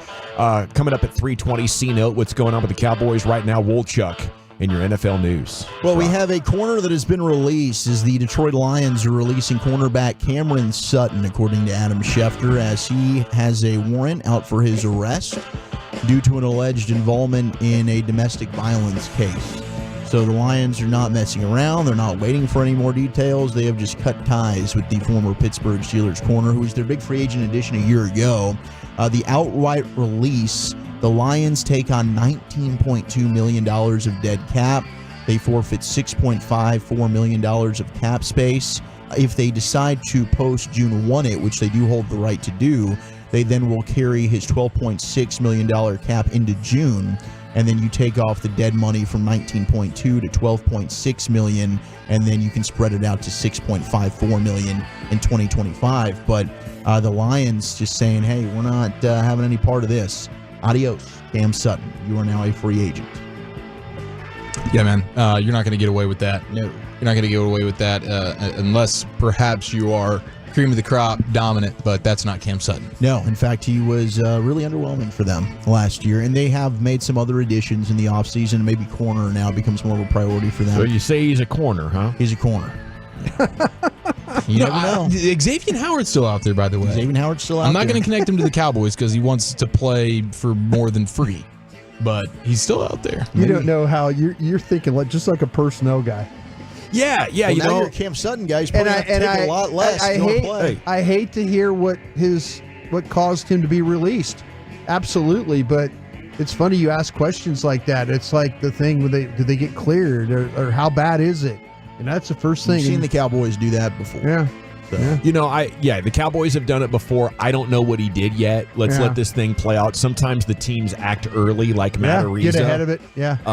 You know, and then sometimes the guy had a bad night, you know, and he's super apologetic and he goes to counseling and he's deserving of a second chance. You know, that's obviously I'm not supporting of domestic violence or making less of it than deserves to be. It's a very serious problem. And for decades, you know, it was just left as, oh, well, that's a private deal, you know, and you know, I think it is one of those things where society should, you know, keep people accountable. So I don't want to duck from that, but shoot, I mean, somebody's going to give him a second chance if he can play. Yeah, well, I mean, the Lions definitely weren't messing around. They said, get out of here. We don't have any time for this. The NFL is going to mold those kickoff changes we talked about and that hip drop tackle ban that we discussed yesterday, but they will not be banning the tush push for this season. That will still be in the game. So the Eagles will still be able to utilize the tush push, and the rest of the league can too. Just nobody does it as well as the Eagles. Maybe they won't do it as well without Jason Kelsey. I don't know, but we will see. Tyron Smith. Push on, boys. I think it has to do with their quarterback. I think it does too. You ever watch him the lower body strength in the, like weight room? Eric, you'd be impressed. He's got videos of him 600 something pounds, like squat rack. You know, I held it against him for a while. It's like if you're a quarterback the coolest thing you do is squat. Yeah, I don't know how that's going to work out. Running back. It's actually worked out for him. It worked out well. Yeah. Tyron met with the media there in New York. New Jets left tackle. He says it came down to the Jets and the Cowboys. Hey, no, that's what he said. Hey, just hey. Yeah, just a one-word answer. Questions? He said, and for the way things were looking in Dallas, I knew it was most likely going to be the Jets. Honestly, I got excited for a new chapter in my life. He did say it was stressful being a first-time free agent. So maybe that also, hey, I just don't want to be a free agent anymore. I wish we could have gotten the follow-up. Like, what do you mean by the way things were looking? Is that like a financial outlook of like the Cowboys just clearly weren't willing to give you what you wanted, or you saw the soft rebuild situation that was going and you're looking to win a championship, and so you saw like, thanks, but no there. thanks. Absolutely. They might have done the D Ware thing where they're like, listen, we can't even offer you a contract that would respect you. I think that's where we're at. Because what he ends up doing with New York was basically what the Cowboys did with him last year, you know, and they decided that was too rich for their blood. So I don't know exactly what he meant by that. It would be nice to get more detail, but you know, for it only to be $10 million a year, and that was too much for the Cowboys. And then I was like, okay, well, the Jets must have guaranteed it. That's why he went there. Can't blame him. Nope. No, they guaranteed him $6.5 million. Yeah, it's insane. That's it. And they, you know, so I mean, it's time to hit on some more offensive linemen. I think this is just the beginning, because once Zach goes, then the entire line is gone, and you're not replacing it with the same level of talent. You got to run the football somehow. Well, congratulations also to Zach Martin. He just announced publicly on social media the birth of his baby boy, who was actually born 5 days before Eliza. And by the looks of the pictures, I had a hunch, and I'm pretty darn sure he was just down the hall from me there at Medical City of Plano. Oh, cool. So I didn't want to say anything until Zach came out and made his stuff public, but shout out to the Martin family on their new edition. Sweet man. So your baby was born just down the hall from Zach Martin's baby? Yep, we were just a couple of guys hanging out, having babies. 2 Zachs. Awesome. Being dads. Pretty cool. Aaron Donald, speaking of Zach Martin, I feel like these two can't get away from each other. Man, what a battle. So we mentioned I think it might have been this time last week, Aaron Donald retired. He did his first interview since retiring and was asked, all right, why now? Why'd you make the decision to step away from the game? 10 years, 10 Pro Bowls, 8 All-Pros, 3 Defensive Player of the Years. And Rookie Defensive Player of the Year. Rookie of the Year. 2 NFC championships, 3 NFC West championships. I went to 2 Super Bowls, won 1, lost 1. I'm complete. I'm full. I think the passion to play the game is no longer there for me. I will always love football, but to think about going through another camp and another 17 season, I just don't got the urge to want to push myself to do that no more. I'm burned out. If anything, the best way to say it, I'm full. I'm complete. I'm satisfied with what I was able to do in 10 years, and I think it's time for me to, at 32 years old, to retire from football and, jump into the next step of my career in my life, and that's time to move on. Man, we're going to miss him. I mean, the sport's going to miss him, but hey, if you don't have the passion for it anymore. He did it the right way, man. If you don't go out there and just play half A, and he never played half A. No, I mean, that dude was an absolute animal and the best player on the field every time he stepped onto the field. So congratulations. I mean, there wasn't anything left for him to accomplish. He didn't have anything else to prove. So good for you, Aaron. You're stepping away on your own terms, which not a lot of people can say.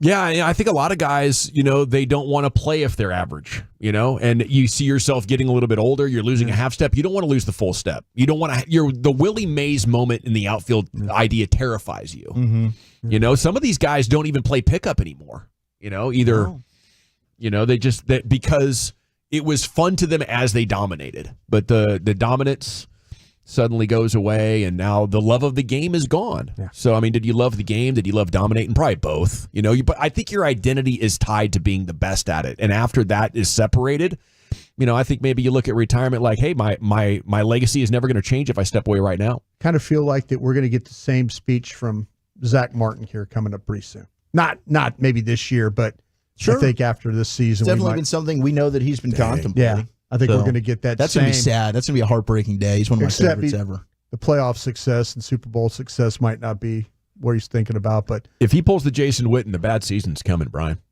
I'll say that.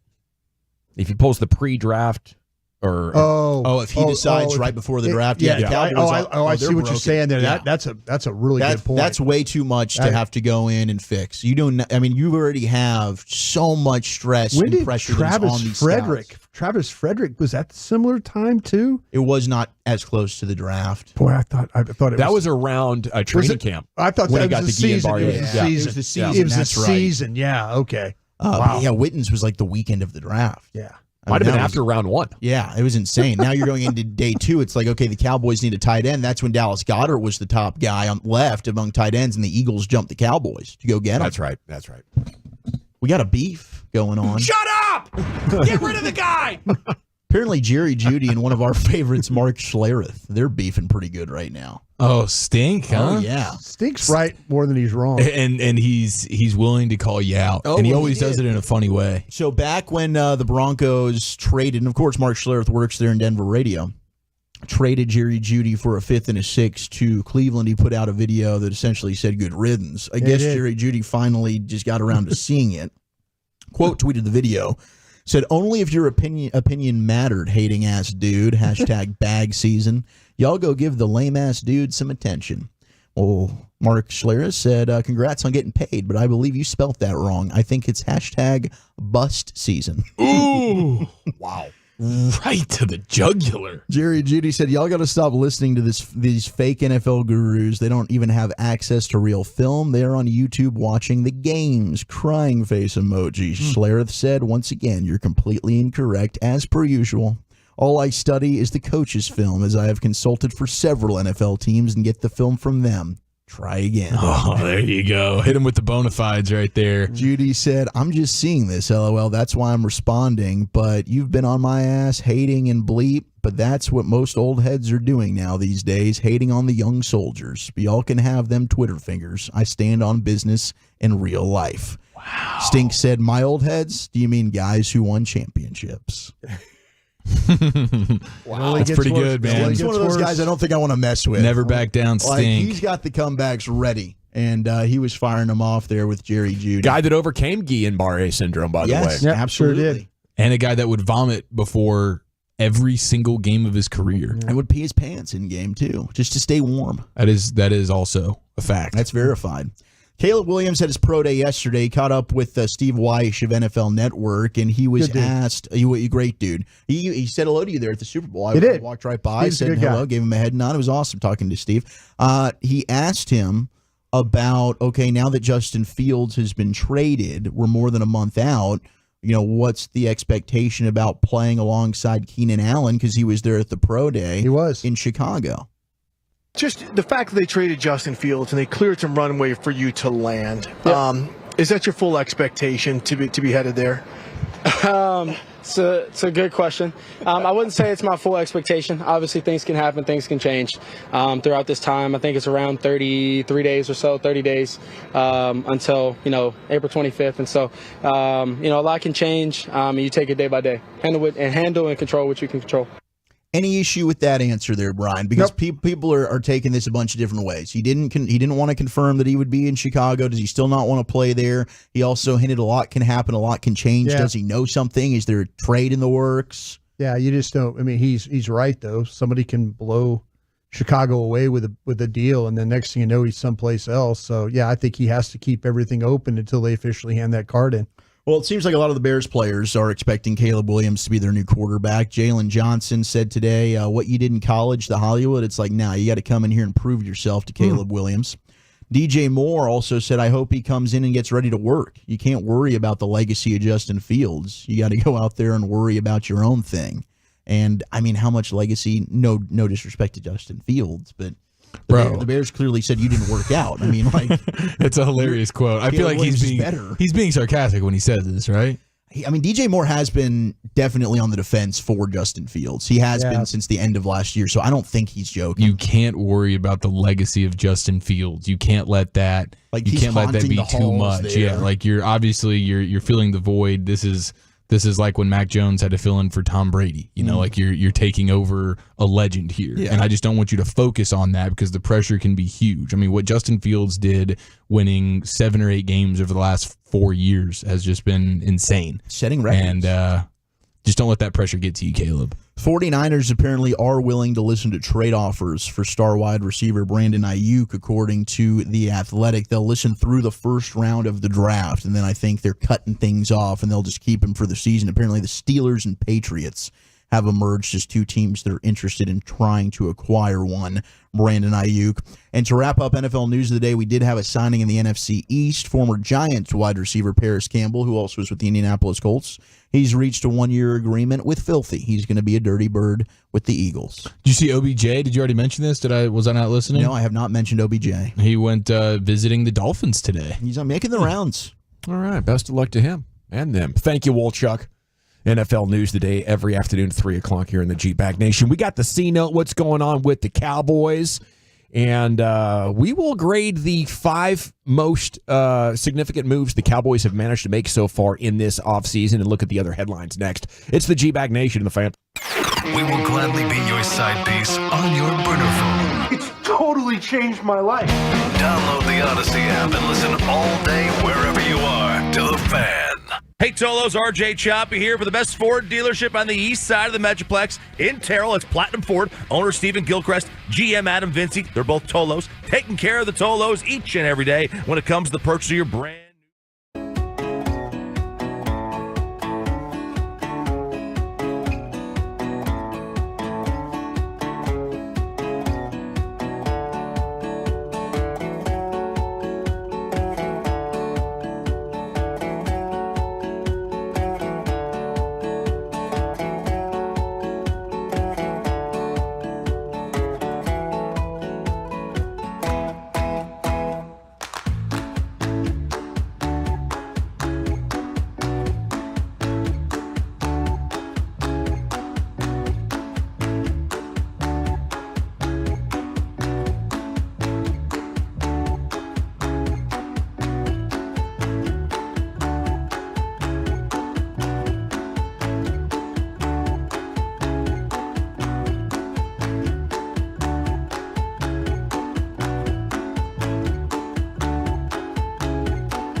is your fortune. Listen, the Mega Millions jackpot is over $800 million. Download the free jackpot.com lottery app and buy your official state lottery tickets right from your phone. I can do that. With the jackpot.com lottery app, you can. Your fortune is calling. Download the free jackpot.com lottery app and buy lottery tickets on your phone. Plus, get a free lottery ticket with your first play. Go to the App Store and search for the jackpot.com lottery app. This segment of The Fan is brought to you by Revolver Brewing. We've got a new rivalry in town from Revolver Brewing. Coming out of Granbury, Texas, we've got Blood and Honey at 7% ABV and Blood and Honey Light coming in at 4.5% ABV. It's time to choose your side. Visit revolverbrewing.com to learn more. Enjoy responsibly. Must be 21 plus. Yeah, buddy, welcome back. It is the G-Bank Nation on 105.3 The Fan. Time now for the C-Note. Some interesting things going with the Cowboys. Some interesting text reaction to the tease. Moves. Hell, the only moves the Cowboys have made at the end of the day is the era going down, says Tim out of the 903. Is that Tim in Carthage? I think it is. Segment's brought to you by Window Nation. Go to windownation.com, and it's brought to you by Cars for Kids. Donate today at carsforkids.org. The Franklin Frankel Injury Attorneys text line is open to you at 877-881-1053. If you'd like to text into the show and leave your name and city you're texting from, we sure would love it. To start with, guys, there is a report out there that Kendricks took less than the Niners were giving him. Comfort with Zimmer, cost of living, playing time. So I think that's a good. It seems like so many of their significant acquisitions, name acquisitions, are guys slightly over the hill. You know, I think we clearly know what kind of good players we can look for here, right? Between Gilmore and Cooks and Kendricks this year, we need them probably 32, 33, 34 years old. Market not big. That's where the Cowboys can slide in because they're the difference of like, hey, the Niners are going to give you 4. Well, how about we do 3.5? Cost of living is lower. You're going to be with Mike Zimmer, and you'll start as long as you're healthy. Does that sound good? The difference there isn't big, but when the Cowboys are trying to play for the big fish, obviously they require a different kind of compensation. What do you guys think the most relevant Cowboys news of the offseason so far is? We'll grade the 5 moves at 877-881-1053. Is it Kendricks? Is it something else? Brian, how would you take that? Significant move overall? Yeah. Just anything? Anything Cowboy related? I think maybe the judge throwing out that one trial against Jer Bear. I think hiring a Mike Zimmer. Yeah. I think the hiring of Mike Zimmer. He's saving McCarthy's job. That's what I'm saying. I'm and I have that kind of respect for Mike that he is that he's going to come in here, he's going to button things up. We saw what happened in the Green Bay game. Clearly there was a disconnect, whether coaching, players, something. They just didn't play as well as they played all year and hopefully Mike will come in and I think he'll do that. I think the next most significant thing of the offseason is what Jerry said, the whole all-in thing, And I say that in a way of Jerry said all in when they had nothing to be all in, not for, but did they have any money to really do anything? It was an odd time for him to say it that way. If we know now what we knew, then kind of a thing. He should have never ever said that, knowing that he's got no money, he's got none, and they weren't going to be able to make a lot of moves and stuff like that. But yeah, that's been insult to injury because those are the 2 words everybody's throwing around. If Jerry would have come out and said, "Listen, we're going to lose a lot of guys. We're really up against the cap. It's going to be difficult, but we're going to do our best to try and pull this thing together. We draft well." If he would have talked about some of those things, but instead to say all in when you had this is the worst. I think when you start to talk about the amount of money, if it wasn't for a $30 million bailout, I hope I'm getting that right, that the league gave you on the extension of the cap or, cap went up. The cap went up. I mean, just think about if they didn't have that. I mean, they were going to get some relief, but they got $30 million of relief and they're still been 45 over. Yeah, they would have been in some, this thing could have been even worse.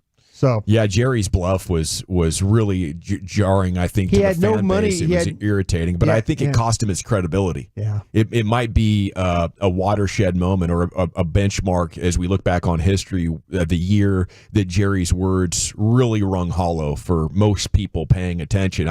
I think he's got to recover from that with some credibility and some actual truths. him believing you guys build the team, coach the team, I'm going to go sell. That has been a great strategy for a while, but maybe his finger is slightly off the pulse of, having that perfect ability to massage and finesse the story the way that he has for so long. Man, I think we all would have respected it a little bit more and would have said, okay, he has his hands on the pulse if he would have come out and been honest about their situation. Yeah. If he said, hey, this is going to be rough for us. Sure. This is, we've kind of got ourselves in this situation. We've drafted well.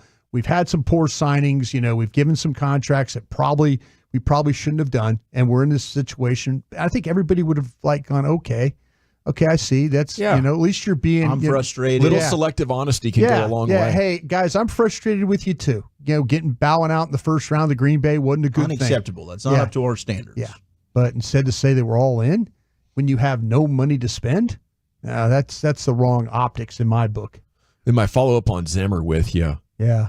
I mean, be honest, you'd rather have Mike take the other Mike's job, wouldn't you, than save his job? People, every time I talk about Mike McCarthy, everybody thinks I have something out for him. I don't have anything out for him. I really don't. But you don't think he's as good a head coach as Mike Zimmer? I can't say that because Mike's had success. Mike McCarthy's had a lot of success. I just don't think Mike McCarthy, he's a lot like me right now. He's a fogey. He's a guy that's, he goes out there, you try and fight every day, you try and do what's right and all that. And you just wonder, you wonder how important it is to him though. You really do. I mean, if you're going on trips during the combine and you're spring breaking it and all that. Hey, I understand vacations and stuff, but not while we'll need you to do things. I like how Lucius came up and hit the drop and then ran off like Steph Curry. He's a fogey.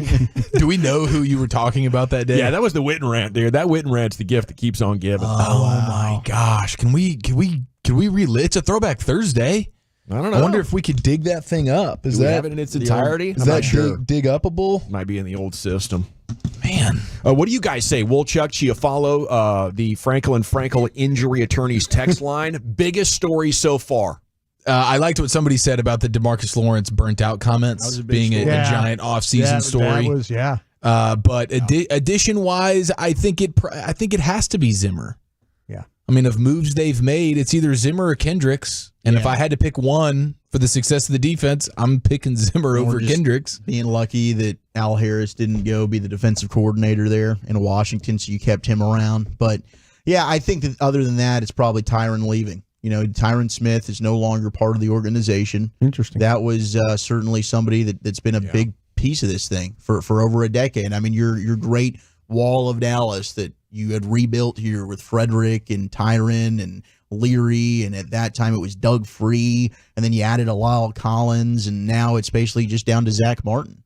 So I think that's definitely somebody that you've had that you knew as long as he's healthy, and I get it. The last couple of years the health's been an issue, and I think they made the right decision to go ahead and just rip that Band-Aid off. I would have done it last year. They were very, very lucky to get 13 games out of Tyron the way he played last year. But that's definitely a big talking point. I mean, you don't have Tyron anymore. Yeah, I think that's well stated, and it's historically relevant. It'll probably be the biggest story looking back. That was the year Tyron Smith left. I still remember the year Flozell Adams left, and Colombo shortly thereafter. That was a serious transition for the team. They did a good job of rebuilding on the fly that time around. I think another storyline is just a great departure of guys that they did draft. When you're talking about Dorrance Armstrong and Biotish, and if your deal is to keep all the guys that you draft. That 2018 draft, you lost all those guys too. And you look at that. Gallup, yeah, a lot of them. Okay, Blogging the Boys here. They did the story. Definitely want to salute Mike Poland for giving us the content there. The hiring of Mike Zimmer was his first thing. Losing key players to the rival, Dorrance, Dante, Biotish, and Igbenogany. Did Igbenogany turn out to be a key guy, special teamer? Not at all. He was an active cat every week, basically. The signing of linebacker Eric Kendricks, the loss of Tyron Smith, and the re-signing of Jordan Lewis. That was an interesting one. I didn't know if they would, but I think the price was right? Jordan Lewis has a couple of kids, and he's put roots down here and probably was just like, man, I could try to finagle for a few more bucks on the market, but if you could have me back at the Cowboys, that'd be great. I think guys like Al Harris I do. I think they really do. Yeah, I think they respected Joe Witt, but I think overall Al Harris is the one they all kind of gravitate towards too. So maybe Al had something to do with that, stepping up and saying, "Hey, this is the place you need to be." Yeah, great coach, great mentor is what I'm hearing as well. Yeah. And he gets the guys excited to play. So maybe that Dan Quinn energy can be maintained there because Zim's going to be stoic, and he's going to look bitter. Zim is not going to take any crap from anybody. That's the thing about Mike. He is going to make sure that every one of these guys are going to get coached really hard. And whether they can take it or not, that's going to be the real key going forward. Last year, the motto established in camp was Carpe Omnia. They did manage to carpe the division. And then is that seize all? Is that what that means? Yeah, seize everything. Yeah, seize everything. Yeah. Story here, Nick Harris, DallasCowboys.com. Brock Hoffman is ready to seize the opportunity at center. Oh. If they did get through the first 3 days and did not take another center and it was going to be Brock Hoffman, would you guys think we're getting better, worse, about the same of Tyler Biadasz? I would say you're probably getting worse. Yeah, I think initial reaction would be worse. But, Brock Hoffman does have they both have mean streak in them when it comes to that offensive line. They do. Biadasz definitely did have that. But if he was better than Biadasz, he would have started for him last year. So, maybe Hoffman improves this offseason. He's been putting in the work. There's no doubt about that. There was an article today. They like him a lot more than I do. I know that. Yeah, I think I do. No, they do. They do. Yeah. But yeah, no, I think that most likely it'd be a downgrade. They got a bunch of Hoffmen over there. You're not a Hoffman.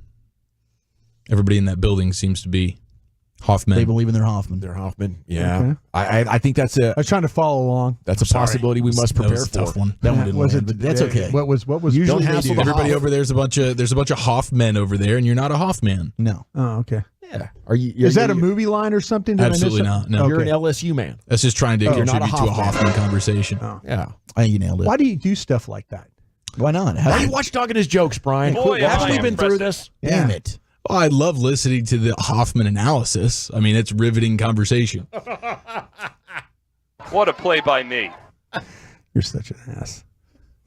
Say it with your chest. I'm going to come over there and maybe kick you in the shin. You know that. Why just a kick in the shin? I think it'll affect I think he him. wishes you would, Brian. Yeah, I might do it at the break. North No, Carolina. I'm not Jake Paul. I'm not fighting a senior citizen. What is the cutoff for that to be a senior citizen? Is it 65. I'm starting to get those AARP card things. Yeah. I'm getting those Oh, in the you're mail. getting close? Yep. Well, I guess I'm 60. UNC Got 5 good 82. years. You've been getting the discounts at the restaurants Sorry, for a while. no, I'm sorry. No, we got it. We're, Yeah, we're, I'm we're sorry. stepping all over. We got a you rim here. session coming up. And anyway, Chief and Broadus are nose to nose right now. What am I trying to do sports No, for? no, no, no. It's Don't the best worry show about it. on the radio right No, now. I tell you what, though, on the TikTok, a lot of stuff about Social Security, like how to handle when to take Social Security. They've got They you know who to algorithm target. down. They got me. They got me on this one. Dang it, they made up. I ruined it. No, I'm going to go over there and hit him. Get ready. I like the 417 Okay. that says that was Hoffel. Well done. That's some good hopping. Maybe I puns. should have said that. I think that is probably the That most. would have been the best retort you could have had. I just didn't know where you were going with that. I know. I'm sorry. It was Well, neither confusing. did he, but it's okay. No, I had a very good understanding have of a where good I was going, but my people didn't follow me. So Oh. that's on me. I'm sorry. It's on me, the leader. No, I salute you for making an effort, to spice up the conversation about a guy who's a borderline roster player. Yeah, man. I get enough of that That's what I was nonsense. trying to explain. He's one of your top backup linemen, guys. Yeah, he is. We got a rim sesh coming up next, Chief. Where are you taking us? All right. How do you This get ought to out be of a riveting. slump? 877-881-1053. And James Harden did the most bizarre thing I've ever seen in an NBA game last night. That's next in the nation. Okay, I want to chat Frankels with you before we do that, though, because if you get hurt in an accident and it is not your fault, you're going to want to call the Frankels.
of year, baby. Search Cash the Ticket on the Odyssey app or wherever you get your podcasts.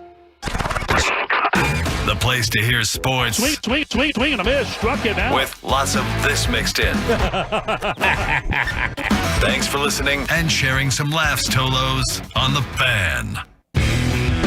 Classic Chevrolet in Grapevine. They are the #1 Chevy dealer in the world with more Silverados than anyone else. Go see them today or visit ClassicChevrolet.com.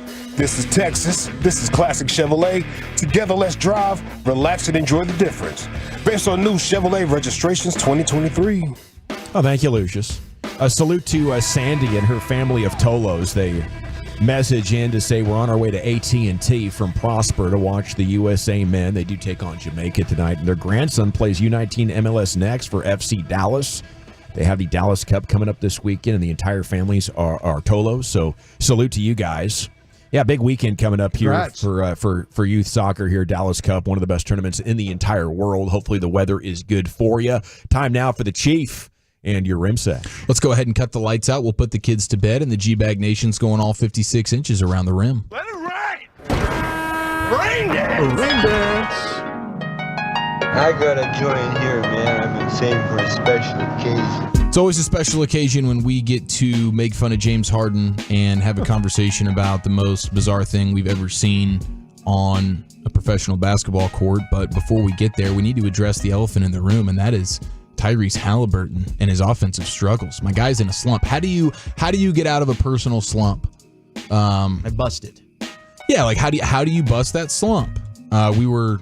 We tried to get some good answers out of some Rangers players in the clubhouse, and burning sage. Burning some sage. Yeah, I know. Gold thong from Jason Giambi back in the day. Everybody's got their own. Ended up wearing. Yeah, their own unique way of trying to get out of a personal slump, and Tyrese Halliburton is very much so in one. When you look over the course of his last like 8 or 9 games here, you're talking about his 3-point attempts and makes over the last like 7 or 8 games. 1 for 9, 1 for 9, 1 for 6, 2 for 6, 1 for 6, 2 for 7, 3 for 10, 0 for 6, 0 for 6. All right, we're not taking his more prize picks, but you might need to take his less. Yeah. He says, I never went through a slump like this in my life. So he's clearly reeling. He's trying to figure it out. He's probably throwing some new tricks out there how to overcome this particular slump. This 9-game 3-point streak here. His 9-game rolling average from the 3-point line is 17%. That's the worst of the season for any 9-game stretch for a 3-point shooter. But when you look all time, the NBA worst 9-game 3-point streak, Tyrese Halliburton is not the worst. He's sitting at 4th at 17%. Just ahead of him is actually our very own Luka Doncic, who went 10 of 61 at one point for 16%. Somewhere in the realm of January 2022. Probably a 6-game losing streak at that point. That was probably a bad situation for the Mavericks.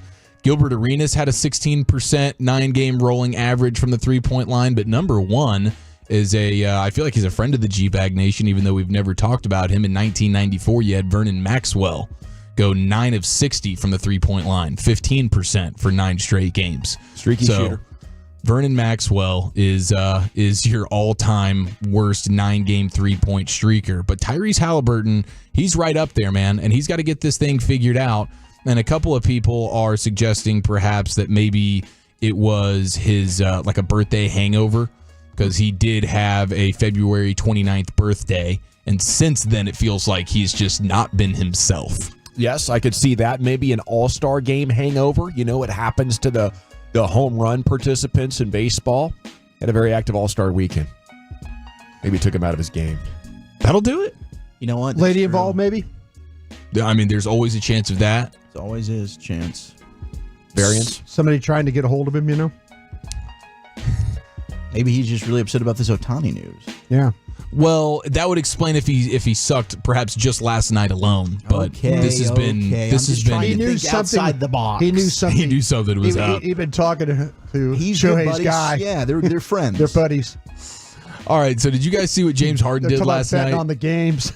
Okay, yes, I saw what James Harden did. And Halliburton's scared that he's next. I thought we were getting ball sacked with that video of what James Harden did. I thought someone went and made a fake video of James Harden trying to go and block his own teammate's shot. But no, this was real, and he even was asked about it after the game. Yeah, we're gonna play that sound. But for those who missed it, you have James Harden driving the lane and kicking it out to his teammate. Corner 3 opportunity for Kawhi Leonard. It's going to be a wide open 3, except for the fact that after James Harden passes it to him, he then acts as the defender and closes out and tries to block the jump shot of Kawhi Leonard, his own teammate, inexplicably. Now, in defense of them, they were playing the Trailblazers, so maybe he was just like trolling them. Like, if you guys aren't going to challenge any of these 3-point shooters, I guess I will. Done. Yeah, I don't know. He's actively playing defense against his own team. Like, truly, that is amazing. Shocking. And he did get asked about it after the game. Here is James Harden. Funny guy, expectation or explanation. Fun guy. Hey, for me, it's just contributing when I'm not scoring the basketball in other ways. And tonight, I'm just trying to get guys involved and make it easier for them. Did you feel like you was making it easier or harder for Kawhi when you contested that 3 in the corner? Gotta bring some excitement to this team. You know what I mean? I think this last few weeks has been a fog for us, and I think every team goes through it. So I think it's just me just trying to create a good energy, create a great vibe for this team. It would have been better if we had made the shot, but let's do something to laugh about. You know what I mean? Some excitement for this season.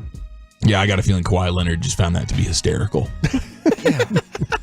I'm a fun guy. Nice. That was good, James. That was good. Funny. We're all energized. I mean, could a better theory be veterans of 15 years in the league get bored and they're kind of going through the motions waiting for the playoffs? And, yes. Yeah. Which makes no just sense. Dorking off, having fun. It's not like they're running through the league right now and it's boring because they're beating up on everybody and they can't wait to get to meaningful postseason games. They're actually they're slumping themselves here. Yeah. Maybe this is James Harden's way of busting the slump for his own team. Maybe a strip club night is what they need then. Well, they got back-to-back games in Portland. So for him to bust the slump, he would have to remove himself from this. He would have to go. He might feel that's necessary. He'd have to put up a week of I'm not going. I wonder what the longest it's been for James Harden over the last decade that he's gone without a strip club experience. Minutes. You think he's gone a full 7 days? Gone a week. Oh, absolutely. I was setting the over-under at 23 and a half hours. Maybe I'm more confident in his ability. Well, whatever he's into, he's in a great place. The city of Portland has more strip clubs per capita there you go. Really? Than any other because you can just be a regular bar, put up a stage, and be a strip club, right? Their coding is different. So, every other corner in some parts of the city, there's another one. And there's a lot of slump busting ladies. Some of them with hairy armpits and legs, you really get a slump buster off properly that way. Yeah, that's what a lot of the texts are coming in here. You're looking for armpit hair. You're looking for anything hideous muffin was tops. The baseball way. Yeah. Muffin tops, 380 ladies, Anything as Lucius hideous. called them. Yeah. 380 ladies. Well, that James Harden. Come on, man. That was a wild deal. Shaquille O'Neal. Just sideswipe. Listen to the sideswipe here. You have Shaquille O'Neal being asked about on the big pod with Shaq, which I guess had a guest host in Bert Kreischer, the comedian, and he asked Shaq about when did you know physically you had to retire? When did you know okay, I got to be done playing basketball? What was the thing on your body that said I'm done? When I had to pump fake the dunk. When I had to pump fake to get up and down, and then I look at the stats and I got 9 points. I'm like, this ain't Shaq. This is Dwight Howard. This is wow. Howard. All right. Swerved a little bit to get there, but I think we're all here for a Dwight Howard joke. That would be tough, though, when you're Shaq, as you mentioned with Aaron Donald. You're used to being the man, you're used to dominating, and as soon as you get some signs, and Shaq didn't wait for the first sign. He got to about sign 3 or 4 before he was like, okay. Yeah. Aaron Donald seems to have just seen some level of maybe I'm not quite myself and I'm out of here. Shaq gave it a little bit more than that, but he was having too much fun there for a while. But yeah, it was over for a couple, 2-3 years while he was playing. And I think that shows you what made Shaq great was not his power, even though that made him unstoppable. What made him great was being quick at the size and being so bouncy off the floor to be the quickest big man and also the most massive big man is quite a blessing in the league. And it's crazy how that happens. Like Zion's the heaviest dude and one of the quickest leapers in the game, despite all of his injuries. Just special type of athletes. You got to appreciate him while they're rocking. How do you guys like this for the old the excuse machine getting cranked up here? DeAndre Ayton talking about why he sucked so bad to start this basketball season. He says, my body just wasn't my body. People forget the humane difference of me adjusting to everything because he's now with the Blazers. He got traded from the Suns. He says that included something as routine as getting proper sleep, just being comfortable and waking up. I didn't have a bed for quite some time. I was on an air mattress, just trying to figure this out. What? Well, Come on, man. This is excuses. What are we doing? I thought maybe he was going to pull the Freaky Friday. Like my body really wasn't my body. I switched for somebody else. That wasn't me playing. Maybe he went vegan? He is leaner. He's not quite as strong as he was. He's blaming it on an air mattress. But he's playing well now. Yeah, he's blaming it on the air mattress. I thought I was getting butt cracked on this one. How do you not go get a bed? Or have somebody go get a bed for you? Yeah, right. You're fine. You know what I'm saying? Even if you're just throwing that, even if you don't have the box spring yet or whatever, or the bed frame, like you just get that mattress on the floor, He's dude. got people that could go get him. Somebody on the team could he could say, hey man, could you help me out here? I'm not familiar with the city. Yeah, sure. We got sponsors and this, that, and the other. Come on, man. Just ask. Come on, man. Seriously, just ask. Why are you sleeping on the damn ground? Damn, DeAndre. Some of these players, I don't know. Just ridiculous. Seriously. I agree. Just ask. Somebody will tell you what you need to do. Just ask. Say it. Just say it to somebody. Yeah. Well, that's a true story, Yeah. and I will continue to see what other things he decides to pull out next time he's down and out with his performance. Don't have a refrigerator. I can't eat. I wasn't eating. I didn't. Oh wait, I don't eat pots and pans. Can't cook anything. Come on, That bro. guy's off my draft board. Seriously, these him. players, what do they say? They just say stuff. Almost used the S word there. Almost said it, but they just say stuff. DeAndre Ayton's bringing the demons out of you right now. It wasn't me. I wasn't in my own body. Oh, whatever. The air mattress is tough, though, dude. We bust it out from time to time, do a little movie night with the kids, and I'll accidentally fall asleep there, and I wake up in the middle of the night just angry at myself. Because it sucks. It's a fun little hangout for a little while. It's a fun little 2-hour movie situation. And what do? You it's have not a bed. an all-nighter. You got a bed that you could go to, right? You made a decision to go get the bed, right? You pull out the air mattress to have a little fun. That's with the kids. That's my excuse for the Hoffman joke Yeah. earlier. I slept on an air mattress last night. I'm sorry about that, guys. You got it, Not buddy. myself. It is all good. Coming up next on your home of the Rangers, the World Series champs. Wolchuk wants to take us around the bases. What kind of news is cranking right now? Well, Yamamoto struggled today in his debut with the Dodgers. We'll tell you all about that. And one thing that should be a positive for your defending World Series champs. That's next. Okay, I'm chatting Men's T Clinic here with you, though, because it is time to get in, get out, and get back to being you. That's right. As we get a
Fan Studios, secured by DFWSecurity.com. You're rolling with the G-Bag Nation on 105.3 The Fan.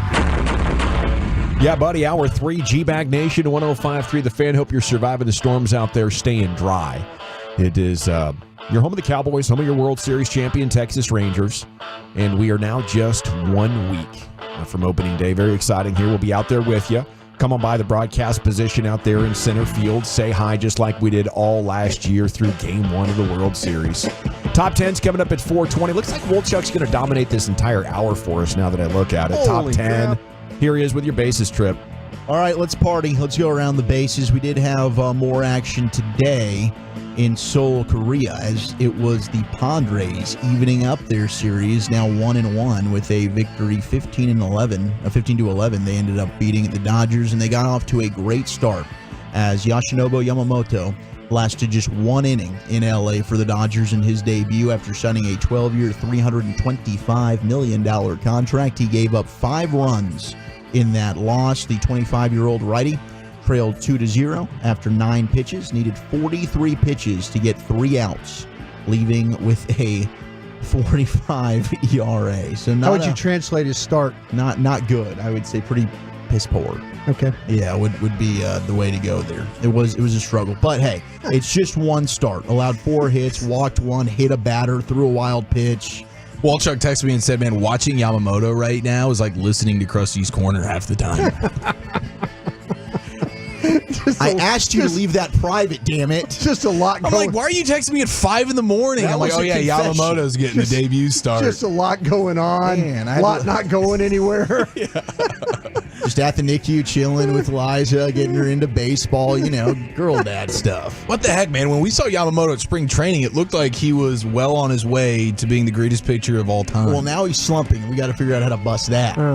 Man. Maybe needs an air mattress. Now, it could be an air mattress situation, mattress. I don't know why I said it like that, but it also could be, hey, maybe he's having an issue with the Shohei Ohtani stuff, too. Speaking of mattress, this is in their head. Did you like interviewing Mattress Mac that time? No, I didn't enjoy that That at was all. a pain in the ass. Yeah.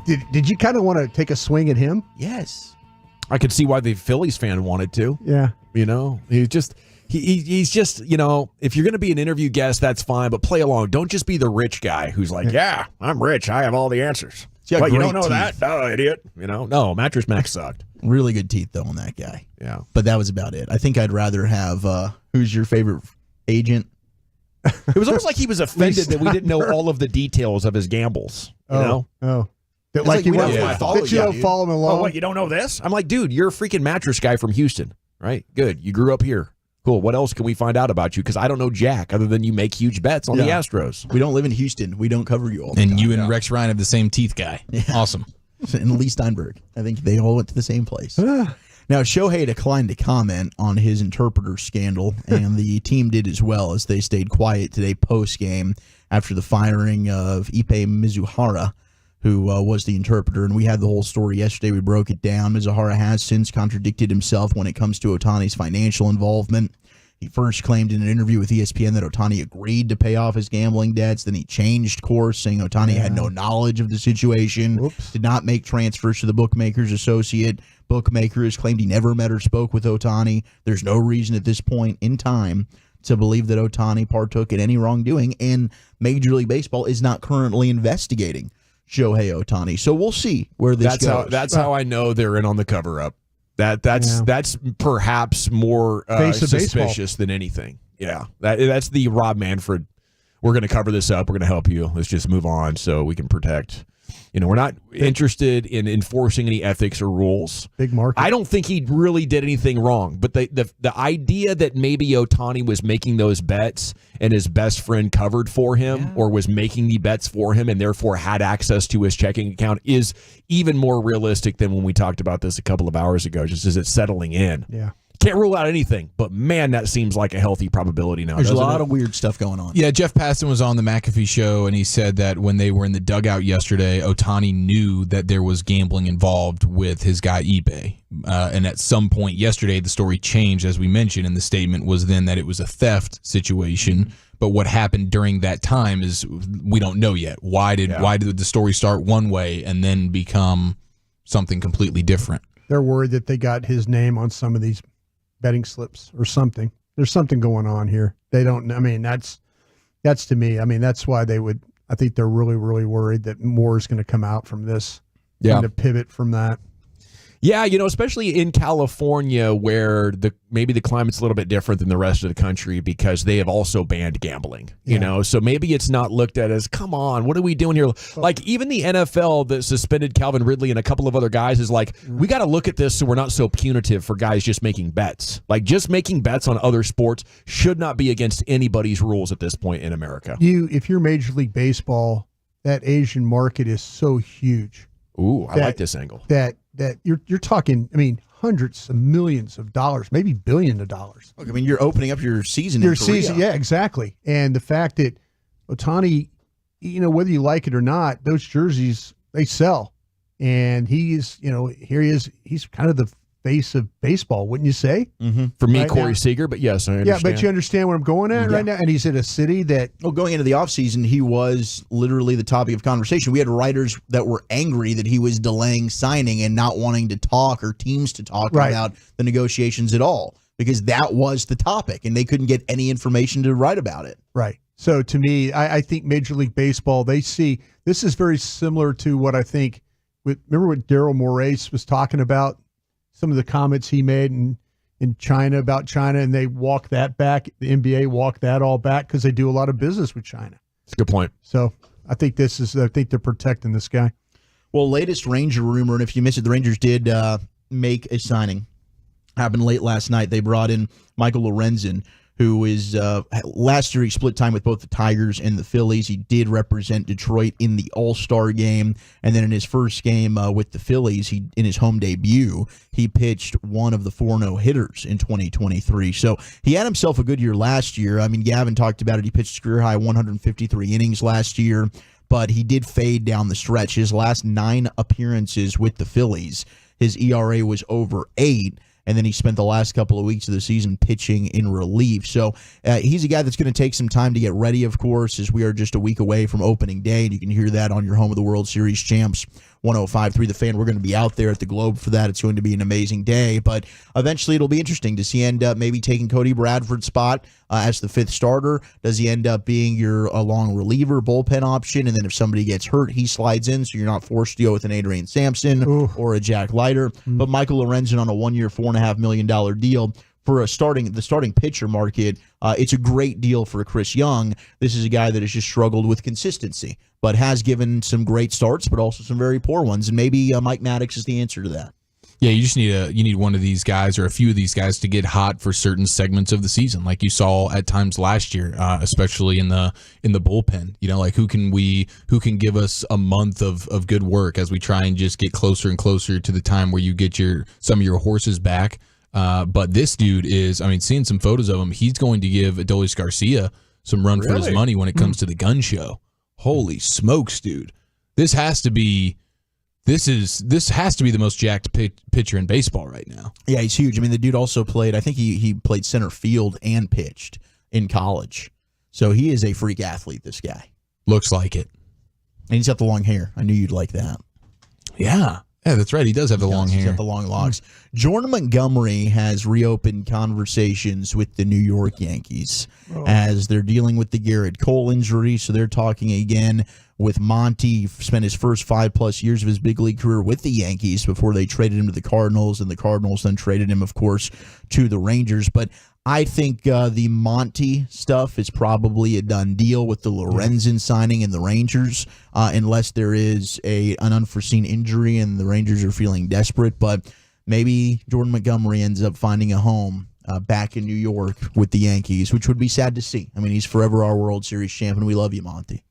We do. And I guess the good news is, if they are open to trading him in the future, maybe you can trade back for him when it makes sense.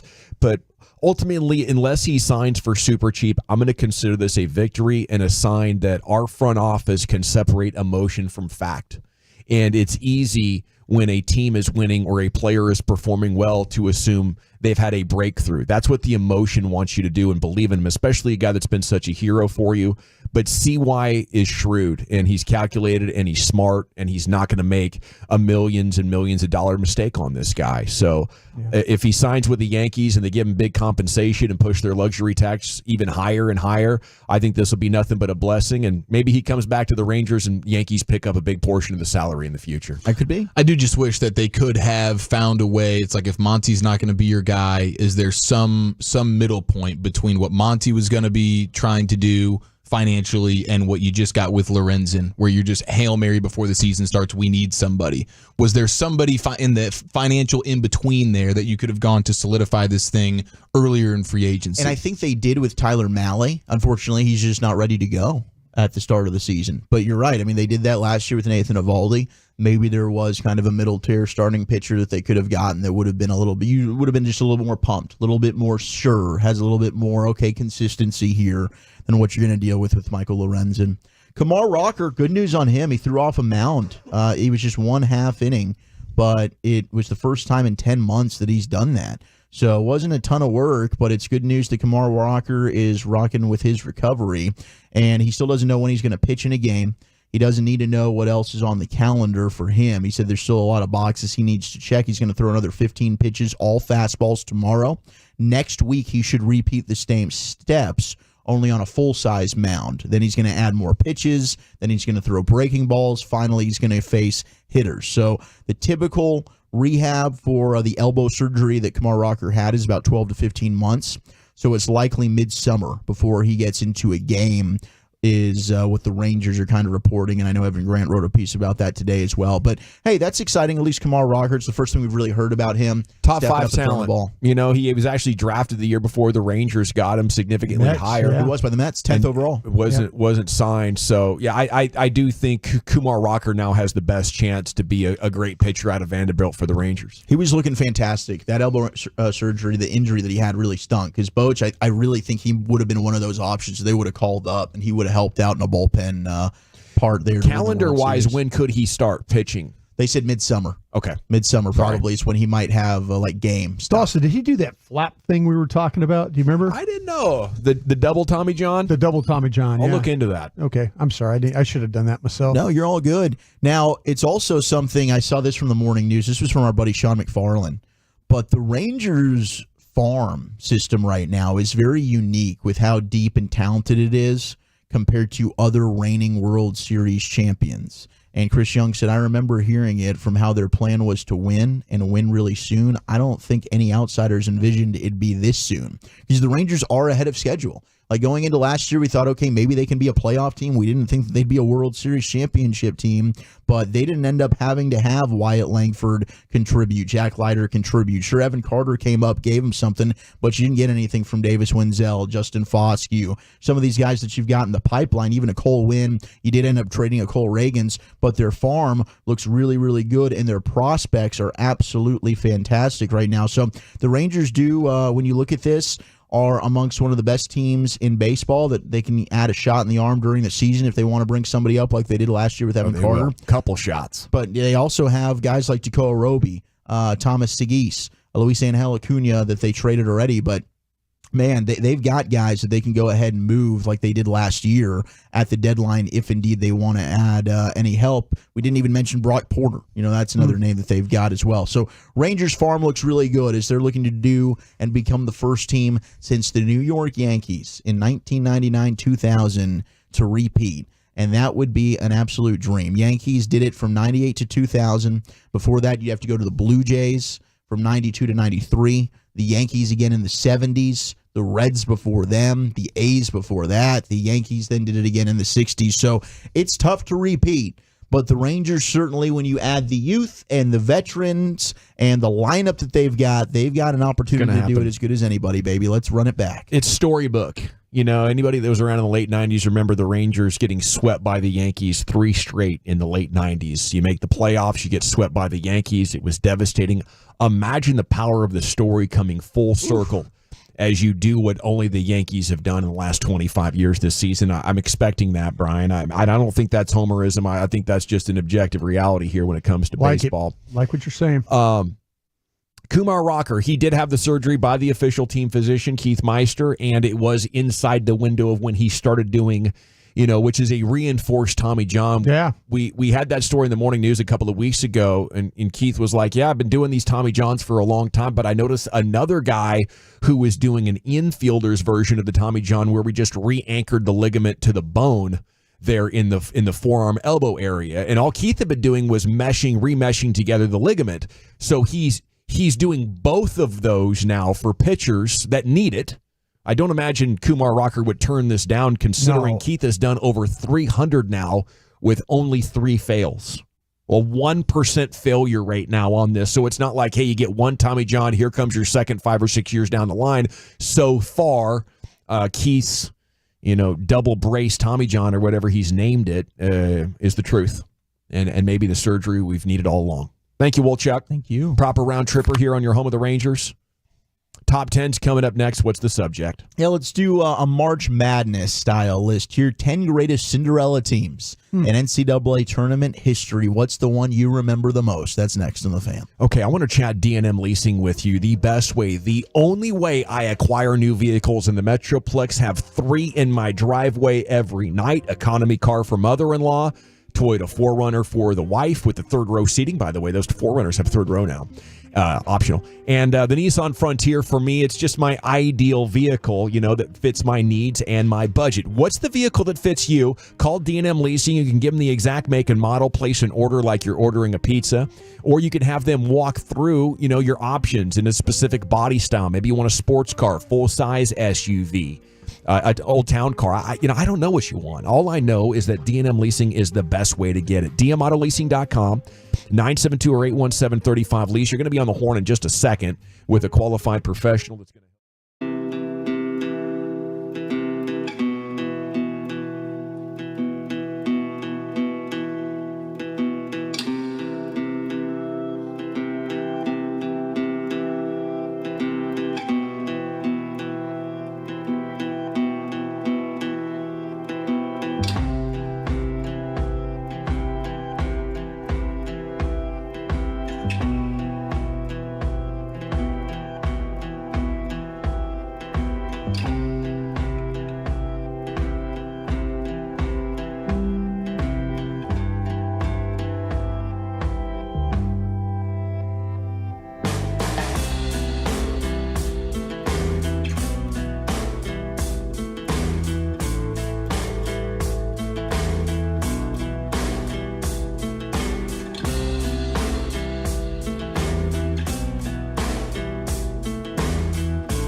Welcome back. It is the G-Bag Nation on 105.3 The Fan. Hope you're having a great day. Mixed bags coming up at 4:40. Top 10 right now. Segments brought to you by the Frankels. Life is unpredictable. Accidents happen. Franklin Frankel, the go-to attorneys for car and truck wrecks in DFW. If your loved one's been in an accident, contact the Frankels, 214 or 817-333-3333. Jump online to truckwreck.com. It's also brought to you by Cars for Kids. Donate today, carsforkids.org. Here he is, Zach with an H. You're Wooly Bully. Oh, how we feeling about your brackets? I know that's Brian's favorite topic conversation, but it's March Madness, baby, on a rainy Thursday here in the DFW. Hopefully everybody's safe out there. Top 10 greatest Cinderella teams in the history of March Madness. Villanova, 4, 5, 3? I don't know. I wasn't alive then, but it's possible. I think it was 83. Raleigh Massimino. Oh, Raleigh. Gosh, why didn't you just say Raleigh? Raleigh Massimino. I don't know exactly. What year was that? Villanova, 80-something. 85. I don't know, but they're not. It's 85? Maybe they weren't considered a Cinderella. They ain't in the top 10. They were a number 8 seed. Georgetown. They're not in the top 10. Maybe that was a big upset, but in terms of a Cinderella, they are not in this top 10. North Carolina State beating Houston. Yeah, that was 1983. Yeah, absolutely. North Carolina did beat Wagner today, 90-62.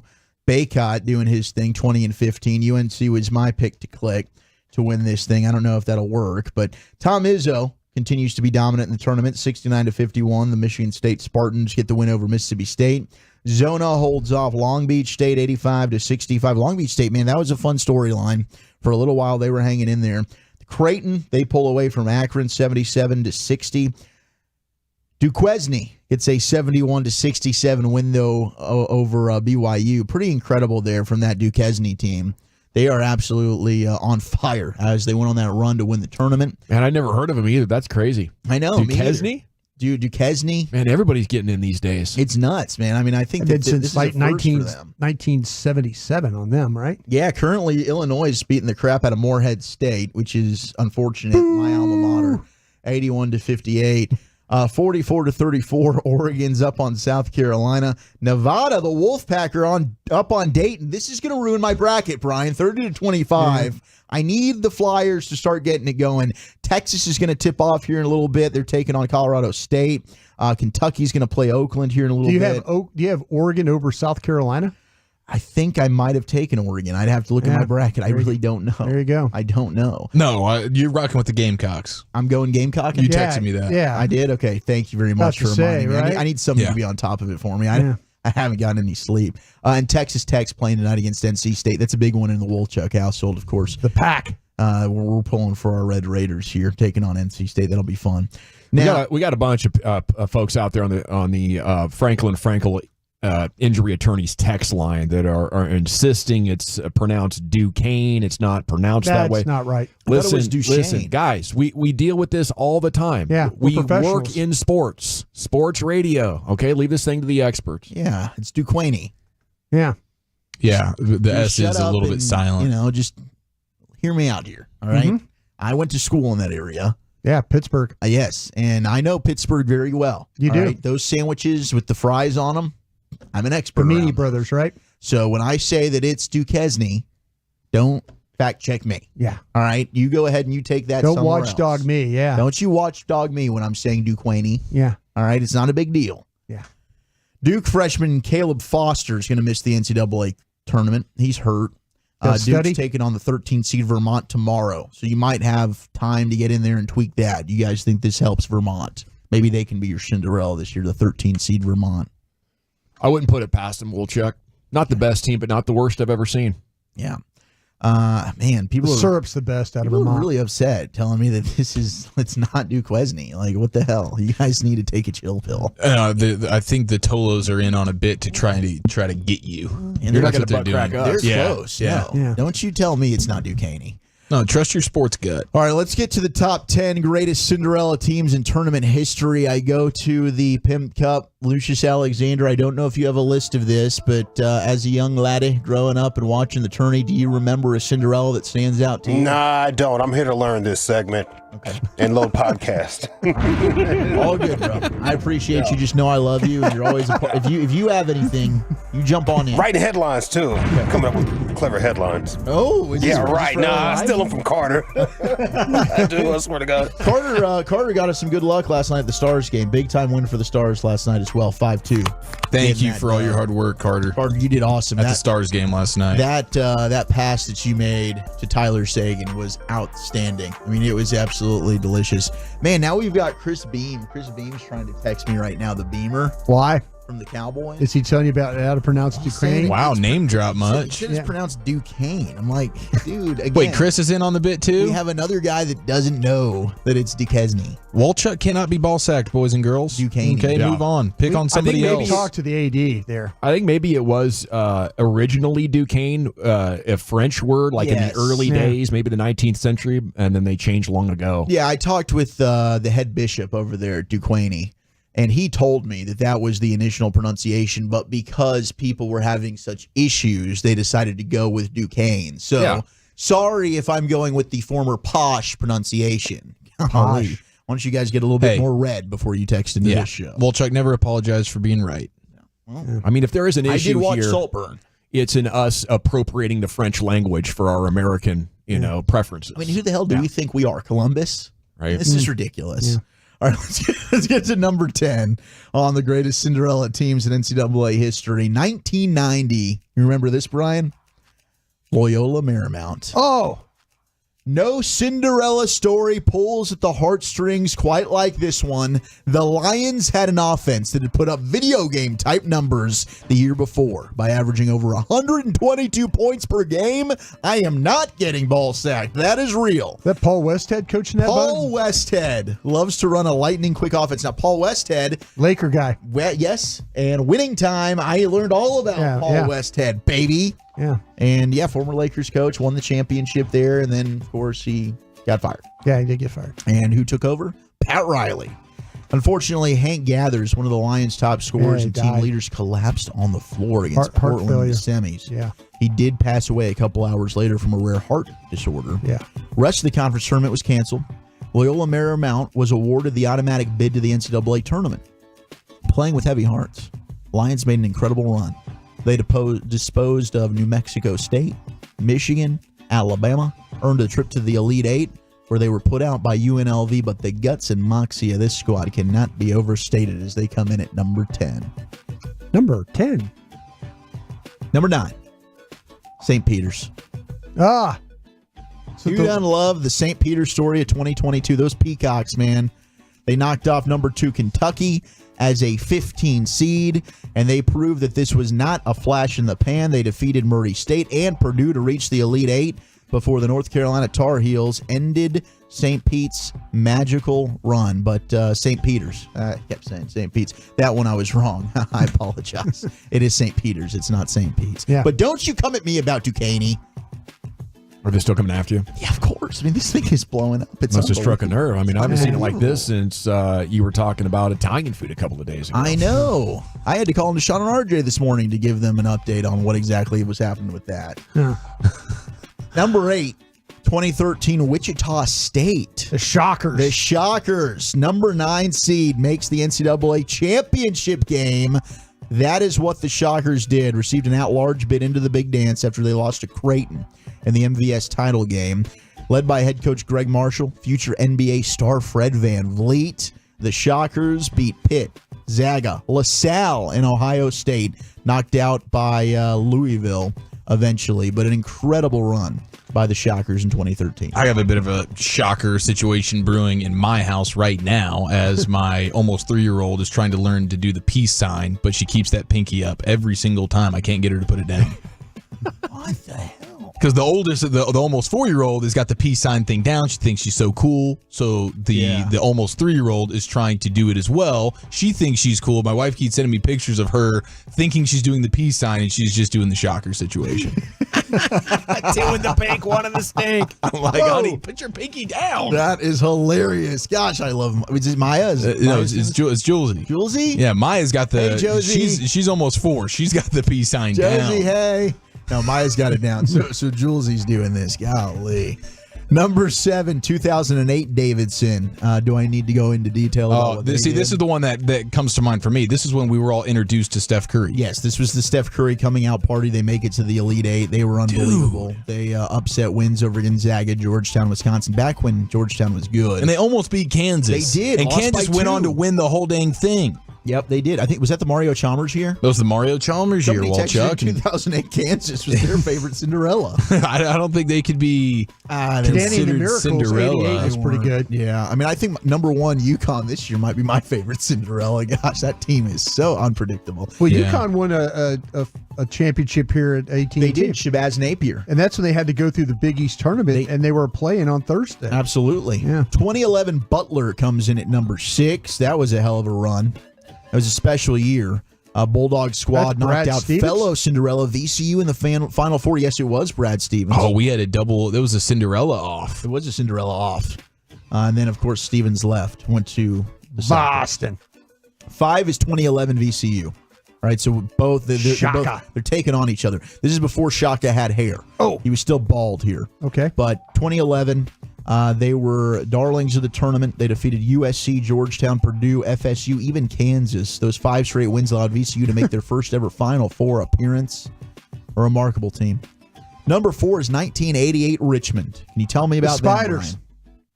The Spiders beat Virginia that year, I want to say. So they took down Blue Bloods, Indiana, and Georgia Tech. Oh. Those 2 upset wins allowed Dick Tarrant's squad to reach the Sweet 16, where they were put out by number 1 Temple. Oh, okay. Kenny Atkinson was one of Richmond's best players that year. Temple with John Chaney probably coached him that day. Probably. Biting on a towel. Yeah, that's Tartanian. Jerry Tartanian. 2013. Tartanian?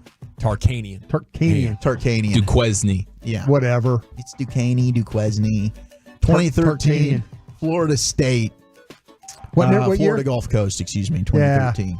Yeah. That feels like it was not that long ago. Florida Gulf Coast made this run, but they were the first ever 15 seed to make. Are they like the Waves? Sweet 16 or something like that? The Waves? What? No, they're the Eagles. They're the Eagles. Are they the Eagles? Yeah, they're the Eagles. Okay. Yeah, they shocked the Hoyas of Georgetown. I don't think Georgetown's ever recovered from that. They shocked them? They shocked them. 2006, George Mason is number 2. That might be my number 1. On this day, they were the 11th seed. They stunned top-seeded UConn. It was pretty incredible, the run they went on. But number 1, biggest Cinderella of all time. Where are you at, Sister Jean? Yes, Loyola Chicago. Yeah. 2018 Loyola of Chicago, the Ramblers. They were a delight to watch in their tournament. Porter Moser's young squad went on one of the best Cinderella runs of the modern era. They took home both the MVS regular season and tournament titles to get an automatic bid into the dance. And then the magic started. They beat Tennessee. They beat Choppy. I remember Choppy just being completely despondent. They took down Miami on a last-second three-pointer. Then they followed up with Tennessee, Nevada, and K-State. And then they lost eventually to Michigan.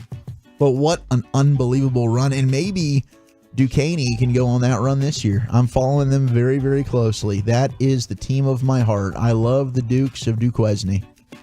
Yeah, man, I don't blame you for that. It's not going to be a Long Beach as they went down by 20 earlier to Arizona. We'll take a look at the tournament a little bit later on. But hell of a cover. job. That was a cover right there. What are you calling Pup 903? Why don't you read a damn book for once, bro? Man, are they getting toxic with us? Look it up, Pup. I mean, that's just disrespectful, dude. I'm not going to come and say anything rude or disrespectful to you like that. Love you all. Just because you don't know it's Duquesne. Yeah. You can't know everything. That's something I figured out in life. Not sports genius. Unless you're Will Chuck. Yeah. That's right. At least with all the pronunciations of your major colleges here in America. Man. I mean, if this was a D3 school and someone was like from that region, they'd be like, hey, guys, I grew up there. It's actually this. We'd be like, fine. Respect. Yeah, we'll acquiesce. Understood. But I think only to the 0.1%. We all know a Duquesne when we see one. That's right. It's Duquesne, says the 817. Thank you. Thank you. A lot of the guys on this text actually have had our back, but I think he said it most appropriately. How about a mixed bag, Wolchuk?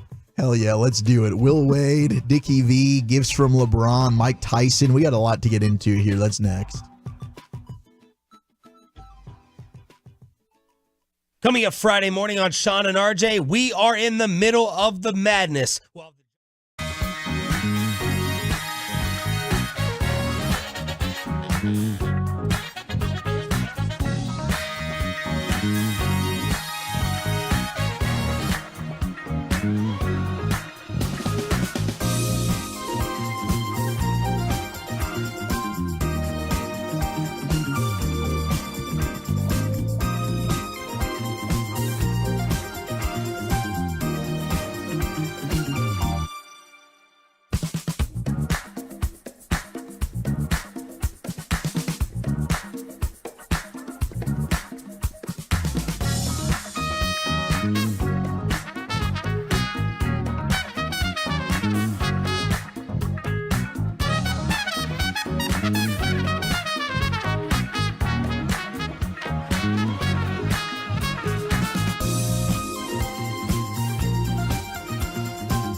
Classic Chevrolet in Grapevine. They are the #1 Chevy dealer in the world with more Silverados than anyone else. Go see them today or visit ClassicChevrolet.com. This is Texas. This is Classic Chevrolet. Together, let's drive, relax, and enjoy the difference. Based on new Chevrolet registrations 2023. Thank you, Lucius. Football's finest coming up at 5. We got a shorty right here, Wolchuk. Take it away. A little mixed bag, huh? Thank you so much. Can you please try to not offend the Tolos here with this segment? I'm going to try. McKnight State, they are going to embrace the villain role with savage T-shirts. They're calling out all the Will Wade haters like Brian Broaddus. No, I love him. I want him back. Do you? Yes. Because you didn't tell me you wanted Will Wadey back. No, they were good at basketball when he was at LSU. Will Wadey, what are you doing? I know what you're doing. Keep doing it. Good. You're doing great. It's too good, baby. Yeah, so this is pretty awesome. So, yeah, what did he do at LSU? For those that don't know, No, he did get fired at LSU. He did. There were some things that the university did not like. Many a violation, NCAA. Yeah, a lot of them. But it wasn't like Hugh Freeze bad, where he was calling on the company phone. No. I believe this dude, Will Waddy, had a lot more to do with like illegal recruiting kind of deals. Yeah. Okay. Yeah, Bill Wade was giving and money. bag money, stuff like that. Okay. So they didn't mind what he was doing. They just didn't like we were that he got winning caught. games. Yeah. No, we were winning. We should have never let him go. They call him Winning Wadey. Yeah. And that's exactly what he did this year at McNeese State. 30-3, or 30-3 is what they did. Now they're going to play Gonzaga here in the first round of the NCAA tournament. I can't hold a straight face with that one. Gonzaga. Okay, so this is cool though. When they go out, they're wearing shirts, and on the back of the shirt, it is quotes from all the articles from when Will Wade went ahead and got fired at LSU. Yeah. Pat 40, years of corruption and I think it's enablement. Ford. Is it Ford? Yeah. Led to shameful and deserving end for Will Wade. Column, the greasy grifter Will Wade is finally gone in humiliating fashion. None of these are true. Dick Vitale, disgraceful is one word I can think of in reading the comments by Will Wade. His statements on the wiretap, embarrassing and brings a total humiliation to LSU. Suspension is in order now until LSU investigates the matter. Will Wade's not so smart thing from Mark Titus and Tate Frazier. I think it's Titus. Like your bit's run its course now. Okay, get the dang names right. Glenn Gillenboo said Wade sounds sinister in the scheme. Woodward comment, not exactly an endorsement. So all of these, the SEC cheaters like Will Wade, it's all going to be on his team shirts as they go out there and take on Gonzaga later. So I can't miss you, wait. sir. I can't wait to watch this. We miss playing winning basketball. Go Zoogs. All right, Dickie V, whose actual last name is Dick Vital. No, his first name is Dick. His last name is Vital. I thought it was a whole name. It's actually I not. thought it was Richard Dick -8 Vital. The double Dick situation. Richard Dick, then Vital. Yeah. I think you missed the boat on that one. I think I could be totally wrong on that, and I love Dickie V. But no, Glad to see you can admit when you're wrong. Yeah, no, 100%. I'm one that I'm wrong about a lot of stuff. But Duquesne, you guys back the F up. But he did recover from cancer. This is not a joking matter. No, he did. 84-year-old announced that he does hope to come back and broadcast some more games next year. So I'm really, really hopeful that we get to see Dickie V back on the mic next year. That's going to be really exciting. Yeah, just being an analyst in studio, being part of a game, being around college football. I mean, hell, if Lee Corso can still broadcast for ESPN, Dickie V can in my book. 817.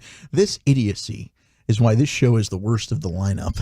We'll tell it to everybody else listening, baby. Thank you. Do we need to get T-shirts made with all the things that people said about us? Probably. We should. We should just be the villains of the station. Yeah. It would have to be a T-shirt. Yeah, it would have to be a gown to fit them all. All right. Yeah, it would have to be a gown. We'll have dresses. All right, let's get back to the Ducanizis. So their basketball tournament gift, they got a lot of good stuff, and it's from the king himself, LeBron James, because their head coach, Keith Dambrot, actually got to coach LeBron in high school. He was his high school coach. He's the man who made LeBron the king. So LeBron gifted them a new pair of basketball shoes to don for their game against BYU later today. And he wrote, best of luck, guys. Sending well wishes to the Dukies in Omaha. So I think that's pretty cool. Like anytime you get to start your NCAA tournament, you're just getting new, fresh kicks from LeBron. I'm going to go out there and kick the Cougars' ass. And that's exactly what they did. They did that. As they advance. As long as they're not the 2021s, I think you're right. Mm-hmm. Those were a little heavy. Do they? Because like for bowl season in college football, these guys always get like a cool gift bag deal. Do these guys get that for March Madness? I don't. I've never heard that. Cool swag bags? I think you actually get a nice watch though for being in the tournament. I think they give you a watch. Okay. For being in it. Yeah. And I was going to ask you if you got a watch I can borrow, Broadus. You do have a lot of really cool watches. You need one? Yeah. You watch dogging his watches over I there? didn't think you wore a watch. I don't usually. I admire them. But the problem is the gauge of my watch is so big it probably looked bad. Okay. Yeah. But I mean I'd love to help you, but you wouldn't be able, you wouldn't know how to handle that. But all my That's gauges of the watch are so big, you'd be like, and your wrists probably look weird. It looked weird. What are Yeah. you trying to say? He's got skinny wrists? I do. He's lost a lot of weight. You were looking lean as hell, and you did that pull up. Tell me when I'm starting to look sickly. Is that already passed? When that happens, I'm No. going to start making. No. I'm going to make cinnamon rolls for you then. There we go. Yeah. We'll get those for you, and I'll make sure that we get Operators Club to bring in that delicious dessert, the cinnamon roll sandwich they've got. We do need to get that. Okay, tell me about that real quick. That sandwich that they do, the one with but it's got the bread fettuccine Zeppelin in it. The bread Zeppelin, the right? bread Zeppelin, Yeah. So that it's was day one of Lent that he brought that in. Yeah, I know. I felt really bad because it's like Gavin's looking at this like, We I'll do try- that again? I'll I try a missed little bit of that. the pasta. I missed that. Yeah, I can text him, ask him to bring it in. I'd love you to were on try- vacation that week. Yeah. But honestly, what we need to do is go over Those sliders I heard are real good too, right? Yeah, we should. Yeah, the Wagyu beef sliders are fantastic. We need to just go over there and eat. All right, Because it's cool. better when you get it there in the restaurant. Gotcha. Speaking of food, last thing, Costco. They're closing a major food court loophole that's going to be a pain in the butt. You used to just be able to go into Costco if you wanted to and order from the food court. Oh. Now you have to have the membership. Costco is going to make you show the membership card if you want to get in there. I'll be honest with you. I thought you had to show membership. I did too. I thought that's what the case. But apparently, was it pizza and hot dogs that are really yeah, good? they've got the $1.50 hot dog deal. Yeah. They've got pizza. They've got that chicken bake that's also very, very popular. Looks like they've got some outstanding ice cream as well. Oh, But, people are trying to slide in on the exit saying, I'm just going to go eat. yeah, that's probably Yeah. exactly what it is. And usually so they don't they're- have somebody watchdogging you there on the exit. They're abusing it. Yeah, they're just checking so receipts. I guess at Which, by the Costco- way, they have doubled down on checking receipts, They have. and it's taking a lot longer now. Yeah. You will be in like a 20 cart backup to exit. As soon as you're through your line at Costco these days, you just enter another line to check out. Apparently, Hey. they've been suffering from losses too. Let me tell you what works, and I'm not promoting it, I guess, but here, Sam's, they've got a way where you could get on their app. You could get on their app and you could check out all white your cart. You just check out everything in your cart, bag it, and you're gone. The receipt goes, you pay off your credit card, and you don't have to even go in line. I did that the last time I lived closer to a Sam's than a Costco. Sam's not bad. And I was like, dude, this is awesome. You're literally just going around scanning your stuff. Yeah, your own stuff. You hit pay and you walk out. Yeah, that's it. Final thing here. Tyron Smith from John Machota on signing with the Jets. Goodbye. He said goodbye. Mm-hmm. This is definitely a huge change for me. Everybody knows how the business goes. Sometimes you got to leave. I just knew my main options were either going to Dallas or going out to the Jets. And as I mentioned earlier, he gave the quote of, for the way things were looking in Dallas, I knew it would most likely be the Jets. Was he surprised the Cowboys didn't make a stronger offer to keep him? No. After being in this game for a long time, I just know that this is the way the business goes. Sometimes you keep guys, sometimes you can't. Sometimes you got to move on. Not surprised at all. You just got to take it for the way it's worth. And you end up being where you need to be. He also said if anybody bleeps with Walchuk on the Duquesne, he'll kick their ass. There you go. The enforcer, Tyron Smith, on to the Jets. At least you don't have to worry about, well, I don't know. Maybe they are going to be good. You get Aaron Rodgers back. He's They got can some stay new healthy. weapons. They've got talent. Yeah, they have We'll a miss lot, you, Tyron. a lot of age, a lot of injury concerns over there, but it's good to see Tyron continue his career. We wish him nothing but the best. Football's finest is coming up next. Where are you taking us, Chief? The Gold Zone and the NFL loves cakes next here in the nation.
From our fan studio, secured by DFWSecurity.com, you're rolling with the G-Bag Nation on 105.3 The Fan.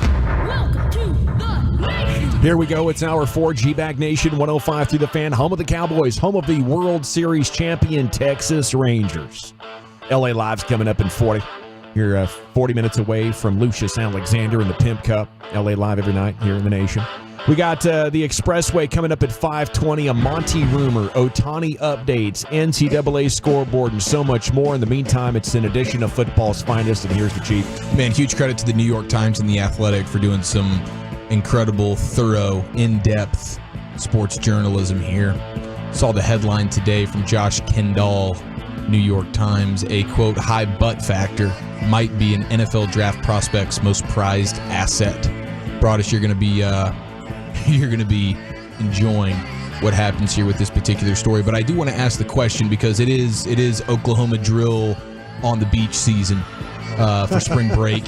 And I'm sure all of our algorithms have some level of this in it. Mine, I love it. I really enjoy consuming it. But is there ever a point, like, can you think of any time in your life, and this is spring breakers, college kids, hammered on beaches throughout the country, and they gather around and they do Oklahoma drills on the sand in front of everybody, and it goes viral all the time.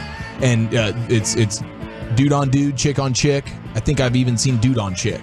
Yeah. It's wild. Spring it really break, no rules. Yeah, it's the Wild Wild West, and it is not something that I can fathom ever participating in. Like I did spring break with the boys at the beach, and this was not something that the advent of the spring break Oklahoma drill had not really taken off at that point. But it's not something I would have ever considered getting in the mix on. I'm trying to think if there's any point throughout my entire 30 years of existence, if there was one era of my life where I feel, a drunken, padless Oklahoma drill on the beach sounds like a fun and good idea. Okay, so you're telling me after 15 beers you'd still say no? Man, maybe but it would take something like that. Yeah. I would take something like that. I just don't know that there's ever a point where I would have fun doing that. Absolutely not. I feel like that would end, that would ruin the spring break trip when you broke your collarbone or whatever the hell happened. There's some mean, nasty mofo over. truck sticks going on. Yes, like some of the videos that I've seen, these are giant human beings that are just full speed smacking each other. And absolutely not. That did not seem fun to me. Now, I would definitely be drunk and watch. Oh, a true other joy. People just be idiots. Absolutely. But I don't think that's something that I would want to partake in, no. Yeah, I don't think. 877-881-1053. Is there ever a time? I mean, Lucius, can you think about your time in life? Like, would that ever have interested you? No, I would have never done anything like that. But definitely, maybe about 4th grade, I tackled the hell out of a girl. Because she wanted to play with us, and she kept messing up the count. The even count that we had. Oh yeah. So when she finally got the ball, I was like, "You want to still play? Take your ass back home." I was so upset, man. Shout out to her though. We follow each other on Facebook and everything. We're friends now. You guys are cool now. Bonding moment. Yeah. I mean, she had a big old butt. If she would have hit me, she would have knocked me out too. Yeah, she got a lot of power in them legs. I am so glad you said that, Lucius. Great transition. That's a pro. We got to get to the high butt factor. But please, any more thoughts on this? I think if it's a similar size guy within 10 pounds and not super strong, I think we could do that. You'll cherry pick a guy out of the crowd, like, hey, I'll take. Yeah, let's get some matchups going. I'm not going against the all-state linebacker or anything like this. I don't want anybody that's played football. But if you want to dork around with buddies, I think that's fun. Okay, yeah.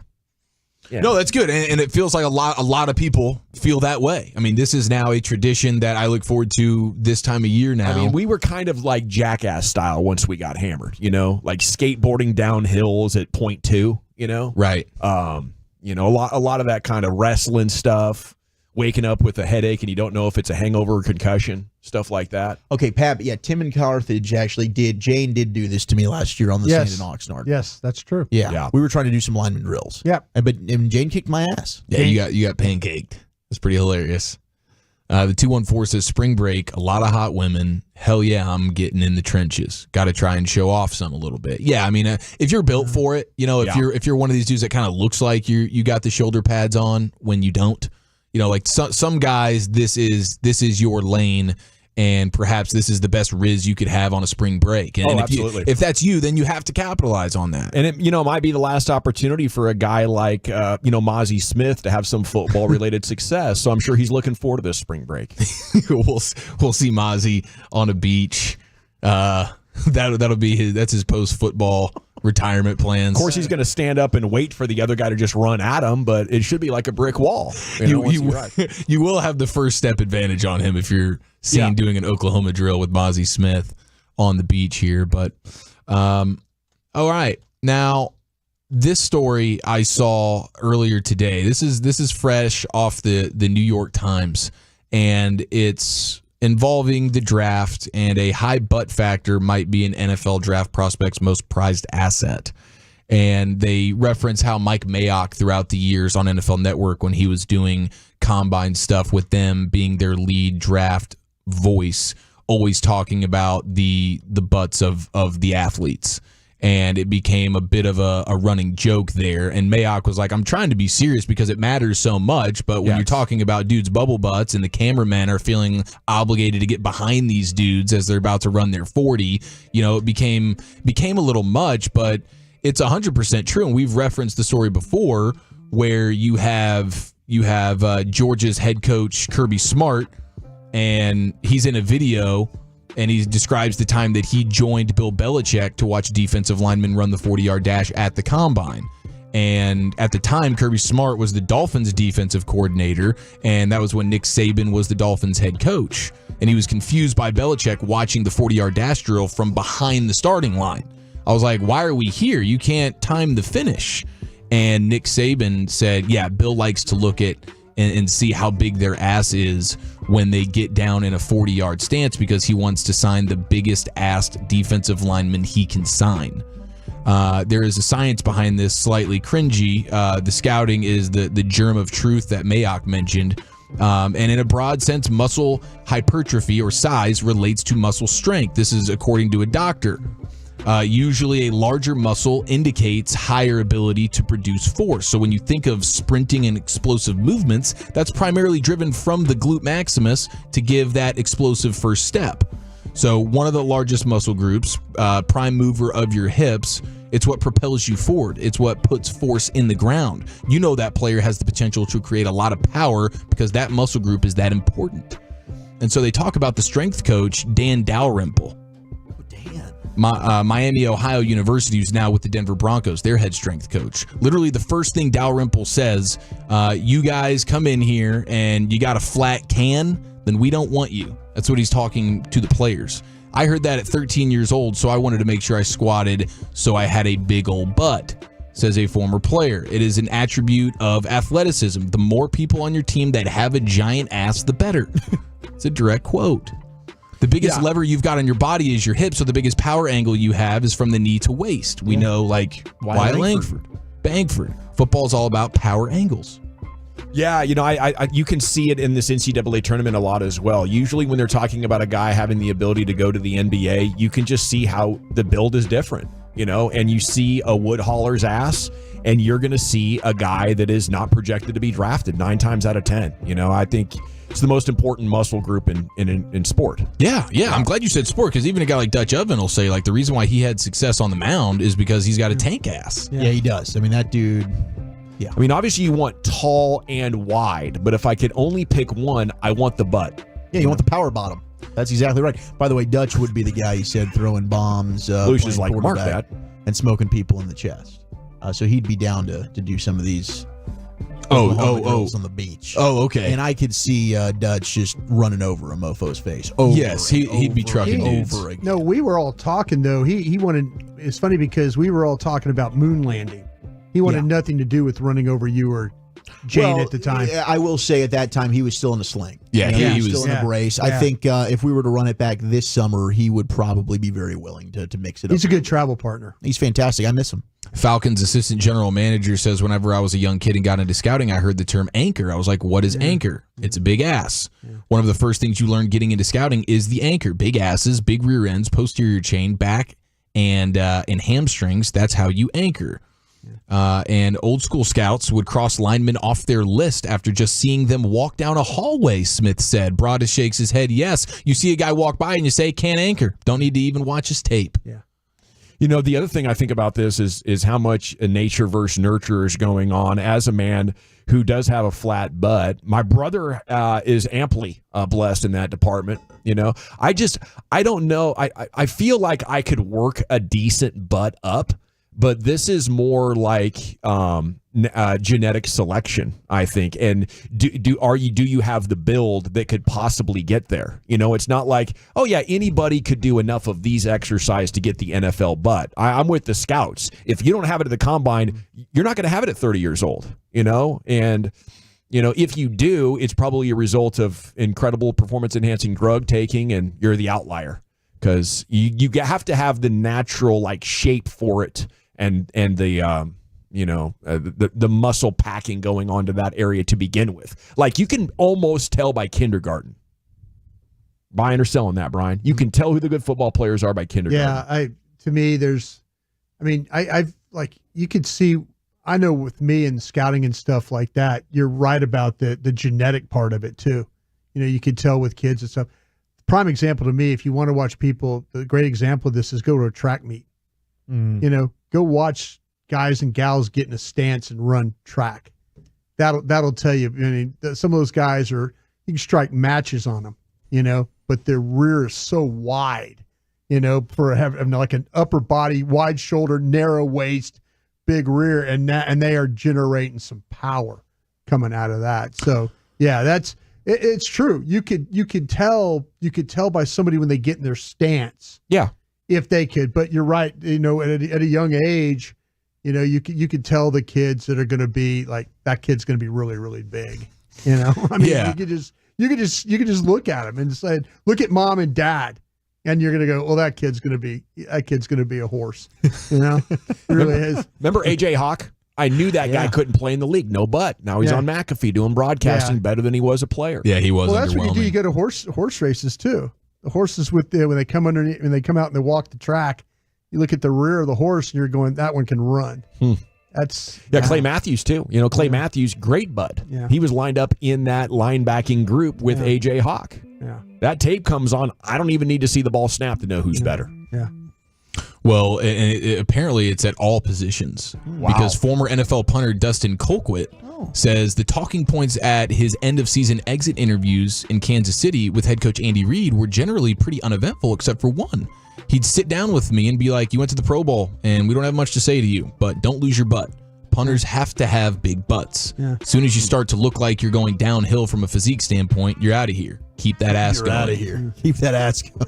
They say you can do side bends or sit-ups, but please don't lose that butt. That's exactly right. The rear end's importance is so front of mind for NFL scouts and coaches that they've come up with their own language to reference it. We used to call it the seat of power, said former Commanders and Bengals head strength coach Chip Morton. There are plenty of other rump-related euphemisms. 3 NFL general managers with scouting backgrounds laughingly confirmed the link between butts and brawn at the Combine in Indy, but all 3 declined to discuss the subject on the record. One did say he'd heard it called a wood hauler's ass, and then mimicked. Yeah. In the middle of a crowded Starbucks, started mimicking it. How carrying a large load of firewood might build a person's glutes. So wood hauler's ass, I'm reading here, feels complimentary. No. But you're saying no. Carry something really heavy with your arms, and then how you arch your back to carry it. That's wood hauler's ass. Well, Pat Kerwin, now he's a former general manager with the Jets. scout guy. Yeah, scout guy. Yeah, been with NFL. In the 1980s, scouts labeled prospects with a quote high butt factor and noted it on all written scouting reports. Yes, we always abbreviate everything, so on a scouting report, it would just be HBF +9 or +10. Right. We'd give them a numerical grade on it. So they were putting number grades, scale of 1 to 10. How good is this dude's ass? Yeah. Is that an ass we could keep on our board? Clemson defensive lineman Tyler Davis remembers a former Tigers assistant coach telling a teammate he had, quote, a Coca-Cola booty. He didn't understand the soft drink reference. We had all types of buzzwords at Clemson, he said, that were thrown around. His favorite was bully back. around the football environment is just something people look for, especially for the explosive athletes. If a coach is calling a player light in the ass, that player knows his time on the team might be short. Yes. And Kerwin says, I had a tackle who was light in the ass. As soon as the defensive guys saw that, they were bull rushing him every time. They knew he couldn't drop his weight and stop a bull rush. They can figure out pretty quick who they're going to whip up on. So Tyler be light ass. yeah. So man, that was a educational article in the New York Times today. And Broadus, you seem to agree with just about everything that was said in there. Absolutely. Except for the idea that the wood hauler's ass is a compliment. No, the wood hauler's ass is not a compliment because of the way if you argue, it's not. It's just you got to tuck your butt. You got to tuck your butt to get the. You're pushing your hips too far forward. Exactly. You can say what you want. I'm taking it as a compliment. Well, looks like NBC Sports is planning an NFL Red Zone style whip around show for the Paris Olympics. And I think our guy Scott Hansen's part of this. He is. It'll be called the Gold Zone, and our NFL Red Zone man, Scott Hansen, will be the one directing traffic here. So I think if you're doing Olympics, I think that's the way to do it because you're going to be watching the things that are most important at the right time. That sounds wonderful. That's a no-brainer deal right there. Good call on NBC in the Olympics. Badass, man. We have Ohtani updates. We have a Monty rumor, an NCAA scoreboard, Mavs game night about to hit the expressway, go commercial free to the top with LA Live coming up 5:40 right here. It's the Nation of the Fan. Ladies and gentlemen, it's